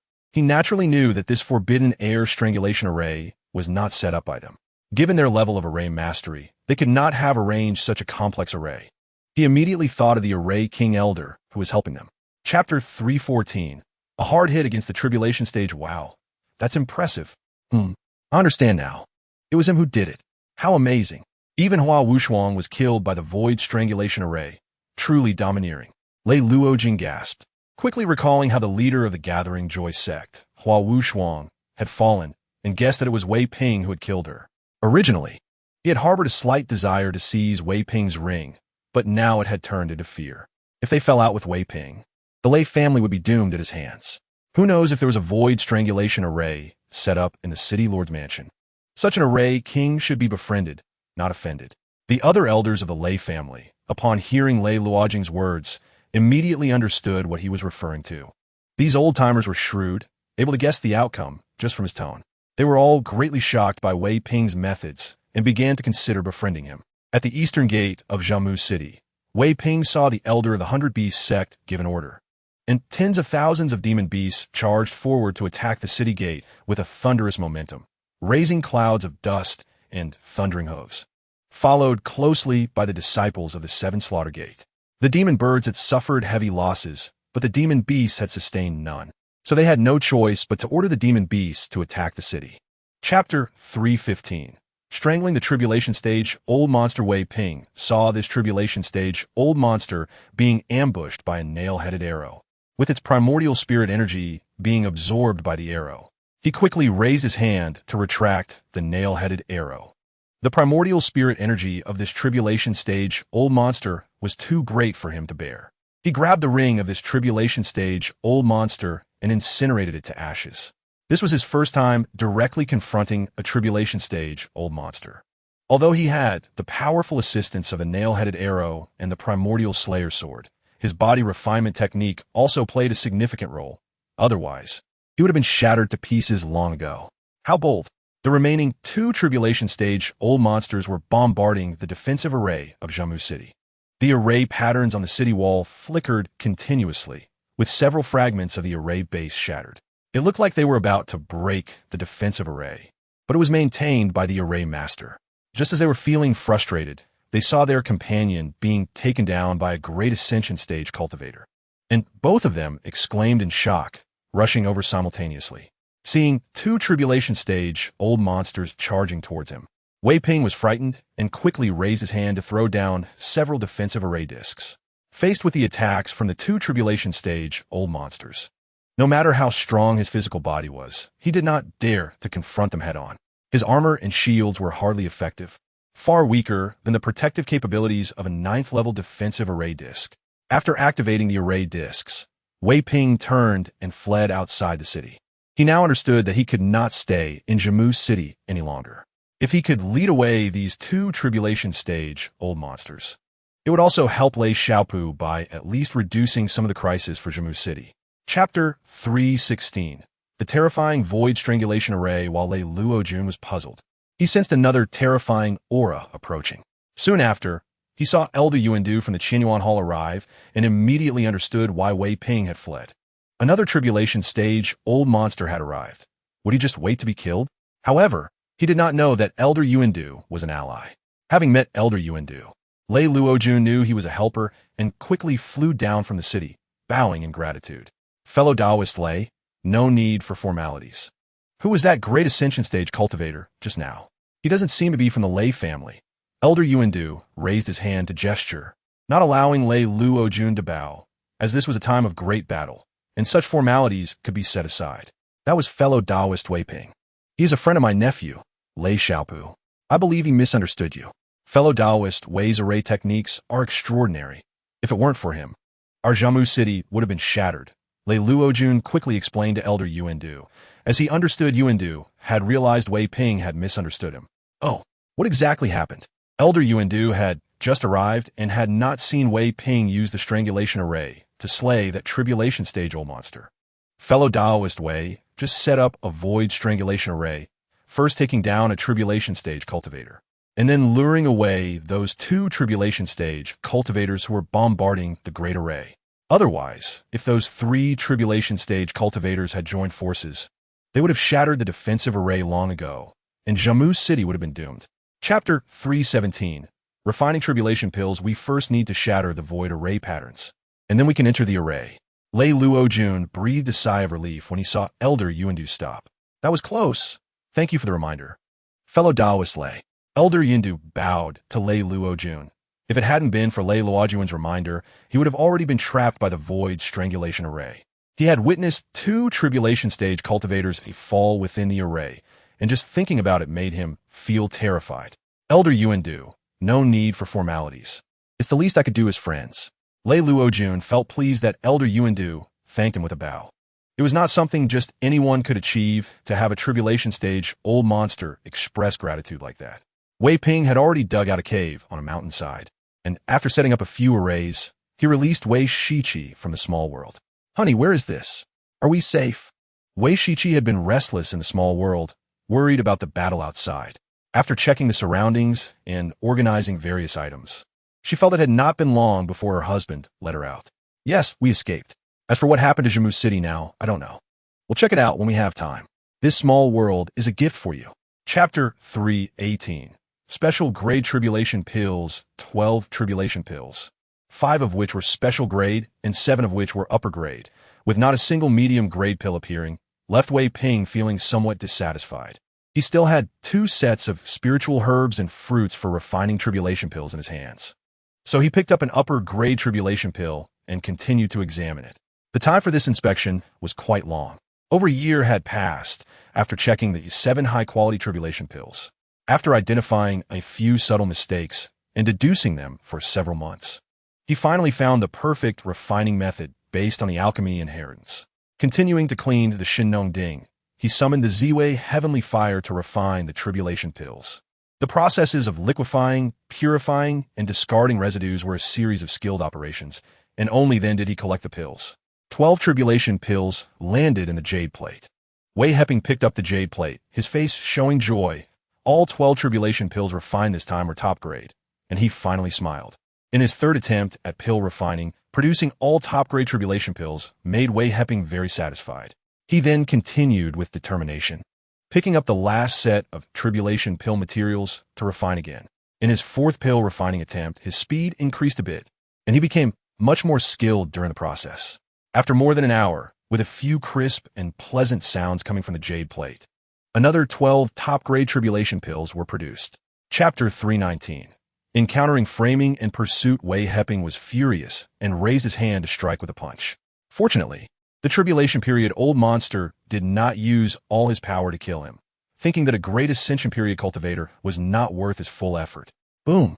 With a loud noise, the true essence exploded, and Wei Heping took the opportunity to fly back 1,000 jong. A bit of strength. Let the junior die. The tribulation period old monster saw Wei Heping flying away and, not turning into a blood mist as expected, was a little surprised. This was still a body-refining cultivator. He raised his hand to strike again, this time using all his power, and a terrifying aura suddenly erupted. Old bald, who knows who will die? Don't brag yet. Wei Heping immediately activated the void-killing formation, encircling the 2 tribulation period old monsters. Not good. Second elder, this is the void strangling array. This cultivator is a level 9 formation king. You shouldn't have provoked him. The 3rd elder saw the array patterns flickering around, and then tens of thousands of void blade lights came crashing towards them, scaring him to shout hurriedly, first summoning a shield to protect himself, and then summoning a crescent hook, rolling up tens of thousands of hook shadows to strike at the void blade lights. The void strangling array? This is the void array pattern? Upon hearing the 3rd elder's words and seeing the tens of thousands of void blade lights crashing towards them, the 2nd elder was also startled and quickly summoned a shield, and then summoned a purple whip, waving tens of thousands of whip shadows to strike at the void blade lights. Chapter 3:20. Slaying the tribulation period, the deputy sect master of the B sect also had complaints. He was already injured. Although he had taken a pill and his injuries had slightly improved, the elder from a Moonwind Valley chasing him did not give him a chance to recuperate. The great ascension period cultivator in front of him was also not falling for it, so he had no choice but to escape alongside that great ascension period cultivator.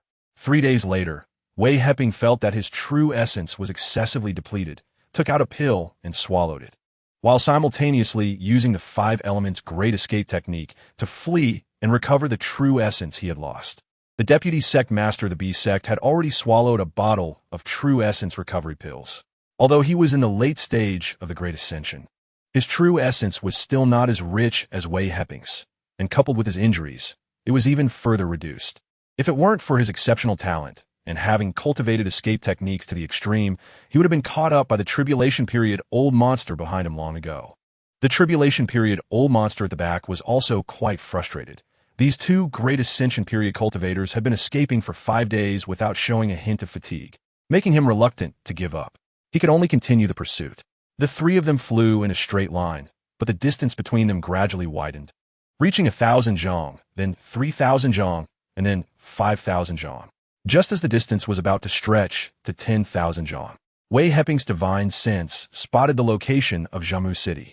He quickly sent a message to Lei Xiaopu, asking them to prepare and activate the defensive array. Chapter 321. Slaying the Great Ascension. After activating the Void Strangling Array, Wei Heping summoned a nail-headed arrow for a sneak attack. He felt that this combination was the most suitable method, as it could quickly kill the cultivators in the array and also enhance his own formation skills. As he inscribed more and more Void Strangle Array patterns, he became increasingly familiar with the Void Array patterns. He felt that he was close to inscribing level 9 Void Array patterns. Once he could inscribe them, he wouldn't even need the nail-headed arrow for a sneak attack.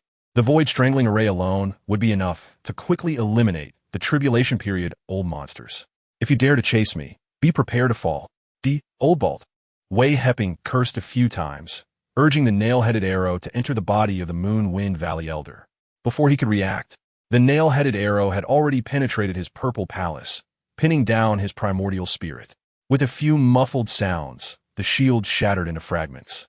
And then tens of thousands of void blade lights swept through, shredding the Moon Wind Valley Elder's body into pieces. Wei Heping first collected the nail-headed arrow to avoid being seen by Lei Luochuan, then raised his hand to shatter the Void Array patterns. And the Void Strangling Array turned to nothingness, dissipating in the void. Such a powerful Void Strangling Array. Fellow Taoist Wei, I admire you. Huh. Lei Luochuan was astonished to see that the Moon Wind Valley Elder was killed by the Void Strangling Array in just a short time. He was grateful that Wei Heping was their friend. The Void Array patterns were too powerful, making it impossible to notice when one was trapped in the Great Array. Almost impossible to defend against, and there was no trace to find where the Void Array patterns were located.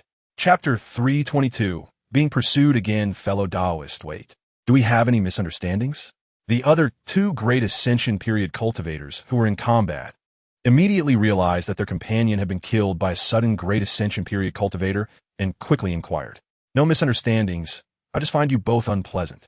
Wei Heping waved his hand, collecting 2 rings and 2 attacking spiritual weapons, while the Yuan Slayer sword in his hand unleashed tens of thousands of terrifying sword lights, bombarding the 2 great Ascension period cultivators. After easily slaying the 2 great Ascension period cultivators earlier, Wei Heping's confidence surged. He simply decided to eliminate these 2 great Ascension period cultivators as well, to prevent them from escaping and pursuing him later, leaving future troubles. The 2 great Ascension period cultivators, originally from opposing sides, saw Wei Heping attacking them without asking for clarification and immediately turned to meet his sword lights, unleashing tens of thousands of blade lights in response. Boom! With a loud noise, 3 massive true essences collided together, causing the space to explode and continuously twist, with several cracks appearing in the void, creating ripples. The exploding true essence knocked all 3 of them back several hundred zhang. Chapter 323. Void Pursuit. After receiving the message from Lei Luochuan, Lei Luojiang happened to be with Elder Yuandu of the Qinyuan Hall. Elder Yuandu had originally returned to the Qinyuan Hall, but came to Jiamu City again at the command of the sect master, hoping to have the Lei family send out 2 tribulation period elders along with some great Ascension period cultivators to assist the Qinyuan Hall in a great battle against the Gathering Joy sect. The 2 were discussing in the city lord's mansion when Lei Luojiang received a message from Lei Luochuan. Upon seeing the contents of the message in the communication pearl, he was shocked, and his expression changed drastically. A late-stage tribulation cultivator was pursuing Wei Heping. It seemed that fellow Taoist Wei was in grave danger. After Wei Heping killed the tribulation period old monster outside Jiamu City, Lei Luochuan had already informed the clan leader Lei Luojiang about Wei Heping being a formation king. No matter how Lei Luojiang considered it, he wanted to befriend Wei Heping, the formation king, as this would provide security for the family. at least alleviating concerns about other sects attacking Jammu City. Elder Yuandu saw his expression and quickly asked, "Fellow Taoist Lei, what's the matter? If you need help, just say so." Elder Yuandu happened to be present. "Let us go save him first, and we'll discuss the details on the way." As the patriarch of his family, Lei Luo Jiang naturally understood the gains and losses involved. If they could save Wei Ping this time, their family would gain the friendship of a powerful formation king. Conversely, they would not suffer much loss. Currently, they had 3 tribulation stage cultivators present, and they believed they could deal with a late tribulation stage cultivator, at worst. They would return empty-handed. Chapter 324. Escape in the Void. Ji Fengshan operated his cultivation method in a complete cycle, and after feeling his physical body recover, he released his divine sense to search for Wei Ping's trace. Although he was at the tribulation stage, his divine sense was not as powerful as Wei Ping's. However, he possessed the domain unique to late tribulation stage cultivators, and after fully expanding his domain, he could observe the situation within it. This was also his trump card for daring to enter the Void. Even if he couldn't catch that Mahayana stage cultivator, he could still leave the Void. Wei Ping piloted a spaceship through the Void, finding it much easier than using escape techniques. When encountering Void meteors or crises, the spaceship would automatically attack and evade, requiring no effort from him to use his divine sense. In the Void, time could not be measured, relying on his instincts. Wei Ping flew for about 5 days before encountering a massive meteorite ahead. He landed the spaceship and saw that the meteorite was like a small mountain, floating and moving in the Void. After retracting the spaceship, he looked around on the enormous meteorite but found nothing useful. However, seeing that the meteorite was moving through the Void and occasionally being struck by smaller meteors without sustaining much damage, he had an idea and decided to use this massive meteorite as a Void spaceship. Chapter 325. Escaping the Void. Wei Ping was unaware that Ji Fengshan had been severely injured and killed. He was cultivating on the massive meteorite, knowing he wouldn't find a way out anytime soon, so he set up a spirit-gathering array and began to cultivate. Occasionally, meteors would streak through the Void, some colliding with the giant rock, shattering into fragments that dissipated in the Void, while others flew by, glowing. And some trees and vines growing in the Void were shredded by void storms, disappearing as meteors passed by. Wei Ping lost track of how long this lasted. As time couldn't be measured in the Void, he felt a light sound from within him crack. His cultivation had broken through a small realm, reaching the 5th level of the Mahayana stage. After stabilizing his cultivation, Wei Ping opened his eyes, stood up, and walked to the edge of the giant rock. He saw that the edges of the rock were jagged from the impacts of Void meteors. Thankfully, there were array flags for protection. Otherwise, this massive meteorite, despite its size, wouldn't have withstood such prolonged collisions and would eventually shatter. Noticing that several of the array flags had suffered significant wear, he estimated that if they were struck by meteors a few more times, they would shatter, causing the defensive array to collapse. He took out several array flags to replace them. Chapter 326. Level 5 Technological Planet. Wei Ping didn't want to waste words with them. Since they dared to aim weapons at him, they should be prepared to be killed. He raised his hand and slapped 3 of the aliens into gray mist.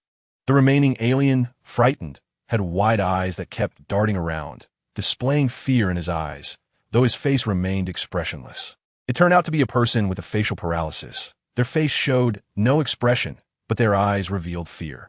Wei Ping pointed at the remaining person with facial paralysis and explained to Wei Shiqi, "Let me see their weapons." Wei Shiqi raised her hand and snatched the weapon from the face-paralyzed person, quickly locating the activation part with her divine sense and firing it at the hovering flying saucer. Boom! A loud sound erupted, and a white light shot from the weapon's muzzle.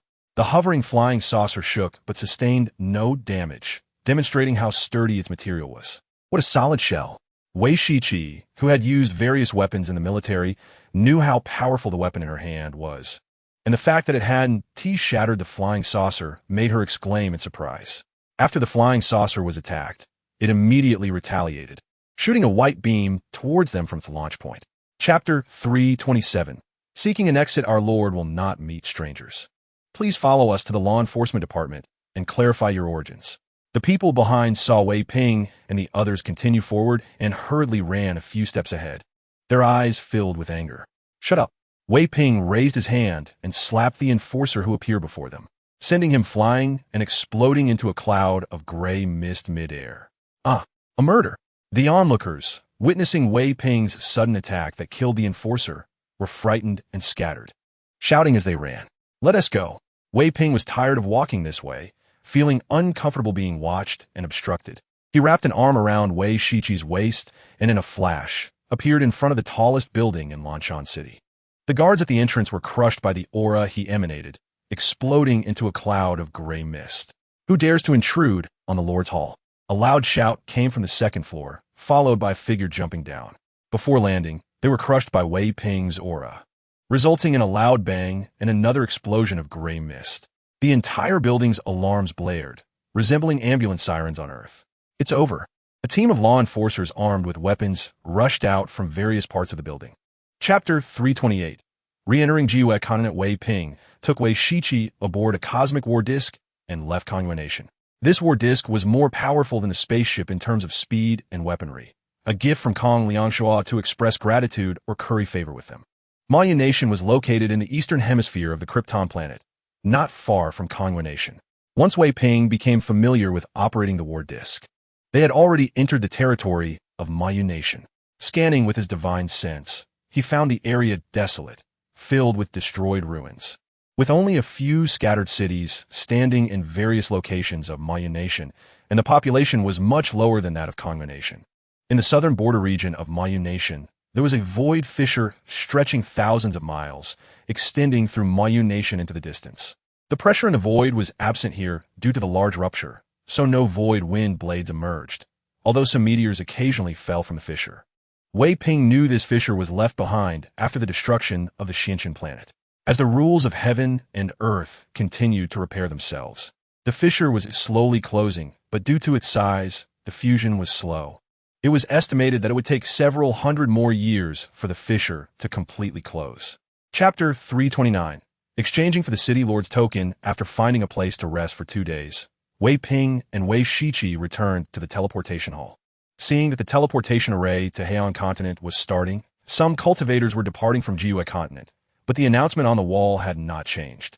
It still indicated that the teleportation array to Heian continent was closed. Is the teleportation array to Heian continent operational?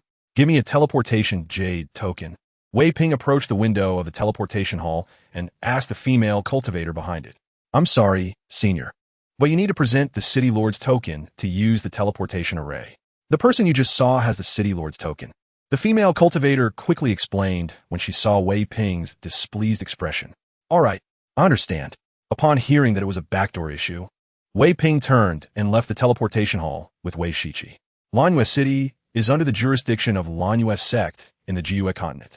It is just one of the cities within the sect's governing area, and Elder Du Jiangfeng of Lanyue Sect is the city lord. Wei Heping wants to go to Heian continent, but he must obtain a token from City Lord Du Jiangfeng.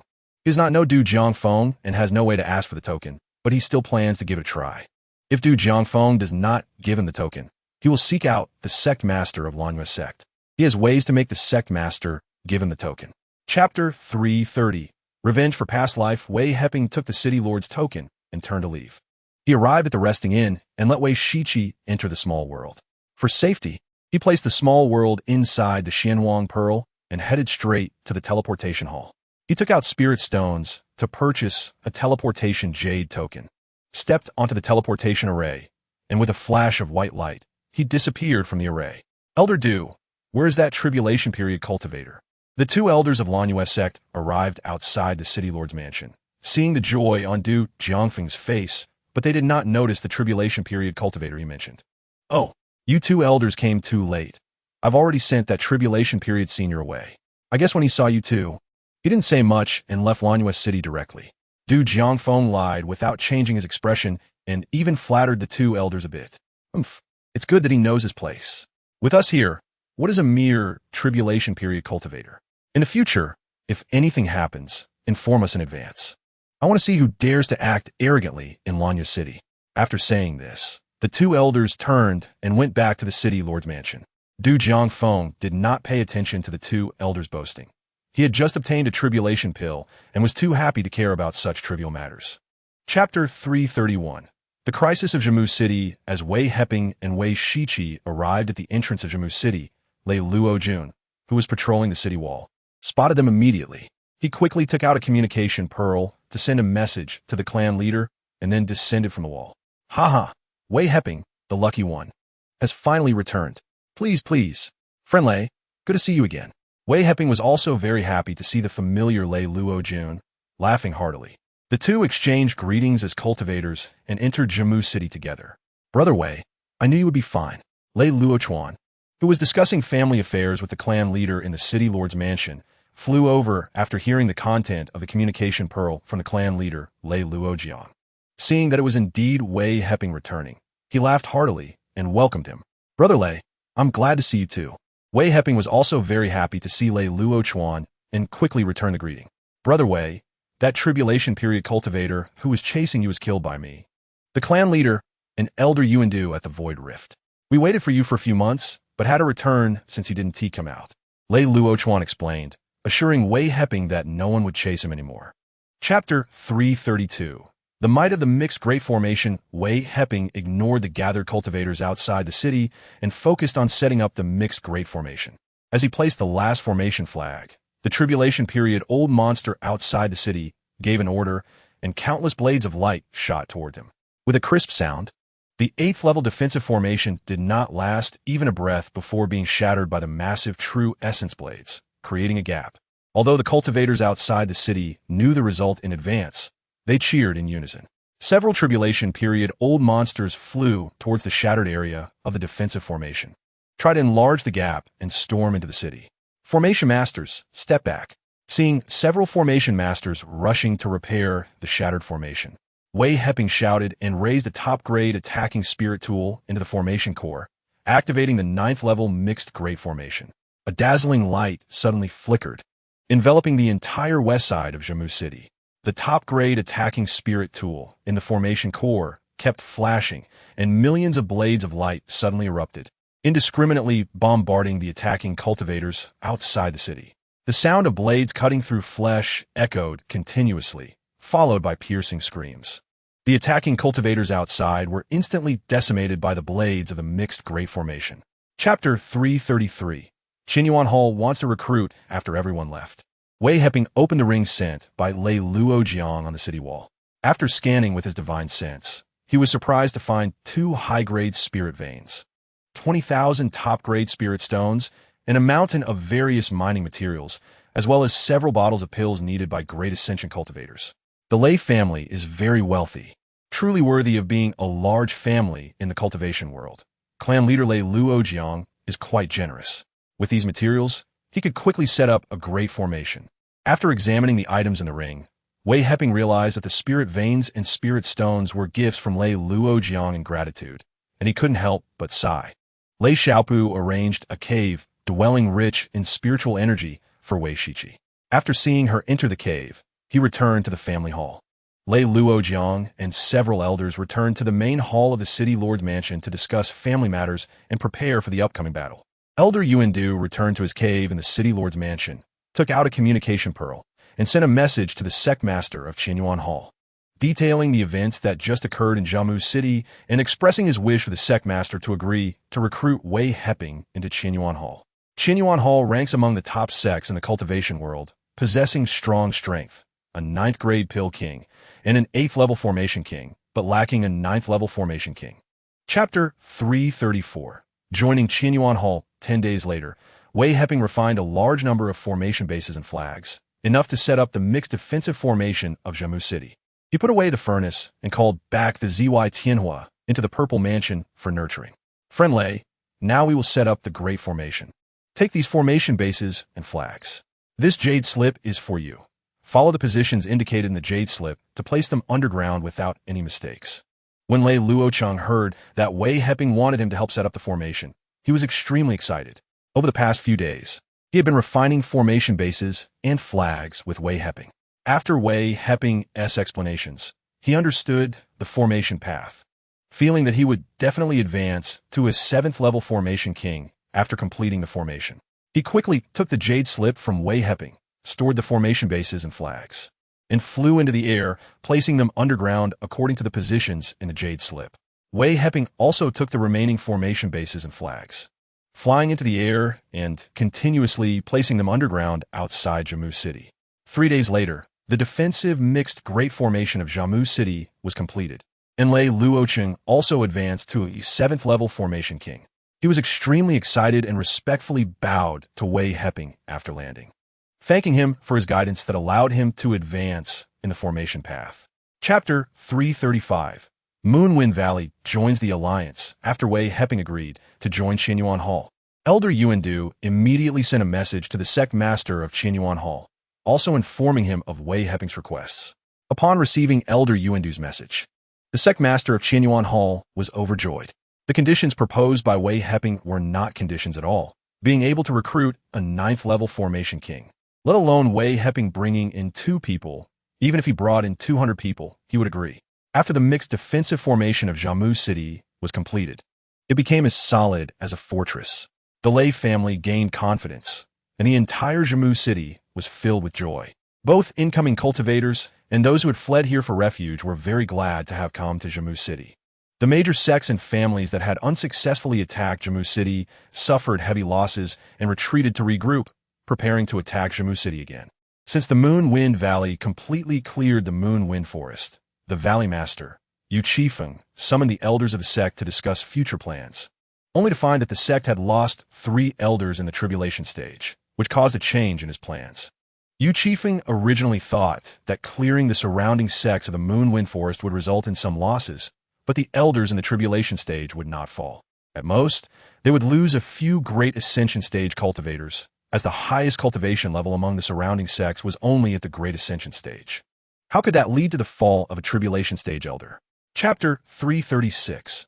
Elder of the Qianyuan Hall after Wei Heping agreed to join the Qianyuan Hall. Elder Yuandu did not delay any further. With the defensive and offensive mixed formation set up by Wei Heping in Jammu City, they no longer worried about attacks from other sections. Moreover, Jammu City had established a teleportation array with Kaiha City, allowing for quick reinforcements in times of crisis. Wei Heping, accompanied by Wei Shiqi, Lei Xiaopu, Lei Shouting, and 4 other disciples from the Lei family, followed Elder Yuandu into the teleportation array, first arriving at Kaiha City, and then stepping onto the teleportation array to Qianyuan City, which is near the Qianyuan Hall. Qianyuan City is several times larger than Jammu City and Kaiha City combined, similar in size to Beha City, and is a well-known large city in the Heian continent.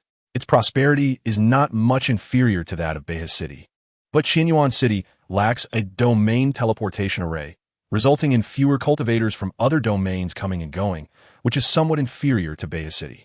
However, given the current chaos in the Heian continent, not having a domain teleportation array in Qianyuan City has actually reduced many troubles.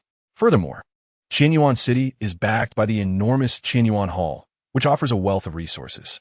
The Qianyuan Hall not only has 9th-grade alchemists, but also 8th-level formation masters, 9th-grade artifact masters, and several talisman masters, attracting a large number of cultivators from the Heian continent to trade here. Chapter 337. Refining the formation base after bidding farewell to the master of the Yuankang Hall. Wei Heping followed Elder Yuandu to the sect's internal affairs office to receive his identity jade token and the attire of an elder of the Qianyuan Hall.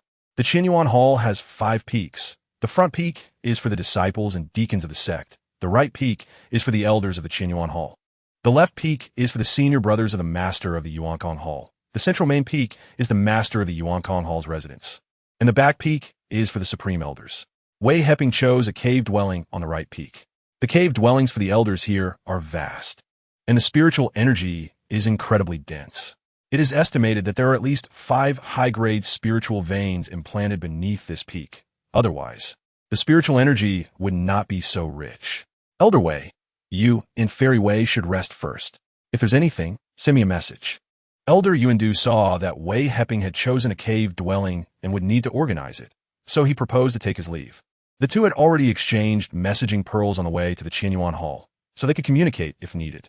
Thank you, Elder Yuandu. I will message you once I'm done. Wei Heping and Wei Shiqi clasped their fists in gratitude to Elder Yuandu. Elder Wei and Fairy Wei are now members of the Qianyuan Hall, so there's no need to be so polite in the future, haha. Elder Yuandu laughed heartily as he flew away.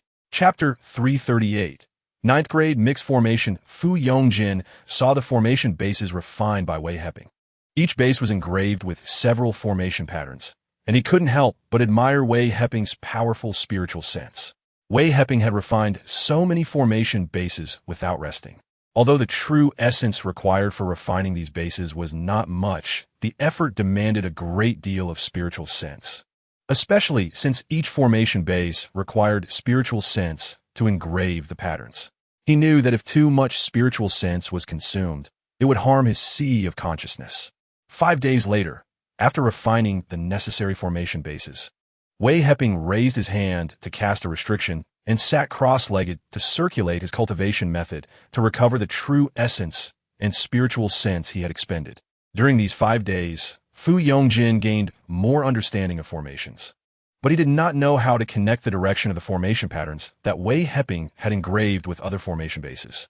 There were over 10,000 formation bases piled up, and each base had different engraved patterns. He tried to connect the patterns on these bases, but found that they could not connect at all, which was quite different from the bases he had refined. After more than half a month with these doubts, Wei Heping had produced a large number of formation flags, and once he estimated they would be sufficient, he stopped, leaving only a small portion of materials in his ring. Chapter 339. Another war erupts. The disciples and managers of the Qianyuan Hall soon felt that the defensive array had been activated, and they all came out of their cave dwellings to watch. Seeing the mist rising around the sect, they knew this was the effect of the array's activation, significantly increasing its defensive power, and they immediately cheered. Master, this is the Jade token to activate the array. It can be activated with just a thought. Additionally, I will refine more identity Jade tokens so that every sect disciple can enter and exit the sect with their identity token. Without it, they will be killed by the array. Good. From now on, the safety of our Qianyuan Hall will be entrusted to Elder Wei. The master of the Yuankong Hall was overjoyed, not expecting that the defensive array set up by Wei Heping also had offensive capabilities, making it even safer than the previous 8th grade defensive array. I see. So that's how it is. Fu Yongjin suddenly shouted a couple of times, then began to mutter to himself. Wei Heping shook his head at him, thinking, why are you so excited? This 9th grade array has you all worked up. If you saw the void formation patterns, you'd probably jump up. After the sect's defensive array was completed, the Qianyuan Hall had newfound confidence. The master of the Yuankong Hall no longer had any worries and began to mobilize troops and contact friendly sects and cultivation families to prepare for the attack from the alliance of the 7 major sects. Chapter 340. Wei Shiqi breaks through to the fusion stage. The master of Xianyu Pavilion, Li Qinxiu, saw countless flying spiritual artifacts descending outside the mountain gate. Although the numbers were not many, with around 30,000 cultivators, the auras emanating from these cultivators were immense, with the lowest cultivation level being at the refining void stage. The defensive array is activated. Prepare for battle. Li Qinxiu shouted, and the elder responsible for the defensive array in the sect immediately triggered the array. Tens of thousands of formation patterns flickered, and the entire Xianyu Pavilion's defensive array immediately enveloped in mist, separating the invading enemies from the cultivators within the sect. This time, the leader of the entire alliance was He Qingshan, the master of the Qixing sect. The Qixing sect had always been at odds with the Xianyu Pavilion, and their relationship was extremely poor, often secretly assassinating each other's isolated disciples. The entire alliance aimed to take action against the Xianyu Pavilion, and He Qingshan, as one of the alliance leaders, volunteered to lead the attack on the Xianyu Pavilion. The other 5 major sects, knowing of their enmity, were happy to let someone else take the lead and naturally did not oppose it. Li Qinxiu, that coward, he activated the defensive array early. Fellow Taoists, let us conserve our strength and recover our true essence. We will attack the array tomorrow. He Qingshan knew that the 9th grade defensive array could not be breached quickly. Despite leading so many tribulation stage and great ascension stage cultivators, it would take at least a month of continuous bombardment to break through this 9th grade array. Chapter 341. Xianyu Pavilion is delisted a month and a half later. With a tremendous roar, the 9th grade defensive array of the Xianyu Pavilion was shattered, exposing the entire Xianyu Pavilion to the eyes of the entire alliance cultivators. We finally broke this turtle shell. Fellow Taoists, let the plundering begin. He Qingshan laughed wildly after seeing the defensive array of the Xianyu Pavilion shattered and issued the command as the alliance leader. When the defensive formation of the Xianyu Pavilion had not yet been shattered, the pavilion master, Li Qianxiu, had already ordered the disciples of the sect to disperse and relocate in order to preserve their strength. Now, the remaining members of the Xianyu Pavilion were almost all in the Tribulation Crossing and Great Ascension stages, with even the integration stage cultivators having been moved away. As the great battle was about to break out, the Tribulation Crossing cultivators within the Xianyu Pavilion had been watching the continuous attacks on the formation from outside for over a month, feeling powerless and frustrated. They immediately summoned their respective offensive spiritual artifacts, unleashing millions of blade lights toward the attacking cultivators of the Anti-Alliance. A battle among Tribulation Crossing cultivators was already earth-shattering. Now, with over 100 of them engaged in a chaotic fight, the heavens and the earth lost their color.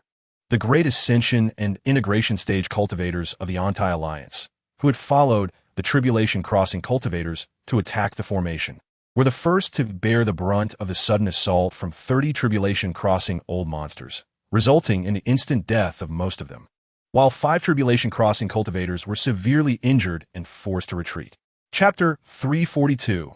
The Destruction of the Rising Sun, Sect. The 5 sect masters of the Anti-Alliance and the Baiyuan Merchant Alliance, along with the Loose Cultivator Alliance, receive a message from He Qingshan and were overjoyed. Their Anti-Alliance had achieved a great victory, having first eliminated the Xianyu Pavilion, turning the 5-element alliance into the 4-element alliance. It was only a matter of time before the remaining 4 major sects were also eliminated.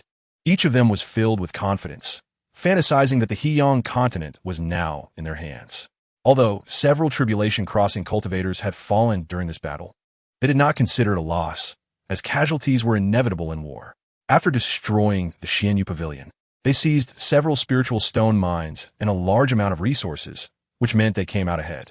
I suggest we select one of the 5 sect masters to assist Sect Master He, and bring a few Tribulation Crossing elders to support the next target. The Rising Sun sect proposed Yan Beixing, the leader of the Loose Cultivator Alliance. I think that's a good idea. We should take the opportunity to capture the Rising Sun sect and make the 5-element alliance lose another sect, making it easier to deal with the remaining 3 major sects, agreed Xian and the master of the Xianyan sect. The remaining sect masters exchanged glances and also felt that they should strike while the iron is hot and push to capture the Rising Sun sect, which would yield a large amount of resources.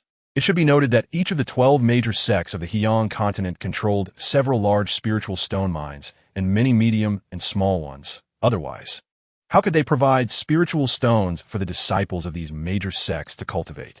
Chapter 343. The escape of the Kueishing sect. News of the destruction of the Rising Sun sect quickly returned, shocking Ji Wuhan and Yuan Kong along with several sect masters, who realized that their plans had been disrupted. They immediately summoned the formation kings who had set up the formations to avoid being annihilated. Sect Master Shang is truly useless. I knew this woman couldn't accomplish anything. Relying on a woman was a miscalculation, said Tu Shixiao, the master of the Kueishing sect, expressing his dissatisfaction with Shang Yushuang. If they had been able to set up the defensive formation, the Kueishing sect could have been preserved. Now that the Rising Sun sect had been destroyed, the Kueishing sect was exposed right under the nose of the Anti-Alliance, facing the same fate as the Xianyu Pavilion and the Rising Sun sect. This time, it's not Sect Master Shang's fault. We didn't consider that the opponent had a 9th-level formation king. Now that the plan has changed, we might as well retreat to the Lonely Valley.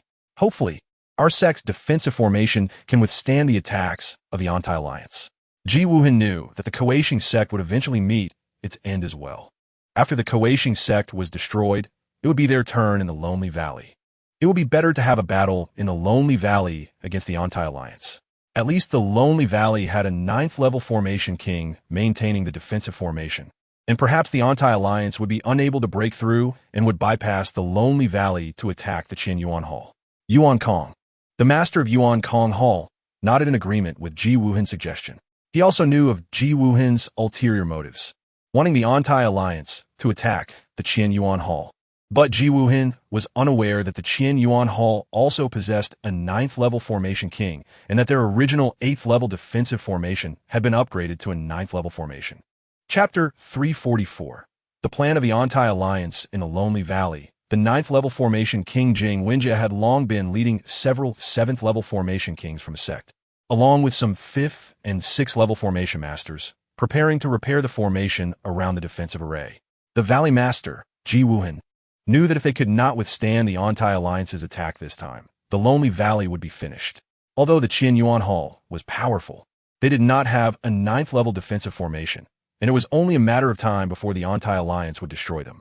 The anti-alliance's several major sect masters were aware that the attack on the Lonely Valley would be a brutal battle, so the cultivators of the anti-alliance all poured out in full force, gathering outside the Lonely Valley with as many as millions of cultivators.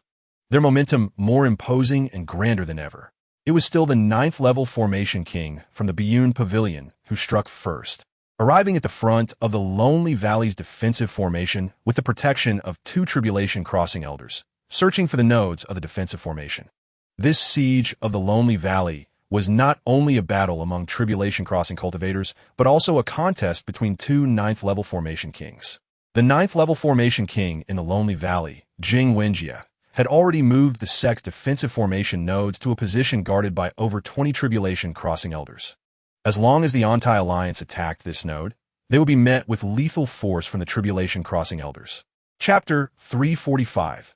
Attacking the Qian Yuan Hall. During this period, Wei Heping had been communicating with Elder Fu Yongjin about formation techniques, and was also deriving void formation patterns. He was now able to carve out the patterns for a 9th level void formation. With the help of the Xian Huang Pearl, he further derived various void formation patterns, elevating his formation skills to a new level and also advancing his cultivation by a small realm. Elder Fu Yongjin, after exchanging ideas with Wei Heping, had benefited greatly and was already able to set up a 9th level formation, having advanced to the realm of a 9th level formation king. Although Yuan Kong and the other elders of the sect were unaware of this, when he arrived at the sect's main hall, he saw 2 supreme elders sitting on either side of Yuan Kong, realizing that something significant was happening. Otherwise, the 2 supreme elders would not be present in the main hall.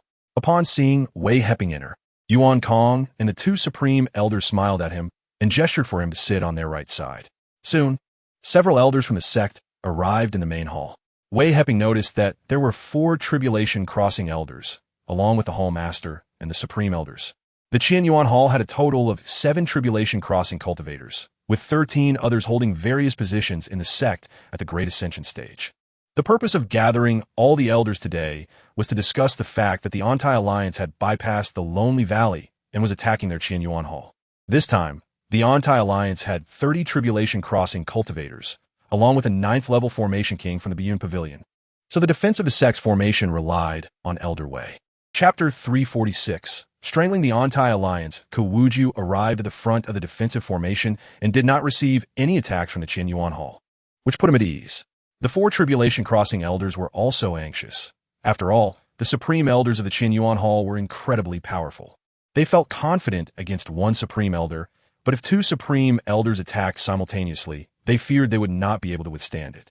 However, Kawuju believed he could still escape. Hey, this isn't an 8th level defensive formation. This is a 9th level defensive formation. Did the Qian Yuan Hall know we were coming to attack and upgrade their defensive formation to a 9th level? After examining the Qian Yuan Hall's defensive formation, Kawuju quickly realized that it wasn't the rumored 8th level defensive formation, but rather a 9th level defensive formation. Based on his speculation, this was the Qian Yuan Hall upgrading their defensive formation by 1 level. After all, the anti-alliance's offensive momentum was fierce, and the Qian Yuan Hall had upgraded the formation level to withstand the anti-alliance's attack. However, even a 9th level defensive formation would not be difficult for him. He quickly found the nodes of the formation and took out a formation flag to command the 30 Tribulation Crossing cultivators to attack the nodes of the formation. Fellow Taoists, watch where I drop the formation flag and attack. After Ku Wuju finished speaking, the formation flag in his hand fell on the node of the defensive formation. Chapter 347. Invading Xianyun Sect. Wei Heping smiled slightly upon hearing Elder Yuandu's words, raised his hand and clapped, causing the void formation patterns to dissolve into nothingness. The void strangulation formation was removed, revealing 3 Tribulation Stage cultivators and 7 Great Ascension Stage cultivators inside. The terrifying domain of the Grand Elder spread out, directly imprisoning them. Elder Yuandu was the first to strike, killing an injured tribulation stage cultivator from the anti-alliance. Before he could attack a second time, the remaining 2 tribulation stage cultivators had already been killed by other elders, and even the 7 great ascension stage cultivators were annihilated, infuriating him as he pointed at several elders and scolded them for being shameless. The master of Yuan Kong waved his hand to collect tens of thousands of rings and storage bracelets, while the second grand elder unleashed a flame to turn the remnants of flesh and limbs into ashes. Now, led by Elder Wei, the 4 grand elders, 200 great ascension stage cultivators and 1,000 integration stage cultivators set off to attack the 7 major sects, with Elder Wei deciding which sect to attack first. After seeing the complete annihilation of the invading enemies, the master of Yuan Kong immediately issued orders according to his original plan. The master of the hall commands. Wei Heping and several elders, along with numerous great ascension and integration stage cultivators, bowed in respect to the master of Yuan Kong before summoning their respective flying spiritual artifacts and leaving the Qian Yuan Hall. Chapter 348, Destroying the Qian Yun Sect. As the great ascension stage cultivators from Qian Yuan Hall continued to chase down the disciples and stewards of the Qian Yun sect, the number of disciples within the Qian Yun sect dwindled. Those stewards and deacons were prioritized and soon slaughtered completely. The disciples rushing to the mountain gate were also completely strangled by the Void Strangulation Formation. After entrusting the task of guarding the Void Strangulation Formation to several great ascension stage cultivators, Wei Heping flew deep into the Qian Yun sect to search for the treasure vault. The master of Yuan Kong assigned the task of attacking the Qian Yun sect to Wei Heping to give them some benefits. As long as they captured the Qian Yun sect, they could do as they pleased. Wei Heping's heavenly divine ability unfolded, enveloping the entire Qian Yun sect under his divine power, quickly locating the treasure vault and the transmission hall, and also discovering several underground spiritual energy veins. The treasure vault contained few good items, mostly intermediate ores, various high-quality spiritual artifacts, and hundreds of millions of high-quality spiritual stones. These items were rewards given to disciples by the sect, while the top treasures had long been collected by the sect master, Xian and Zhenren, into his ring. The transmission hall was filled with various cultivation jade slips, including numerous intermediate and advanced techniques, neatly arranged on rows of wooden shelves. Wei Heping ignored these. Since he was here, he couldn't return empty-handed and waved his hand to collect these items into his ring. Chapter 349, The Triumphant Return. After receiving a message from Wei Heping, the master of Yuan Kong was overjoyed to learn that they had destroyed the Qian Yun sect. He thought to himself that he had not misjudged Wei Heping. Fortunately, he had joined, allowing them to easily annihilate the Qian Yun sect. After this battle in the cultivation world of Huyang continent, he became increasingly confident that Qian Yuan Hall would become the #1 sect in Huyang continent. It was now time to contact Ji Wuhan. The master of Yuan Kong took out a communication pearl to inform Ji Wuhan about the annihilation of the anti-alliance before Qian Yuan Hall and that they were currently cleaning up the aftermath, unable to support the Lonely Valley. Upon receiving the message from the master of Yuan Kong, Ji Wuhan was greatly shocked.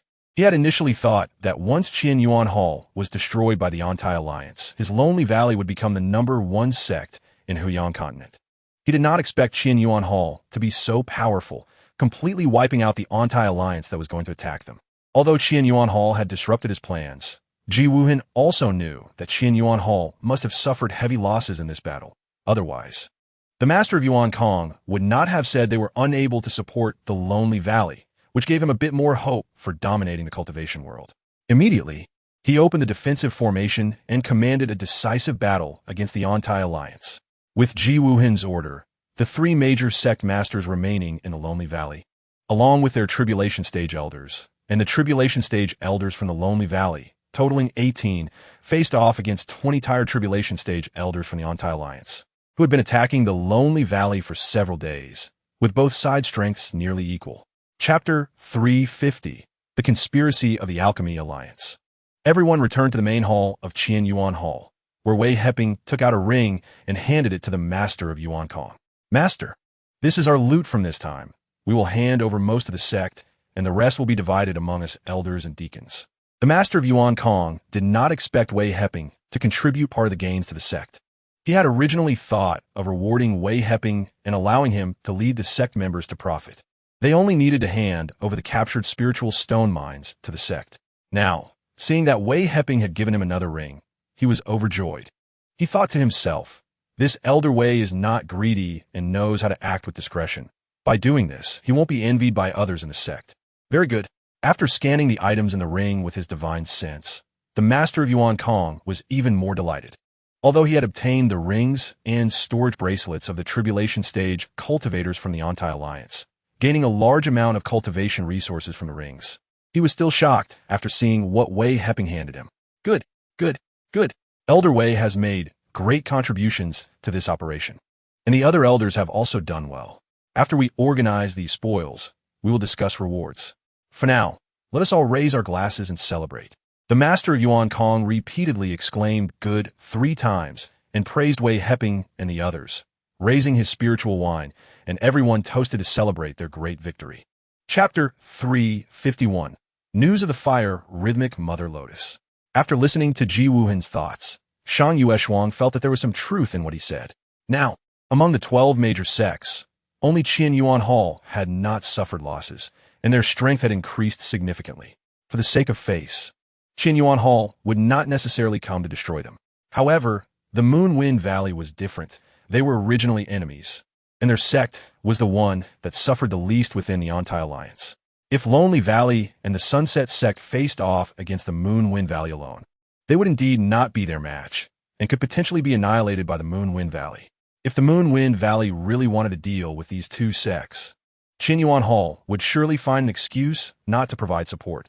This might even be what Qian Yuan Hall was hoping for. After the Moon Wind Valley wiped out these two sects, Qian Yuan Hall could then strike under the pretext of avenging them, thus becoming the most powerful sect in Huyang continent. Thinking of this, Shang Yueshuang said, all right, I agree with Senior Brother Ji's suggestion, and I hope Senior Brother Ji will not treat the disciples of the Sunset sect differently. After all, only by uniting can we avoid being coveted by others. Where did Junior Sister Shang go? From now on, the disciples of the Sunset sect will be my disciples in Lonely Valley, treated equally. Junior Sister Shang will be the Vice Master of Lonely Valley from now on.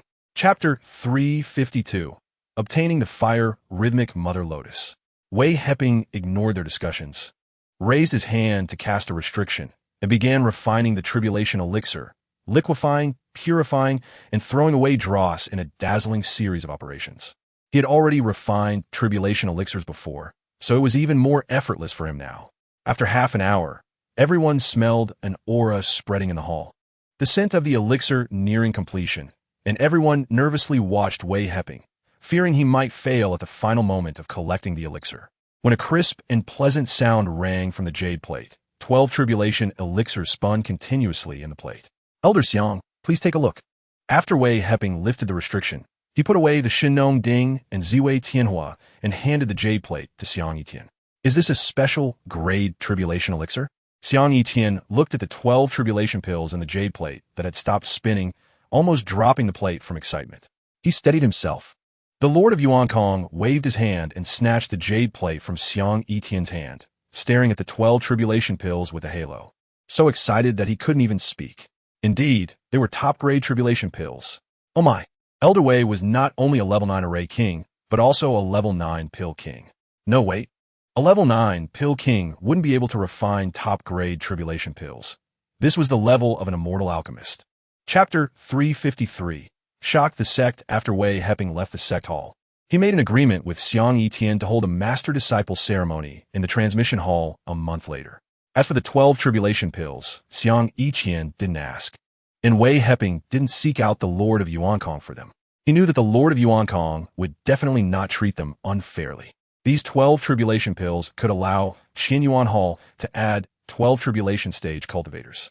With these 12 tribulation stage cultivators, Qian Yuan Hall's strength would definitely soar, solidifying its position as the #1 sect in Heian continent. Back in his cave for cultivation, Wei Heping couldn't wait to open the jade box. The aura of the Fire Rhythmic Mother Lotus emanated, and the Xian Huang Pearl in the Purple Mansion immediately began to leap. Without hesitation, Wei Heping tossed the Fire Rhythmic Mother Lotus into the Xian Huang Pearl, letting it fuse on its own. The Lord of Yuan Kong arrived at the cave of the Grand Elder at the back peak and excitedly shouted, "Uncle Master, great news. Look at this." He handed the jade bottle to the Grand Elder. The Grand Elder's expression changed, and he wanted to reprimand the Lord of Yuan Kong for showing such emotion as the leader of such a large sect. But he still took the jade bottle. After glancing at the contents, his expression changed, and he exclaimed, "This is a top-grade tribulation pill. Where did it come from?" Chapter 354. Fusion of Fire Rhythmic Mother Lotus 7 days later. Wei Heping felt that the Xianhuang pearl had stopped moving, knowing that it had fused with the Fire Rhythmic Mother Lotus. He flashed into the Xianhuang pearl and sensed an additional fire attribute aura inside. Now, the Xianhuang pearl only needed a gold rhythmic purple lotus to be fully complete, but where could he find the gold rhythmic purple lotus? The Fire Rhythmic Mother Lotus was obtained without much effort. It was a pleasant surprise and a stroke of luck. Who would have thought that Xiang Yitian would have the Fire Rhythmic Mother Lotus? A month later, Xiang Yitian brought his grandson Xiang Gu to the sect's transmission hall, where Xiang Gu would apprentice under Wei Heping to learn the array path. Xiang Gu was at the refining void stage, and he was a level 6 alchemist, all taught by Xiang Yitian. However, Xiang Gu didn't like alchemy. He preferred the array path. He had previously learned the array path under Fu Yongjin, but didn't formally apprentice under him. Fu Yongjin had too many disciples to teach each one individually. "Master, please have some tea." Xiang Gu respectfully knelt to present tea to Wei Heping. Having witnessed Wei Heping's prowess in the array path, he knew that Wei Heping was far superior to Fu Yongjin, and he had long wanted to become Wei Heping's disciple. Unfortunately, without a recommendation, he had to pester his grandfather Xiang Yitian for help. Chapter 355. The invasion of the Mo Wei alliance after the Lord of Yuan Kong and Ji Wuhan exchanged messages. Both sides decided not to participate in the Alchemy Alliance Grand Competition, letting them handle their own competition. It had nothing to do with their two sections. Yu Qifeng, the leader of Yefeng Valley, also received an invitation to the Alchemy Alliance Grand Competition. The cunning old fox Yu Qifeng would never send a Pill King to participate. He wasn't worried about the Alchemy Alliance's actions, but was concerned that the Pill King sent to the competition might be eliminated by Qianyuan Hall or Jima Valley on the way. After all, participating in the Alchemy Alliance Grand Competition couldn't just involve the Pill King from Yefeng Valley. Several Tribulation Stage elders would need to accompany him. Originally, after the recent war, there were very few Tribulation Stage elders left in the sect. If 2 more were sent and eliminated on the way, Yefeng Valley would be finished. However, for the sake of face, Yu Qifeng decided to send a level 5 alchemist from the sect to participate in the grand competition, while only sending 4 refining void stage cultivators to protect the alchemist. Even if they were all eliminated, it wouldn't matter.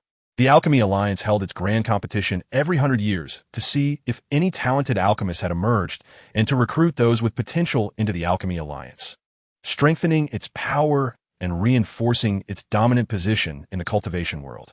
Chapter 356. Reactions from various sects. The Yu family, faced with so many tribulation stage cultivators, was crushed in just a few days, shattering their defensive array. Apart from 2 tribulation stage elders who escaped with a few direct descendants of the family, the rest were mostly slain by the Mo Wei alliance. The Yu family had guarded this area for thousands of years and was very familiar with the demon tribes on the several giant islands in the Mo Yin Sea. They took their family's giant ship to the islands and met with the demon tribe leader, Yuan Peng, to inform him of the situation regarding the outer realm cultivators attacking Heian continent. Yuan Peng had been planning to invade Mou Island, thinking that its strength had significantly diminished. Hearing this news startled him. Over 500 tribulation stage cultivators and hundreds of thousands of great ascension and integration stage cultivators. There hadn't been this many tribulation stage cultivators even before the Great War. Elder Yu, please immediately send a message to Mou Island, urging everyone to enter Mou Island and help them defend it. Otherwise, we will all be finished. Also, send a message to your Human Alchemy Alliance and several major sects to inform them of this news. We must unite to resist the outer realm cultivators. Otherwise, we will all be annihilated. Chapter 357. The terrifying wave kill this time. Qianyuan Hall sent 17 tribulation stage elders and 189 great ascension stage cultivators to support Mou Island. All the disciples below the integration stage remained in the sect to help the second grand elder guard the sect in this war against the outer realm cultivators. Sending disciples with lower cultivation levels would only mean death. The main force of the battle relied on tribulation stage and great ascension stage cultivators. So these major sects and two major alliances did not send any disciples below the integration stage. The Lord of Yuan Kong led everyone to Qianyuan City, taking them in batches through the teleportation array to Mo City, which was under the jurisdiction of Mo Island, and then taking sea boats to Mo Island. To defend against the attacks of the Outer Realm cultivators, Mo Island fully opened its teleportation arrays, and the demon and sea cultivators maintained the monstrous waves in Mo Sea. This was their territory, and being familiar with the characteristics of Mo Sea ensured that the major sects and alliances entering Mo Island would pass through smoothly. Wei Heping was part of the third group to arrive in Mo City, accompanied by the Lord of Yuan Kong, the Grand Elder, and Elder Yuanqing, along with some great ascension stage cultivators. The group exited the teleportation array and met up with the elders who had arrived earlier. They left Mo City and arrived at the dock in Mo Sea, where a giant sea ship was already docked, and a steward from Mo Island was there to welcome them on board. Chapter 358. Preparing to set up defensive lines after the giant ship passed through the wave-killing area, Sea Clan cultivators cleared the way, encountering some maritime risks along the way, all of which were swiftly dealt with by the Sea Clan cultivators, causing minimal damage to the giant ship as it smoothly sailed into Mo Island. Mo Island was indeed difficult to access. No wonder the Five Elements Alliance had not attacked it. The wave-killing force of Mo Sea was too strong, shredding even the bodies of the Sea Clan friends. Thanks to the Sea Clan friends this time, without them breaking through the gathered waves of death, our giant ship would surely have been shattered by the waves. We were just unlucky this time. Actually, these areas of wave death are not encountered every time. The wave death regions in the Ink Cloud Sea are mobile, and this time they just moved to this shipping route. After leaving the wave death area, the cultivators on the giant ship began to discuss among themselves. Those who had seen the wave death in the Ink Cloud Sea quickly explained it to everyone, which calmed them down a bit, but everyone still felt a lingering fear in their hearts. 5 days later, the giant ship docked at the port of Jade Island, where several tribulation stage cultivators from Jade Island were already waiting to greet everyone's arrival. Chapter 359. The thoughts of various sect leaders. Although the Moonwind Valley was dissatisfied, they knew it was not the time to refuse. However, the old fox Yu Chiefing thought for a moment and said, "We in the Moonwind Valley can set up the defense line, but we do not have a 9th level formation master. Fellow Taoists also know that our Moonwind Valley suffered heavy losses in this battle. We hope that fellow Taoists can assist us with the materials for setting up the defense line. I will be very grateful." Ren Tianxing and Ren Tianyue exchanged glances. "How about this? Our Pill Alliance can send a 9th level formation master to help Valley Master you set up the defense line. As for the materials, I think the Moonwind Valley can collaborate with Taoist Yuanpeng, and Lonely Valley can join forces with the Sea Clan. We all live on the Heyang continent. We rise and fall together, and we should help each other."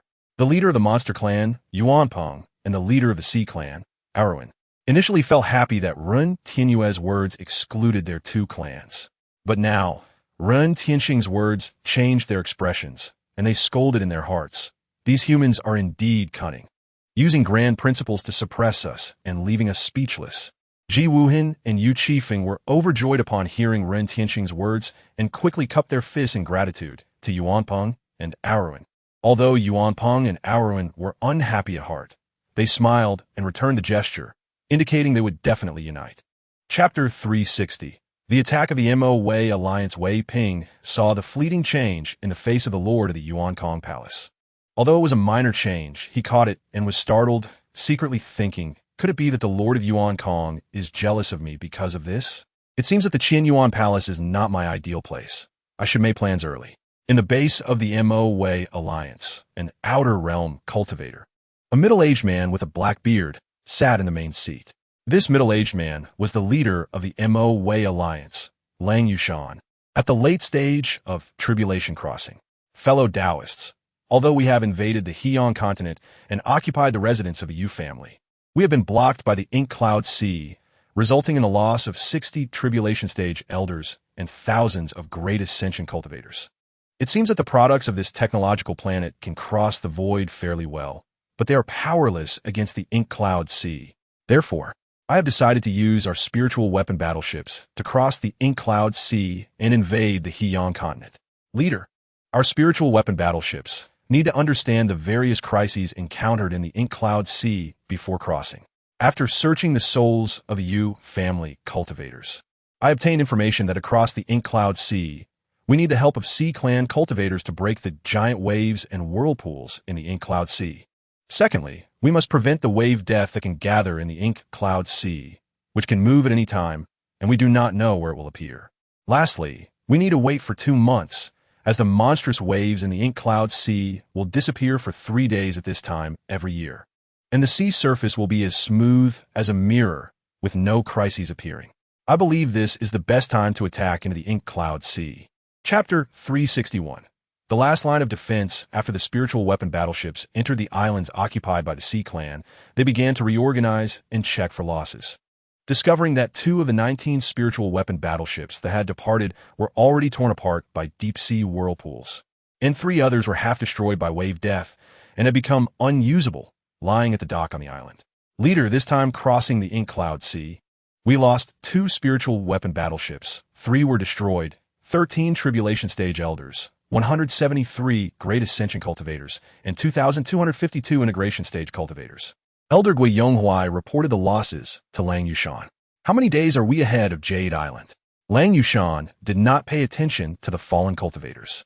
He already knew the outcome and was only thinking about invading Jade Island. As long as they occupied Jade Island, they could attack the inland of the Heian continent. We are currently in the Sea Clan's area, which is in the deep sea of the Ink Cloud Sea, 5 days away from Jade Island. If we head towards Jade Island now, it will be even more dangerous. I suggest we rest for a few days and observe the situation in the Ink Cloud Sea before making a decision. Good. First, reorganize the battleships. As for the 3 destroyed battleships, let them go.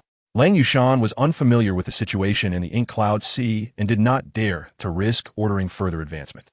They had already lost more than 20 Tribulation Stage Elders without even entering the inland of the Heian continent, leaving him, who had once led fleets to sweep through many planets, feeling quite frustrated. Chapter 362. The Power of the Void, Strangling Formation. Today, we must fight to the death for our homeland. We must deal heavy blows to the invaders and not let them occupy our homeland and enjoy the fruits of our hard work. Fellow Taoists, once the defense line is shattered, follow me to slay the invaders. The Grand Elder summoned the spiritual treasure, the breaking domain spear, and shouted loudly, "Fight! Fight! Fight!" Seeing the Grand Elder stand up, everyone was inspired by his words and quickly summoned their respective attacking spiritual instruments, shouting loudly. Boom! Millions of blade lights struck the defensive formation, causing the formation patterns to suddenly burst forth with tens of thousands of rays of light. A terrifying aura emanated from the heart of the formation, causing the patterns to flicker violently, and with a buzzing sound, millions of void blade lights surged out from the formation patterns, striking towards the Tribulation Stage Elders of the Wei Alliance. Boom! The mixed defense formation arranged by Wei Heping became more powerful as the attack strengthened, causing even more terrifying blade lights to retaliate. Not good. Fellow Taoists, defend yourselves. This defense line is a mixed defense formation. The greater the attack, the greater the counterattack. The 9th level formation master of the Wei Alliance shouted loudly, warning the cultivators in the Alliance. Chapter 363. Crossing Tribulation in Battle. Boom! Thunder roared again in the sky, and this time, millions of blue thunder tribulations, as thick as a waist, crazily descended from the sky. Wei Heping saw that if this wave of thunder tribulations fell, the void formation would surely be shattered, potentially freeing the Tribulation Stage cultivators trapped in the void strangling formation. Determined, he leaped into the air, wielding the Yuan Slayer sword, unleashing hundreds of thousands of sword lights towards the thunder tribulations, shouting loudly, "Kill that tribulation cultivator, or our void formation will be shattered by the thunder tribulations." The Grand Elder heard Wei Heping's call, and, risking being struck by the thunder tribulations, extended his own domain to restrain that Tribulation Stage Great Ascension cultivator. The cultivators of the Wei Alliance also wanted to eliminate this Tribulation Stage cultivator, otherwise they would all be struck down by the thunder tribulations. Although the thunder tribulations could shatter the void formation and free the Tribulation Stage Elders, they would perish here. In order to survive, They all unleashed various blade lights towards that tribulation stage Great Ascension cultivator. Boom! Tens of thousands of thunder tribulations struck Wei Heping, causing him to roll continuously in midair, his armor shredded by the thunder tribulations. Fortunately, his body-tempering technique had reached the third layer of the mortal realm, and although his armor was severely damaged, his physical body suffered no harm. Chapter 364. The peak of Lake Mayana, the dark clouds in the sky dispersed, and the so-called colorful spiritual clouds did not appear. It seems that the heavenly Tao could not find any cultivators to undergo tribulation, which saved the need for this colorful spiritual cloud. The void strangling array's patterns, although resisted by Wei Heping, still suffered some strikes from the lightning tribulation arcs. After several impacts, the void patterns could no longer withstand the lightning tribulation's bombardment.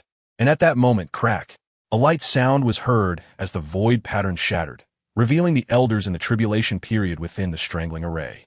Elders, retreat quickly. The most concerned about the elders in the tribulation period within the void strangling array was Lang Yushan. They were the main force of their alliance, and if they suffered heavy losses, the Mo-Wei alliance could potentially be destroyed on the Heian continent. After the void patterns shattered, Lang Yushan saw that out of over 400 elders in the tribulation period who were originally defending, only about 70 or 80 remained standing, all of whom were injured, with several having their limbs shattered. Chase them down, do not let them escape. The Grand Elder, like Lang Yushan, was focusing on the void strangling array. Seeing the void pattern shatter, they naturally would not let the remaining tribulation period cultivators in the strangling array go. Chapter 365. Assisting the Grand Elder, the Heian continent and the Mo-Wei alliance tacitly did not engage in further battles, and both sides faced off here. Now, the Mo-Wei alliance could not retreat from the Heian continent unless they waited for the calm period of the Mo-Yunci next year. The cultivators of the Heian continent were also regrouping, and Lang Yushan knew that they would soon attack the Mo-Wei alliance's defenses. How could they let the Mo-Wei alliance wait until next year to retreat? The strengths of both sides were now comparable. The cultivators of the Heian continent were fighting on their home turf, with the support of the Sea Clan and Demon Clan, occupying advantageous conditions. It would be abnormal if they did not attack the Mo-Wei alliance's defenses. In the Alliance Hall on the Heian continent, Run Tianxing and other sect leaders, as well as the clan leaders of the Sea Clan and Demon Clan, were discussing an attack on the Mo-Wei alliance's defenses. In this battle against the Foreign Cultivator Alliance, although we have the upper hand, we have still suffered some losses. Senior Liu from the Qianyuan Hall can no longer fight, and several elders from the Sea Clan and Demon Clan are also seriously injured. Fortunately, the losses of the Foreign Cultivator Alliance are even greater, so we are confident we can drive them out. Ren Tianhue summarized the results of this battle and analyzed the opponent's strength. Chapter 366. The 5th Defense Line. The news of the Grand Elder's recovery quickly spread among the sections. When everyone saw the Grand Elder appear in the sect hall, they were all overjoyed. The Grand Elder had the highest cultivation level in the Heian continent, and with the Grand Elder overseeing the Qianyuan Hall, other alliances and sects would be cautious in dealing with the Qianyuan Hall. The fellow disciples of Elder Yuan Du were all grateful that Wei Heping could provide such a treasure to assist the Grand Elder. Such a miraculous regeneration treasure was rare in the entire Heian continent, and Wei Heping's ability to present it to the Grand Elder made them admire him greatly. 3 days later, Wei Heping led a group of elders in the tribulation period to the 3rd defense line, preparing to attack the Mo-Wei alliance. This defense line had been modified by the Mo-Wei alliance's 9th level array king and had now turned into a defensive array. However, this hastily modified array, in Wei Heping's view, was full of vulnerabilities. Fellow Taoists, pay attention to the position of my array flags. Target them for bombardment. AO clan leader and Yuan clan leader, lead your disciples to prepare. Once the defense line is shattered, go straight to the Mo-Yunci and strive to bury these foreign cultivators in the Mo-Yunci. We will handle matters here. Chapter 367. The Sea Demon Beast Ancestor. After receiving the message, the Sea Clan and Demon Clan learned that the Foreign Cultivator Alliance was fleeing toward the Mo-Yunci. Their goal was to reach Mo-Yu Island and then escape from there. The Sea Clan and Demon Clan had been operating in this area for millions of years and knew the situation in the Mo-Yunci very well, naturally understanding where to ambush the spiritual weapon warships of the Mo-Wei Alliance. The third defense line was 5 days away from Mou Island. Although there were no deep-sea dangers during this period, the operations of the Sea Clan and Demon Clan made the 5-day journey at sea even more perilous. Ubiquitous deep-sea whirlpools and constantly moving waves wrapped around the spiritual weapon warships one after another. Lang Yushan sent out the leading spiritual weapon flying ship, which was instantly swept up by a deep-sea whirlpool and dropped into a deep-sea black hole designed by the Sea Clan. Without the leading vanguard, the spiritual weapon warships faced countless deep-sea whirlpools and were torn apart in just a few breaths. The cultivators on board had no time to struggle before being slaughtered by the Sea Clan and Demon Clan cultivators on the surface of the sea. Lang Yushan saw that the situation was dire, summoned the spiritual treasure Yu bamboo leaf in his hand, sat down in the middle, and used his true essence to fly deep into the Mo Yun Sea. Just as he escaped the deep-sea whirlpool, a 9-level sea demon beast, measuring thousands of feet long, suddenly appeared on the surface, opening its gigantic mouth several feet wide. Lang Yushan had no time to evade and was swallowed by the 9-level sea demon beast. Chapter 368. Breaking through to the tribulation period after sending away the second Grand Elder, Wei Heping opened the jade box and saw a small orange flame inside. This was the Earth Fire, ranked 72nd among the heavenly and earthly miraculous fires, suitable for alchemists. However, now that he had the Ziwei Heavenly Fire, he was not very concerned about this Earth Fire. He raised his hand to release Wei Shiqi from the small world. During this time, whenever Wei Heping had nothing to do, he would talk to Wei Shiqi about the war, so Wei Shiqi knew a bit about the situation of the Foreign Alliance's invasion. "Honey, are we back at the Qinyuan Hall?" Wei Shiqi asked as soon as she came out of the small world. "Yes, we are back. Let us cultivate here. There shouldn't be any issues on the Heian continent from now on. I plan to break through to the tribulation period and then return to Earth to bring my parents and others to the Heian continent." Calculating the time, Wei Heping and Wei Shiqi had been on the Heian continent for more than 60 years. Over a whole cycle had passed on Earth, and he was unsure how things were on Earth now. However, he was not worried about his parents and family, even if their cultivation had not improved. Their golden core stage could allow them to live for over 200 years. So many years have passed. I wonder if Grandpa and Dad are still around? Wei Shiqi was only concerned about her grandfather and father among her family. As for the others in the family, she could let it go. Chapter 369. Preparing to return to Earthboom. The fourth wave of lightning tribulation arcs, as thick as water barrels, fell down. Wei Heping did not care about the remaining few waves of lightning tribulation arcs and focused on operating his techniques to stabilize his cultivation after the lightning tribulation arcs. Elder Wei, pay attention to the last wave of lightning tribulation arcs. It relates to the strength of the domain that will be born in the future. Be sure to maintain a clear state of mind to comprehend this wave of lightning tribulation arcs. A voice echoed in his ear. Wei Heping recognized the voice as that of the Grand Elder, transmitting a message to him. "Thank you for the reminder, Grand Elder." Wei Heping felt a surge of joy and was very grateful for the Grand Elder's reminder.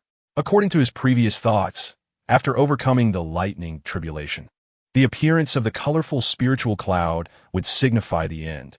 But he did not expect that the 9th wave of lightning tribulation would concern the strength of his future cultivation in the later tribulation stage.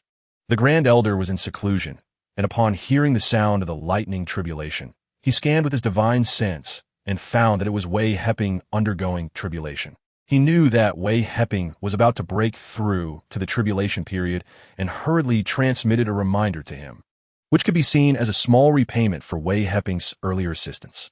After passing through the previous 8 thunder tribulations, Wei Heping had absorbed the thunder tribulation arc energy to stabilize his cultivation. When the 9th wave of thunder arc descended, its color was a light purple, carrying vast and clear heavenly rules striking him. Chapter 370. Things have changed, ah? That's great. I can save us some of Spirit Stones. Thank you, Palace Master. Wei Heping did not expect to receive such special treatment. However, he soon thought that this was a decision made by various sects and alliances to curry favor with him after they witnessed his powerful formation skills. Haha, you really know how to live. Are you still short of Spirit Stones? The Palace Master of Yuankong teased him upon hearing Wei Heping's words. As he knew that Wei Heping had obtained a large number of Spirit Stones after the battles in the cultivation world and with the alliance of foreign cultivators. Wei Heping brought Wei Shiqi to the outskirts of Qinyuan City, first letting Wei Shiqi enter the small world, And then he entered Qinyuan City, stepped onto the teleportation array, and arrived at Beha City. After exiting the teleportation array from within the domain, Wei Heping came to the boundary teleportation array, took out his identity Jade token, and handed it to the steward managing the teleportation array. The steward, upon seeing his identity Jade token, excitedly opened the teleportation array's restrictions and invited him to enter. After passing through 2 boundary teleportation arrays, Wei Heping exited the teleportation array, released his divine sense to scan, but did not find Yu Hao Ian and the others. Thinking about returning to Earth as soon as possible, he did not look for them, exited Moriai City, and boarded a spaceship heading towards Changshu City. Chapter 371. The enemies of the Wei family with a series of phone calls made by Wei Yuxing. All members of the Wei family within Huagua were filled with joy, rushing towards the capital city. Wei Shiqi and Wei Heping got into a car and arrived at a Sihiyuan in the city center, which was Wei Yuxing's residence where he lived after retirement. The 23 years since you left, Grandpa passed away peacefully. To commemorate his contributions, the state held a national funeral. Grandma and Grandpa passed away within 40 years after you left, and Uncle and my father have also been gone for 13 years. Now only your generation has Aunt and Uncle left. After inviting Wei Shiqi and the others to sit down, Wei Yuxing recounted the situation of the family members. We were too far from Earth, and at that time, we were fighting with other star systems. We simply had no time to return. Fortunately, we eliminated the invading foreign cultivators, allowing us to return, but unfortunately, it was already too late to see our loved ones. Wei Heping sighed. Now he understood why those cultivators would sever familial ties and distance themselves from the mundane world. It was to solidify their Dao heart. Upon hearing Wei Heping's words, Wei Yuxing, although knowing that Aunt and Uncle were not ordinary people, was still filled with shock.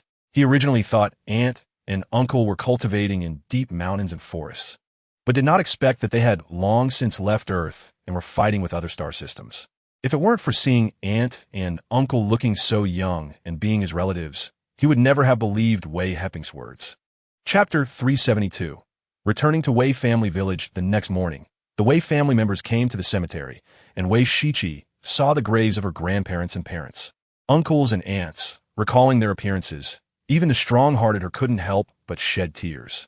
After paying tribute to the elders of the family, Wei Shiqi returned to the Sihiyuan and took out several rings that had their restrictions removed, handing them to Wei Yuxing. These rings are for you. Inside are some cultivation techniques and resources for the family disciples to try and cultivate. If anyone can sense the energy, then it will be left to them. We have to leave, and who knows when we can come back. If any family disciples can cultivate the techniques, we will meet again in the cultivation world or the fairy realm, or even higher planes. Aunt, Uncle, won't you stay at home for a few more days? It's hard to come back, and you're leaving so soon? After receiving the rings, Wei Yuxing hurriedly tried to keep them, his face showing reluctance. We have other matters to attend to. There is no spiritual energy on Earth, which is detrimental to our cultivation. Sigh, why am I telling you this? You wouldn't understand. Wei Shiqi had already noticed that Wei Yuxing had no spiritual roots, but fortunately, he could use his mental strength to take out the things from the rings. Leaving him a few rings was also a glimmer of hope for the descendants of the family. Chapter 373. Leaving Earth after staying in Wei family village for 3 days. Before leaving, Wei Heping's parents carefully looked around Wei family village several times, wanting to remember every tree and blade of grass, as they were deeply rooted in their hearts. After all, it was difficult to part with their home, and they weren't sure if they could return after leaving Earth this time. During these days, Wei Heping also swept his divine sense across the entire Earth, but did not see any of his old friends. However, he saw the tombstone of Taoist Tianyan, the tombstone of Elder Tang from the Tang sect, the tablet of Master Jingyue, and the spirit tablet of Taoist Chongyue from Wudong Mountain. He saw the tombstone of Li Boxiang. All these familiar people had already exhausted their lifespans and passed away. His divine sense crossed the ocean, and he unexpectedly did not see Lisa in America. Even at the Rockefeller family cemetery, he couldn't find her tombstone. It was estimated that this blonde and blue-eyed beauty had disappeared into some corner of the earth. Let's go.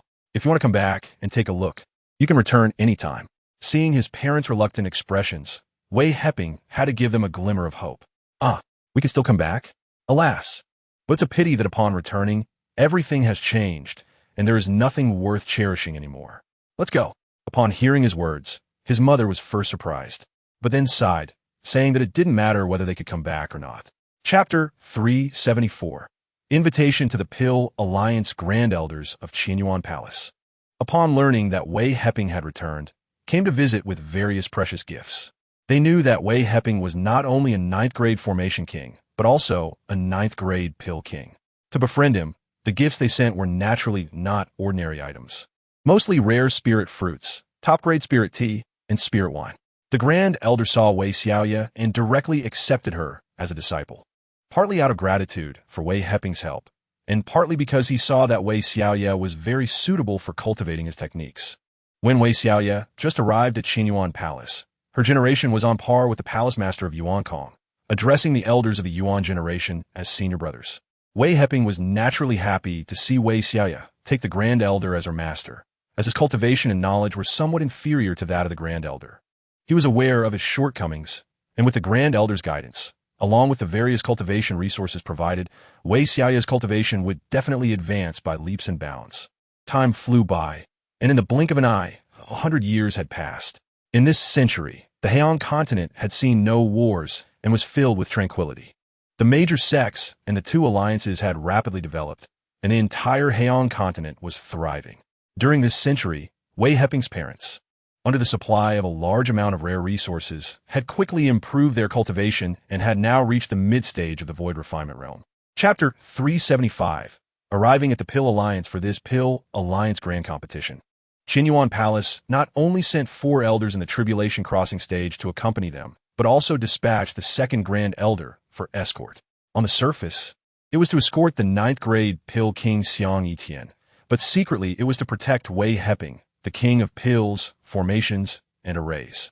After 100 years of cultivation, Wei Heping's cultivation had risen to the peak of the 2nd layer of the Tribulation Crossing stage, and he would soon break through to the 3rd layer of the Tribulation Crossing stage. This was still without taking the Feiyu pill. Otherwise, he would have broken through to the 3rd layer of the Tribulation Crossing stage long ago. Feiyu Dan, this extraordinary pill, he planned to take it when he was about to break through to the late stage of the Tribulation Crossing. In the cultivation world, each realm's late stage is particularly difficult to break through because reaching the late stage means the possibility of breaking through to a higher realm. This is the best time to take pills. Otherwise, the higher the cultivation level, the longer one will be stuck at the peak of the mid-stage. Wei Heping planned to wait until he broke through to the late stage of the Tribulation Crossing before taking out the Feiyu Dan and giving it to his close elders. Thinking of his family, he wanted his close elders to take care of his family in the sect once he ascended. Elder Yuan Du had already broken through to the late stage of the Tribulation Crossing and became the Grand Elder of the Qian Yuan Hall. He was immensely grateful to Wei Heping for giving him such an extraordinary pill. Chapter 376. Level 9 Monster Pill the Tai Su Mo when sensed the fluctuation of Wei Heping's aura and transmitted a message to him, saying some reassuring words. However, those words felt quite uncomfortable to Wei Heping. If peak cultivators at the late stage of the Tribulation Crossing were likened to little caterpillars, then what was he? This guy was getting a bit cocky, and Wei Heping was so angry he wanted to burn him to ashes. Boss, I was just joking. Please let me out to eat something good. The Tai Su Mo when sensed Wei Heping's killing intent and hurriedly transmitted a message to flatter him. When you come out, don't fly around randomly. There are many cultivators here. If someone catches you and kills you, I won't care. Also, what do you want? I'll go buy it for you, but you can't rob. Otherwise, I won't let you out. Okay. I'll listen to you, you're really nagging.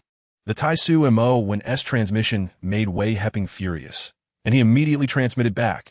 How did you learn these words? I learned it from you, boss. What does dog day mean? It's nothing. And don't say these words to me in the future. I can say it, but if you say it, I'll roast you and eat you. I haven't eaten roasted mosquitoes yet. I don't have much meat. Roasting me one tea tastes good. The Tai Su Mo one was shocked and quickly began to defend itself. Chapter 377. The alchemy competition begins back in the cave dwelling arranged by the Alchemy Alliance. Wei Heping entered the cultivation room and flashed into the Xian Huang Pearl, reaching out to grab the Tai Su Mo one from the Zhujin tree. Tell me, how can you sense the aura outside through the Xian Huang Pearl? The man and the mosquito communicated telepathically to discuss. This broken pearl, ISNT complete. It lacks a certain rule. Actually, it lacks 2 kinds. Not long ago, you weren't the boss. I misspoke, don't eat me. Next time you say something like that, Don't blame me for being ruthless. Enough, enough. Recently, you also got a fire rhythmic Mother Lotus, which added the fire attribute rule. Now it still lacks the gold attribute rule, and this pearl will be complete. Then I won't be able to sense the aura outside anymore, but I can absorb the Xian Huang Qi, and my strength will greatly increase. At that time, I can absorb the primordial spirits of those cultivators outside in one gulp. After communicating with the Tai Sumo 1 for a long time, Wei Heping roughly understood its abilities, and the information provided by the Xian Huang Pearl was similar to what the Tai Sumo 1 said. Both needed to find the gold rhythmic purple lotus to perfect the Xian Huang Pearl. How did you cultivate your concealment technique? Tell me, and I'll give you this. Wei Heping took out the fossil from his ring. Chapter 378. The second combined pill formula. After seeing the alchemist sit down, Ren Tianxing announced loudly. The first match is to purify spirit fruits. The one with the highest purification rate will be the first place, and the purification time is 1 hour.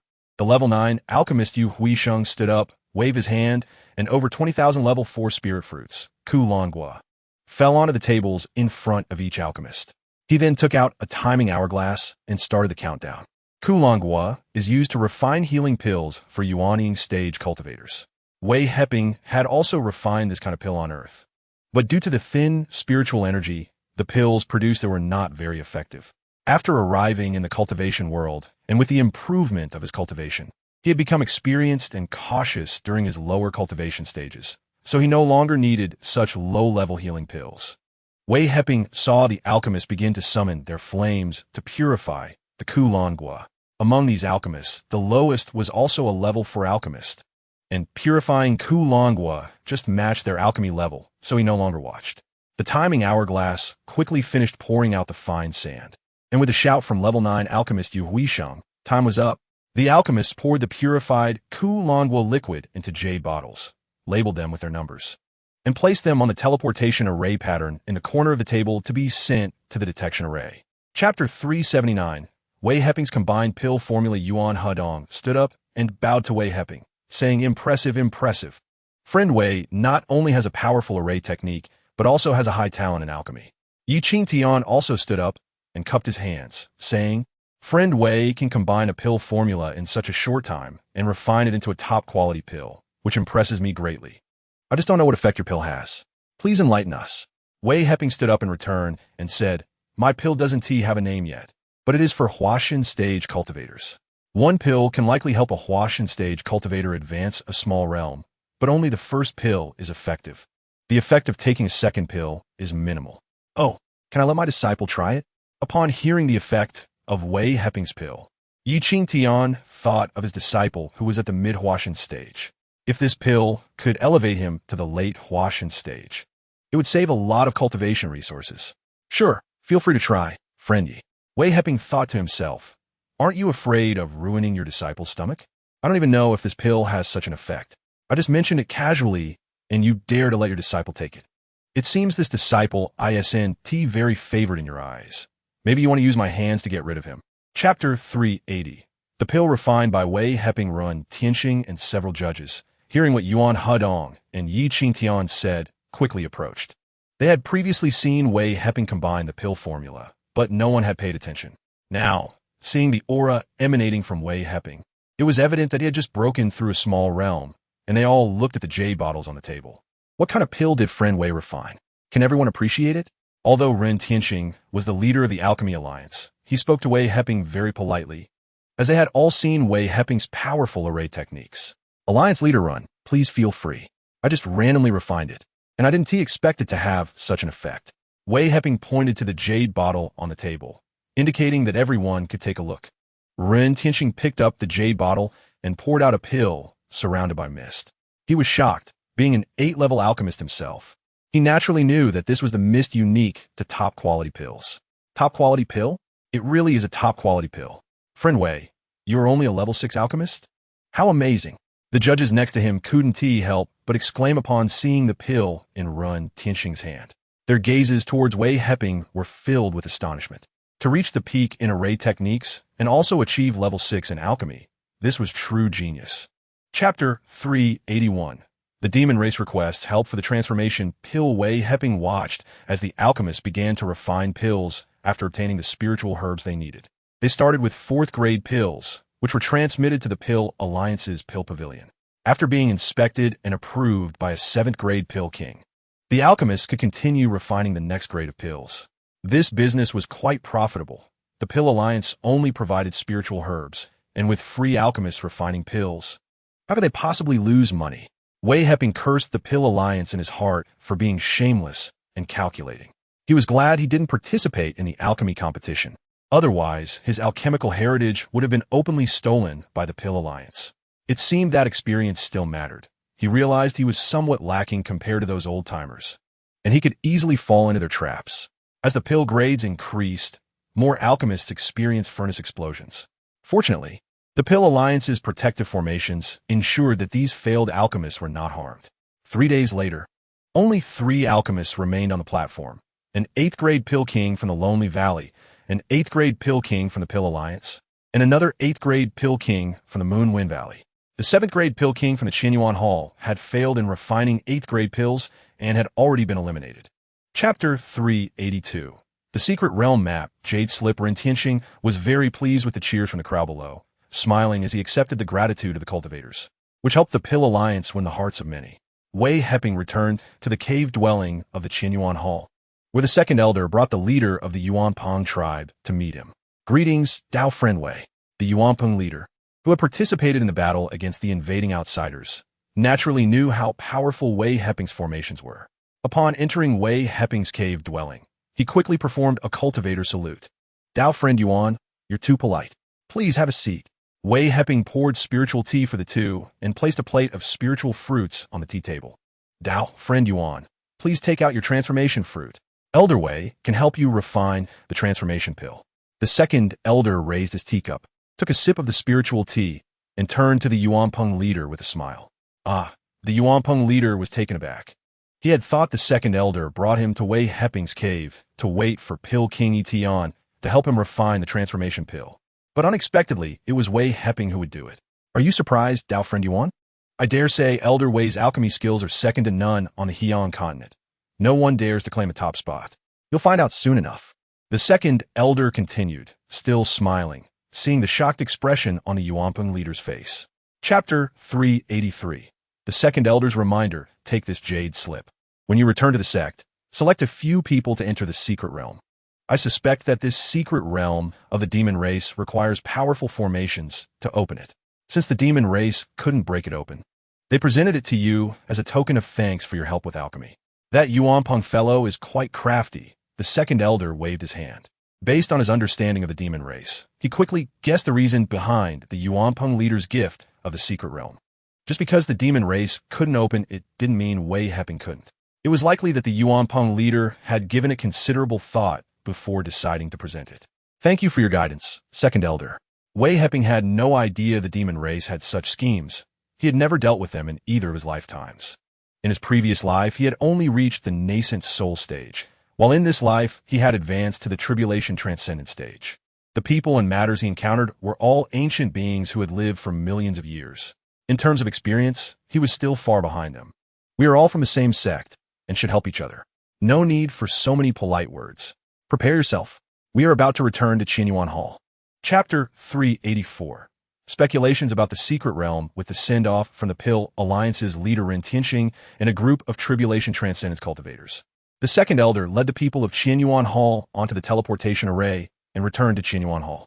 Upon arriving in the main hall of Qinyuan Hall, the master of the Yuan Kong Hall had already received news and was waiting with many Tribulation Transcendence elders. Thank you for your hard work, Uncle Lin. Elder Wei, Pill King, esteemed elders, please take a seat. The master of Yuan Kong Hall smiled, welcoming everyone back. Wei Heping noticed that there were 2 more Tribulation Transcendence elders in the hall. With him being a newly promoted Tribulation Transcendence elder, there were now 21 Tribulation Transcendence cultivators in Qinyuan Hall, making their strength even greater than before. No wonder the master of Yuan Kong Hall was paying more attention to the Mahayana cultivators in the sect. It was all for the sake of enhancing the sect's strength. The 2nd elder recounted the events of the recent alchemy competition to the seated elders. Although Qinyuan Hall placed 4th, And 7th grade Pill King Zhao Yuni did not break through to 8th grade Pill King. His alchemical skills had improved significantly through the competition, and with time, he would likely advance to the 8th grade Pill King level. Moreover, the 5-realm pills refined by Wei Heping had greatly surprised the core formation disciples of the sect, making the competition a worthwhile endeavor. Chapter 385. The Mochi Mosquito Egg. After hearing Elder Yuandu's speculation, Wei Heping felt somewhat hesitant. He found the demon race's secret realm hard to comprehend.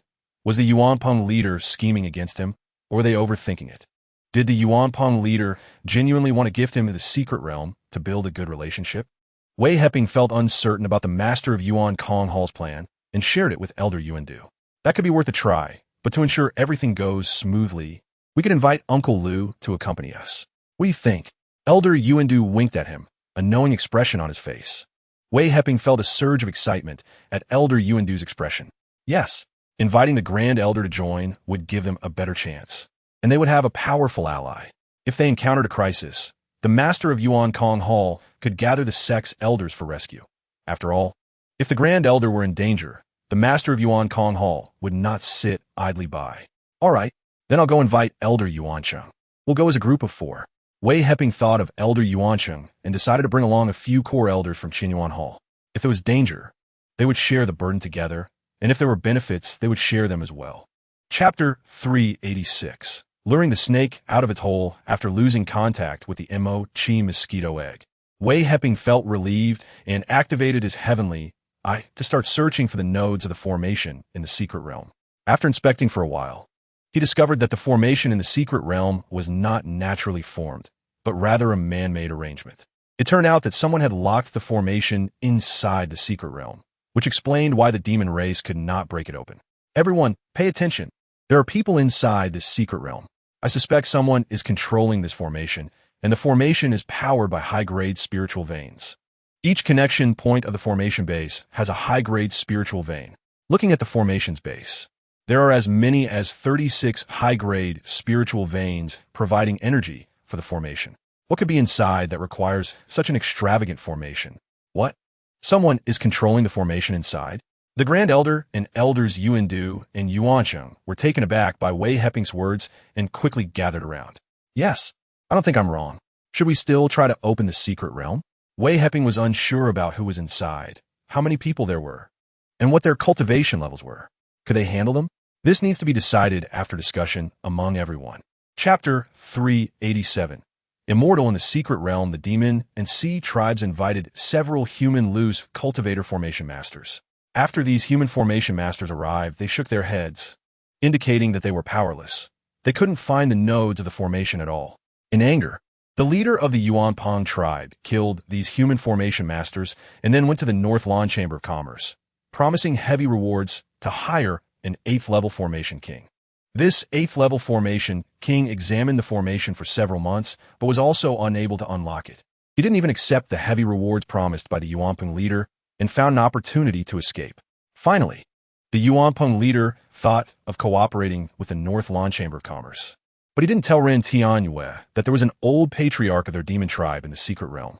Upon hearing about the secret realm, Ren Tianyue immediately brought the 9th-level formation king from the chamber to visit.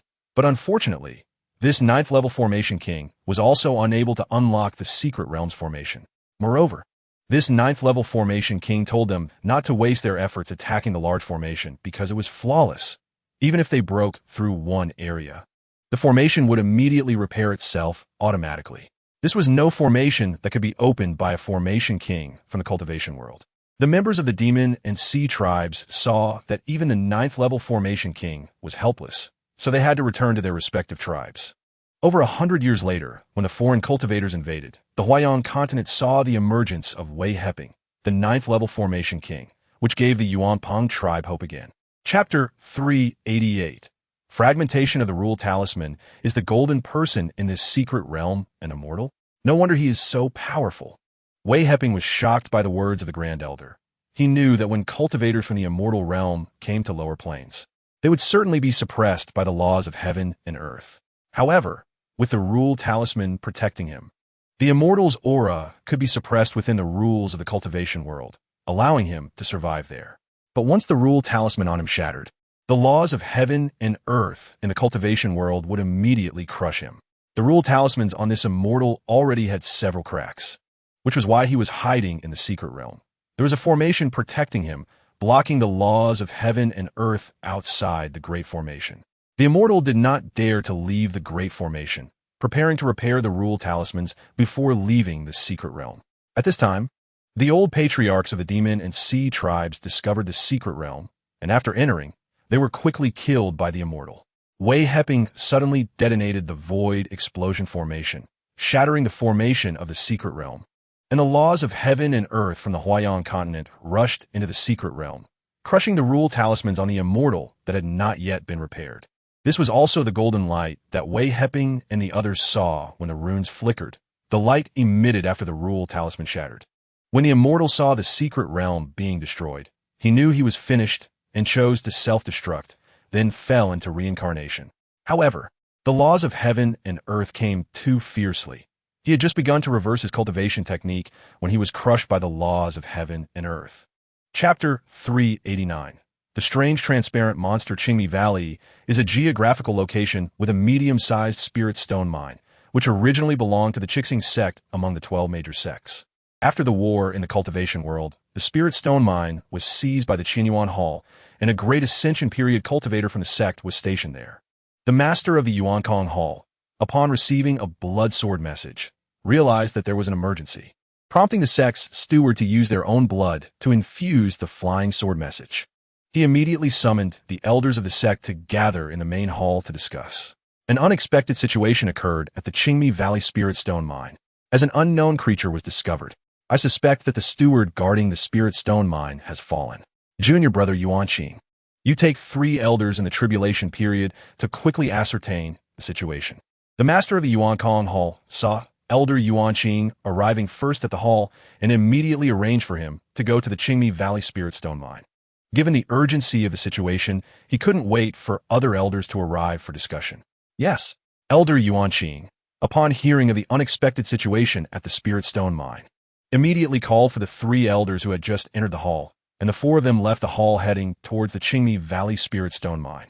Elder Wei, you take several elders for the second wave to the Qingmi Valley Spirit Stone Mine to assist Elder Yuanqing in checking what the unknown creature is.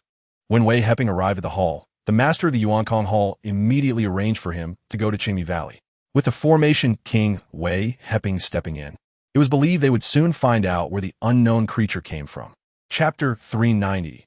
The might of the Void Ink Mosquito. The Void Ink Mosquito stood on Wei Heping's shoulder. Its sharp claws suddenly struck down crack. With a crisp sound, Wei Heping's armor was torn apart, and the Void Ink Mosquito flew swiftly from his shoulder, clearly having spotted the trace of the transparent monster.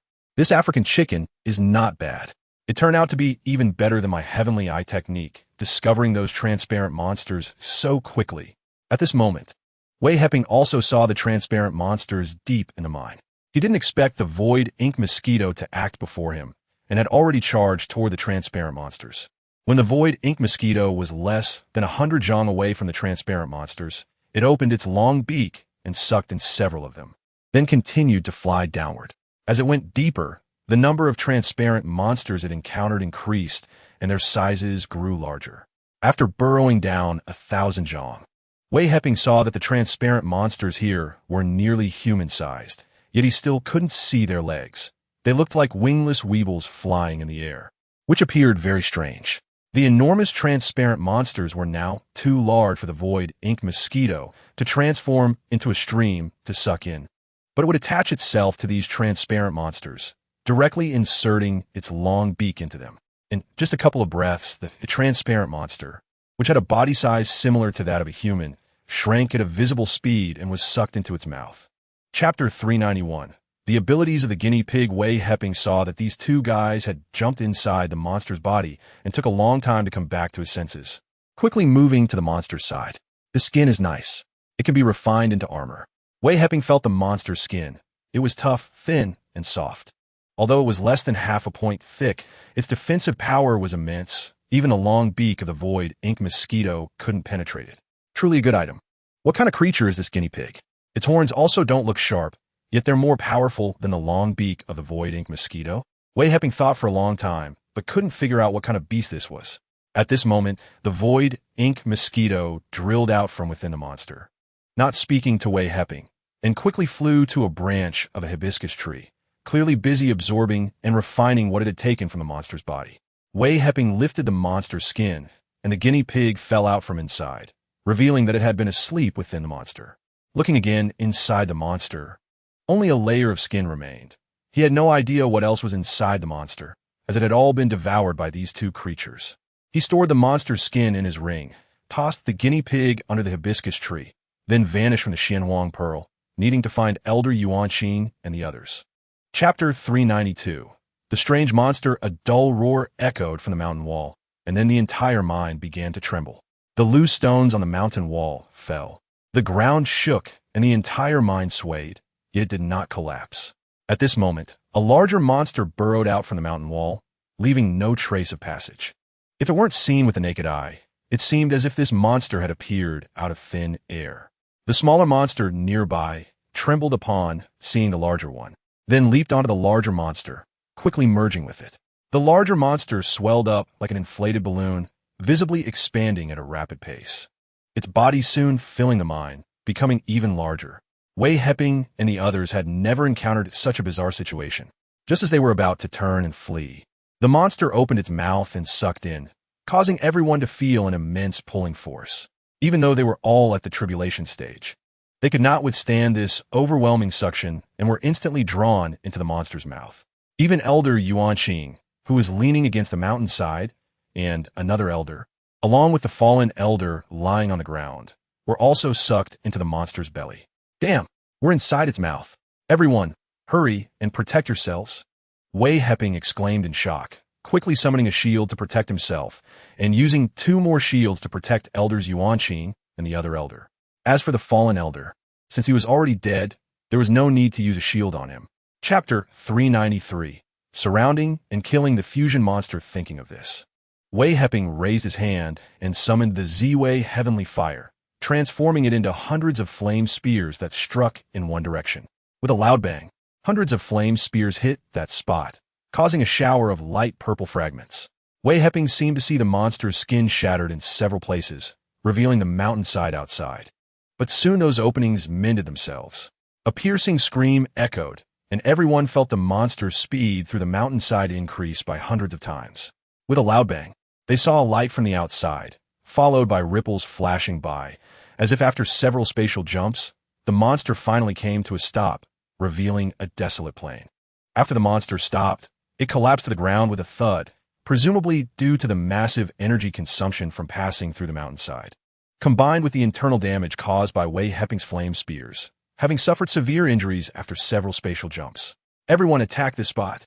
The monster is likely injured, Wei Heping shouted, and Elder Yuanqing and Elder Xiang had already summoned their respective attacking spiritual tools.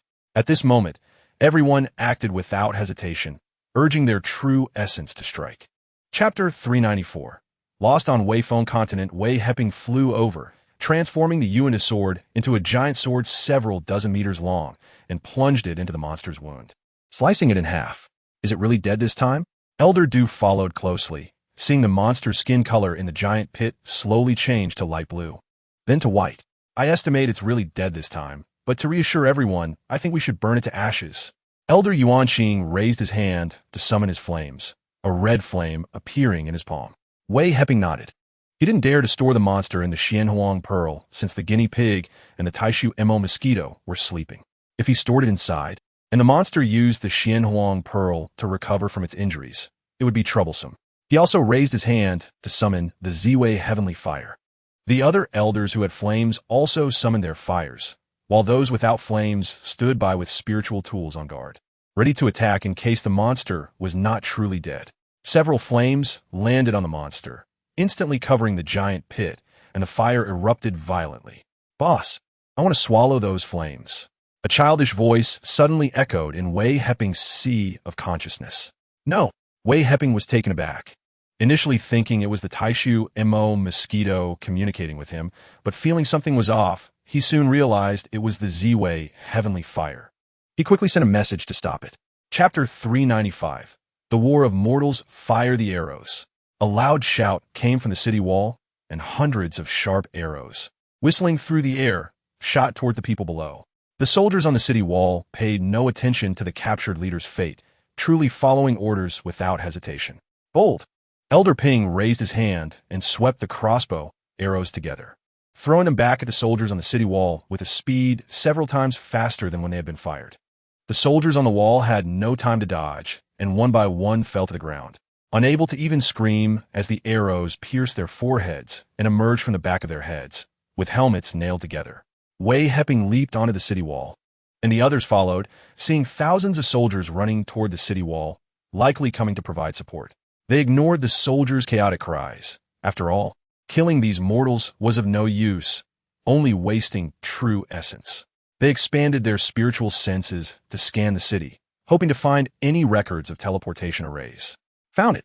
Without using his spiritual sense, Wei Heping directly activated his heavenly eye ability to search and quickly located the city lord's mansion, flashing over to it. Chapter 396. Beast in the Dry Corpse Cave with Xiang Tianhe's Intimidation. The soldiers outside the city left behind a large pile of weapons, tents, and food supplies, quickly retreating. Elder Yuanqing raised his hand to summon a spiritual tool flying ship, calling everyone aboard as it sped off in one direction. Wei Heping didn't care where they were going. He was happy to let others worry about it. Besides, with so many tribulation stage elders, he didn't need to exert himself. After Elder Yuanqing learned that there were no cultivators on Weifeng continent, he felt reassured, filling the ship's spirit stone slot and letting it fly freely. He took out spiritual tea from his ring and invited everyone to sit down and drink while sharing insights on cultivation. Elder Wei, I assume you have your own domain now? Elder Yuanqing had wanted to ask Wei Heping this question for a long time, but hadn't had the time. Now that they were free, he took the opportunity to voice his curiosity, feeling satisfied with everyone's performance in life and death together. So he didn't avoid asking Wei Heping in front of everyone. Yes, I gained a domain during my breakthrough to the tribulation stage with the guidance of the Great Elder, but my domain is only about 50 meters, which is still a bit lacking and hardly worth mentioning. Wei Heping saw Elder Yuanqing asking him and didn't hide it from everyone, just not mentioning that his domain had now reached over 200 meters. Chapter 397. Nailing the monster in the Dry Corpse Cave. That's impressive. We're so far away, yet we can still feel this immense pulling force. No wonder both humans and beasts here were sucked in, Xiang Tianhe said with a face full of fear, pointing at the scattered dry corpses beside the Dry Corpse Cave, still feeling a lingering dread. Elder Wei, do you think this monster is trapped? Elder Yuanqing, after cycling through several rounds of energy, calmed down before turning to ask Wei Heping. However, he secretly thought that Elder Wei's escape speed was much faster than his. What kind of escape technique was that? Yes, this monster seems to be sealed and trapped here. It cannot leave. However, I notice some damaged parts of the seal. It is absorbing humans or beasts that come through the damaged areas. How do we deal with this monster? Wei Heping shared what he saw about the monster with everyone, but he speculated that as the monster continued to absorb the blood of humans and beasts, the seal would eventually be broken, allowing it to escape. Once this monster escaped, it was likely that Weifeng continent would cease to exist, and if they couldn't leave, they would also be destroyed along with it. Based on what you said, this won't be easy to deal with. Our tribulation stage strength can't withstand this immense pulling force. We should find a way to leave here as soon as possible. Elder Yuanqing also thought of the disaster that would ensue if this monster broke free. As for the humans on this planet, they were not their concern. If they couldn't escape, who would care for others? Chapter 398. The vortex at Xiankong Ridge. With a loud crash, the monster fell to the ground, and millions of blade lights instantly shredded the monster into pieces. However, Wei Heping did not notice a rune flashing away from the monster's body. Wei Heping raised his hand and collected the 7 nail-headed arrows, using the Xian Wang technique to completely clear the spiritual power absorbed by the arrows, then stored them in his purple mansion for nurturing. Elder Wei, how is it? Elder Yuanqing and the others heard the monster's screams and interrupted midway. Relying on their years of experience, they knew that the monster had been killed by the Void Strangulation Array, and they quickly flew over. We took it down. Wei Heping waved his hand to shatter the Void Array patterns, revealing the blood and flesh remnants of the monster inside the Strangulation Array. Great! This time we don't have to worry about the monster coming out, thanks to Elder Wei's Strangulation Array. Everyone was very impressed with Wei Heping's formation skills upon seeing the monster's remains. With Elder Wei and them together, they no longer feared difficulties and all laughed joyfully. Look at this seal. I wonder who set it up here. Can't they deal with this monster? Leaving future troubles, I really don't know what this person was thinking. Xiang Tianhe expressed some dissatisfaction towards the person who set up the seal, and the other elders shared the same sentiment. Chapter 399. Arrival at Panxian City. The sudden pull caught the few of them in the tribulation stage off guard. Wei Heping struggled to break free from the pull, but found he couldn't even move a finger under the immense force, as if he were imprisoned.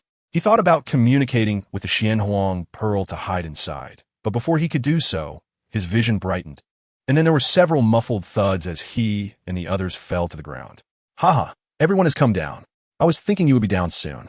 Elder Ping stood several feet away, watching the disheveled group rise from the ground, laughing heartily. Oh, the spiritual energy here is quite good. Elder Lu, ignoring Elder Ping, sensed the spiritual energy around. What were you shouting about down there? We thought you were in trouble, but unexpectedly you came down before us. Xiang Tianhe looked at Elder Ping, thinking that if it weren't for him rushing down, everyone wouldn't have ended up here. Wei Heping looked up at the spot they fell from, but didn't see the location of the vortex. After checking with his spiritual sense and heavenly eye technique, he still couldn't find the vortex, as if it had appeared out of thin air, leaving no trace behind. Chapter 400. Transforming into a thatched hut. Wei Heping didn't hesitate at all, raising his leg to kick the ring into the thatched hut. Since he had just arrived and the situation was unclear, he didn't want to cause trouble. Kicking the ring into the hut also left a good impression on the cultivator inside. As he expected, the cultivator in the thatched hut cupped his fists in greeting and smiled slightly, but didn't speak. Then, the cultivator gestured for him to enter. Wei Heping didn't hesitate, signaling to Elder Yuanqing and the others to wait here while he went to gather information. To avoid alarming the cultivator by having everyone go in, he stepped into the thatched hut. Upon entering, he found that the hut was not very large, roughly the size of 2 rooms, but without any partitions. The interior space was quite deep. If fully partitioned, it could accommodate 3 rooms and a living room, with each room being about 3 to 4 zhang in size. May I ask, fellow Taoist, where is this place? Why is everyone here silent? And why are there only thatched huts? Wei Heping saw that the middle-aged cultivator emitted an unstable aura, clearly having been injured earlier, but was forcefully suppressing it with true essence. He cupped his fists in a greeting and began to inquire. Chapter 401. The Ancient Beast. The cracking sky beast. As soon as Wei Heping entered the Xianhuang Pearl, the Taishu Mo mosquito flew over and landed on his shoulder, feeling its weight increase significantly. Oh, boss, why do you have a Nirvana aura on you? Where did you pick it up? You can't keep such a good thing to yourself. The Taishu Mo mosquito transmitted a sound to him and pecked at Wei Heping's head. Although it was just a light peck, Wei Heping felt a pain as a small hole appeared in his head. Damn, be gentle. Do you want to peck me to death? Wei Heping felt a sharp pain and touched the blood, startled. His body refinement technique had reached the 3rd layer of the mortal realm, and even with top-grade spiritual weapons, he shouldn't be able to cut his own skin. The fact that the Taishu Mo mosquito could pierce his scalp showed just how sharp its beak was. You better speak up. If you don't, I'll peck you again. The Taishu Mo mosquito said, extending its long beak towards Wei Heping's head, clearly indicating that it would peck him again if he didn't tell it. We arrived at a place called Panxian City, where there is a Nirvana aura present. Can you absorb the Nirvana aura? Aren't you afraid of being affected by it? Wei Heping communicated with the Taishu Mo mosquito and asked. Chapter 402. The Mysterious Immortal Nirvana Stone. Wei Heping saw that the guinea pig still looked silly, showing no change, except that its single horn had grown a bit over an inch, and the 2 raised areas under its arms had also grown over an inch, looking neither like horns nor limbs. The Taishu Mo mosquito pecked at the guinea pig's horn, but the guinea pig showed no reaction, and the horn wasn't broken. Wei Heping was greatly surprised, thinking how impressive the horn was, since the Taishu Mo mosquito mentioned its cracking sky beast. It naturally had to let it recognize him as its master. Otherwise, it would be difficult to deal with this creature once it grew, especially since its fierce reputation was well known, and even the god Emperor Sitawa Cheng had been killed by it. Wei Heping certainly didn't think he was stronger than the god Emperor Sitawa Cheng. With that in mind, he raised his hand, grabbed the guinea pig, cut his finger to let a drop of blood flow out, and injected that drop into the guinea pig's soul. The guinea pig quickly recognized him as its master. After all, it had come looking for him, felt the aura of the Xianhuang pearl within Wei Heping, and could recognize such a heavenly treasure as its master. These fierce beasts had a natural perception and certainly knew the benefits of following Wei Heping. Once they absorbed the Xianhuang qi, their strength would surge, and they might even earn a position in the divine realm. Chapter 403. Extracting immortal nirvana stones as Wei Heping was dissolving the nirvana aura and the controlling aura in his sea of consciousness. The guinea pig dug out 3 immortal nirvana stones and then came down from the small mound, heading toward another small mound nearby. He raised his hand to take out a jade box from his ring, storing the immortal nirvana stones inside. Wei Heping decided not to search for the immortal nirvana stones anymore. He sent a message to the Taishu Mo mosquito to return quickly and check whether it had been controlled by that aura. Just as the guinea pig hadn't dug out any more immortal nirvana stones, Wei Heping grabbed the plump guinea pig and examined it with his spiritual sense. The guinea pig had been digging for immortal nirvana stones and absorbing nirvana aura, so it must have come into contact with that aura. He discovered that the nirvana aura entering its body had already been refined by it, but a certain aura was being expelled outside, swirling around it but unable to enter the guinea pig's body, as if blocked by something. Wei Heping sighed, realizing that the legendary 10 great fierce beasts truly lived up to their reputation. Even in its weak stage, it instinctively resisted harmful auras, which he guessed was also part of its innate talent. Soon, Wei Heping felt the fluctuations of that aura attempting to control him in his sea of consciousness. And without hesitation, he summoned the Ziwei heavenly fire to turn that aura into nothingness. Chapter 404. Exchange of celestial nirvana stones. After the first cultivator completed the exchange, the second cultivator followed, and the third cultivator, Wei Heping, observed that most of the cultivators were taking out 1 or 2 celestial nirvana stones for exchange, almost all for transformation nirvana pills, with very few asking for celestial stones. Wei Heping noticed that those who requested to exchange for celestial stones were in small groups, and after the exchange, they immediately distributed the celestial stones among themselves, suggesting they had formed a small team where the leader exchanged and then allocated to the others. I want 1 transformation nirvana pill and 10 celestial stones. Seeing that most people had finished exchanging, Wei Heping stepped forward to make his exchange. Newcomer? Not bad. Not bad. The cultivator in the green robe, upon seeing Wei Heping step forward, asked a question and praised him when he saw him take out 2 celestial nirvana stones. Yes, senior. Wei Heping quickly bowed and greeted, wearing a humble expression, but was secretly alarmed, thinking, if this green-robed cultivator uses divine sense to check me and finds I haven't been corrupted by the nirvana aura, will he capture me for soul-searching? Damn it. I was careless. He immediately communicated with the Yuan slaughter sword and the nail-head 7 arrows in his purple mansion. If this green-robed cultivator made a move, even if he was outmatched, he would have to act and find an opportunity to escape. He couldn't be caught. Chapter 405. Yu Hongxing's request. Seeing Wei Heping's awkward smile, Yu Hongxing didn't mind. This method wasn't something no one had thought of.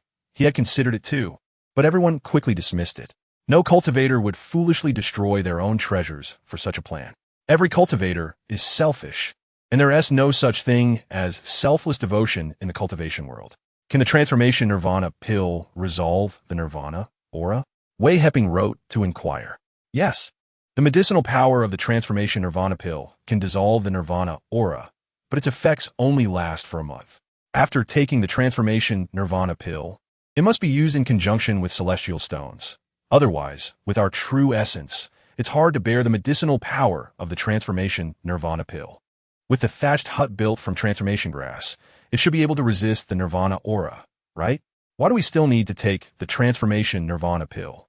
Wei Heping thought that since he was asking, he might as well clarify everything. Yu Hongxing had been here for a long time and surely knew more. We can't stay in a thatched hut forever. We still need to go out to search for celestial nirvana stones.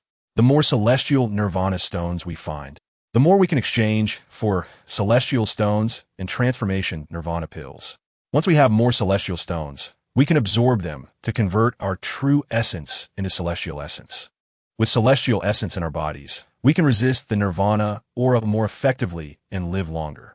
Chapter 406. The chasm blocking the celestial realm. Elder Lu took the transformation nirvana pill without any hesitation, swallowing it whole, and immediately sat cross-legged to circulate his cultivation method and refine the medicinal power. Wei Heping and the other elders remained silent, all staring at Elder Lu, thinking about whether the transformation nirvana pill could dissolve the nirvana aura. After a few breaths, Elder Lu's aura surged. Wei Heping saw several strands of gray aura expelled from Elder Lu's body. Realizing that the nirvana aura was being forced out by the medicinal power of the transformation nirvana pill, he raised his hand and used the purple weeping fire to turn this nirvana aura into nothingness, preventing it from invading anyone else's body. Elder Lu opened his eyes, stood up, and bowed to Wei Heping, thanking him for the pill. I feel that the nirvana aura in my body has been expelled. No need to be polite. Elder Lu, I also wanted to know if the transformation nirvana pill is effective. It's better for Elder Lu to test it first. Wei Heping waved his hand and explained with a smile. Elder Lu understood that Wei Heping was intentionally saying this to prevent him from feeling indebted. He realized that Wei Heping had already informed others about the situation of the cultivators exchanging transformation nirvana pills. The notion of testing the pill was just an excuse. He felt immensely grateful to him. Chapter 407. The Wanyu Trading Alliance comes to trade. It seems the only way left is to seize the celestial artifact spaceship. Just as Elder Wei returned, you stay behind to guard the thatched hut. We need to find more celestial nirvana stones to exchange for more celestial stones. Elder Yuan Qing and the others had already rested for a few days, and the thatched hut had the isolation formation set up by Wei Heping, so everyone didn't need to worry about the nirvana aura invading their bodies. Compared to other cultivators, returning to the thatched hut meant they either relied on transformation grass or took the transformation nirvana pill, which was much easier. All right, I have 10 celestial stones on hand. I'll first use the celestial stones to convert to celestial essence. By the time you come back, those celestial beings should be here to exchange transformation nirvana pills and celestial stones, Wei Heping thought as he went out. The guinea pig had unearthed over 300 celestial nirvana stones this time. Coupled with the previous ones, he now had around 600 celestial nirvana stones, which could be exchanged for over 6,000 celestial stones. He wondered how many celestial stones were needed to convert to celestial essence. Elder Lu also left with the others. He had taken the transformation nirvana pill and rested for more than 10 days. Now that he had fully recovered, he naturally wanted to contribute and not be a burden to everyone. This is the benefit of belonging to a sect. When facing difficulties, everyone works together to solve them. Unlike those temporary teams of loose cultivators who scatter in the face of challenges. Chapter 408. Just in time for someone to rob Elder Du's words resonated with everyone, and even Wei Heping found them reasonable. Moreover, he knew that the gray-robed cultivator had left a mark on the celestial stones, and when the gray-robed cultivator returned, he would definitely check where his mark was. Or, when the Quobo Trading Alliance arrives, if Elder Wei doesn't want to trade with them, he could find celestial nirvana stones outside, providing a convenient excuse. Elder Du noticed Wei Heping's hesitation. He didn't know that Wei Heping had the gray-robed cultivator's mark and was worried that the gray-robed cultivator would target him. Thinking he didn't want to trade with the Quobo Trading Alliance, and gave him a poor suggestion. It's fine, we can talk later.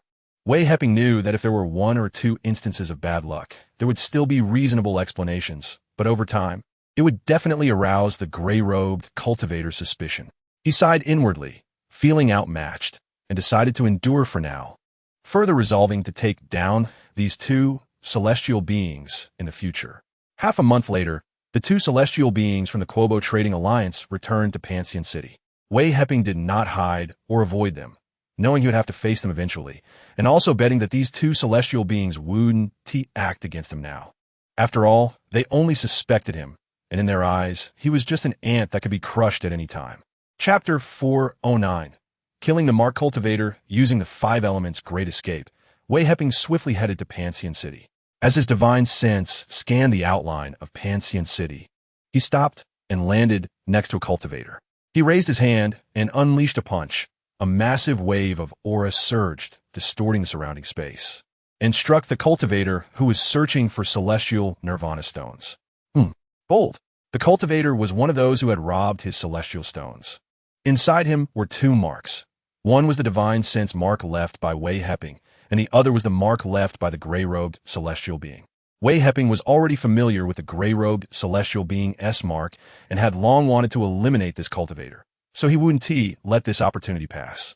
The cultivator didn't expect Wei Heping to dare to attack here. Did he not fear the invasion of the Nirvana aura? Seeing the punch shadow coming from Wei Heping, he disregarded the risk of the Nirvana aura invading his body, shouted loudly, and raised his hand to unleash a wave of stick shadows. Boom! Crack! The wooden stick was just an ordinary tree, unable to withstand the true essence of this cultivator. The stick shadows that had just formed shattered along with the wooden stick, immediately turning into nothingness. Bang! A burst of blood mist erupted, and the cultivator was blasted apart, half of his body shattered. In pain, he cried out. In between life and death, he paid no heed to the invasive aura of Nirvana entering his body. He quickly took out a talisman from his ring and activated it with his spiritual sense, just as Wei Heping's next punch came crashing down. Chapter 410. Completing the transformation of immortal Yuan. Wei Heping had only transformed a small portion of one Mei meridian, mainly because he didn't have enough immortal stones. Now that he had over 1,000 immortal stones, as he refined more immortal Yuan, the transformation within his body accelerated. 2 days later, a crisp sound echoed from within Wei Heping, followed by a massive aura emanating from him. The barrier beside him was breached by this immense aura, which then surged towards the void isolation formation. Waves of void formation patterns flickered continuously. Wei Heping hurriedly controlled this immense aura with his spiritual sense. With a loud bang, the void isolation formation he had set up was shattered by this overwhelming force, lifting the thatched hut nearly off the ground, scattering the straw everywhere. Damn it! I was careless. Wei Heping quickly ran outside, not caring whether anyone noticed him. He reached out to grab the scattered straw and began to rebuild the destroyed hut. Once inside the hut, he used the heavenly eye ability to check around. Fortunately, the nearby cultivators had all gone out searching for Nirvana stones, so no one noticed his actions. By the time a few cultivators returned to investigate, he had already rebuilt the hut, and they didn't dare use their spiritual sense to check. So thankfully he did not attract anyone's attention. Chapter 411. Breaking through to the Earth Immortal Realm. After sensing his sea of consciousness advance to the Immortal Realm, Wei Heping realized that cultivating as an immortal formation master required not only immortal Yuan power, but also a powerful sea of consciousness. Otherwise, the formation patterns he inscribed would never reach the level of an immortal formation master. Looking at the spirit gathering formation arranged with immortal stones around him, most of it had turned to ashes. No wonder he felt a lack of immortal Yuan. It turned out that this time the advancement of his sea of consciousness consumed a large amount of immortal stones.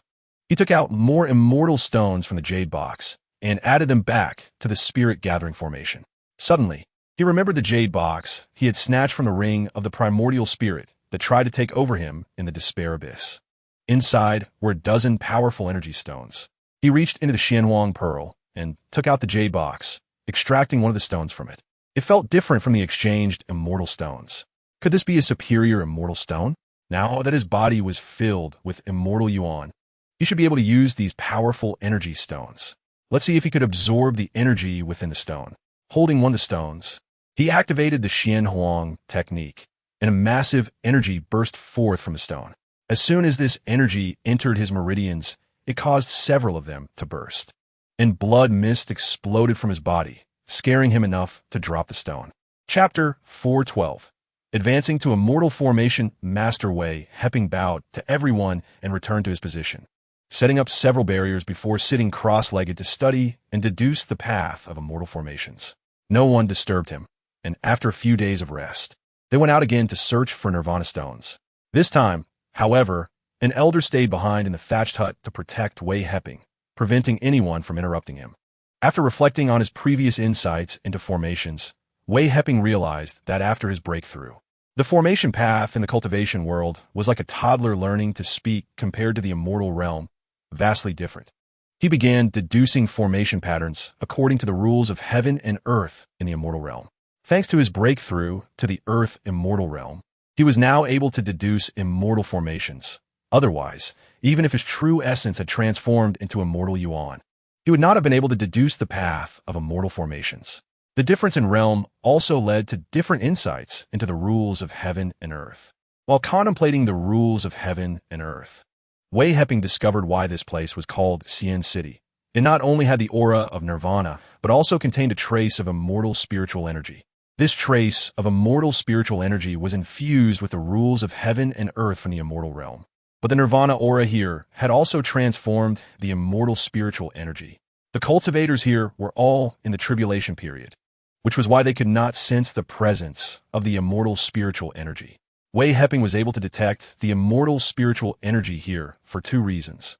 One, he had broken through to the earth immortal realm and absorbed the immortal spiritual energy infused here. Two, he had set up isolation formations that not only kept the nirvana aura out, but also isolated the immortal spiritual energy that had been infused with it. Chapter 413.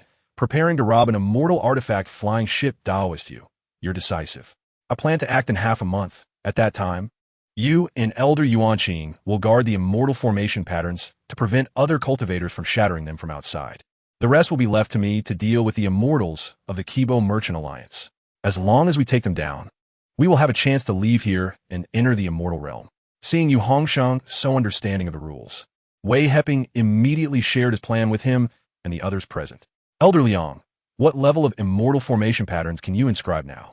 Elder Du, hearing Wei Heping's plan, was overjoyed and couldn't help but ask.